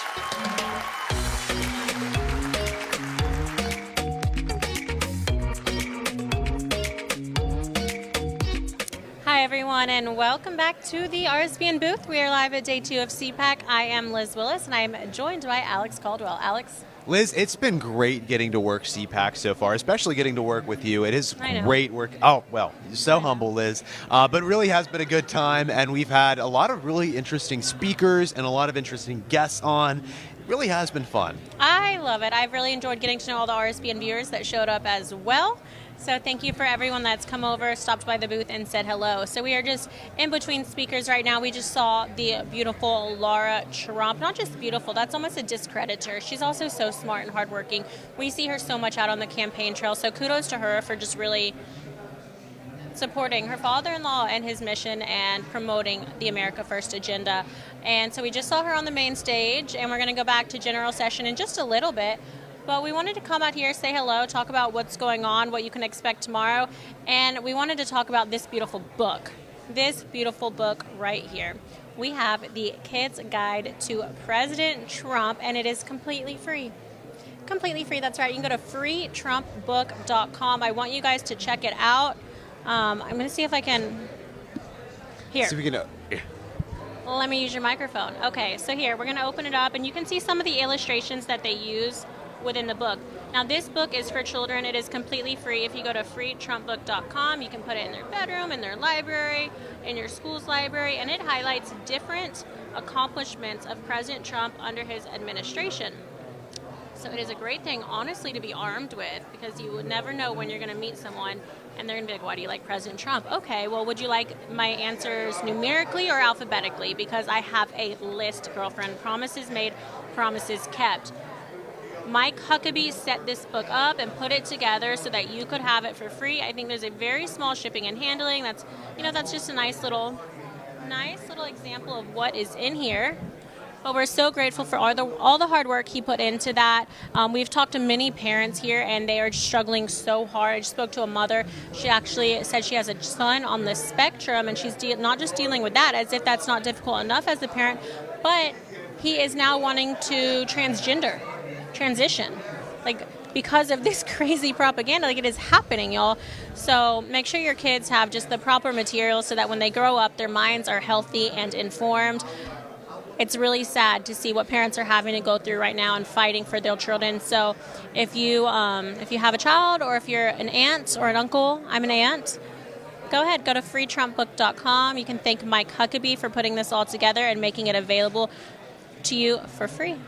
It's also nice because a lot of times you see in libraries nowadays, books really aren't appropriate for children anymore in a lot of cases. And this is actually something that parents can give to their children without having to worry about their child coming into contact with mature content, which really, that shouldn't be something we have to even discuss. I feel weird even having to discuss this. Weird. But unfortunately, this is something that's happening in schools all across this country, and it's not even in just blue states. But we're seeing this in red states, even places like Florida, you have schools that are doing things like this, and it's very disappointing to see. So it's always nice when you have a piece of literature that parents can see and they don't have to go through and pre-screen this for their children, which they really shouldn't have to do in the first place. You're absolutely right. I remember I was doing an interview just yesterday. A father from Illinois was fighting his local school board to remove some of these pornographic novels from his high school children's school library. And I felt so dirty just even doing, like, the interview needed to be done. But just talking about this stuff, it's not something that should be so mainstream. I looked at some of the images that were in this book, and I'm not comfortable with it. I can't imagine wanting to push this onto young children's on their innocent minds. The beauty of children is that they're born into this world innocent. That's the most beautiful thing about them, right? Why would you want to mess that up? It really is sad. That's evil. It's a battle of good versus evil right now. It really is sad, and we do have to invest into our nation's children and put our resources into that, and we have to protect them. I mean, we have to protect them from a lot of what these places are doing in terms of this graphic literature or even indoctrination in a lot of cases. So it is nice to see people such as Governor Mike Huckabee standing up for children, which, by the way, his daughter, Sarah Huckabee Sanders, the former press secretary under President Trump, just won the governor's race in Arkansas. First and I believe female, right? First female governor in the state of Arkansas. What an accomplishment. So many records broken during the 2022 midterm cycle, including Sarah Huckabee Sanders, again, the former press secretary under President Trump. So it really is great to see some of those glass ceilings. I don't want to say, but she broke that glass ceiling. Like, it was amazing. What a family. Being able to do that. Huckabee is such a good family. And I've heard that they're both very nice, down-to-earth people as well. Even President Trump has spoken very highly about them. Even during the debates when Mike Huckabee and President Trump ran against each other in 2016, even Trump came out and he said, look, Mike Huckabee, he's a good guy. Had Sarah Huckabee Sanders in the administration as well. Yeah, no, I completely agree. Now, I'm listening to you. I'm also pulling up the agenda here for today, the CPAC agenda. They're going to have Mike Pompeo taking the stage in just a little bit, followed by, we're going to have Mercedes Schlapp later, Brandon Judd, who's the Border Patrol president. They are going to be relaunching Walkaway and that movement. Ben Carson will be speaking today. So there's a lot of great, a lot. They put so much effort into this agenda. And then Steve Bannon will be taking the main stage. I know our audience is going to enjoy that. Nigel Farage. And then a few others. And then at the end of the day, today is the Lincoln dinner. So it is the big, fancy, formal... I don't know what's happening. Big, fancy, formal dinner that's tonight. Everyone dresses up, ball gowns. Okay. And then the tickets are about $400. Yeah. And well, I think we're going to have really to... expensive. I think we're going to have to wrap it up, though, right now, Liz, okay. because we are going to get ready for a special guest, but we are going to throw it into the studio real quick and be right back. Let's do a quick break. We're not just any news network. We show the crowd. We show the energy. We show the enthusiasm. We interview people. We show the smiles on everyone's faces as they fill into one of these venues to support their president, to support their values, their beliefs, their flag, their country. We show all of that to you. We bring it right up to you and make it personal, as if you're with us here experiencing it for yourself. This is one of the things that we pride ourselves in doing, is showing you on the ground experience of how people are seeing it and experiencing it for themselves. Just the energy is so electric and exciting. People recognize us everywhere we go. We have to stop and take photos. There are thousands of people that come up to us after each event and ask us to keep fighting for them, keep showing the truth. They thank us. They thank us for giving them a voice, because nobody else will give them a voice. Instead, they take who they really are and turn them into something that they're not. They try to say that these are white supremacist gatherings and they're neo-Nazis. They spin all these false narratives, but in reality, there are Filipinos, there are Thai people, they're Chinese, they're Brazilian, they're Cubans, they're Africans, they're Jamaicans, they're Americans. There are people from all over the world, to be honest with you. Everybody supports this president. Everybody supports American ideals of liberty, truth, freedom. We can't thank you enough for supporting us at Right Side Broadcasting Network. We are almost entirely viewer supported. This isn't just our network, it's your network. This is a network for the people. This is a network that's about truth, delivering the truth, showing what's actually happening in the world from the perspective of the average person. We don't take money from big corporations. We don't take money from billionaires and big donors. We are all about the people. We're an independent media corporation. Your donations keep us, to support Right Side Broadcasting. Go to our website, go to rsbnetwork.com/donate. Send your checks to our physical address or donate via Super Chat during our live streams. God bless you, and thank you for supporting Right Side Broadcasting Network. Good afternoon, everyone, and welcome back to CPAC here in Washington, D.C. We just got done listening to Laura Trump speak, and she now joins me here at our booth in CPAC at Washington, D.C. Laura Trump, thank you so much for coming on today. Hello. Well, thanks for having me. All right. So for those of our viewers who might have missed your speech, what were some of the things that you covered? Well, I tried to remind people, of course, of the good old days, which really weren't that long ago, when Donald Trump was in office and how successful America was on every front. And I really focused in on our kids and really the woke ideology, I think, that's permeating our schools and our youth right now in America. It's very concerning to me as a mom of 2 young kids that this has such a stranglehold on the culture of our youth right now. And I really think it's something that needs to be focused on. Well, as a mom, you said, of 2 kids, has it been difficult trying to balance helping your father-in-law, President Trump, with his campaign, as well as trying to raise 2 children? Well, every mom out there knows raising kids is a full-time gig, so yes. But to me, I don't think there's anything more important than ensuring that the future that I will leave one day to my kids is set up correctly. And I think that, of course, that is with Donald Trump as our 47th president. And so I'm here to help do whatever I can along with the rest of our family, and I'm honored to be able to do it. Well, how has the campaign trail been going so far? Because President Trump, he announced a couple of months ago, right after the midterms, he was going to run again for president. How has the campaign been going so far? Well, I mean, this is very early, I think, for most people to have announced that they're running for president. Obviously, I think it's my father-in-law and 2 other people at this point. Mm-hmm. So I think by the summer, things should ramp up and get a little more interesting. I think for him, he's been trying to do kind of smaller events, roundtables with people up to this point, and really talk to the American people kind of one-on-one in many respects, and get an idea of where are they now, what do they need now, what is it they're hoping to see as we head towards 2024. He is one of those few politicians that actually goes out and tries to connect with voters. And even as a billionaire from New York, you wouldn't expect somebody like that to just be able to relate to people who work in the Rust Belt, but yet he goes out and he holds rally after rally, meets with all of these different people working in different industries. I'm curious, though, when do we think we may see another President Trump rally? Oh, well, I think he will have something planned over the course of the next month or so. I think his goal has been to be doing one major event a month. Mm-hmm. So I believe he has something planned in Iowa in March. And then I imagine sometime in April, maybe you'll see another big Trump rally. But you're right. The blue-collar billionaire is what they call my father-in-law. And I think it's such a great name for him. Right.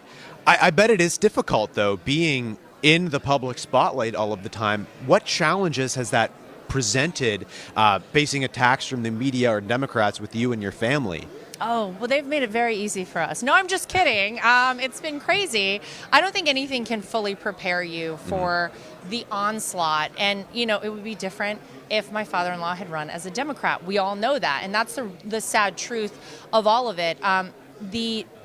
Systems continue to be weaponized against anyone that has an R behind their name and not a D behind their name. And that's not the way it should be. But look, we're a strong family. We know we're in this fight and fighting for the right things and the right reasons.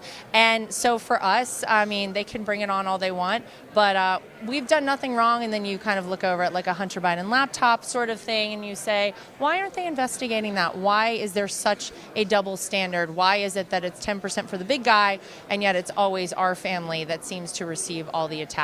But you know what? We're happy to take the arrows if it's for the good and the future of this country. We were discussing actually the Hunter Biden laptop earlier on RSBN, and we said, had Donald Trump Jr. or your husband Eric Trump, one of my if dogs, they had done that, it would have been game over. Yeah. It would have been all over the news. They would have been arrested. It would have been horrible. It would have been a big thing. But now, since you are running, President Trump is running now for president, he could have retired. After 2020, he could have retired. He didn't need to run again. He didn't need the money. He could have just retired. It would have been an easy life for all of you. What made him want to do this again and step back into the swamp and into the fire that everybody is really just throwing at him? Yeah, well, look, he didn't need to do this the first time. I mean, Donald Trump, don't forget, was beloved by pretty much everybody. Think about how much Hollywood and Democrats in general really loved Donald Trump. All the people who fight against him so hard now, they were some of his closest friends and his allies back in the day. The reason he did it the first time is the same reason he's doing it now. It's because he loves America. And quite frankly, I don't think even he knew the depths of the swamp until he got to Washington, D.C., until he saw how bad this fight really is and how much you need someone who is willing basically to give it all up, which he is. And he has given up so much. And he's not finished. You know, there's a lot that is left to be done for him.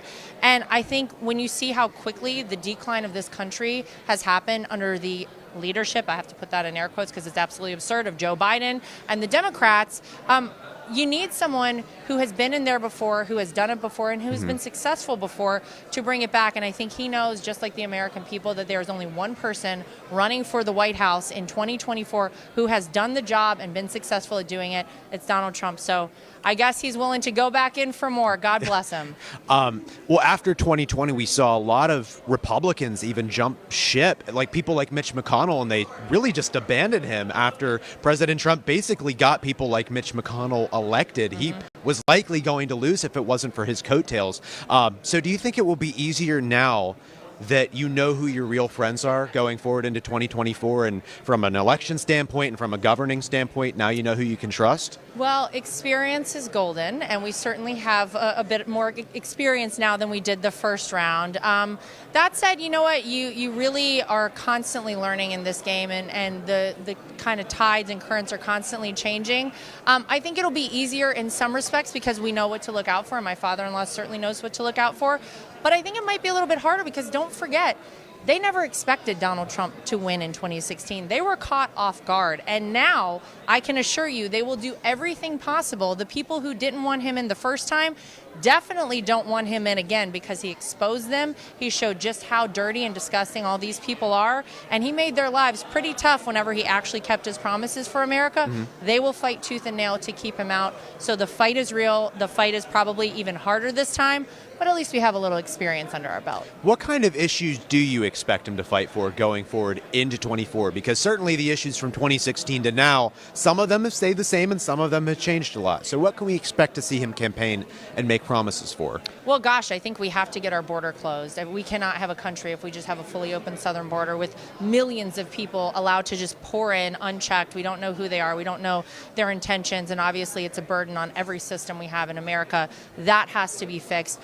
We have to reestablish our standing on the world stage. I mean, the damage that has been done by Joe Biden, starting with the exit from Afghanistan, but now leading into Ukraine and the war between Ukraine and Russia, which we all know never would have happened if Donald Trump had been in office. We have to reestablish that and reestablish our footing on the world stage.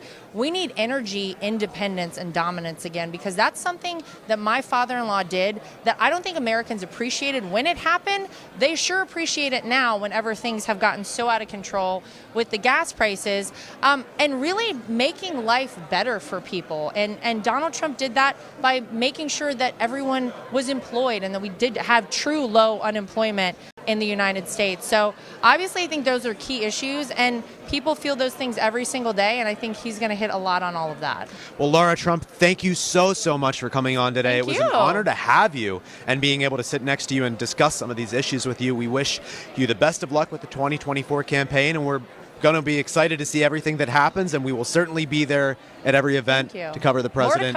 More to come, yeah. Of course. We are going to throw it back inside now, but Laura Trump, everybody, thank you so much. Thank you. Welcome to the My Pillow 2.0 commercial.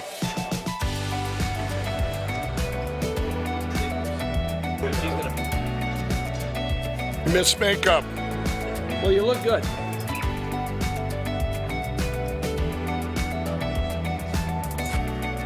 And action. You're sleeping even better. We've got the best pillow ever. My Pillow 2.0. It's a great name for a product. Good. Cut. We got it. Welcome to the set of the MyPillow 2.0, the most amazing pillow in history. That new technology is still the MyPillow's patented fill, but now we have new technology we didn't have back when I invented MyPillow that's going to help you sleep. It's absolutely amazing, and you're the first ones that can check it out. Go to mypillow.com, use the promo code on your screen, and we brought back the buy one, get one free. For the best night's sleep in the whole wide world, visit mypillow.com. Fire their M1 main battle tank, going 20 miles an hour down the road firing in a moving vehicle. They wanted to be good. They wanted to be excellent. They wanted to protect our way of life. They were men of deep character. They didn't talk about what they did. They had a shared commitment to, and they had a confidence in America that we can never lose, and this is how we get back the trust of the American people. I've seen this up close. I've seen America's most senior military leaders obsessed with pronouns and less obsessed with the only noun that matters to a soldier, victory. Some would have us abandon this commitment to equality in the name of equity. That's craziness. They would exchange the bravery of the civil rights movement for the cowardice and victimhood of grievance politics. But here's the good news that I will leave you with today. There's signs that they're not succeeding. That gives me enormous hope. Equality, this basic idea that each of us is endowed by our Creator with these unalienable rights and we are equal in the eyes of the Lord, is the antidote to the poisonous lie of equity, wokeness, and identity politics. We're gonna do better. And on this, there is no room to give an inch, there's no room to waffle, there's no room for weakness. We should not be ashamed, embarrassed, troubled. We should be proud of the fact we stand for this central idea. And when we do that, we will renew the bonds that those of us together, that tie us together as Americans in ways that no other nation had. I saw this. I traveled to 100 and some countries as Secretary of State. We can sustain this American miracle. Our families, our places of worship will be at the center of that. These places, our schools and our places of worship, are the cradle of the American miracle, not Washington, D.C. We're here today. We sit here today in the swamp, this place where your money goes to be flittered away for purposes that are inconsistent with the very value set that you know and you cherish and you love. It's not about the state or the bureaucracy. It's about being a nation once again, bound by a common set of ideas that have animated us since our very founding. Let's get back there. Conservatives will lead it. Let's fight to preserve not the deep state. I worked with it for 4 years, but a nation that is deeply grounded in the values that make us exceptional. With family as its bedrock, America, freedom, and equality are the thing that will bring us back together and the thing that will convince the next generation that our conservative ideas are the place that have made America so great. When our schools teach kids to be ashamed of America, when they teach the 1619 Project instead of our founding, we're at risk. Xi Jinping is counting on us teaching our kids this crap. You're not going to let it happen. A politicized history of America fronted by the teachers' unions will lock parents out of our schools. And they'll keep so-called gender transitions hidden from parents. This is immoral, this is evil, and it is dangerous. Families may not pass freedom on in the blood, but as President Reagan said, they're the surest and most effective place to raise a generation that is proud to call America home. For me, most crucially, and I think for everyone in this room today, freedom is the story of the capacity of us to practice our faith, our religion. We were founded by religious people seeking that freedom. Let's never walk away from it. When the bars are open and the churches are closed, this is not an America any of us know or love.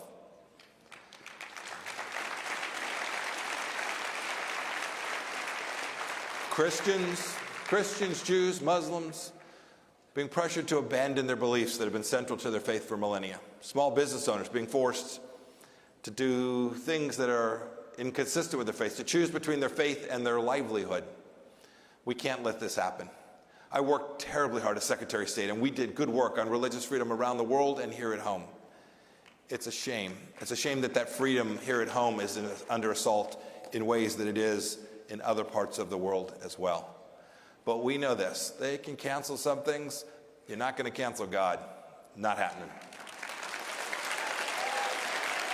We can never, and I know none of you will ever give an inch in making sure that this American miracle, this faith, this capacity to worship in the way we choose is at the bedrock of who we are.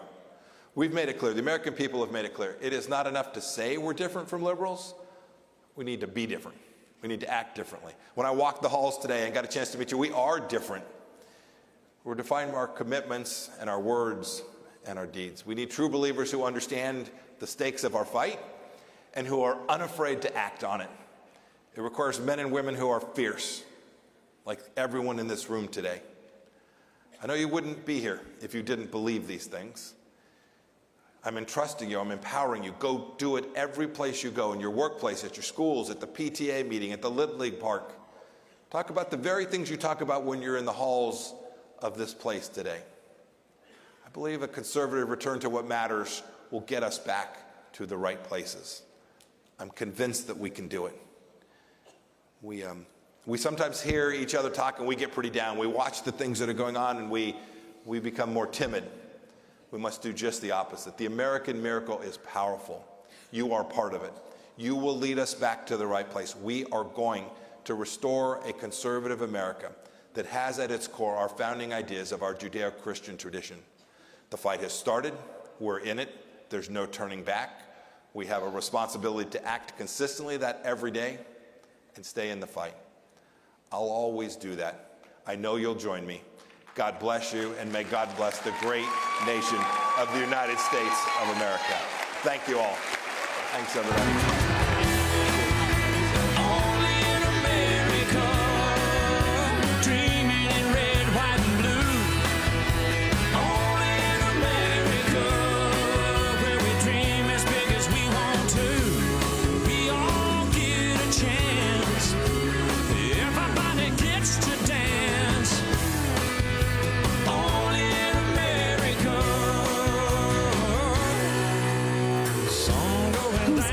We are joined now by Philip at the Birch Gold Group. And it seems like, Philip, every week after week, there's a crisis in the economy, putting investors on pins and needles.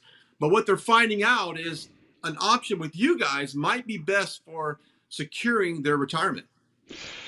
You're absolutely correct. I mean, the Biden economy is a disaster. Stock market down 20% almost for the year so far. Inflation, of course, the government cannot get a handle on it. 40-year high inflation. We've seen food prices surge over the last 12 months, the highest level since 1979. So the Biden economy is an unmitigated disaster. However, we at Birch Gold Group, of course, specialize in precious metals, gold and silver. They are safe haven assets, and they're very conducive for climates like this, right? Inflation drives them up. When we see corrections in the stock market, it drives them up. So they're very, very useful tools to protect against, like we said, what is a disastrous economic situation in front of us. And you guys have made it really easy for that person to take that first step in getting that information kit. And it all involves a simple text. You're absolutely right. All people have to do is text the word Trump to 989898. Again, that's Trump to 989898. What that will give them is an information kit. It'll talk you through the precious metals markets and will help people, provide the information in terms of how they can protect themselves in climates like this. Because, Philip, when you look at what's happening around the globe, it's just not U.S. investors. It's world investors are really nervous of what's going on right now. You're absolutely right. This isn't just a U.S. issue. It's global. And that means that there are even less options for investors today, right? Bonds aren't working. They're losing to inflation with such low interest rates. Stocks coming down at a massive rate. And it looks, based on the numbers, that we've got a lot more to come. There aren't many options. So I think everybody today needs to be thinking about how to diversify and to hedge using safe haven assets like gold and silver. And like Philip says, it's easy to do. Just text the words Trump to 989898 to get that free information kit from the Birch Gold Group. They are the experts in precious metals. And Philip, I can't thank you enough. And I know a lot of our viewers that have tuned into you guys and called and made that first connection to get that information. I know they appreciate what you guys are doing as well. Thank you so much. It's our pleasure. It's what we enjoy to do. We like helping people, and now's the time to be looking at it. Philip, thank you so much. Thank you, Brian, as always. Hello, I'm Mike Lindell, and my employees and I want to thank each and every one of you for your continued support. With everything going on right now, your rest is so important. That's why we're having the biggest MyPillow sale ever. Not only are my bed pillows as low as $19.98, but you can get the best body pillows ever. Regular $89.98, now only $29.98. Take your rest on the go with our Roll and Go Anywhere MyPillows for only $14.98. And we have our new couch and accent pillows. They aren't just for looks. They have MyPillow's patented adjustable fill that gives you that amazing MyPillow comfort. In this economy, you get the best gifts ever for the best prices ever. So go to MyPillow.com or call the number on your screen. Use your promo code and you get deep discounts on body, couch, bolster pillows, and so much more, including my original bed pillows for as low as $19.98. Please order now while quantities last. Hello, I'm Mike Lindell, and in light of the recent events, your continued support means everything to myself and my employees. To thank you, we're having the biggest sale ever on all MyPillow bedding. Get MyPillow bed sheets for as low as $29.98. A set of pillowcases for only $9.98. In this economy, instead of buying a new bed, rejuvenate your bed with a MyPillow mattress topper for as low as $99. Gentlemen, up next, the Lighthizer Doctrine. Please welcome former United States Trade Representative Robert Lighthizer and co-host of CPAC Now, Mercedes Schlapp.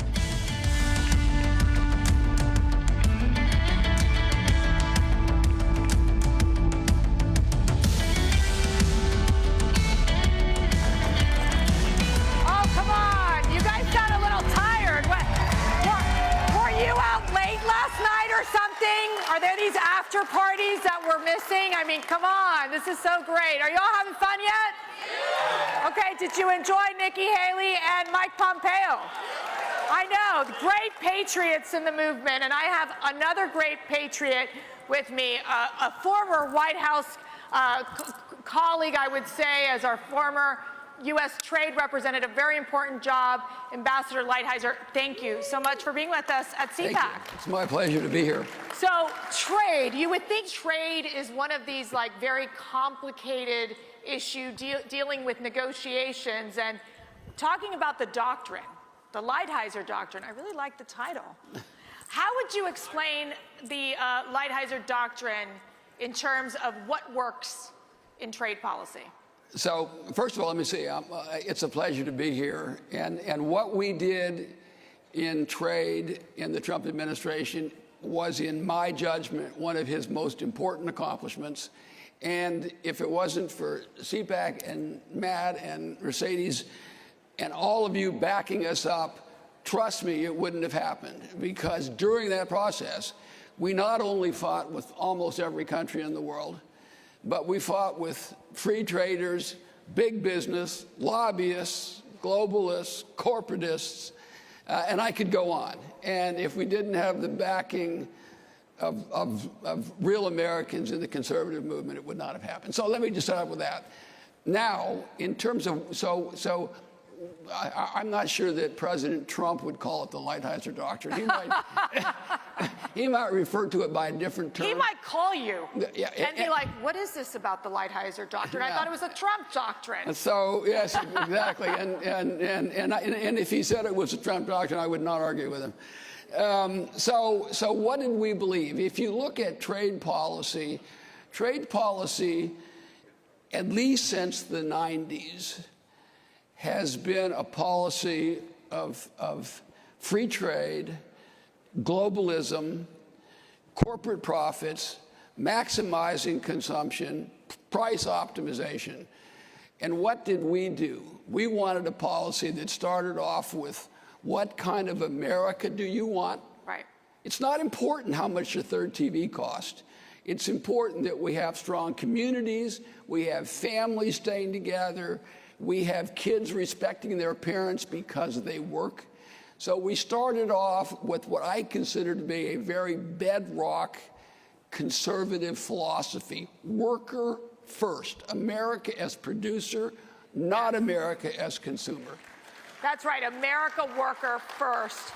Let me ask you with this question, because this is an interesting debate that the Republican Party has been having, right? We're normally the free market Republican Party, trade with everyone, you know, but President Trump and your team changed that. What was the change that you made to, and when they would say the word, I remember when we would have these White House meetings in the Roosevelt room, it would be, they would bring up the word tariffs, and some of the Republicans and some of even our own colleagues would start sweating. They're like, what do you mean tariffs? We can't put tariffs on. So walk us through why the change, because we know President Trump did support tariffs, which in the Republican world is not necessarily considered something positive.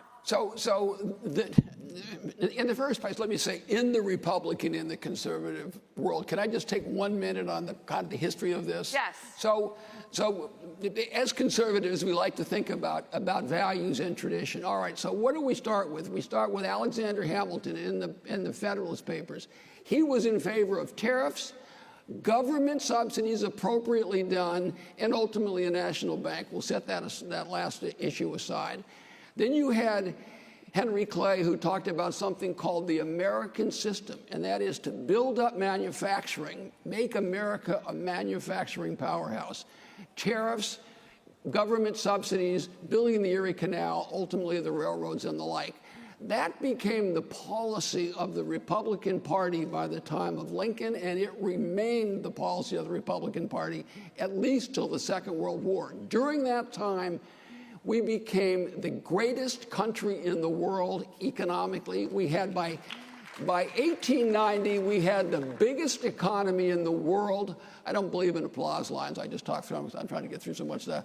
So you're like my history professor. And then we had, now we've got World War II. Okay, that's fine. Eisenhower comes out. Eisenhower's worried about the Soviet Union, and that's a smart thing to worry about. Then you move forward from him. You have the president that I worked for first, Ronald Reagan. Ronald Reagan was an American-first president.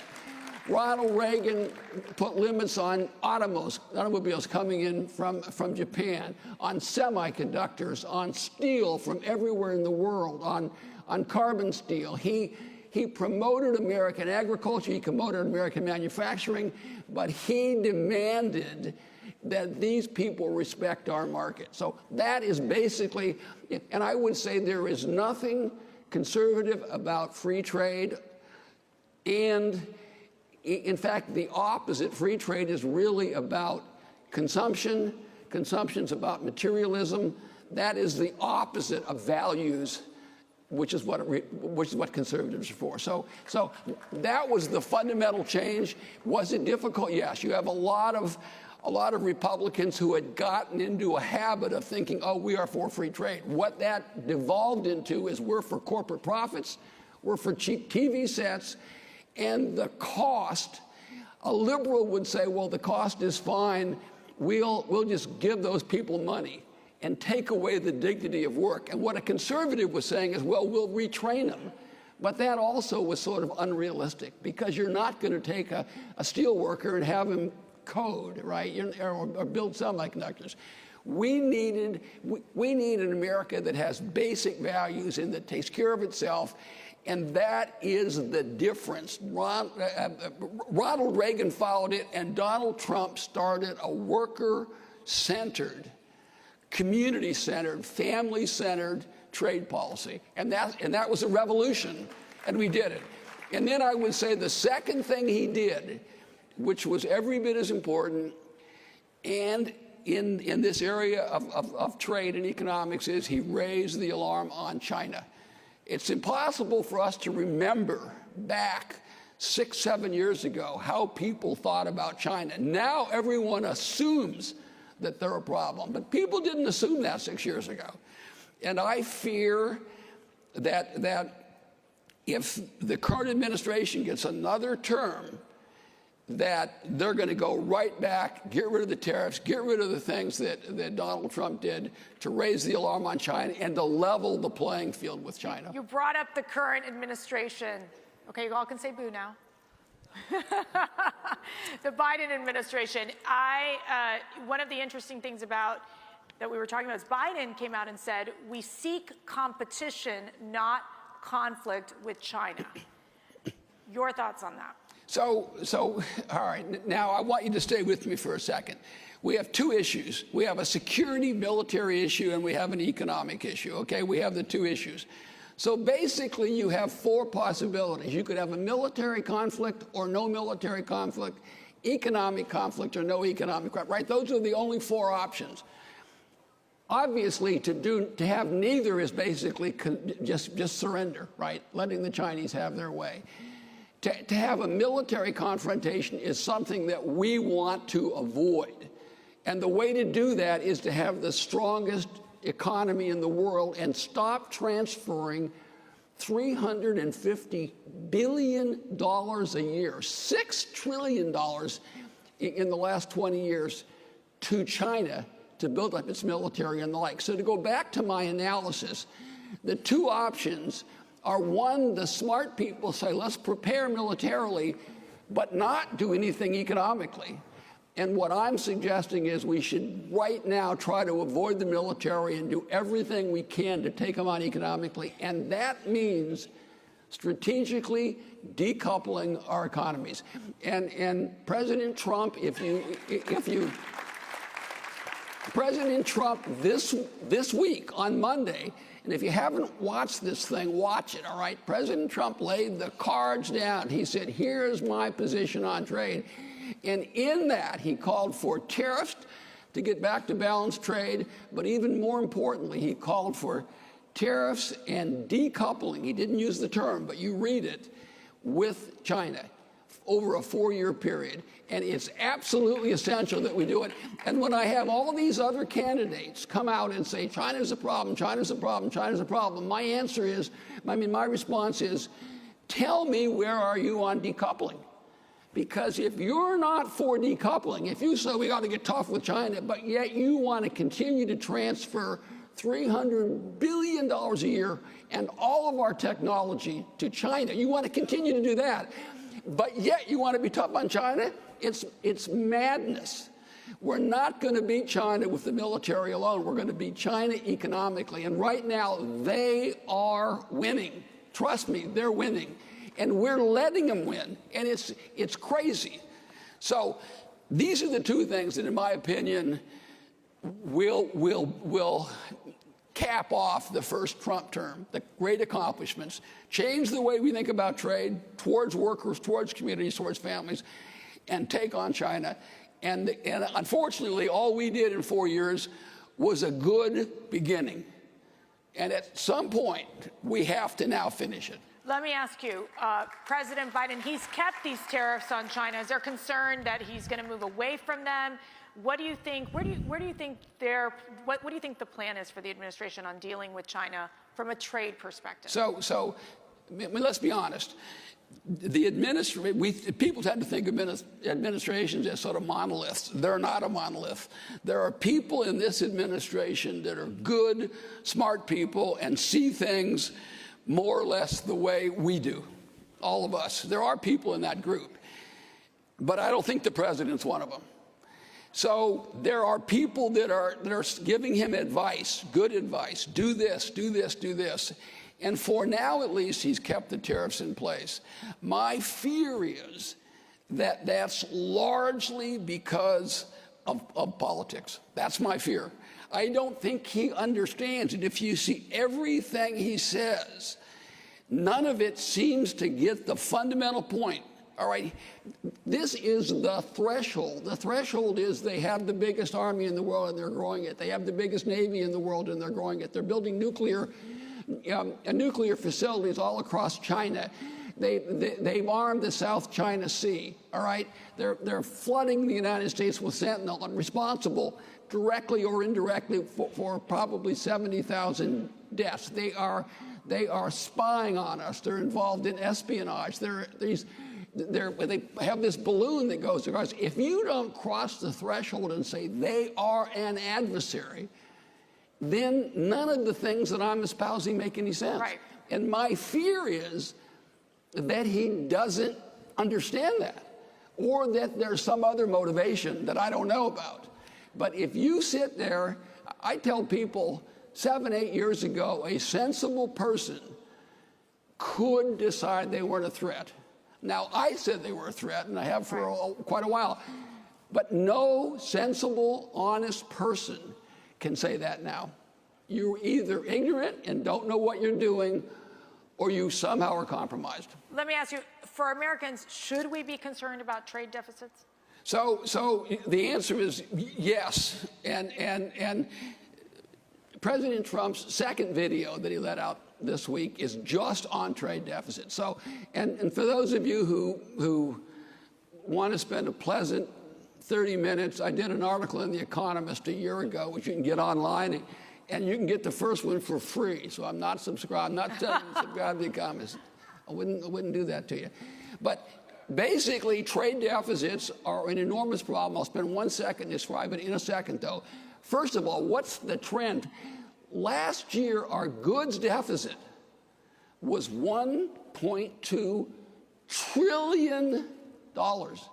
And our overall goods and services deficit was almost $1 trillion. Almost $1 trillion.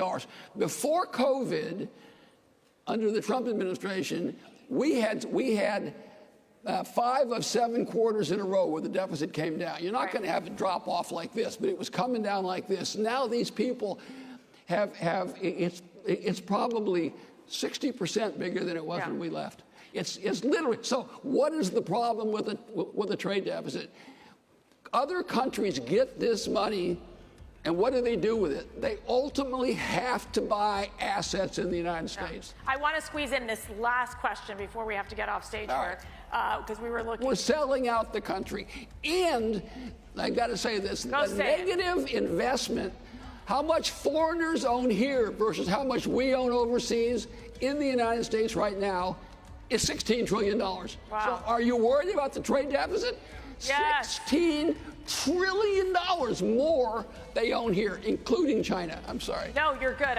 We're running against the clock here. Real quick, last question. What was your best negotiating tool for these trade agreements? So, in the first part, I've been doing this a long time, and I know most of the tricks. I'll tell you, the number one tool is knowing that I could pick up the phone and say, Mr. President, do you have my back?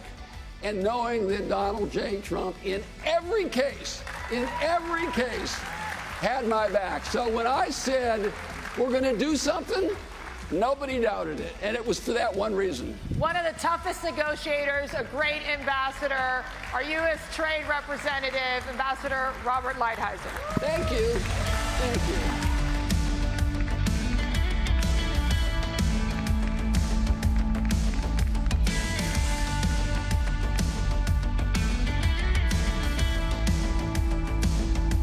Hello, I'm Mike Lindell, and my employees and I want to thank each and every one of you for your continued support.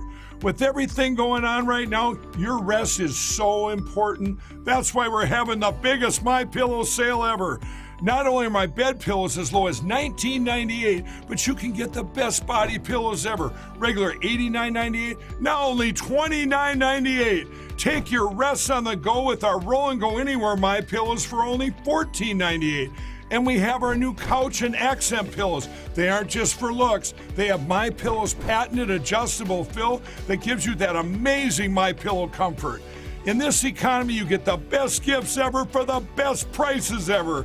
So go to mypillow.com or call the number on your screen.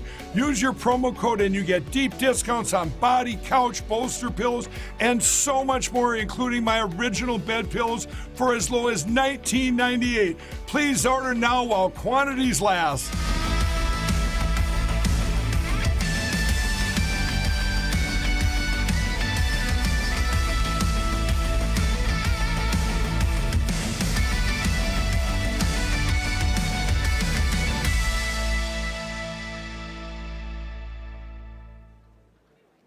Ladies and gentlemen, Open Borders Kill, a two-part discussion.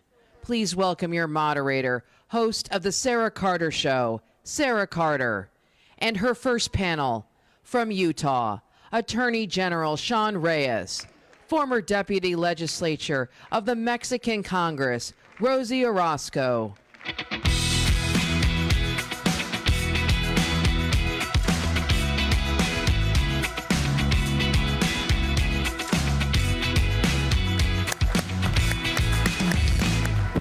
Please sit.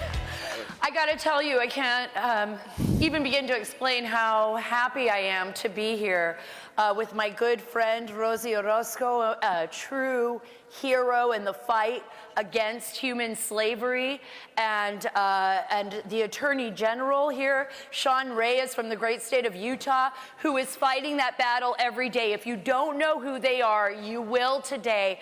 These are the real heroes against human trafficking and the border. Zuduri, I see you right there. I'm gonna start this session with Rosie Orozco, former congressional member of Mexico, stood up to the cartels, passed the very first legislation against the cartels in Mexico to stop human trafficking and slavery. And today we have a survivor, Zuduri, who is sitting here in the front. Please, Zuduri, párate, por favor. She was rescued. I'm going to ask that you put a picture up here of Zuduri after she was rescued. It might be a little shocking for all of you to see this, but I want you to understand how real this is. The border is not just about numbers. The border is not about being anti-immigrant. Law and order on the border is about saving lives, both our children's lives and the lives of children like Zuduri, who spent years in captivity being beaten and abused by the cartels. Rosie, when you look at this picture of Zuduri and you see her here sitting today, what goes through your mind? Well, all the pain that many of these children have suffered, the trauma that it is years to help them to overcome. I'm very proud of people, girls like Zuduri, because she had the opportunity to have a blank page. I hope you already have a blank page in your hand, because we all deserve to have a new story. If you can give them a blank page, Zuduri, because it is so important. Her story is in my fifth book, Blank Page, and she is somebody that was 5.5 years, even with chains. It is more than 600 bruises outside of the body. Imagine the inside. I know. I didn't show a lot of the photographs that we have because I think it would just be too overwhelming. I know most of you know me who are here from Fox News and my work at the border and trying to expose what happens along the border in an effort to try to save lives, I hope, and to open people's eyes as to the horrors of what we were facing and what we are facing. Attorney General Sean Reyes here is a hero. So many people don't realize that we have so many heroes that aren't public like you. I know you're the Attorney General, but you have gone above and beyond. You've worked in Colombia to save and rescue children, along with Tim Ballard with Underground Railroad. Yeah. And in Mexico, too. And in Mexico, just recently in Mexico, in Tulum. But this is not, I'm not talking about this just about the children that live overseas. This is about all of your children and grandchildren. And a wide open border that literally is killing our children on both sides. I'd like you to talk a little bit about your recent trip, Attorney General, and tell people what you've been doing in an effort to stop this. Thank you so much, Sarah. And let me acknowledge you. You've been such an incredible support to all of us in the fight over many years. So hats off, quite literally, to you to give us a voice and to give survivors and victims a voice. And my dear friend, La Diputada here, who, like you said, is a hero. There's so many working in our community that don't get a lot of credit. And I want to, before I even start, give credit to CPAC. Thank you to Mercy and Matt and the team for having this panel here about human trafficking.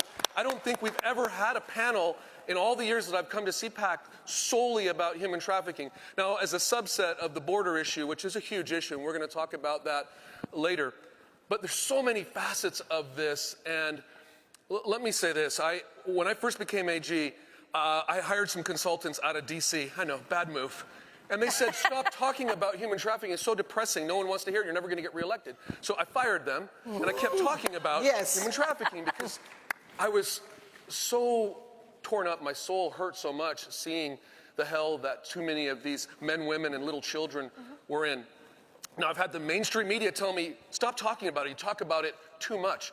But I promise you, Sarah, I will never stop talking about this because these are our children. It's their innocence, like you said. It is something we should be shouting from the rooftops. It's something we should be praying about every single day. I can't understand why, with tens of millions of people globally and hundreds of thousands here in our own United States who are modern-day slaves, the fastest growing criminal enterprise globally. They say the second most lucrative, but I think it's even surpassed drugs for those of us in the fight. Why we aren't talking about it more. Now, the rescues that you talked about, we do get a lot of attention on that, and I think rightly so, it's important. But really the heavy lifting is the work that Rosie and many others are doing on the healing side and empowering and helping victims regain even a piece of their lives. So this is the last thing I'll mention. One of the great privileges of my life was being able to speak at the 2020 Republican National Convention on the final day. And I spent my short 4.5 minutes focused on human trafficking. Why? Because I wanted to bring attention to what our president did during his administration. No one would talk about it, no one recognized it, but Donald Trump and his administration, Ivanka Trump, Heather Fisher, who was our first human trafficking czar in the United States, people like Robert O'Brien, Matt Whitaker, all of these giants, they did more in a short amount of time than all other presidencies combined in the history of the United States to combat human trafficking. And I think it needs to be said. So my commitment is that I will do everything in my power, not just investigating and prosecuting domestic cases, which is what my other state AG colleagues do so well with me, but to go and help in other countries, whether they're actually literally our children or not. They're all our children, and we need to be lifting our brothers and sisters around the world, whether it's sex trafficking, labor trafficking, organ harvesting, in conscription, or any other types of illegal adoption. It is all the same. It's human slavery. And I need people in this audience to just get fired up and join us in the fight. And I'm going to tell you why I believe, and for a lot of Americans, this is tough. You think to yourselves, like, why are we talking about this? Like, why do we care about human slavery? We should be focused on our national issues. This is a national issue. This is the biggest business in the world. In the world. And I am not saying that it is something that is going to go away tomorrow, but I'm saying it's something that we can fight and get rid of.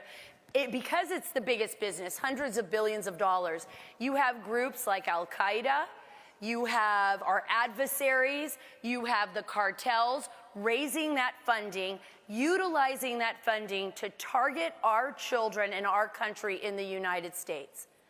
And while we're asleep at the wheel, they are doing their job. It is the reason why President Trump was so adamant about this and about shutting down the border, and we're going to talk more about the border in a minute. with Brandon Judd and District Attorney David Sunday. But this is the reason why we have to fight to save these lives. And Rosie, I want to go straight to you because you have homes, you have rescued so many children. Matt and Mercy and I and others from CPAC, Sophia, we were able to go to Mexico and visit some of these homes. These homes are kept very secluded, very private. The cartels, obviously, so you understand, have targeted Rosie. She is here today, but she is in hiding from the cartels and from these monsters.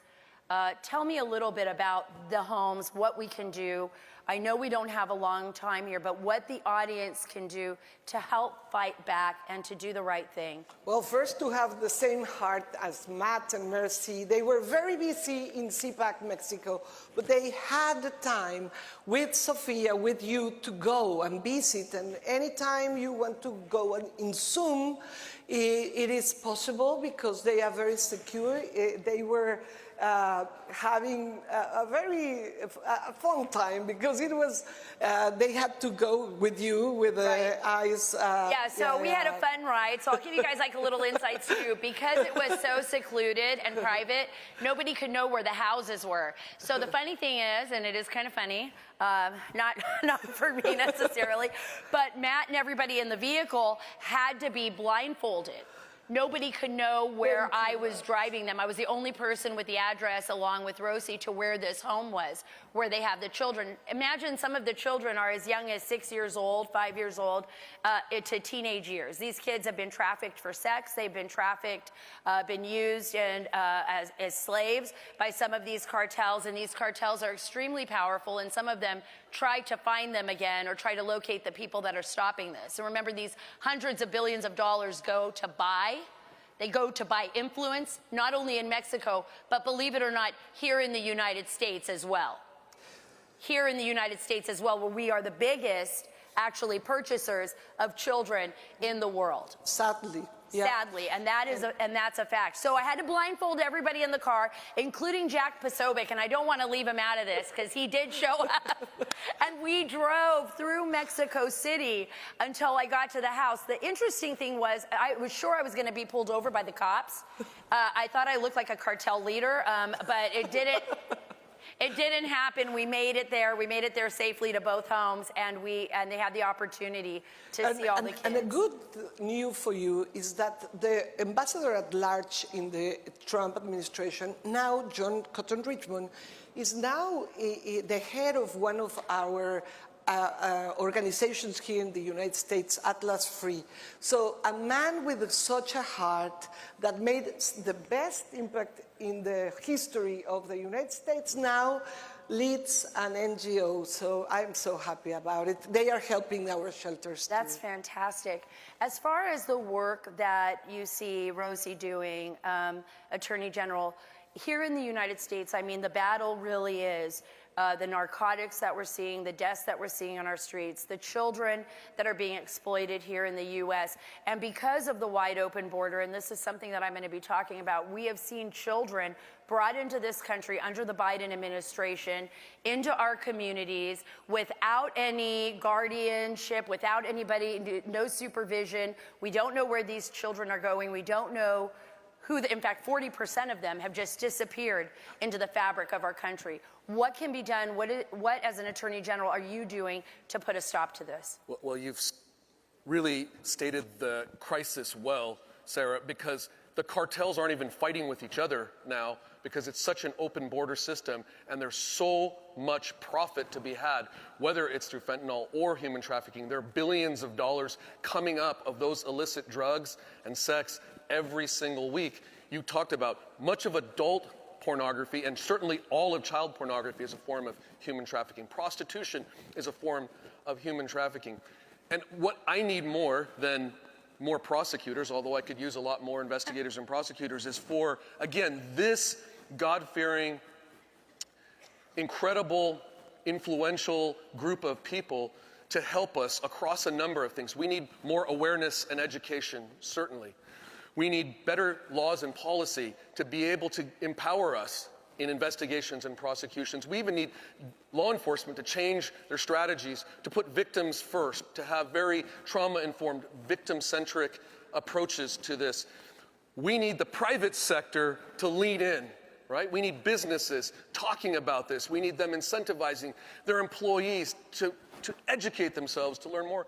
And then we need to also hold other private sector businesses like big tech, social media accountable, because they are a large driver as well. We're suing a number of them. We're investigating others. So between big tech and the border, I would say those are the two largest multipliers or exacerbators of the issue. It was already an epidemic, but now with an open border policy under this administration and social media becoming so rampant and sextortion being a gateway to this and all these other devices that predators have, it is an American issue and it's a global issue. And I just, again, want to thank you for letting us talk about it and focus on it and ask everyone to join us in the fight, whether it's Yaku Boyens that you support, whether it's Tim Ballard and Operation Underground, Glenn Beck and the Nazarene Fund, Jerome Milan. There's so many out there. Find somebody, find a group that you can stand up with. And Kaleido. Kaleido. Yeah, Kaleido, which is Rosie's group, guys. Kaleido. Amazing. You guys have done such incredible work. I'm going to give you the last word. I know we got 5 seconds. I'm leaving it to you. Well, if you want to prevent, you can prevent in ontraffic.org. If you want to help the children, you can do it in Kaleido. Kaleido, well, you can see our friend Sundari, how happy she is now with the Pope Francis, because she went there, and that's why it's important to help the victims. If you are going to do something against human trafficking, why don't you stand up and we tell Sundari, we are going to help somebody, we are going to prevent, we're going to help also all the organizations that Sean said. But thank you, CPAC, thank you, because you are setting this, the example. You are the example of somebody like Sarah who is doing something to end human trafficking. Thank you, Sarah. Thank you. Thank you. Thank you, Attorney General. Thank you, Rosie. Thank you for everything you do. Thank you. A news story for America. This is a blank page news story for America, news story for Mexico, bipartisan and binational. And I promise you I'm going to be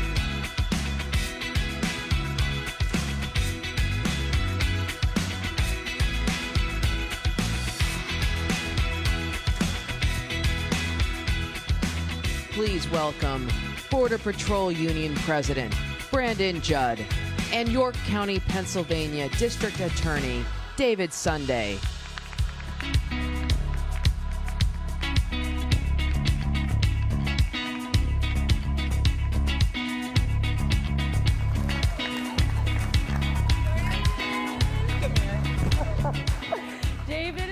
to see you. Boy, you guys got your work cut out for you. Just a little bit. I know, just a little bit. I saw that. I think we started with the human trafficking just so you could get an idea. You could see that these victims are real. There are real children out there suffering every single day, and every single day, either Texas DPS, which I love, God bless them, and the Border Patrol, and all of our law enforcement officials who are out there at the border every single day trying to protect our nation, including our district attorneys like David Sunday. I see these photographs of children being trafficked, or I see fentanyl coming into our country. Now, I'm going to start with you, Brandon, and then I'm going to go to you, District Attorney. One of the biggest issues that we've been hearing about a lot is fentanyl. Yeah. I've seen it on the streets in Philadelphia. I've seen it in San Antonio. I see it everywhere I go, from small town America to our biggest cities. Our children are being poisoned. We have counterfeit pills out on the streets that look like Adderall, that look like ibuprofen. And I'm going to segue here. One of my son's best friends took an ibuprofen. His name was Joe. He believed it was an ibuprofen a friend gave to him. He had autism, and he died immediately after taking that fentanyl tablet. And he, you know, so a lot of us have been affected by this. The left always says, hey, look, it's all coming through the ports of entries, not the in-betweens. What are you seeing as Border Patrol Union? You're the head of the Border Patrol Union. I know how hard you're all working every single day. What are you seeing? What is the reality of what is happening on the ground versus what we are being told by the media and by the left? I'm constantly seeing the liberal left want to deceive you. They're constantly lying to you. They're telling you that one thing is happening when in reality the exact opposite is happening. When you look at the constant flow of fentanyl that is coming into the United States, they're going to say that it's a port of entry issue. The ports of entries are an extremely secure location. The OFO officers can go through every single vehicle. Right. They can inspect every single person that comes through the ports of entry. Because it is a secure location, of course, that's where more of the seizures are going to take place. But what we see on the border today, we are seeing the cartels flood our resources with illegal immigrants, and that pulls our agents out of the field. And when they pull the agents out of the field, they create these artificial gaps in our coverage. And with those gaps, that's when they bring the fentanyl into the United States. And that's why we're seeing 100,000 United States citizens dying every single year of this poisoning. It's not an overdose issue.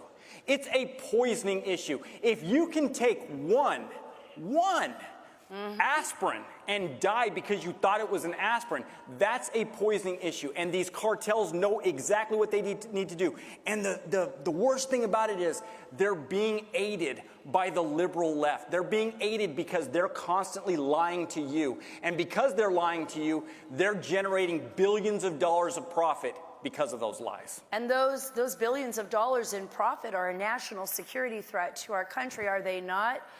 District Attorney, I mean, you see in York County what's happened in Philadelphia, what's happened in your own county, what we're seeing in Kensington, coming from the border directly into our communities. I mean, describe what you're up against. I can tell you right now, every state is a border state, every single one.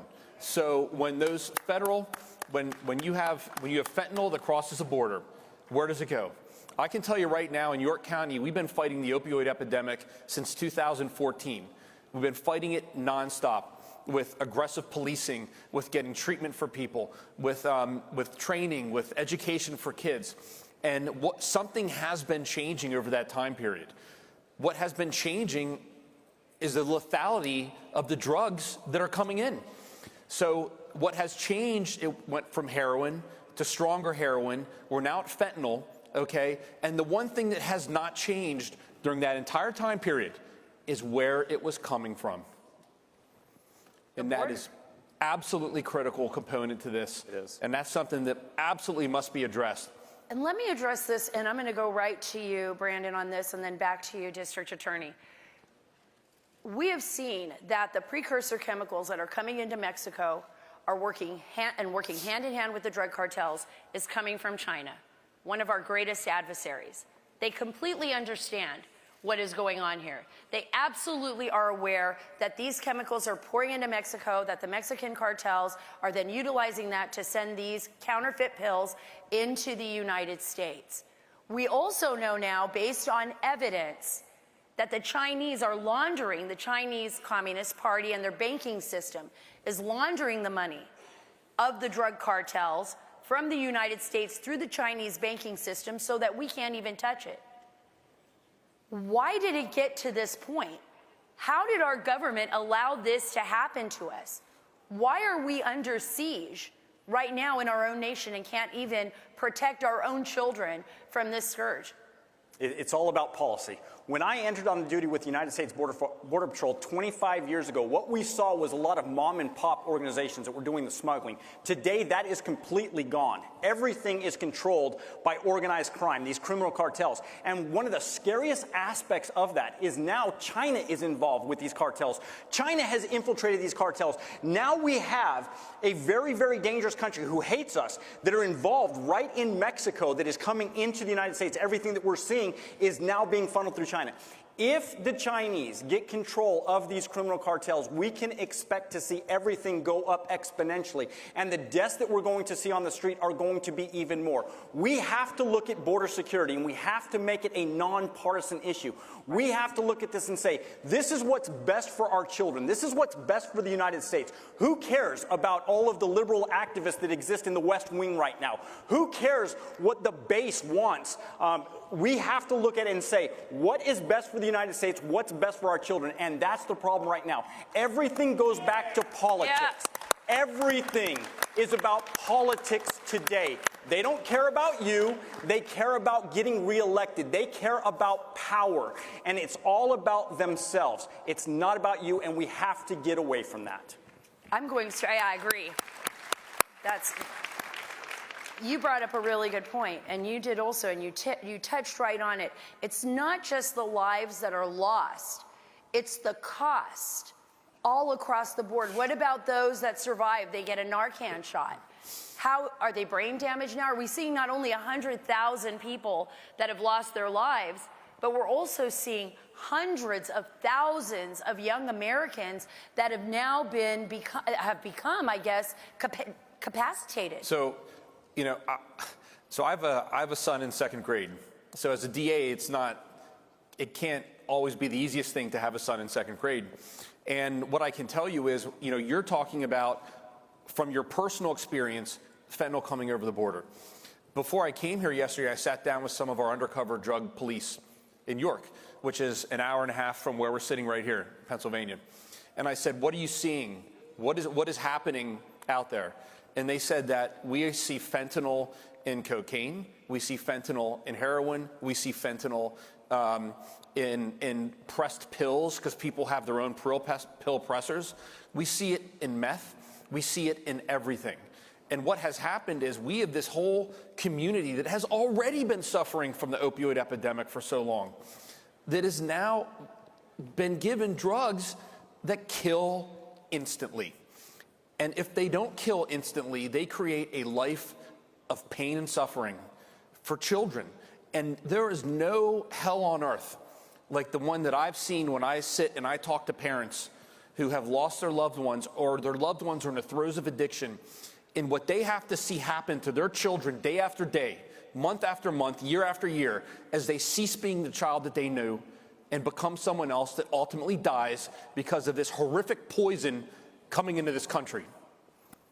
You know, it's almost hard to take in, because what we're dealing with, and we've been dealing with a drug addiction problem, you know, in our country for a long time. But it feels like it has gotten so far worse, so much more than just addiction. This is about actually killing our children. When you press pills that look like Adderall, when you have pills on the street that look like candy in colorful colors, and you've got, you know, little kids, and you just don't know when they're going to run into that at a neighbor's house or somewhere on the street.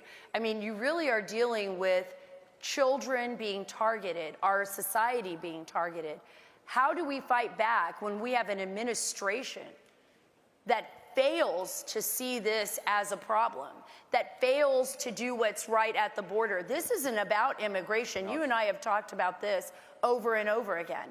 This is about everyone. This is about people. This isn't about keeping people out. It's about protecting both sides and protecting the Western Hemisphere. Why won't the administration do anything about this? Yeah, when you look at it, illegal immigration is the driver. It's what allows them. It facilitates all of their other traffic, whether it's human trafficking. And human trafficking, there's a huge difference between human trafficking and human smuggling. Human smuggling is when you bring somebody and you drop them off at their last point. Human trafficking is when you bring them in and they remain in servitude. They remain in slavery. That's the difference. And everything starts with illegal immigration. If we don't have the proper policies, and by the way, these policies don't cost you anything. We don't need more resources. We don't need more technology. We don't need more infrastructure.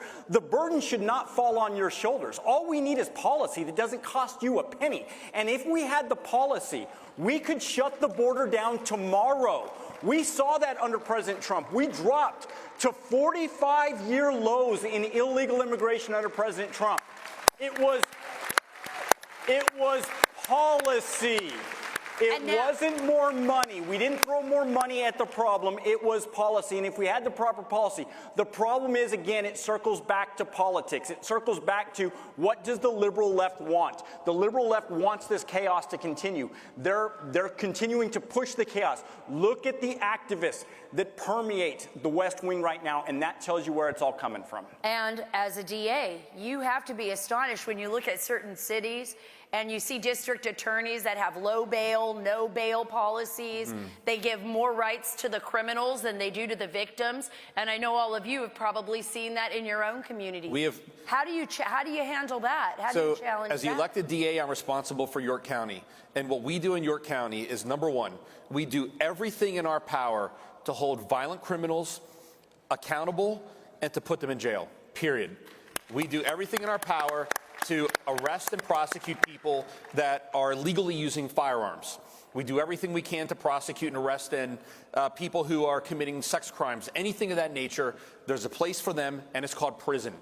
We also have a lot of people in the community that have severe mental health and substance abuse issues. I mean, our prisons have become almost a wasting place for people that are suffering with mental health crises. So while we're attacking on this side, accountability, on the other side, we're doing everything we can to work with all of our community partners to get treatment, to get help for people so that they will not commit more crimes. 95% of everyone that goes into a prison is coming back out. And of those 95% that come back out, half go back in, and the number one indicator is joblessness. So we actually, because again, necessity is the mother of invention, we do work with the Manufacturers Association, with businesses in our community to help people get jobs. Hey, I worked at UPS for 8 years before I became a lawyer.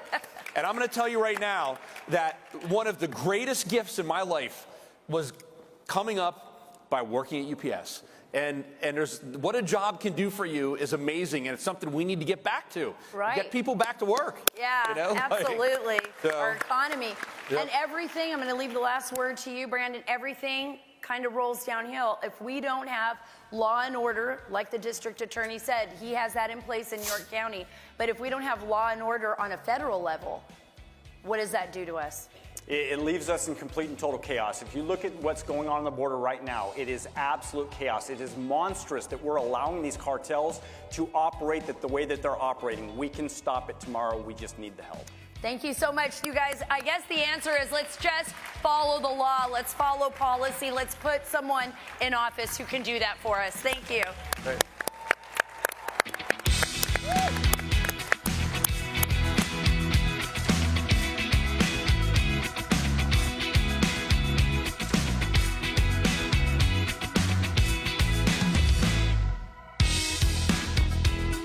Hello, I'm Mike Lindell, and in light of the recent events, your continued support means everything to myself and my employees. To thank you, we're having the biggest sale ever on all MyPillow bedding. Get MyPillow bed sheets for as low as $29.98, a set of pillowcases for only $9.98. In this economy, instead of buying a new bed, rejuvenate your bed with a MyPillow mattress topper for as low as $99.99. We also have blankets in a variety of sizes, colors, and styles, like plush, waffle, or gossamer, for as low as $29.98. We even have pet blankets from small size to the ones for your car. Get huge discounts on duvets, quilts, down comforters, and so much more. So go to MyPillow.com or call that number on your screen. Use your promo code and you'll get huge discounts on all MyPillow bedding, including MyPillow bed sheets for as low as $29.98. Get all your shopping in while quantities last. Please order now. We're not just any news network. We show the crowd. We show the energy. We show the enthusiasm. We interview people. We show the smiles on everyone's faces as they fill into one of these venues to support their president, to support their values, their beliefs, their flag, their country. We show all of that to you. We bring it right up to you and make it personal, as if you're with us here experiencing it for yourself. This is one of the things that we pride ourselves in doing, is showing you on the ground experience of how people are seeing it and experiencing it for themselves. Just the energy is so electric and exciting. People recognize us everywhere we go. We have to stop and take photos. There are thousands of people that come up to us after each event and ask us to keep fighting for them, keep showing the truth. They thank us. They thank us for giving them a voice because nobody else will give them a voice. Instead, they take who they really are and turn them into something that they're not. They try to say that these are white supremacist gatherings and they're neo-Nazis. They spin all these false narratives, but in reality, there are Filipinos, there are Thai people, they're Chinese, they're Brazilian, they're Cubans, they're Africans, they're Jamaicans, they're Americans. There are people from all over the world, to be honest with you. Everybody supports this president. Everybody supports American ideals of liberty, truth, freedom. We can't thank you enough for supporting us at Right Side Broadcasting Network. We are almost entirely viewer supported. This isn't just our network, it's your network. This is a network for the people. This is a network that's about truth, delivering the truth, showing what's actually happening in the world from the perspective of the average person. We don't take money from big corporations. We don't take money from billionaires and big donors. We are all about the people. We're an independent media corporation. Your donations keep us, so support Right Side Broadcasting. Go to our website, go to rsbnetwork.com/donate. Send your checks to our physical address or donate via Super Chat during our live streams. God bless you and thank you for supporting Right Side Broadcasting Network. Hello, I'm Mike Lindell, and my employees and I want to thank each and every one of you for your continued support. With former Secretary of Housing and Urban Development, Ben Carson.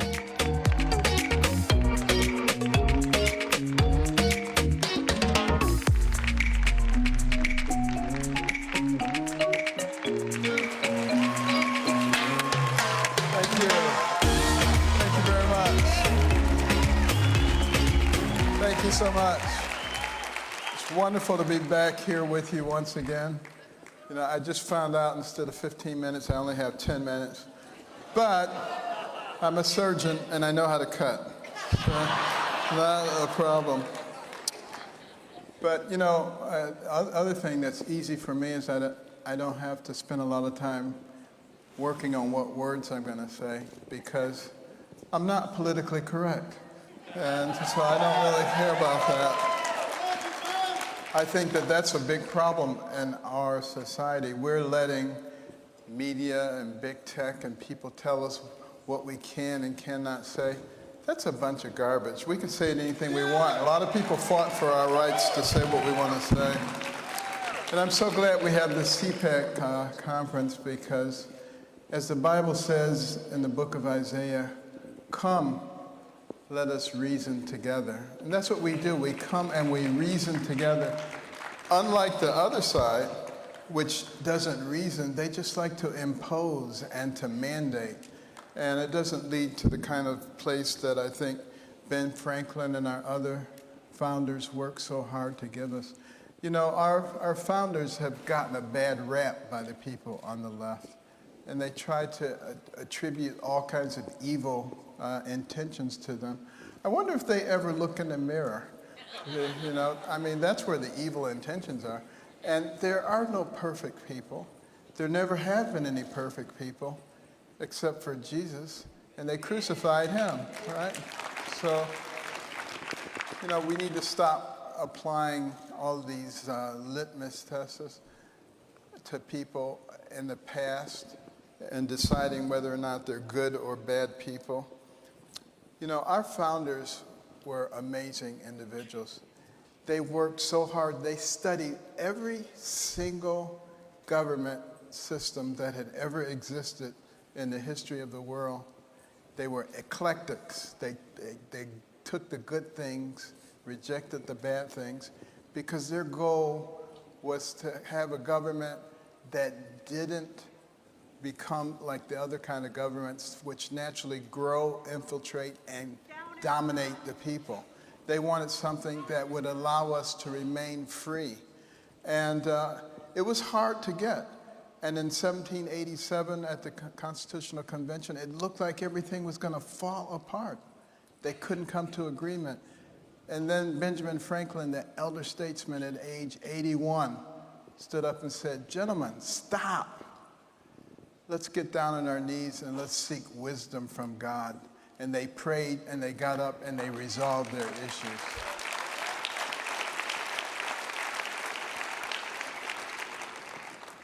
And maybe that's something that we should learn to do once again. You know, let's not run away from our Judeo-Christian roots and values and try to reestablish our own values, because there is plenty of evil out there, but it exists together with good. And we're the ones who get to decide which direction we want to go in. It makes a big difference. And, you know, we have a situation in our nation right now where we're going to go one way or the other. And, you know, when Franklin came out of that convention hall, he was asked, "What do we have here, sir?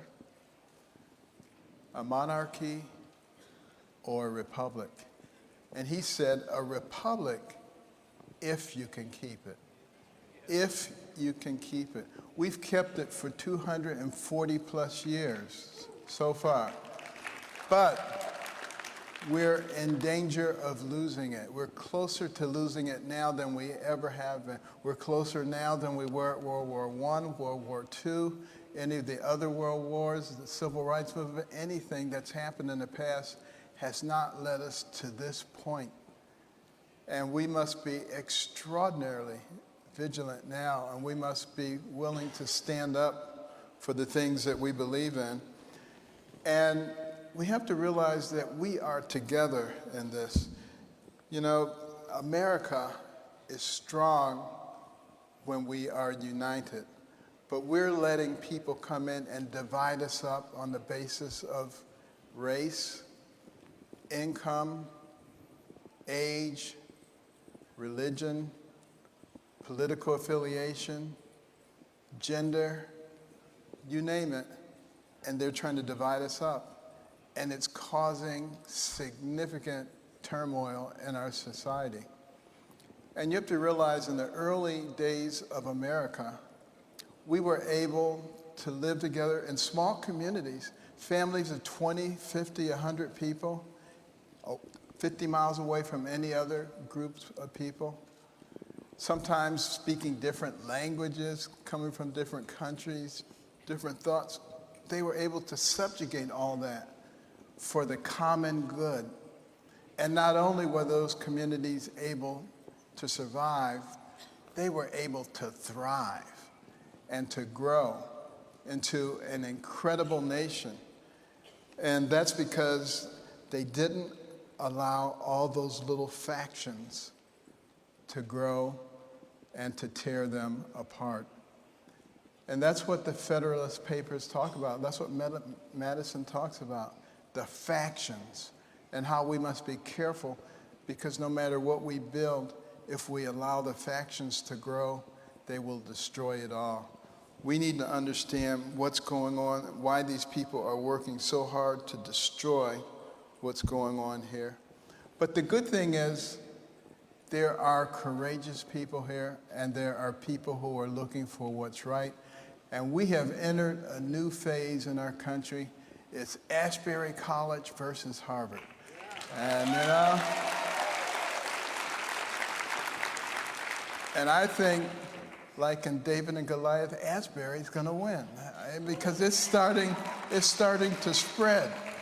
And the young people are starting to realize that those principles, such as love your neighbor rather than cancel your neighbor, are the things that helped us to grow and to become a strong country. And then we hear a lot about equity in our society. Have you noticed that? We want to have equal outcomes for everybody.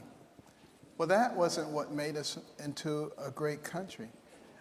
You know, as the administrative state began to grow starting in the early part of the 20th century, they started thinking the government had to move this group up and move this group down to create equal outcomes. We hear about that a lot now. That's not who we are as a nation.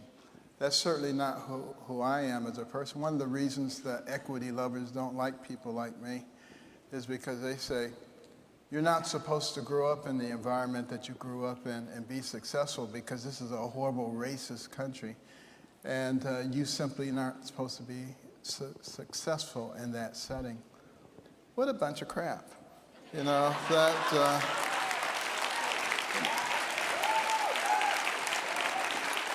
You know, that's not happening.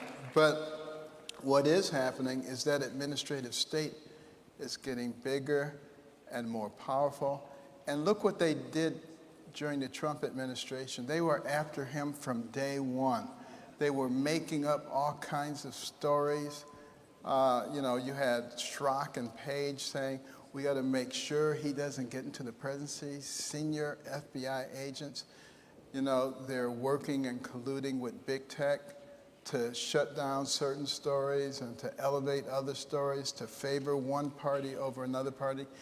And they have the nerve to talk about dangers to democracy.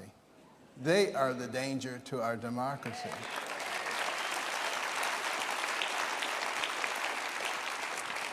And there's one thing that Senator Schumer said that I agree with, and I think it's probably only one, but he said in terms of the FBI and the various agencies that they had 6 ways to Sunday to get you if you disagreed with them. And I don't know if he was saying that as a point of information or as a threat, but it is a threat to us, but we must be willing to stand up to that threat and recognize that it's us. We are the only ones who can fix this problem. The government's not going to fix it. It's going to be we, the people, who have the courage to stand up. And you look at things like the way the administrative state handled COVID. And I could talk about that for a long time, but all I have to say, I think, is that the FDA, at the time that all this was going on, the head of the FDA is now on the board of Pfizer. Do I need to say anything more than that? And at HUD, we had all of these deep state people who tried to stop the Trump policies, but we got them done anyway, and we're going to continue to get them done anyway. And one of the things that I'm announcing today is the Executive Branch for America. That's part of American Cornerstone Institute, and it is going to give people what they need to know, particularly college students, young staffers, what you need to know about the government so that you don't have to, so that you can hit the ground running, because we need to get these people in, because 90% of the career employees are people who live in this area, who have the politics of this area, who slow things down, who push things forward. We've got to be able to do much better than that by understanding this process. So that's what the EBA is all about. And this will help us to determine and answer the question, which Benjamin Franklin said, if we can keep it. It's a wonderful system that we have. Don't let anybody tell you anything that's different from that. But we're the ones who are going to have to do it. And if you want to know, can we keep it, find a World War II veteran and ask them what was going through their head and D-Day when they are on the shores of Normandy and all of those people were being shot and they stepped over those dead bodies, knowing in many cases they would never see their loved ones or their homeland again. Why did they do it? They did it for you and me so that we could live in peace and safety. Ask them if we can keep it. We can with all of us. Thank you so much.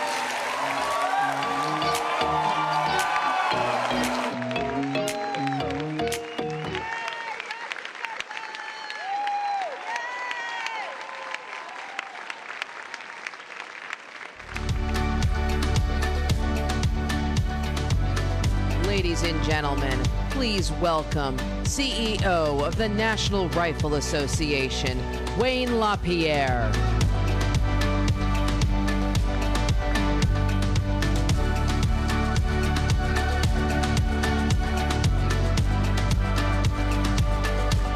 Thank you.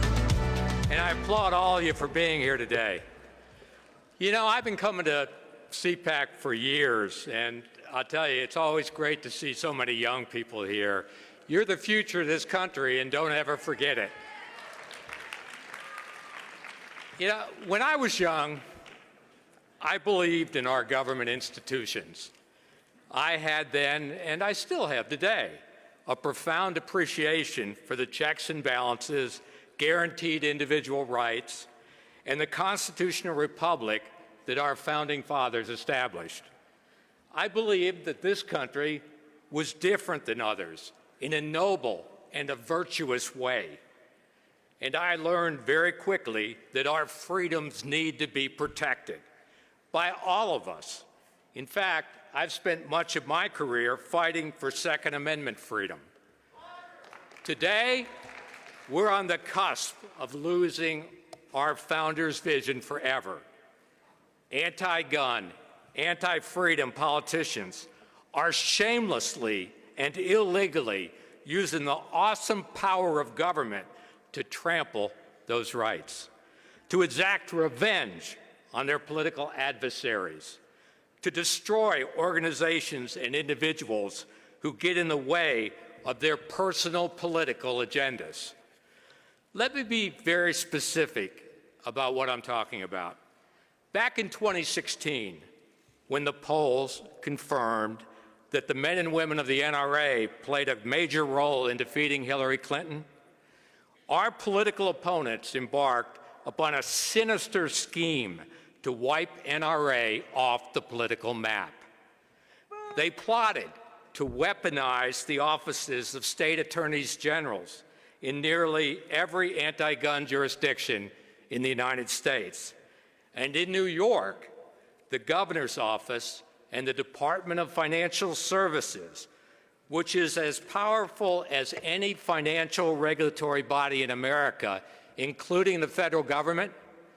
To put it simply, they unleashed the vast power of state governments and regulatory agencies in an attempt to crush and destroy us. It started in New York when then Governor Andrew Cuomo and Maria Volo, who was head of the Department of Financial Services, they sent letters to the CEOs of all banks and insurance companies all across the country, making it clear that unless their financial institutions stop doing business with the NRA, they would find themselves in the crosshairs of New York government agents to be harassed, hassled, and persecuted into submission. They tried to blacklist the NRA. The message was crystal clear. If you are a regulated financial institution, you should drop the NRA or else. In fact, Cuomo stated it plainly when he said, quote, "If I could have put the NRA out of business, I would have done it 20 years ago," and he hoped to do just that. This blatant weaponization of government power was designed for only one purpose: to silence our voices, to destroy the power of our collective fight for freedom, to cut out our tongues, and ultimately force NRA to shut its doors forever. In fact, listen to this. Their own press release that they sent out warned that companies doing business with the NRA, quote, had a responsibility to act and would suffer reputational risks if they continued partnering with the National Rifle Association or any other pro-Second Amendment organization. You see, Cuomo and Vullo knew that without a bank account, the NRA's ability to operate was threatened. We couldn't write checks. We couldn't process membership dues or contributions. And we couldn't pay our employees or even our electric bill. And as a direct result of their threat, there were banks and insurance companies that sure enough went out and severed their ties with the NRA. Not because they didn't agree with us on our cause, but because they didn't want to be targeted and crushed by Cuomo and the New York government. This wasn't some backroom scheme. It was all out in the open, plain to see. Cuomo even publicly bragged when he said, and I'm quoting him here, "The regulations New York put in place are working. We are forcing the NRA into financial jeopardy. We won't stop until we shut them down." Well, the men and women of the National Rifle Association, and I'm so proud of them, didn't shrink from the fight. In fact, we sued them successfully.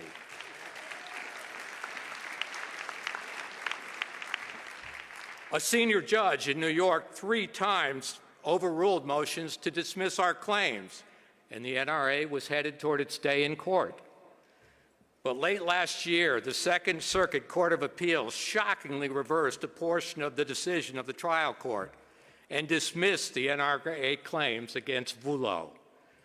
This decision, and I'm going to say it slow, if it's allowed to stand, would mean that government regulators can use their nearly infinite powers to silence and destroy any organization in pursuit of their own personal political agenda. Whoa! This is one of the most chilling decisions ever rendered by a federal appellate court in our nation's history. And make no mistake, if this dangerous precedent is allowed to stand, any politician or government agency would have the license to use their regulatory powers and authority, including investigations, crippling fines, threats, blacklisting campaigns, abusive litigation, and more, to destroy any person, any company, or any organization they consider their political enemy. Is that the kind of America you want to live in? Hell no! The stakes, me either. The stakes couldn't be higher. And so today, I'm proud to announce to all of you here at CPAC that the National Rifle Association of America has filed a petition with the United States Supreme Court seeking a review of one of the most important First Amendment cases in our nation's history. Because this case is going to decide if every American still has a guaranteed freedom of speech and assembly, or if government officials can weaponize their powers to take down anyone that they don't like. This just isn't NRA's fight. This is your fight. This isn't a liberal or conservative fight. This is a fight for all Americans, regardless of where you live. This isn't a Republican or Democrat fight. It's an American fight. It's the fight for every American who's ever cared about their First Amendment rights. That's why many legal experts and constitutional scholars, and I'm happy to say the American Civil Liberties Union, that's right, the ACLU, are on our side. You know, the very idea that all of us right here and right now can speak together freely, collaborate, use our collective voices to advocate for the policies and principles we believe in, that's a special American freedom. And for decades, tens of millions of American gun owners and patriots have stood together under the NRA banner and fought for American freedom and Second Amendment freedom. Not with guns, not with violence, but passionately and peacefully with our First Amendment rights. For us, and for all of you, the most powerful weapon we have is our collective voice. I've always viewed the NRA's greatest strength as its ability to amplify the voices of Americans all across this country who carry a passion for freedom deep in their hearts.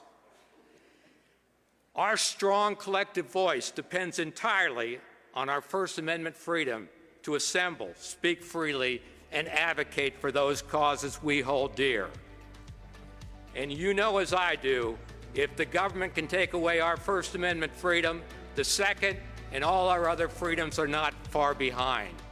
So let me ask you, are you ready to saddle up and ride and fight for our freedoms, hang the lanterns, go out and sound the alarm, because it's time to be all in this fight, because all of our freedoms, all of our way of life, all of it is on the line. So let's fight for freedom. By God, let's save the First Amendment, and God bless the United States of America. Thank you very much.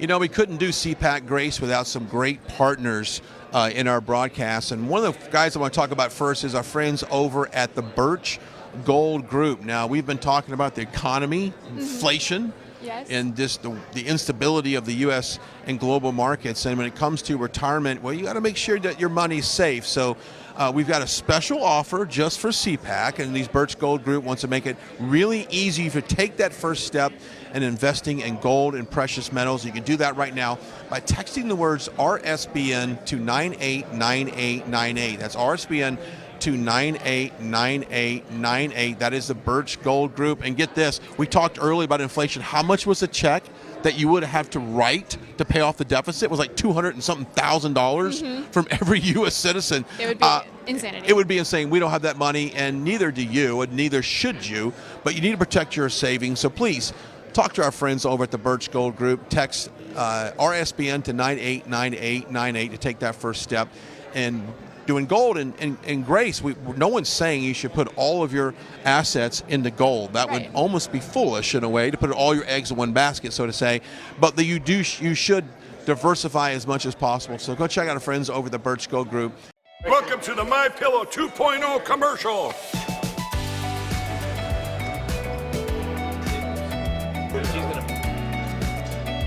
Miss Makeup. Well, you look good.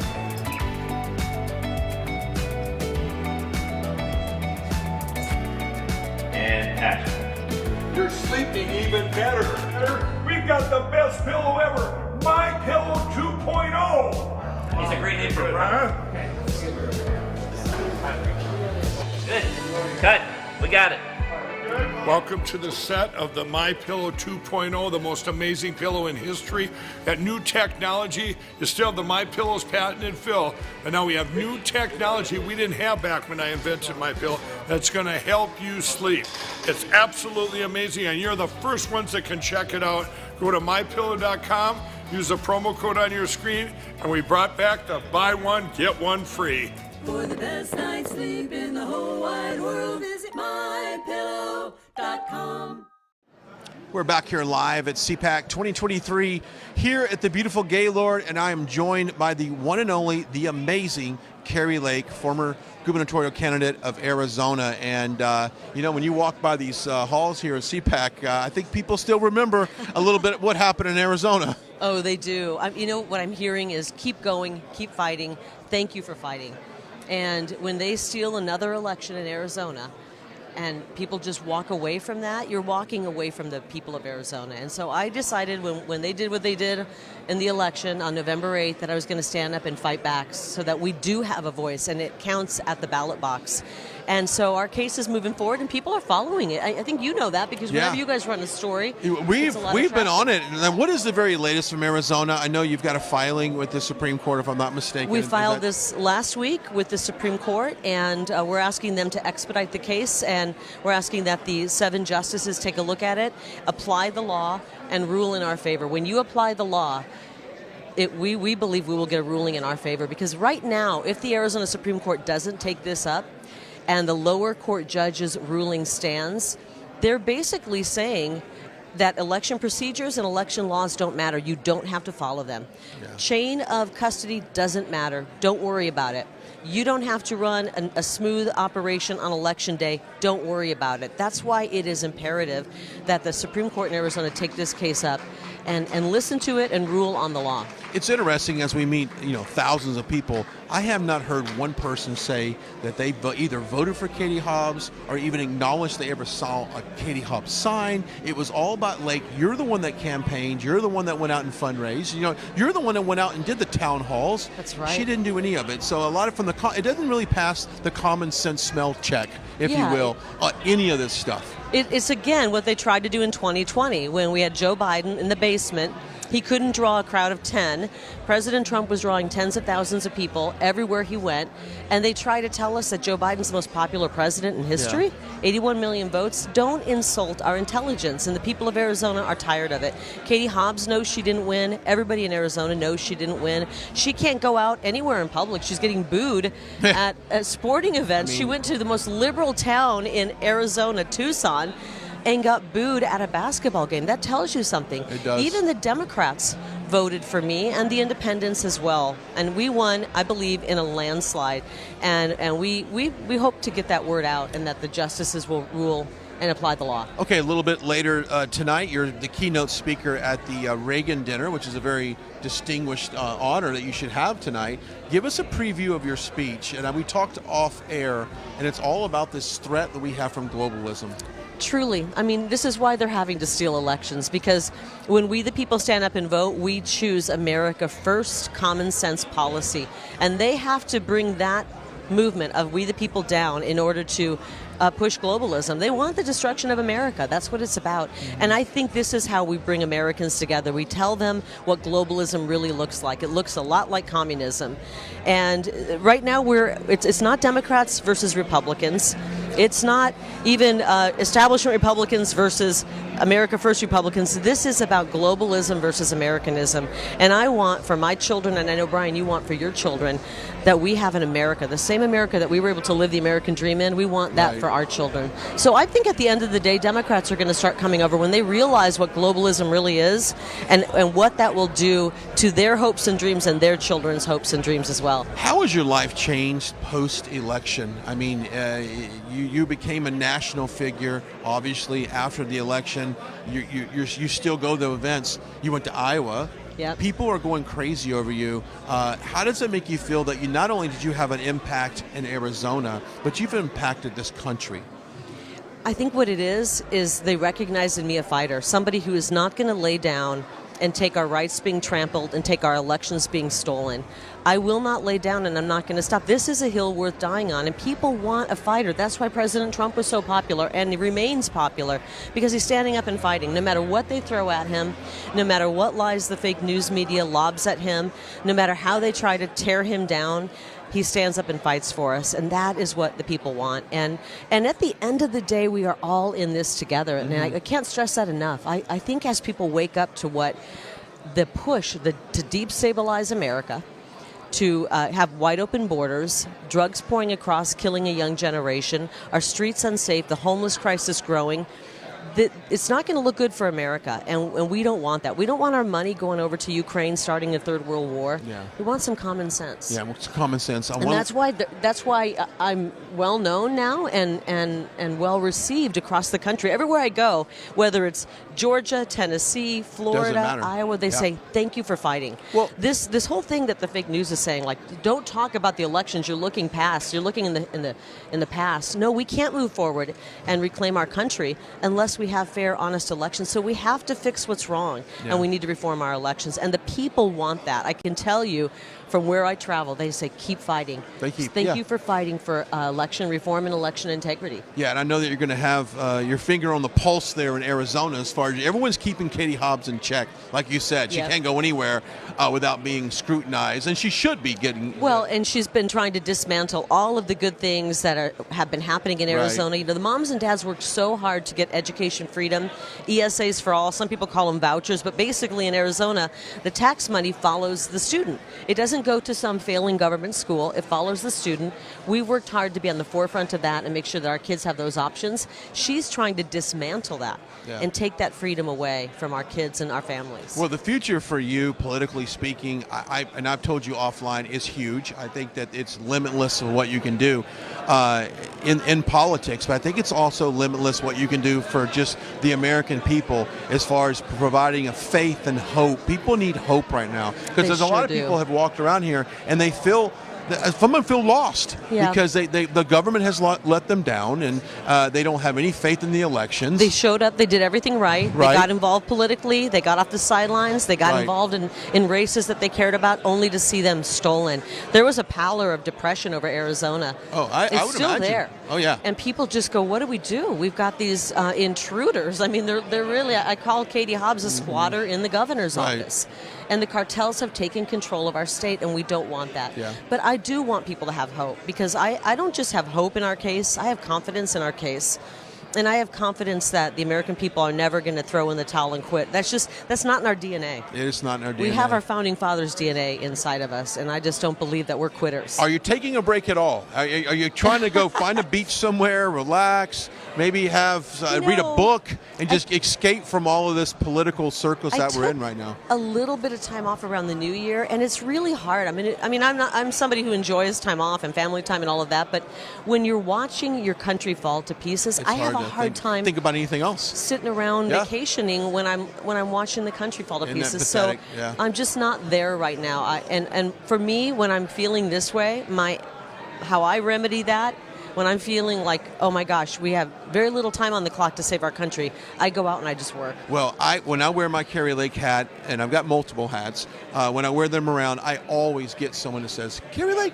I don't care where I'm at, what airport I'm in, they That's always so awesome. love Kerry Lake. So we know that you're going to be Thank here, you. someone that's going to be in our realm of politics for quite some time. We can't stop. And really what politics should be, it should be a way to help people and to propel our America First movement common sense policies.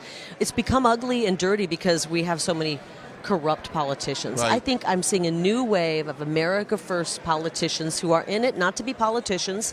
They don't want to be in office forever. They want to go in, get things accomplished, solve our problems, and then go back on with their lives. Yeah. And I think that's kind of where we're headed. Well, we love you. I know our so viewers much. love you because Grace Saldana, our editor-in-chief, we were talking about you the other day, that when it comes to articles that people want to read about, anything with election integrity, Trump, you, all that stuff favors very well. So we Thank certainly you so appreciate much. that, and I know that we all are praying for you. Is there a website that if people want to donate to your cause and to what you're doing right now, how do they do that? Thank you for asking. Well, you can follow me on social media. I'm at all, Twitter, Facebook, Which, all by of the that. way, you've got millions of followers, and Katie Hobbs has tens of thousands of followers. How in the hell does she win that election? Well, That's she a whole didn't. other That's- conversation. even she knows it. Yeah, even though she knows that. You can go. You can always go to kerrylake.com, or we have we have a fund which is called Save Arizona Fund, FUND. If you want to help with our legal battle, it's much appreciated. If you just want to learn more about it, you can go there as well. I believe we have our new filing up that we filed with the Supreme Court. This is truly about, if the Supreme Court doesn't take this case, they will be putting their stamp of approval on corruption, on election officials who don't follow the laws, who don't follow the procedures, and we will have Banana Republic-style elections from here to eternity because they'll be giving the stamp of approval to that kind of an election, and I don't think anybody wants that. Ladies and gentlemen, Kerry Lake, thank you so much for joining us. There you go, and we'll see you next time.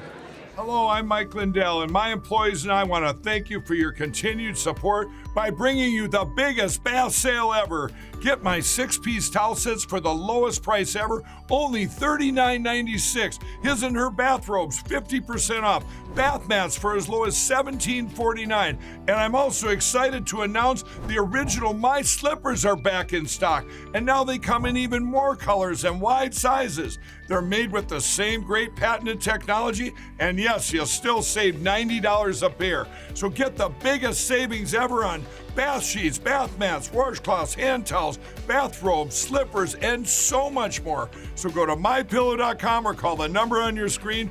Use your promo code and get deep discounts on all MyPillow bath products, including our 6-piece towel sets. Regular $89.98, now only $39.96. Get all your shopping in while quantities last, so please order now.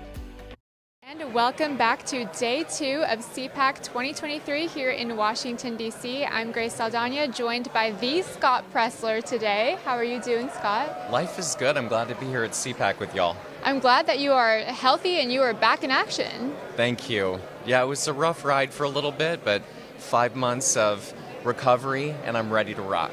You're ready to rock for 2024. We're about a year and 9 months out or so from November, so what are you up to these days? Well, even so, we've got elections this year. Right. So we've got Louisiana and Kentucky. We can flip those governorships from blue to red. Already been to Louisiana, had a lot of jambalaya. It was wonderful. And we also have here in Virginia and Jersey the opportunity to flip state legislative seats, and Wonderful. then also Pennsylvania and Wisconsin state Supreme Court seats. So literally after this, going straight to Wisconsin. That is so important. And the Wisconsin Supreme Court has been in the spotlight recently Yes. for election integrity. Oh, this is critical. So nobody's talking about it. This is the unheard news, is that right now in Wisconsin, we have a 4-3 Republican majority, right? Right. But one Republican is retiring. So if we don't win this seat on April 4th, then that will flip from 4-3 Republican to 4-3 Democrat. And in Wisconsin, we have voter ID laws. Right. So that means that voter ID laws could be attacked. Gerrymandering is on the table. Governor Evers, who's a Democrat, his unconstitutional stay-at-home orders were overturned. If they have a liberal Supreme Court, those stay-at-home orders could be deemed constitutional. So it's such an important election. And it's a critical swing state leading up to 2024. Wisconsin. I mean, yes, Wisconsin. So what are you feeling from the people on the ground there? Have you talked to a lot of people online? You're super active on Twitter. And how are they feeling about the Supreme Court election? Well, the only bad news is, they had a spring primary on the 21st. You had 2 liberals running and 2 conservatives running. The bad news is the liberals took the majority of the vote. And while our candidate is Supreme Court Justice Dan Kelly, and that's wonderful, the fact of the matter is there were more Democrats voting in that primary than Republicans. And that's why I'm so focused that I want people to not just vote on Election Day. Yes, I'm thankful for those Election Day votes, but I want them to lock in their votes early, do early in-person voting, do mail-in voting, do absentee voting, lock in those votes early. Early, that's right. So you launched a new PAC recently. Why don't you tell us a little bit about that? Yes, the PAC is called Early Vote Action, earlyvoteaction.com. And so I'm focused on 5 swing key states: Arizona, Nevada, North Carolina, Pennsylvania, Wisconsin. Because the math dictates that if we win those 5 states, right, we're then going to be able to win the presidency. And I'm not saying we're going to lose these states, but for example, if we were to lose Michigan, if we were to lose Georgia, but we win those 5 states, we've won the White House. Right. And we've seen what can happen in Arizona. Exactly. Well, and I really want to speak to the viewer on this, because I know the viewer at home, who is a big fan of right side broadcasting, as I am, of course, is you care about election integrity. And I know that you're maybe hesitant to do early voting and mail-in voting. Right. But look at what happened in Arizona. We all love Carrie Lake, and we were all supporting her candidacy. But the fact is, we told the Democrats where we were throwing the football, right? Right. We told them, we're waiting to vote on one day. What happened, y'all, on one day? 30% of machines had errors, right? Right. That is factual. And so therefore, it's my contention that had we done early in-person voting, had we done mail-in voting, Carrie Lake today would be governor of the great state 48. And Ab Hamadeh would be attorney general. And Blake Masters would be senator. And, one more reason, and I know it sounds kind of stupid, but I know you're a Florida gal, right? Right. What happened the day before Election Day in Florida? They had a hurricane watch. Right. And your state 2 months earlier was devastated, right? Right. You were devastated on the East Coast, that cities and beaches were leveled by hurricane. And that's the importance of early voting, because in Nevada, True. we also had a snowstorm on Election Day. So the Democrats, they're not freaking out, right? Because they're happy that their people voted early. They locked in their votes. They did ballot harvesting. Meanwhile, Republicans are biting our nails because our people are waiting to vote on the snowstorm. We have less intel. We need to have election preparedness. Yes. Yeah, and somewhat play the Democrats' game. Right now, it seems that they're playing it a lot better than us, and some of it's by the rules, a lot of it's not. So I'm really glad that you're out here doing the hard work, hitting the ground, and going to states like Wisconsin and Arizona. Well, and as conservatives, I want to make it clear, we definitely are going to do everything legally. Right, and we're going to pursue it in the right way. And look, in states like Nevada, California, there's Congressman Matt Gaetz saying hello, Washington, it is legal to do ballot harvesting. And so that's why I'm actually writing a ballot harvesting manual for all 50 states. So that way, whether you're in Florida or California, you're going to be empowered with the rules and statutes of your state to know what you are legally allowed to do. When is that going to be published?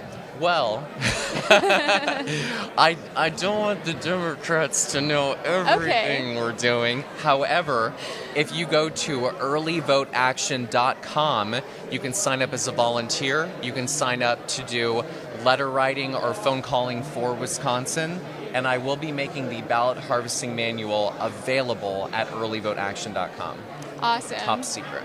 Top secret. So one thing our viewers are very concerned about is like, if the elections can be stolen, why vote? And I think a lot of people feel very discouraged after the midterms and after 2020. What would be your word of encouragement to people who feel that way? Well, first I want to say I understand. I would say to those people who feel that way, I hear you, I understand. But if I can just be blunt, to those same people, I would also say, at the end of the day, I don't care if the ship is sinking. I'm going to I'm going to sink with that ship, and I'm going to fight for freedom regardless, because I think freedom is worth fighting for, and I would rather do everything in my power to win and fight for it peacefully than allow our freedoms to be taken away from us while I'm sitting on my hands. And so I just encourage everyone, look at my story. I'm an average guy that decided to say I will and I can, and I want people to be empowered that you at home can also do that. So how can people follow you and keep up on the trail? Sure. You can go to earlyvoteaction.com, or you can go to @ScottPressler. I'm on True Social, Getter, Telegram, Twitter, Facebook, Parler, Gab. I'm on everything. And my direct messages are open, so you can slide right into my DMs. I'm very accessible and would love to connect with everyone at home. Awesome. Well, you are doing such great work. Thank you so much for coming on the show. Thank you. I'm a big fan of Right Side Broadcasting. Thank you for having me. Thank you. And with that, we are going to toss to a commercial break. Hello, I'm Mike Lindell, and my employees and I want to thank each and every one of you for your continued support. With everything going on right now, your rest is so important. That's why we're having the biggest MyPillow sale ever. Not only are my bed pillows as low as $19.98, but you can get the best body pillows ever. Regular $89.98, now only $29.98. Take your rest on the go with our Roll and Go Anywhere MyPillows for only $14.98. And we have our new couch and accent pillows. They aren't just for looks. They have MyPillow's patented adjustable fill that gives you that amazing MyPillow comfort. In this economy, you get the best gifts ever for the best prices ever. So go to mypillow.com or call the number on your screen. Use your promo code and you get deep discounts on body, couch, bolster pillows, and so much more, including my original bed pillows for as low as $19.98. Please order now while quantities last. Hi everyone, welcome back to the booth here. We are live at CPAC Day 2. Just as busy as Day 1, if not busier. What do you think, Grace? Absolutely. It is just as busy as Day 1, that's for sure. And we've seen a lot of interesting optics, a lot of famous people walking around. We got Carrie Lake, Marjorie Taylor Greene. I must say that besides Mike Lindell, I think Marjorie Taylor Greene had the biggest entourage by far. She did. Marjorie, Lindell, Carrie Lake. I feel like the three of those. The three of them, and it makes sense. They're the top figures in the conservative movement. They're all America first, pro-Trump. It does make sense, yeah. Yeah. I want to quickly also give a shout out over to Birch Gold. If you are looking to find a way to switch up your traditional 401k or IRA, you can turn it into a IRA with precious metals. If you want to learn more about doing that, you can type text RSBN to 989898. Now is a great time to diversify into gold with Birch Gold Group, especially because it's times of high uncertainty right now. We know what they have done to our economy. And the United States right now, Grace, if we were to have to pay off all of our debt, every single citizen would have to cut a check for $275,000. That's just insane. Absolutely insane. So if those figures worry you, as they worry me, text send RSBN to 989898. I'm sorry, everything is backwards today, but They will send you a free info kit. It is completely no obligations, nothing necessary. So if you're just like, let's see what it's about, I'm curious, again, you can text RSBN to 989898. We want to give a big shout out to Birch Gold Group. We actually were able to do an interview with them yesterday, so you can check that out too. And they are just a great company. Their values align with ours, and we think that they'll be good for you as well. Again, zero cost, zero obligation to get that free info kit. Text RSBN to 989898. Wonderful. And, you know, it is day 2 of CPAC. I am not sure who is actually speaking for the rest of the evening, but it's going to end soon. I think it ends at 5 p.m. and we'll be back at 8 a.m. live tomorrow morning. They've got some good people saved for this evening. It looks like we're going to have Steve Bannon speaking, of course, the host of War Room. Everyone loves him. And then Nigel Farage as well. He's going to be the final speaker tonight. Definitely a fan favorite. They have to cut it early tonight because they've got their Reagan dinner, their fancy dinner tonight. Okay, that makes sense. But Yeah. we will have President Trump here tomorrow speaking at 5:30 p.m. Eastern, if I'm not mistaken. So you guys will need to tune in for that and tell all of your friends and family that he is speaking. And he's known for going extra long at CPAC. He loves CPAC. It's where he has the famous photo hugging the American flag. Yep. And so you guys will not want to miss this speech. I'm sure he's going to go over his new policy videos he's been putting out and what his plans are to tackle Biden's economy and what's going on with China and every other issue you guys care about. So make sure that you guys share our link from our website, rsbnetwork.com. It is pinned to the top of the website, and you can also find it on Rumble and all of our other platforms. Yeah, I'm excited for President Trump to speak tomorrow. He's also going to be doing a speech in Iowa on March 13th. That's a Monday. We will be there broadcasting that. He's going to lay out his policy plans for education. So this man is just a workhorse. He's on the grind. I got the email and I was like, already? We're already doing this? We're 2 years out, but this is incredible. That's the type of man you want to see in office leading your country, someone that wakes up every day and just gets after it, as opposed to whatever decrepit human being is crawling through the halls of the West Wing right now. Speaking of crawling and just never having energy, I want to talk to you guys about our friends over at Blackout Coffee. Blackout Coffee is amazing, and it's not enough to simply taste great. You want your coffee to be something that you're proud of. You want to support the company by knowing that they align with your conservative values. That's why we're telling you to give them a try. Again, we try to only partner with people that are going to align with your conservative values. That is so important. We are personally recommending this coffee because they are 100% committed to conservative values. You can get 20% off your first order by using promo code RSBN. Again, promo code RSBN will get you 20% off your first order. These are huge savings. All you have to do is go to their website. Go to their website and use a promo code RSBN. It's blackoutcoffee.com/RSBN. Again, that's blackoutcoffee.com/RSBN. I need some right now. I would do anything for a little iced latte. An iced latte sounds You've given up pretty caffeine. good. We both have, but I think we both had a little bit of caffeine today. Does tea count? Yes. Well, Okay. certain tea. Green tea counts, black tea counts. But it's so low. So I don't do well with caffeine. Me neither. I really I get jittery. It makes me feel awful. Right. So that's why I don't. But if I were going to drink caffeine, it would be a latte.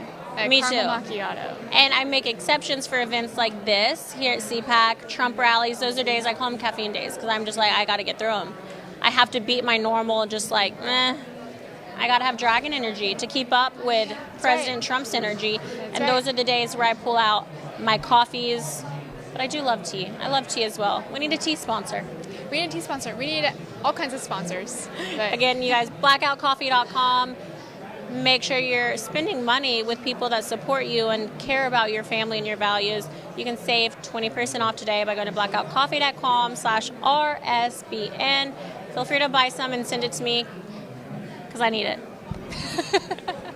Especially if President Trump is going to start these policy meetings and everything all over the country.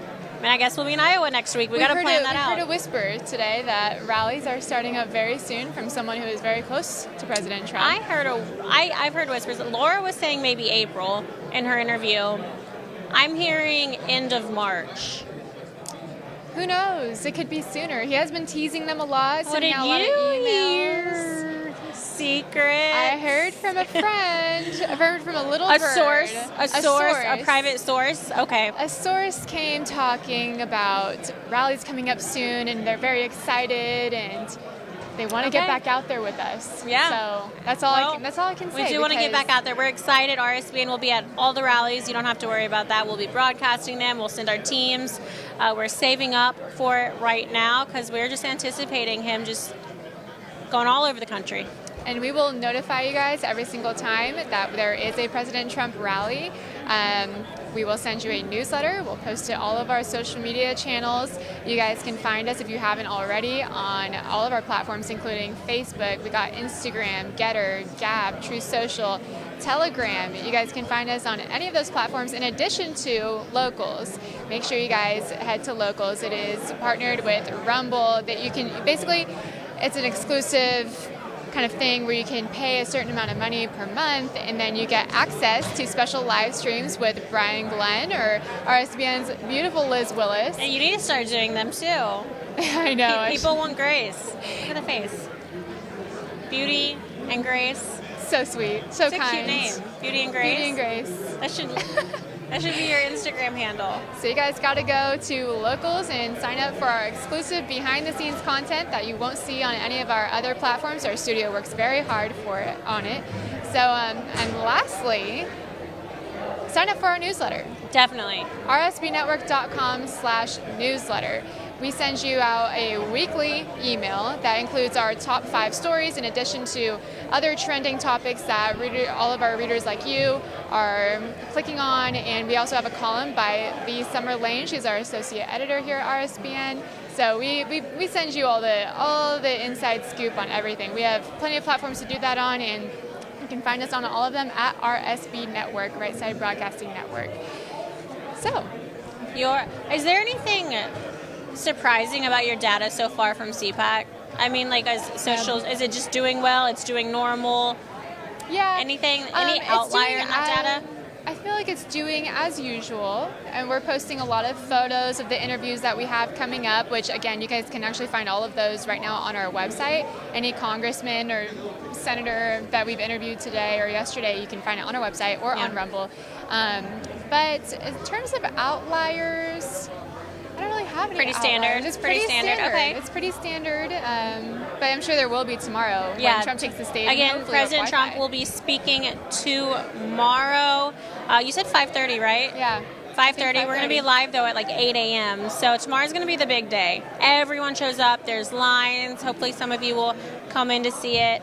We're excited to bring you all things President Trump tomorrow. This is your one-stop shop for the entire day. We actually did a truth about CPAC, so let's find it and read it to you guys. I'll be quick with it. Find it, and then right after that, we are going to do a very quick commercial break. And when we come back from that, you'll be joined by Alex and Brian Glenn here at the RSBN booth. Welcome to the My Pillow 2.0 commercial.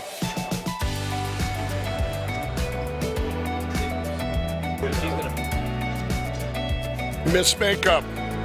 Well, you look good.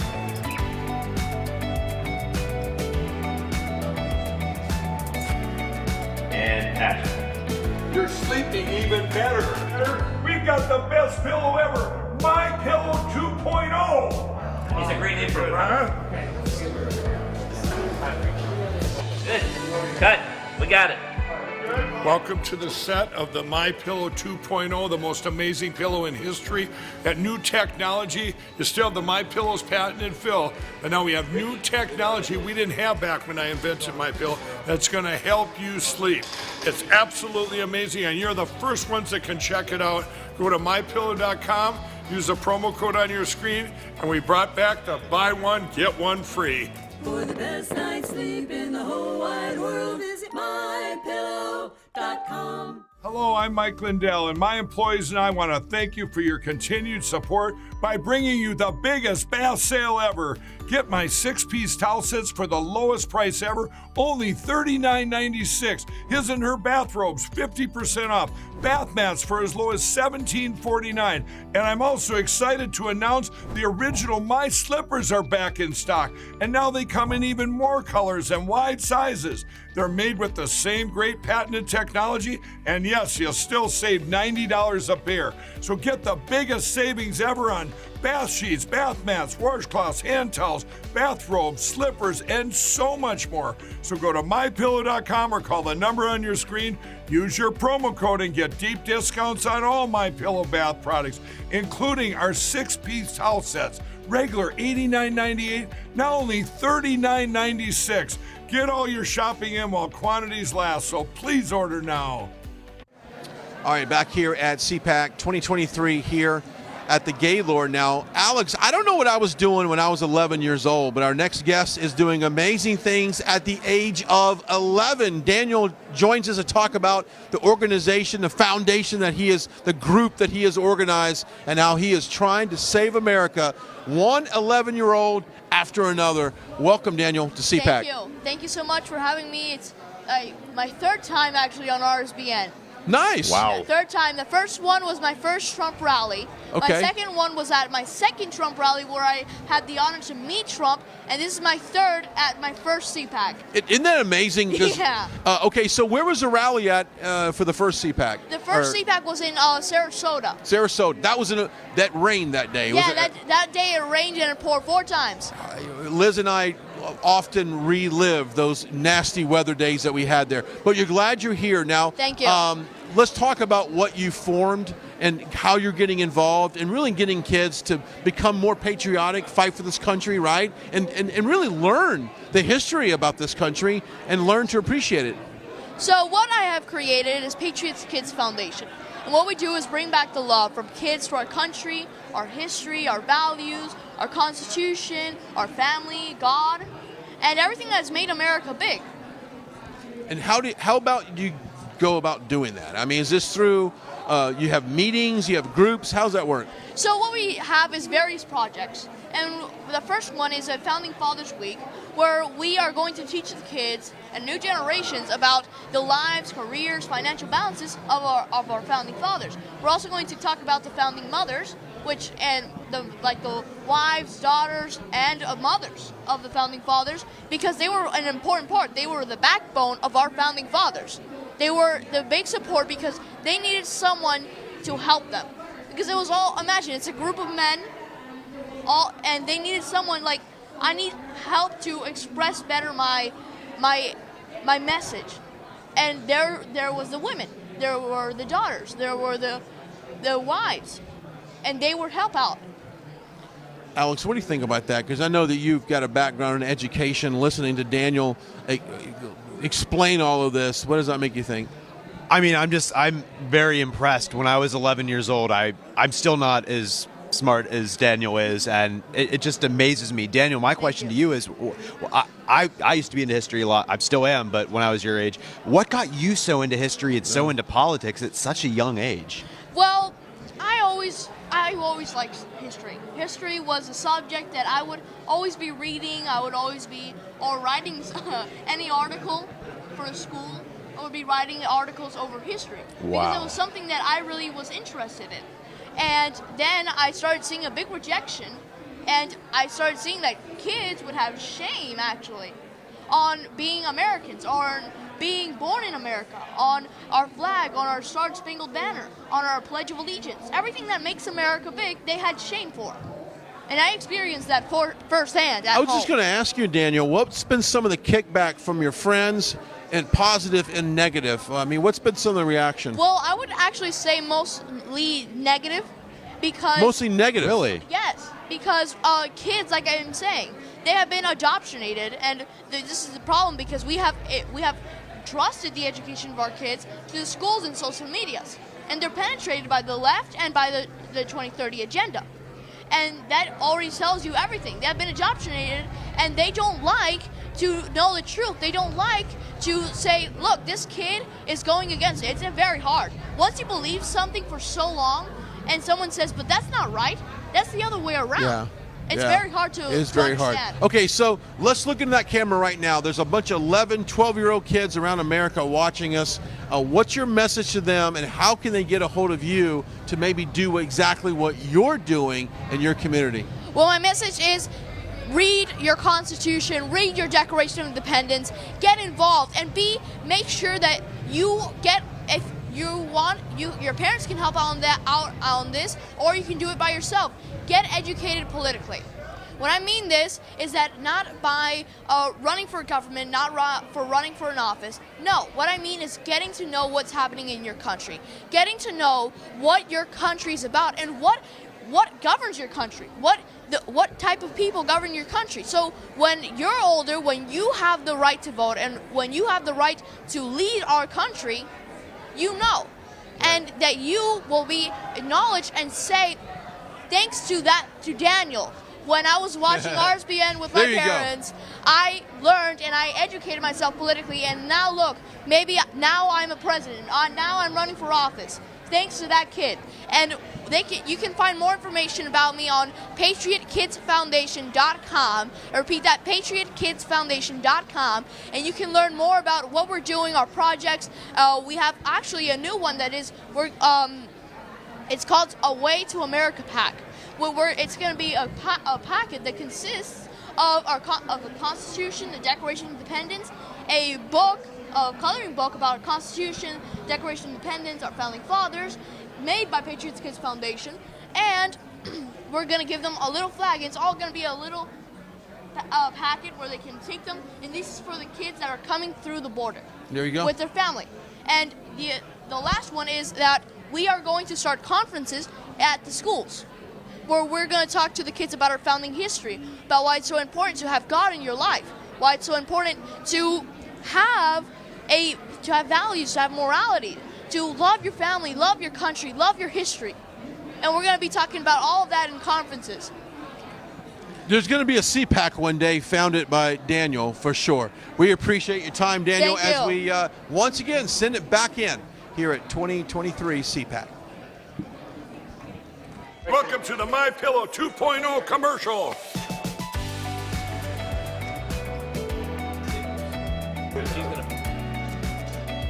Miss Makeup. Well, you look good.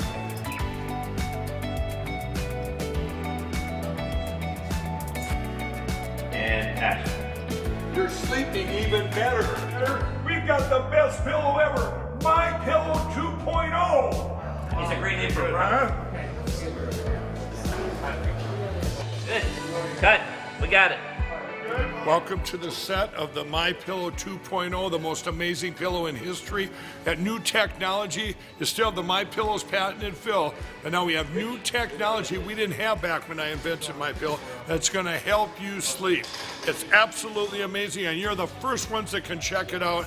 Go to mypillow.com, use the promo code on your screen, and we brought back the buy one, get one free.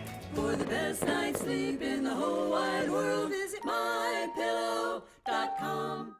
Rovich, host of The Josh Hammer Show, Josh Hammer, and your moderator, CPAC Senior Fellow for Israel and Jewish Affairs, Yitz Tendler.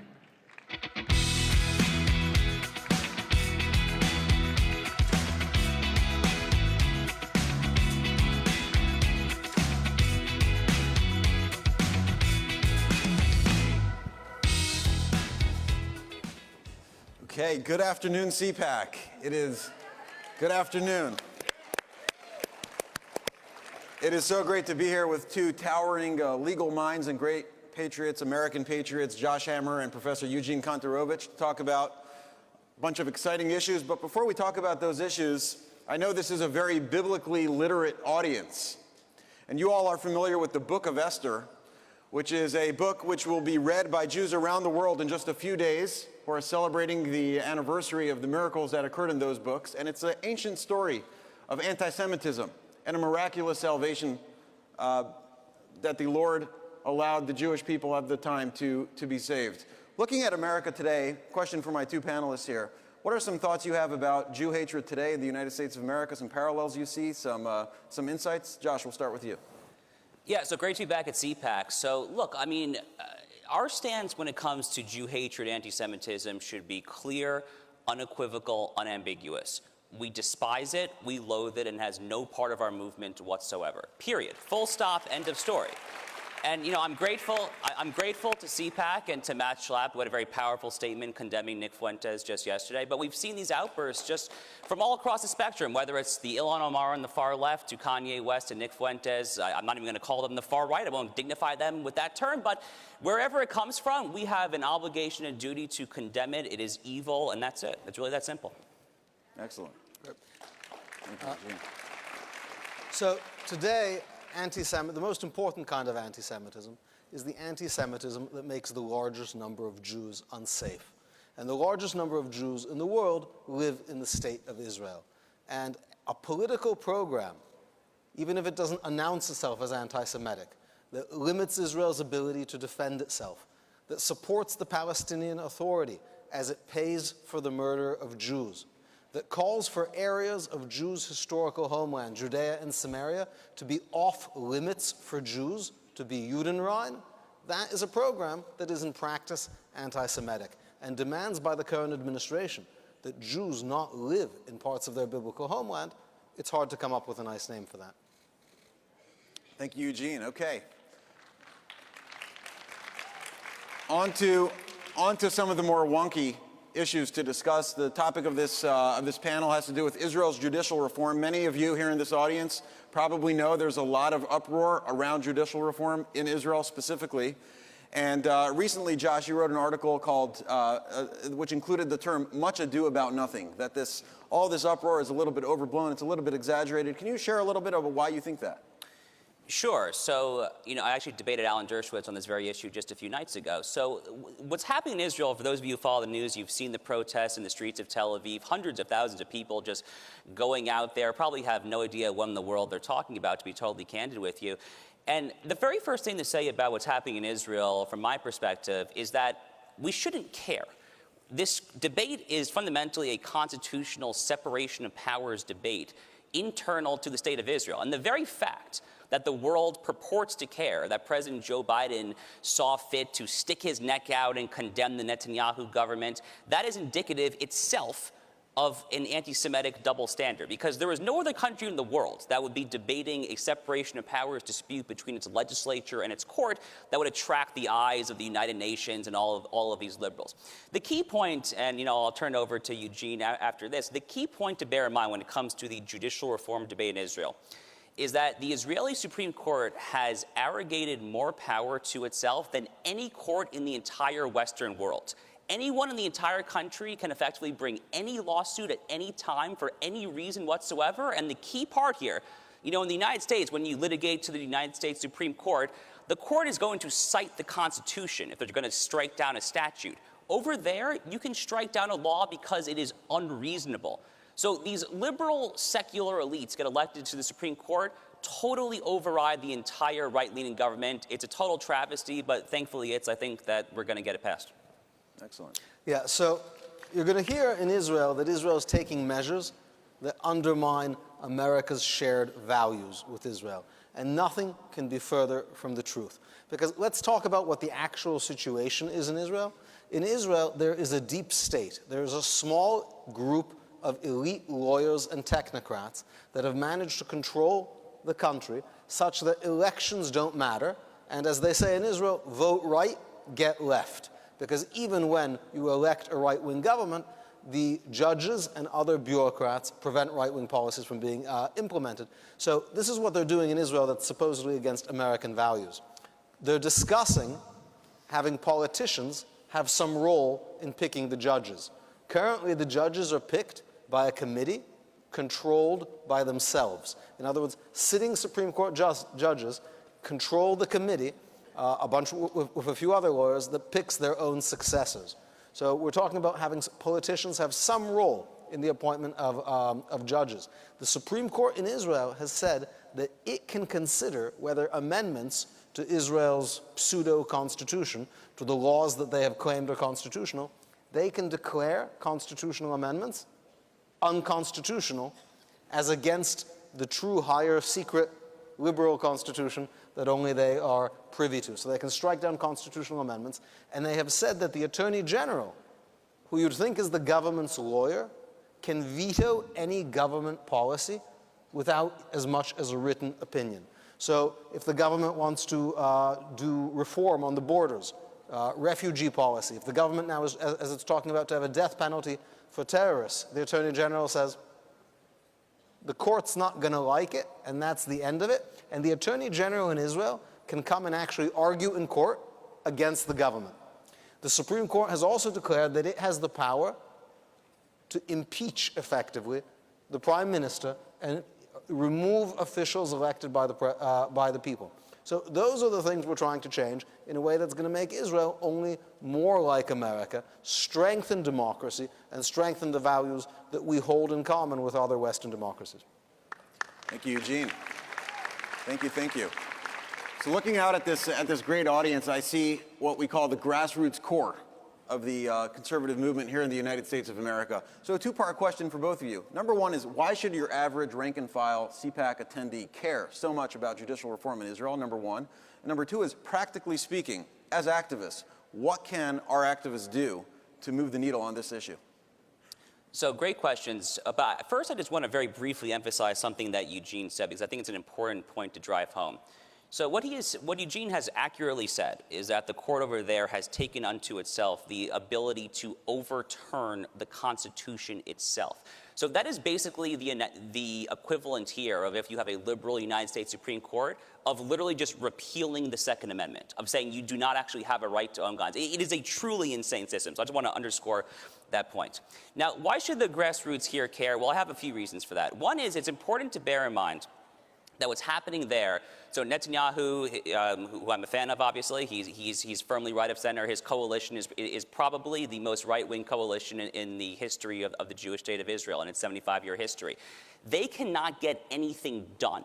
They literally cannot do anything unless judicial reform passes first, because no matter what they do, the court can then just strike it down on the most arbitrary grounds possible because it is unreasonable to try to incorporate parts of Judea and Samaria into Israel or some other policy that you can possibly think of. So if you support the U.S.-Israel alliance, if you support the Benjamin Netanyahu government, you have a duty, I think, to care about judicial reform, because literally nothing will happen unless this happens first. And one other reason I think to care about this is that the analogies for what the Netanyahu government is going through compared to what Donald Trump went through for his 4 years are incredibly stark. The parallels are actually, I would say, are possibly outright eerie. So both Donald Trump and Benjamin Netanyahu have been indicted and are being prosecuted for incredibly frivolous, legally dubious grounds, I think would be a mild way of saying it. And just as you have judicial oligarchy over there, Trump fought the deep state. It's the exact same thing. That's why this panel is called the deep state. You have a cloistered cluster of homogenous groupthink liberals who are trying to overturn the will of the democratically elected right-of-center government. That was the exact dynamic Donald Trump faced. It's the exact dynamic Netanyahu's facing now. It's very similar, actually, in a way, to kind of what happened in Brazil recently. Poland, Hungary, other countries around the world have faced similar struggles. But it is our duty as conservatives in the U.S., Hungary, Brazil, Israel, wherever, to kind of stand in unison and support one another's efforts, I think. Excellent. Thank you.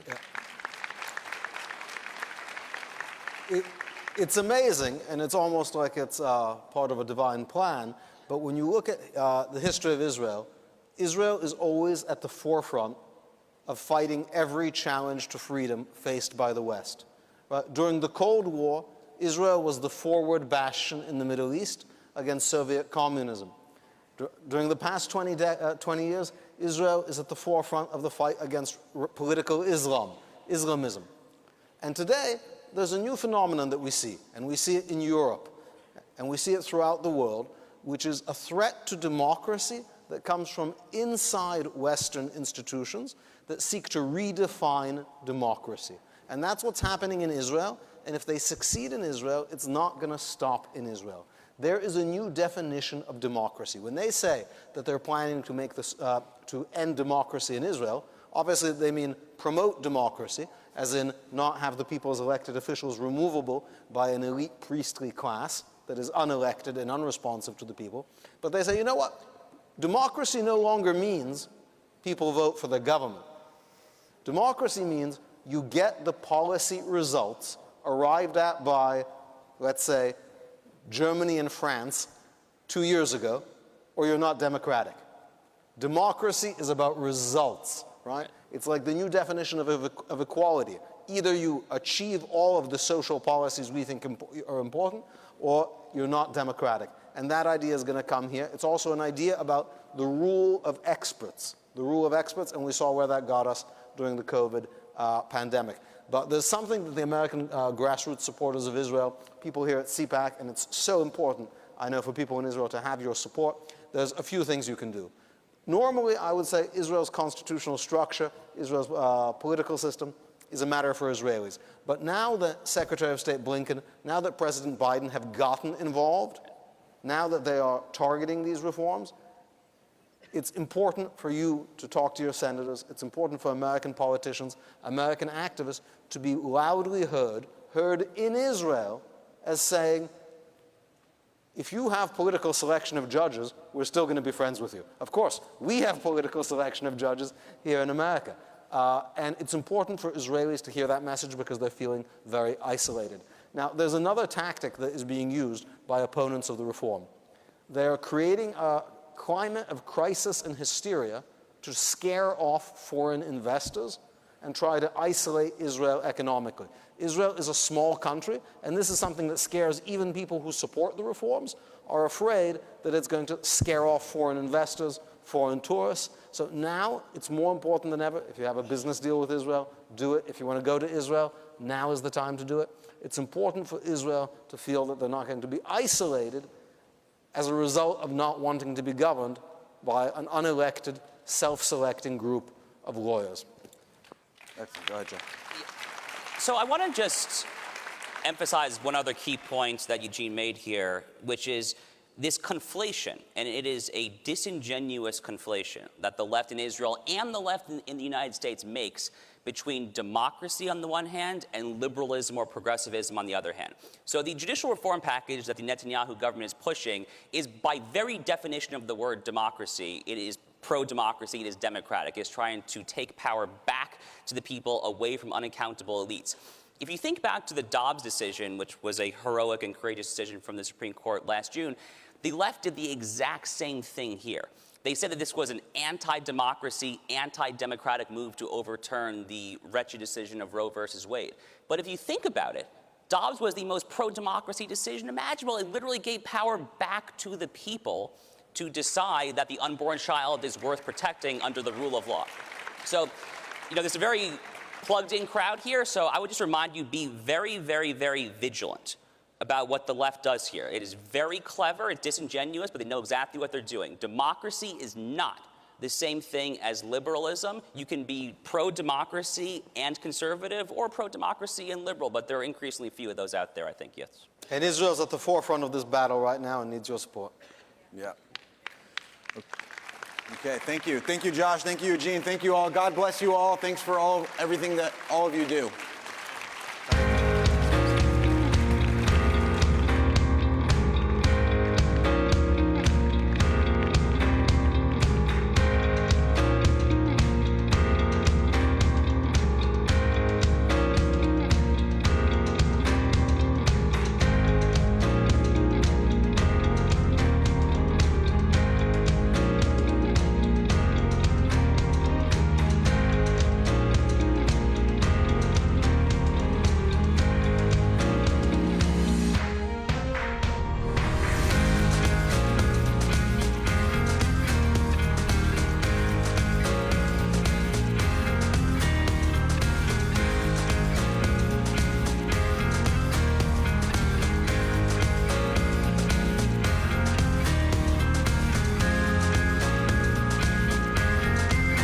I'm Mike Lindell, and in light of the recent events, your continued support means everything to myself and my employees. To thank you, we're having the biggest sale ever on all MyPillow bedding. Get MyPillow bed sheets for as low as $29.98, a set of pillowcases for only $9.98, In this economy, instead of buying a new bed, rejuvenate your bed with a MyPillow mattress topper for as low as $99.99.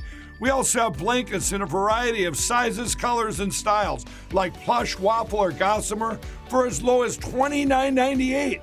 We even have pet blankets from small size to the ones for your car. Get huge discounts on duvets, quilts, down comforters, and so much more. So go to mypillow.com or call that number on. Please welcome host of War Room, Steve Bannon.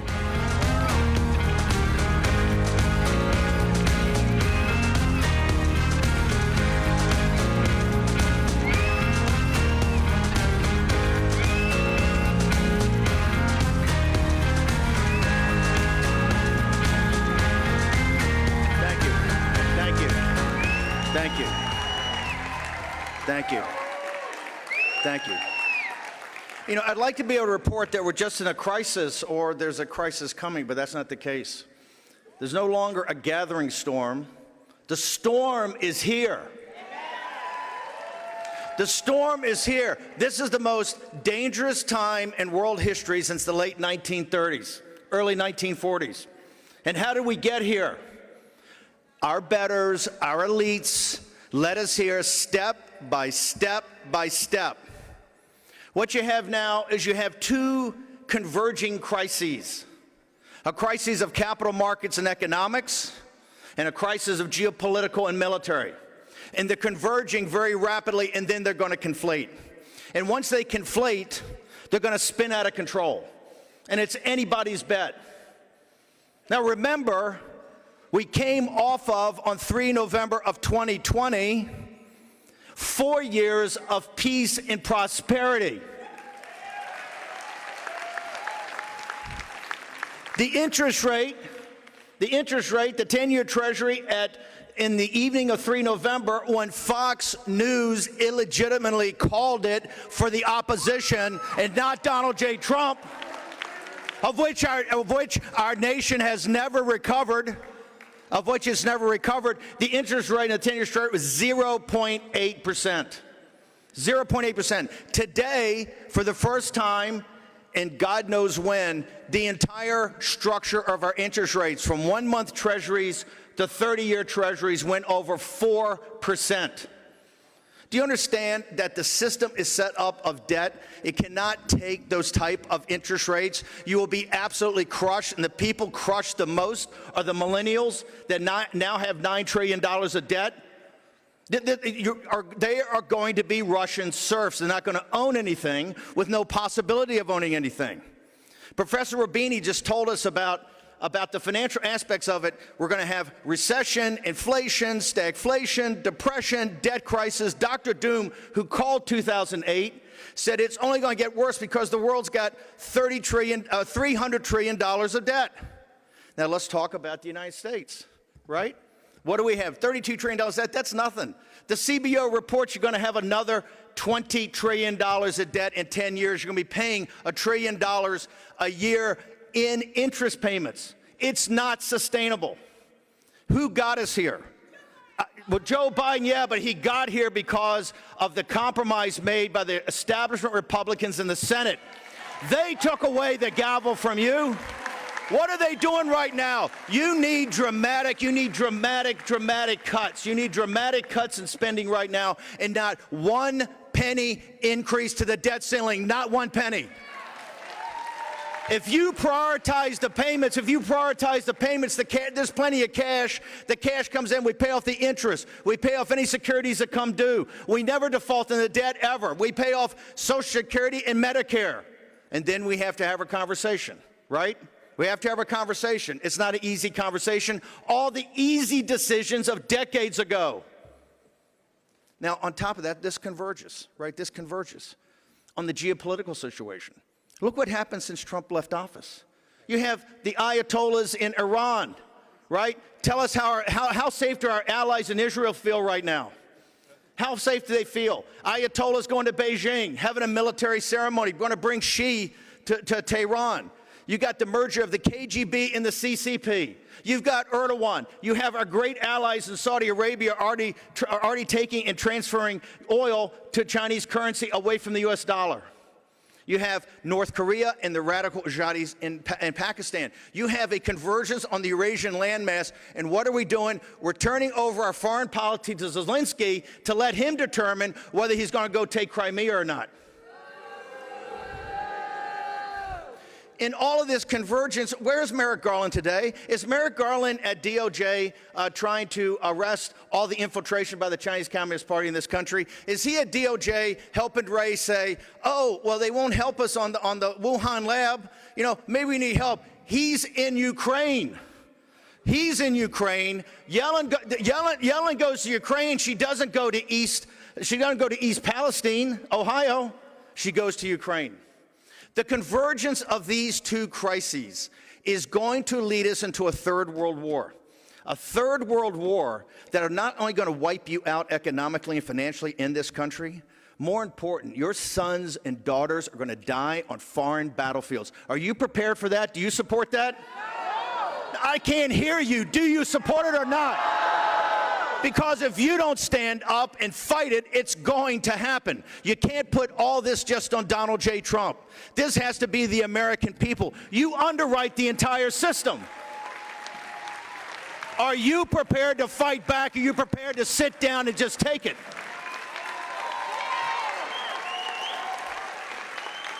The elites say you're too stupid, you're too lazy, and you're too disconnected watching television and watching the bread and circus of modern culture to care. Is that true? No. Are you sure? Because you underwrite the whole system. The neoliberal neocon system globally is underwritten by you. Your taxes, your pension money, the insurance money, and most importantly, your sons and daughters. You're the one that can tell Congress, hey, not one increase to the debt ceiling, and we want to see massive cuts. We want to see massive cuts in spending, and we want to see it now, not next year. Don't give me some happy talk formula. Don't give me some set of mathematics. I want to see real cuts. Now, when you talk about real cuts, and Russ Votes put it out, the president, Biden is always running around talking about it, $2 trillion in cuts over the next 10 years, I think, in Medicaid. These are going to be tough cuts, okay? Get the woke and weaponization out. Don't think everyone's going to be a fight, a tough fight. But think about it for a second. We have to cut trillions of dollars out of our budget every year to accumulate to trillions of dollars over the next 10 years. Everyone's going to be ugly, right? We're giving $200 billion to Ukraine. We're paying their pensions. We're paying their health care. Do people under 35, do you have pensions that the government's paying for right now? You do not. Do you have full health care? You do not. We are underwriting, which Europe will not underwrite. I have no problem at all. If the Ukrainian people want to fight a Slavic war for the Russian-speaking eastern border of Ukraine, and if they want to go to Crimea and take it back, God bless them. And the Europeans are going to pay for it. We've paid enough in the wars in Europe. We're not a European power. We're a Pacific power.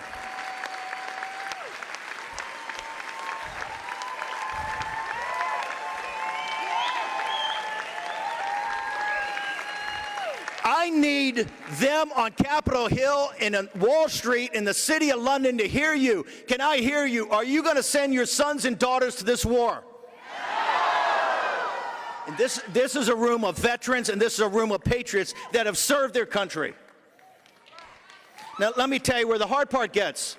The hard part gets, we've had the oligarchs on the Republican Party, the big hedge fund guys making $16 billion a year, Ken Griffin and Mitch McConnell and Rupert Murdoch. They have deemed, they have told you that Donald J. Trump is not going to be the president of the United States. Don't fall for the primary stuff. You have really good and decent people, Governor DeSantis, Mike Pompeo, Tim Scott, you have Nikki Haley. That's all fine. It's not relevant. We don't have time for on-the-job training for a man that gave us 4 years of peace and prosperity.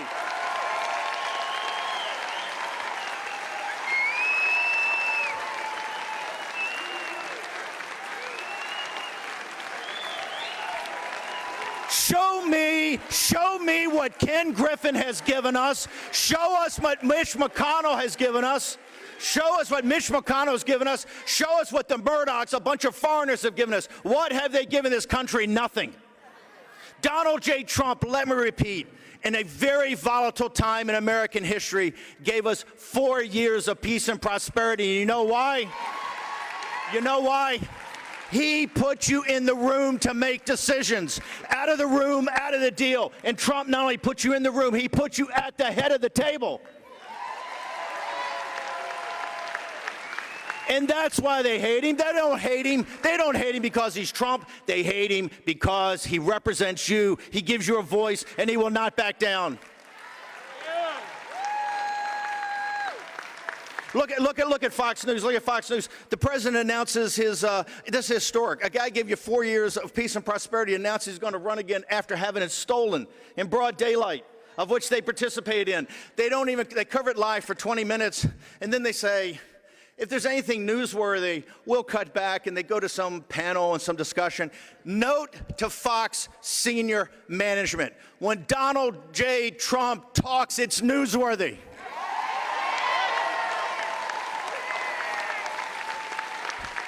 What happened in the first week of January? You had Matt Gaetz and Boebert and the Magnificent Six that stood there and put it all on the line. And what did Fox News do? They rolled out Karl Rove and the hacks from the Bush administration that got us in this mess to say, we need unity. We need unity. We're not looking for unity. We're looking for victory.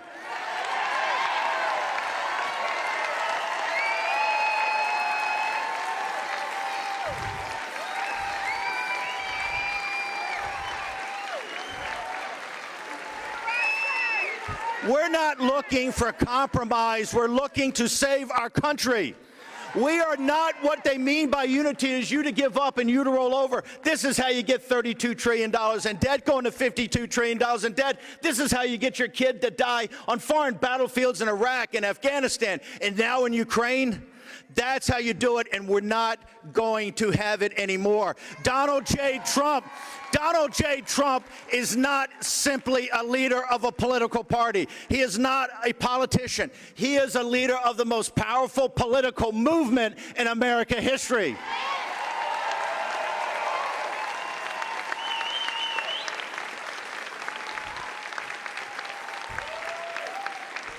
Okay, Murdoch, here's the way it's going to be, brother. You've disrespected Donald J. Trump long enough, okay? He goes to East Palestine and gets the Biden administration. It's a global news event, and you don't cover it live. Is there that much happening on Fox News at 2 in the afternoon that you can't cover him live? He hasn't been on Fox News since he announced for presidency. Let me ask you. Any guy that brought peace to the world for 4 years until the Chinese let off a bioweapon, right? Wouldn't you think, to have respect for the audience, you would have him back up here to talk about the geopolitical? If you had respect for people, wouldn't you do that? They don't respect you. Read the depositions. The deposition, they have a fear, a loathing, and contempt for you. And you're the ones that can make changes. The shareholders, if you want your share price to stay up, you need to take action. The first thing you need to do is get rid of Paul Ryan as an independent director. If Paul Ryan's saying if Trump wins, he's not going to go, then you got to get rid of him. The Murdochs immediately have to start covering President Trump. No special deals. Just cover the man, ask him the tough questions. But we need to hear the voice of Donald J. Trump.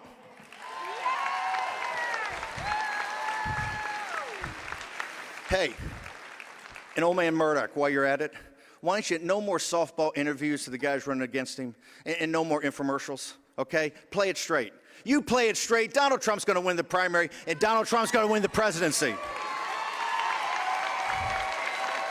Let me leave you with what Trump is up against. He's not up against DeSantis or Nikki Haley or Mike Pompeo. He's up against Ken Griffin and Mitch McConnell and Murdoch, okay? They have deemed if he wins the primary, they're going to work for the Democrats just like they worked for Hillary Clinton. I was there. I can tell you they were in Clinton's camp the entire way.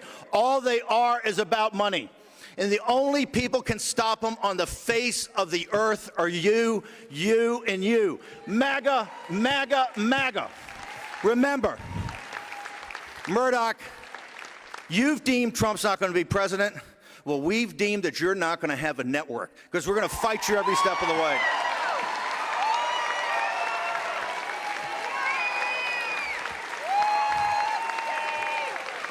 If your task and purpose is to take your country back, this country will be saved.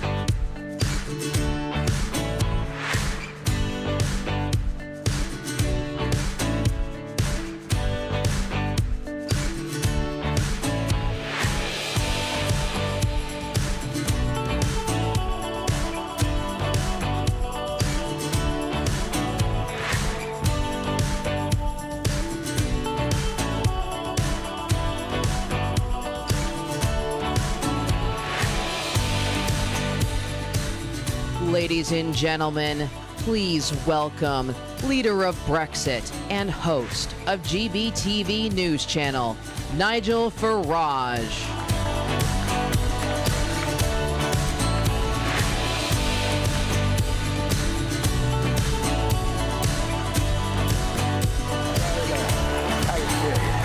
Thank you. Thank you. Thank you very much indeed. What a lovely welcome. Good afternoon, CPAC. Do you know, when I first came and spoke here, it was in 2012, and I was the only non-American foreigner on the stage. Not that that worried me, because I think that our two countries have a heck of a lot in common. But I come back to CPAC today in 2023, and you go through the coffee rooms and the bars, and you meet people who are here from Japan, where CPAC has events, from Australia, where CPAC has events, from Hungary, where CPAC had its first inaugural events. There are people here from France, from Spain, from Italy, from all over the world, and this conference, this annual conference of CPAC, has now become, for the entire conservative movement across the free world, this is now the epicenter, and it is an amazing tribute to Matt and Mercedes Schlapp to have achieved that. It really is. It really, really is. Now, not for the first time in my life, I find myself today in a bit of trouble with the UK authorities. You see, a story has broken overnight. A lot of WhatsApp messages have been leaked between the Prime Minister, senior officials who were overseeing lockdowns, mask mandates, vaccine mandates, the people that took charge of our country, and the story that's broken overnight, and here it is. I went to Tulsa in the summer of 2020 for Donald Trump's first rally on the campaign tour. And I did that because I'm a friend of his. I did that because I believe in him. I did that because I think he's just about the bravest man I've ever met in my entire life. Trouble was, coming back from Tulsa under bizarre, draconian lockdown rules, it meant I had to quarantine at home for a fortnight. Now, what was a fortnight? What was 14 days? Did it include the day that I'd landed back in the United Kingdom? And I was presented with a dilemma, because for the first time in months, the pubs, our great British pubs, which had been closed for all that time, the pubs were opening.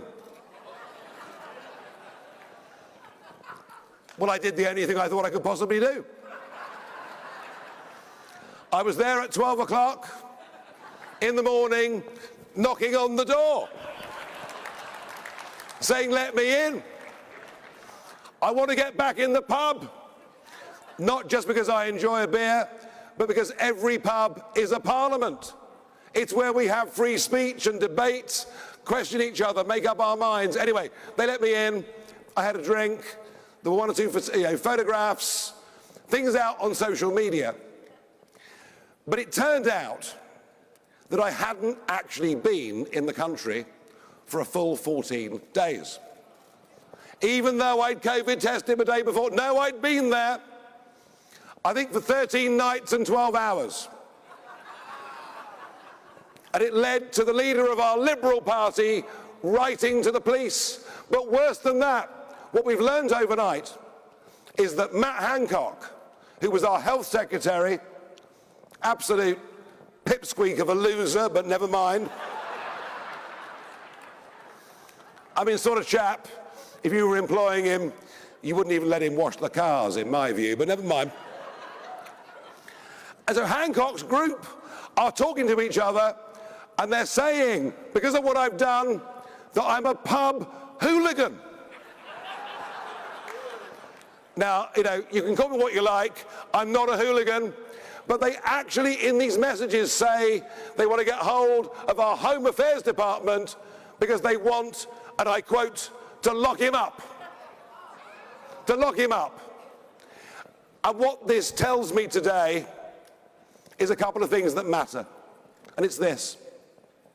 In the name of coronavirus, governments, state governors in America took away from us liberties and freedoms that had been built, defended, fought for over generations and over centuries. We gave unlimited power to people to lock us inside our houses, to tell us we couldn't visit our elderly relatives, to tell us, in our case, we couldn't even play golf or go fishing. No, we had to do what big government told us to do. This, ladies and gentlemen, is what tyranny looks like. And you know what? On the back of this, I've admitted today that I also broke lots of other lockdown rules. Yeah. I went to meet my elderly parents, often outside in a safe environment. I met friends, sat in the garden, had a barbecue, had a drink. I went fishing. You see, the point is this: when laws become enemies of men, men become enemies of laws. And I will not ever, if any government ever tries to take away my liberties again like that, I'm going to be a rebel from day one, and I suggest you join me in that. Now, in some ways, these are very difficult times for conservatives in the English-speaking world. You guys have to be frank. It's all well and good saying we won the House. The midterms were a big disappointment. We need to look in the mirror and acknowledge that. In other parts of the English world, the conservative movement's in real trouble. Go north to Canada. Oh, don't you like Justin Trudeau? And the trouble is, he's not a loser, he's in power, and that's the problem I'm talking about. What he did to the Canadian truckers was beyond comprehension. People who had acted and lived their lives within the law found themselves outside of the law, and in the end, their bank accounts were closed. We can go to Australia, which has now become one of the wokest places on earth. We can go to New Zealand. But hey, there's some good news there. Jacinda Ardern has gone. That at least is a bit of good news. And we can go to the UK, where the Conservatives were elected with a massive majority, much of which I literally gave them on a plate. Elected as Conservatives, they've governed as Liberals. We're tied to net zero and a whole bunch of lunacy. And yet, in Europe, Conservatives are making real progress. They're making real progress in France. They're making real progress in Spain. They're making huge progress in Italy. And I'm not ashamed to say that Giorgia Meloni is my new pin-up. No question about it. So why is conservatism doing well in the non-English speaking world and as badly as it is in our world? I'll tell you why. It's what comes from the West Coast. It's what comes from big tech. It is the dominance of those companies in the English-speaking world that has spread this poison through our systems. I'm hoping and praying that Elon Musk taking over Twitter starts to redress some of this balance. I really am. And we'll see. But these are depressing times for conservatives. Just this week, in the British Isles, we had a case of a drag queen invited to speak to a group of 11-year-old children. Boys and girls of 11 being told there are 73 different genders. Girls being told they can take a part of skin, a graft of their skin from their arms to make a male implement. That's about the most diplomatic way I think I can possibly put that. And a kid in the class says, my mummy and daddy tell me there are 2 genders. There are men and women. And a kid of 11 is kicked out of the class. And you know, if you've got kids or grandkids going through the university system, they're not even being taught critical thinking. They're not even being taught objectivity. So it would be easy for this audience, in the wake of a disappointing midterm, in the wake of the catastrophe that is the southern border in this country, in light of rising crime, horrendous rising crime in American cities, in the light of all of these things, it could be easy in a quiet, reflective moment to think we're losing. And maybe we've lost. Maybe we've lost everything. The Judeo-Christian principles upon which our civilization were founded are under attack. The belief that the family is a good thing and a good unit in which to bring up children is viciously under attack. We can easily get down and depressed. I'm going to tell you why you shouldn't get down and depressed. Because whoever dominates mainstream media, whatever you read in the New York Times, if that's what you choose to do in your free time, or whatever you see on CNN or elsewhere, the truth is there is still in America and across the free world, there is still a mainstream majority for common sense, for decency. It's still there. You ask Americans about voter ID. 75% of Americans support voter ID. 50% of Democrats support voter ID. You ask most people about our roots, our family, they agree. Here's why we can win. In Scotland, which if you haven't been, is one of the most beautiful countries in the world. It's part of the United Kingdom. Of course, Donald Trump's mum came from Scotland. He's half Scottish. But in Scotland, for the last few years, they've been under the rule of a First Minister called Nicola Sturgeon. She wanted Scotland to become the most progressive country in the world and started passing crazy legislation. And then a few months ago, she passed a new Gender Recognition Act, where kids of 16, without reference to a doctor, without any parental consent at all, kids of 16 could change their gender, legally change their gender. 80% of Scots didn't want it, but the Scottish Parliament pushed it through. And then, a legal case occurred. A man, a really bad guy, who'd committed 2 rapes, turns up in court for his trial wearing a wig, telling the judge and the jury that he's now a woman,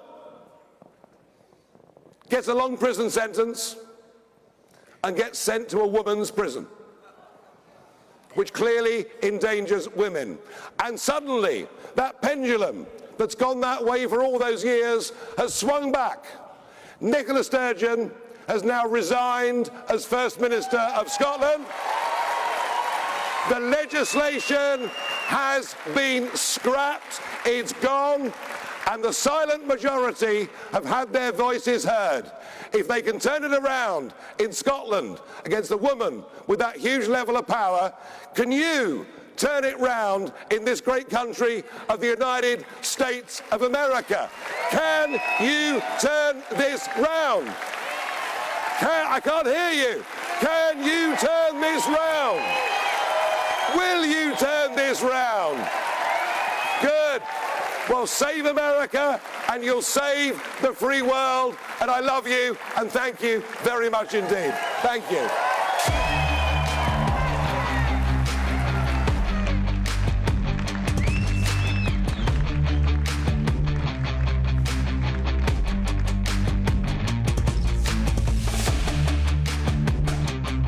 Well, guys, it looks like it's been a long, long day of day 2. And I got to say, you know, day 1 kicked it off pretty strong, Liz, but day 2 followed up just evenly as successful.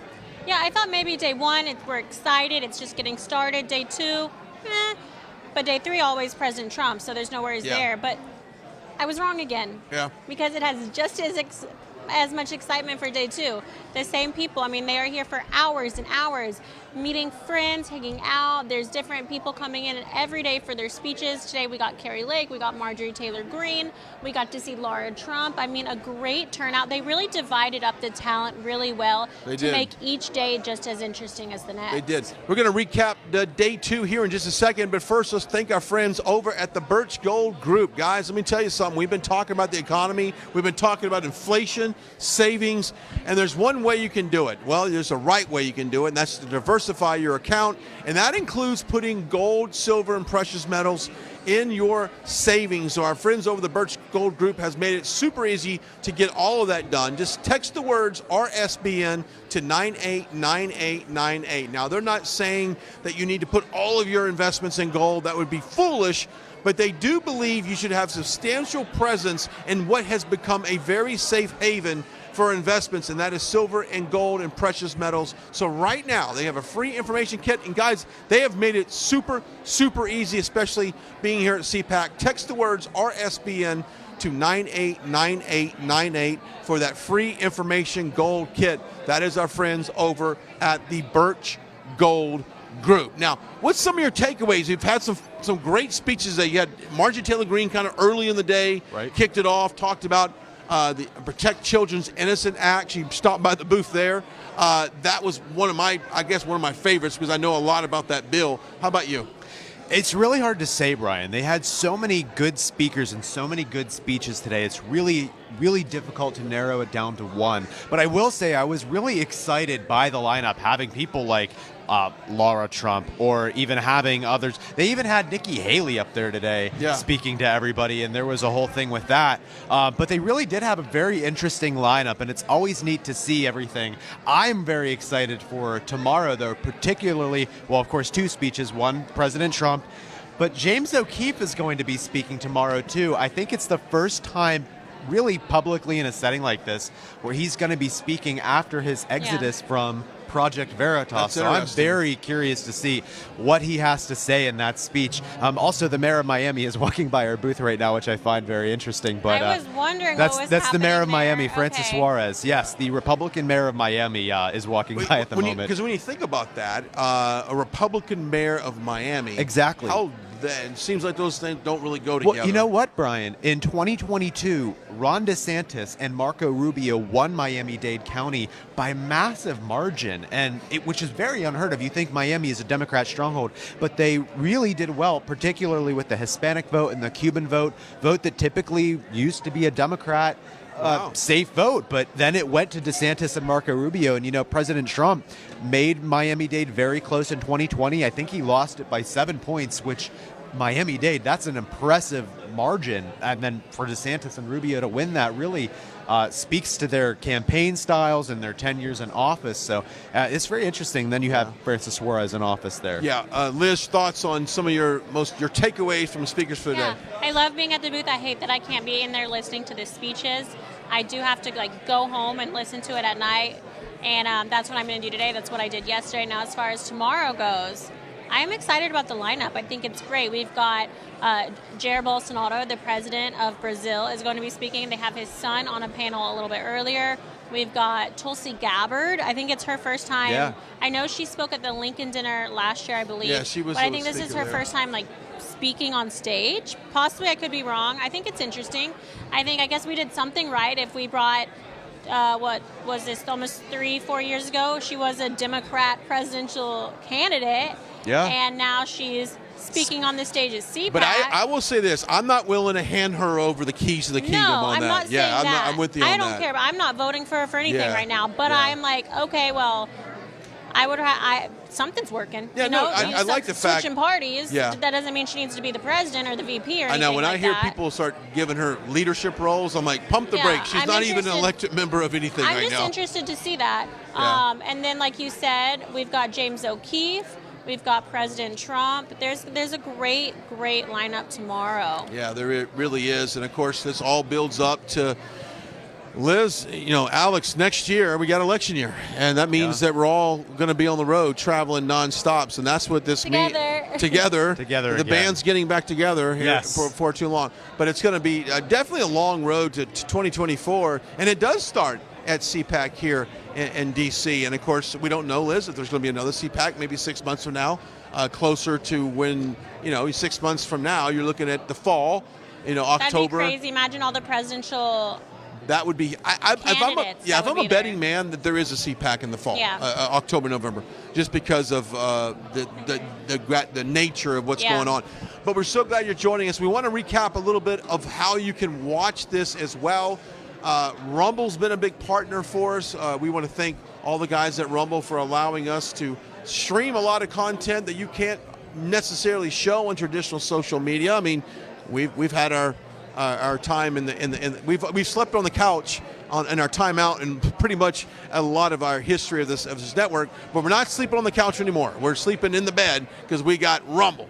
We watch us also on Facebook, Twitter, and Instagram, and then of course follow us on Truth Socials and all that stuff like that. We also want to thank our good friends over at Eastspired. We don't have the book out here. It's a wonderful book. We've been Did someone steal it? I wouldn't be surprised. It's I wouldn't adorable. be surprised. It's so good. We've been talking about all the accomplishments for President Trump, and a lot of times you're not going to hear it from the mainstream media. Your kids aren't going to hear it in school, and they're sure as heck not going to hear it on social media. But you can share the accomplishments of President Trump. And Liz, Alex, you've read this book. You've looked through it. It's amazing. We showed it off earlier today. We were going through page by page, the beautiful illustrations. It's perfect to stock up on for all of your family members, whether you have a kid or not. Like most people have friends with kids, or you have neighbors, you might be an aunt like me or an uncle, and this is just perfect. It's a perfect gift. I would get it and just give it to you. Hold on to it. You can give it to them for their birthday or Christmas. Who doesn't love a fun, colorful book? Even if my niece can't even read, but I know she would scream if she saw how cute that was. The fun illustrations, and it's educational. It highlights all of the accomplishments of President Trump. And it's free. And it's free. You pay a shipping and handling is all you pay, so they've made it really good. Mike Huckabee, amazing governor, former governor of Arkansas, Alex, great guy to basically push this book out. You can get that freetrumpbook.com, by the way, so check them out. Yeah, we definitely want to do that. And they're a big supporter of today's broadcast, and so we want you guys to take advantage of that special offer. Go get that free Trump book and share it with your friends and just pay the shipping and handling. Okay, so programming note, back here tomorrow morning. Tomorrow is the day. It's Saturday, which means it's going to be a headlining day. And so we're on day 3 of all of this. We're going to kick it off early in the morning. We'll push out on social media exactly what times people need to tune in for that, because we'll be here with our interviews. And we've got some pretty cool interviews. You hate to spray all your interviews on the first day of CPAC, because then By the third day, you've already talked to everybody. But tomorrow we have some very unique stuff. Yeah. We got everything from fighting the CCP in China, and I just did an interview with one of the organizations over there. They're going to come on tomorrow and talk about how we must step up and fight the Chinese Communist Party, and ways that we can do it, and ways that corporate America can do it as well. We'll talk about that, but we're looking forward to it. It's going to be a great day. I'm looking forward to it as well. Make sure you are following us across the board in our social media platforms. We are less than 100,000 away from 1 million on Twitter, so that's so easily done. I know so many of our viewers left Twitter when they removed President Trump, as you should, but if you've happened to re-download it, or if you're considering it, consider giving us a follow as well, please, because we would just love to hit that 1 million mark. We have over 1 million on YouTube, so we might as well have 1 million on Twitter too. Yeah. And we can just show the left that they're not stopping us. So give us a follow at RSB Network on Twitter. It's on Getter, it's on Instagram, everything except Truth Social. That's just at RSBN. And we thank you guys so much for being here with us today. I look forward to seeing you tomorrow. Yeah, for Liz, Alex, and myself, and Grace, we say so long from Washington, D.C. here at the beautiful Gaylord. We'll see you back here tomorrow morning.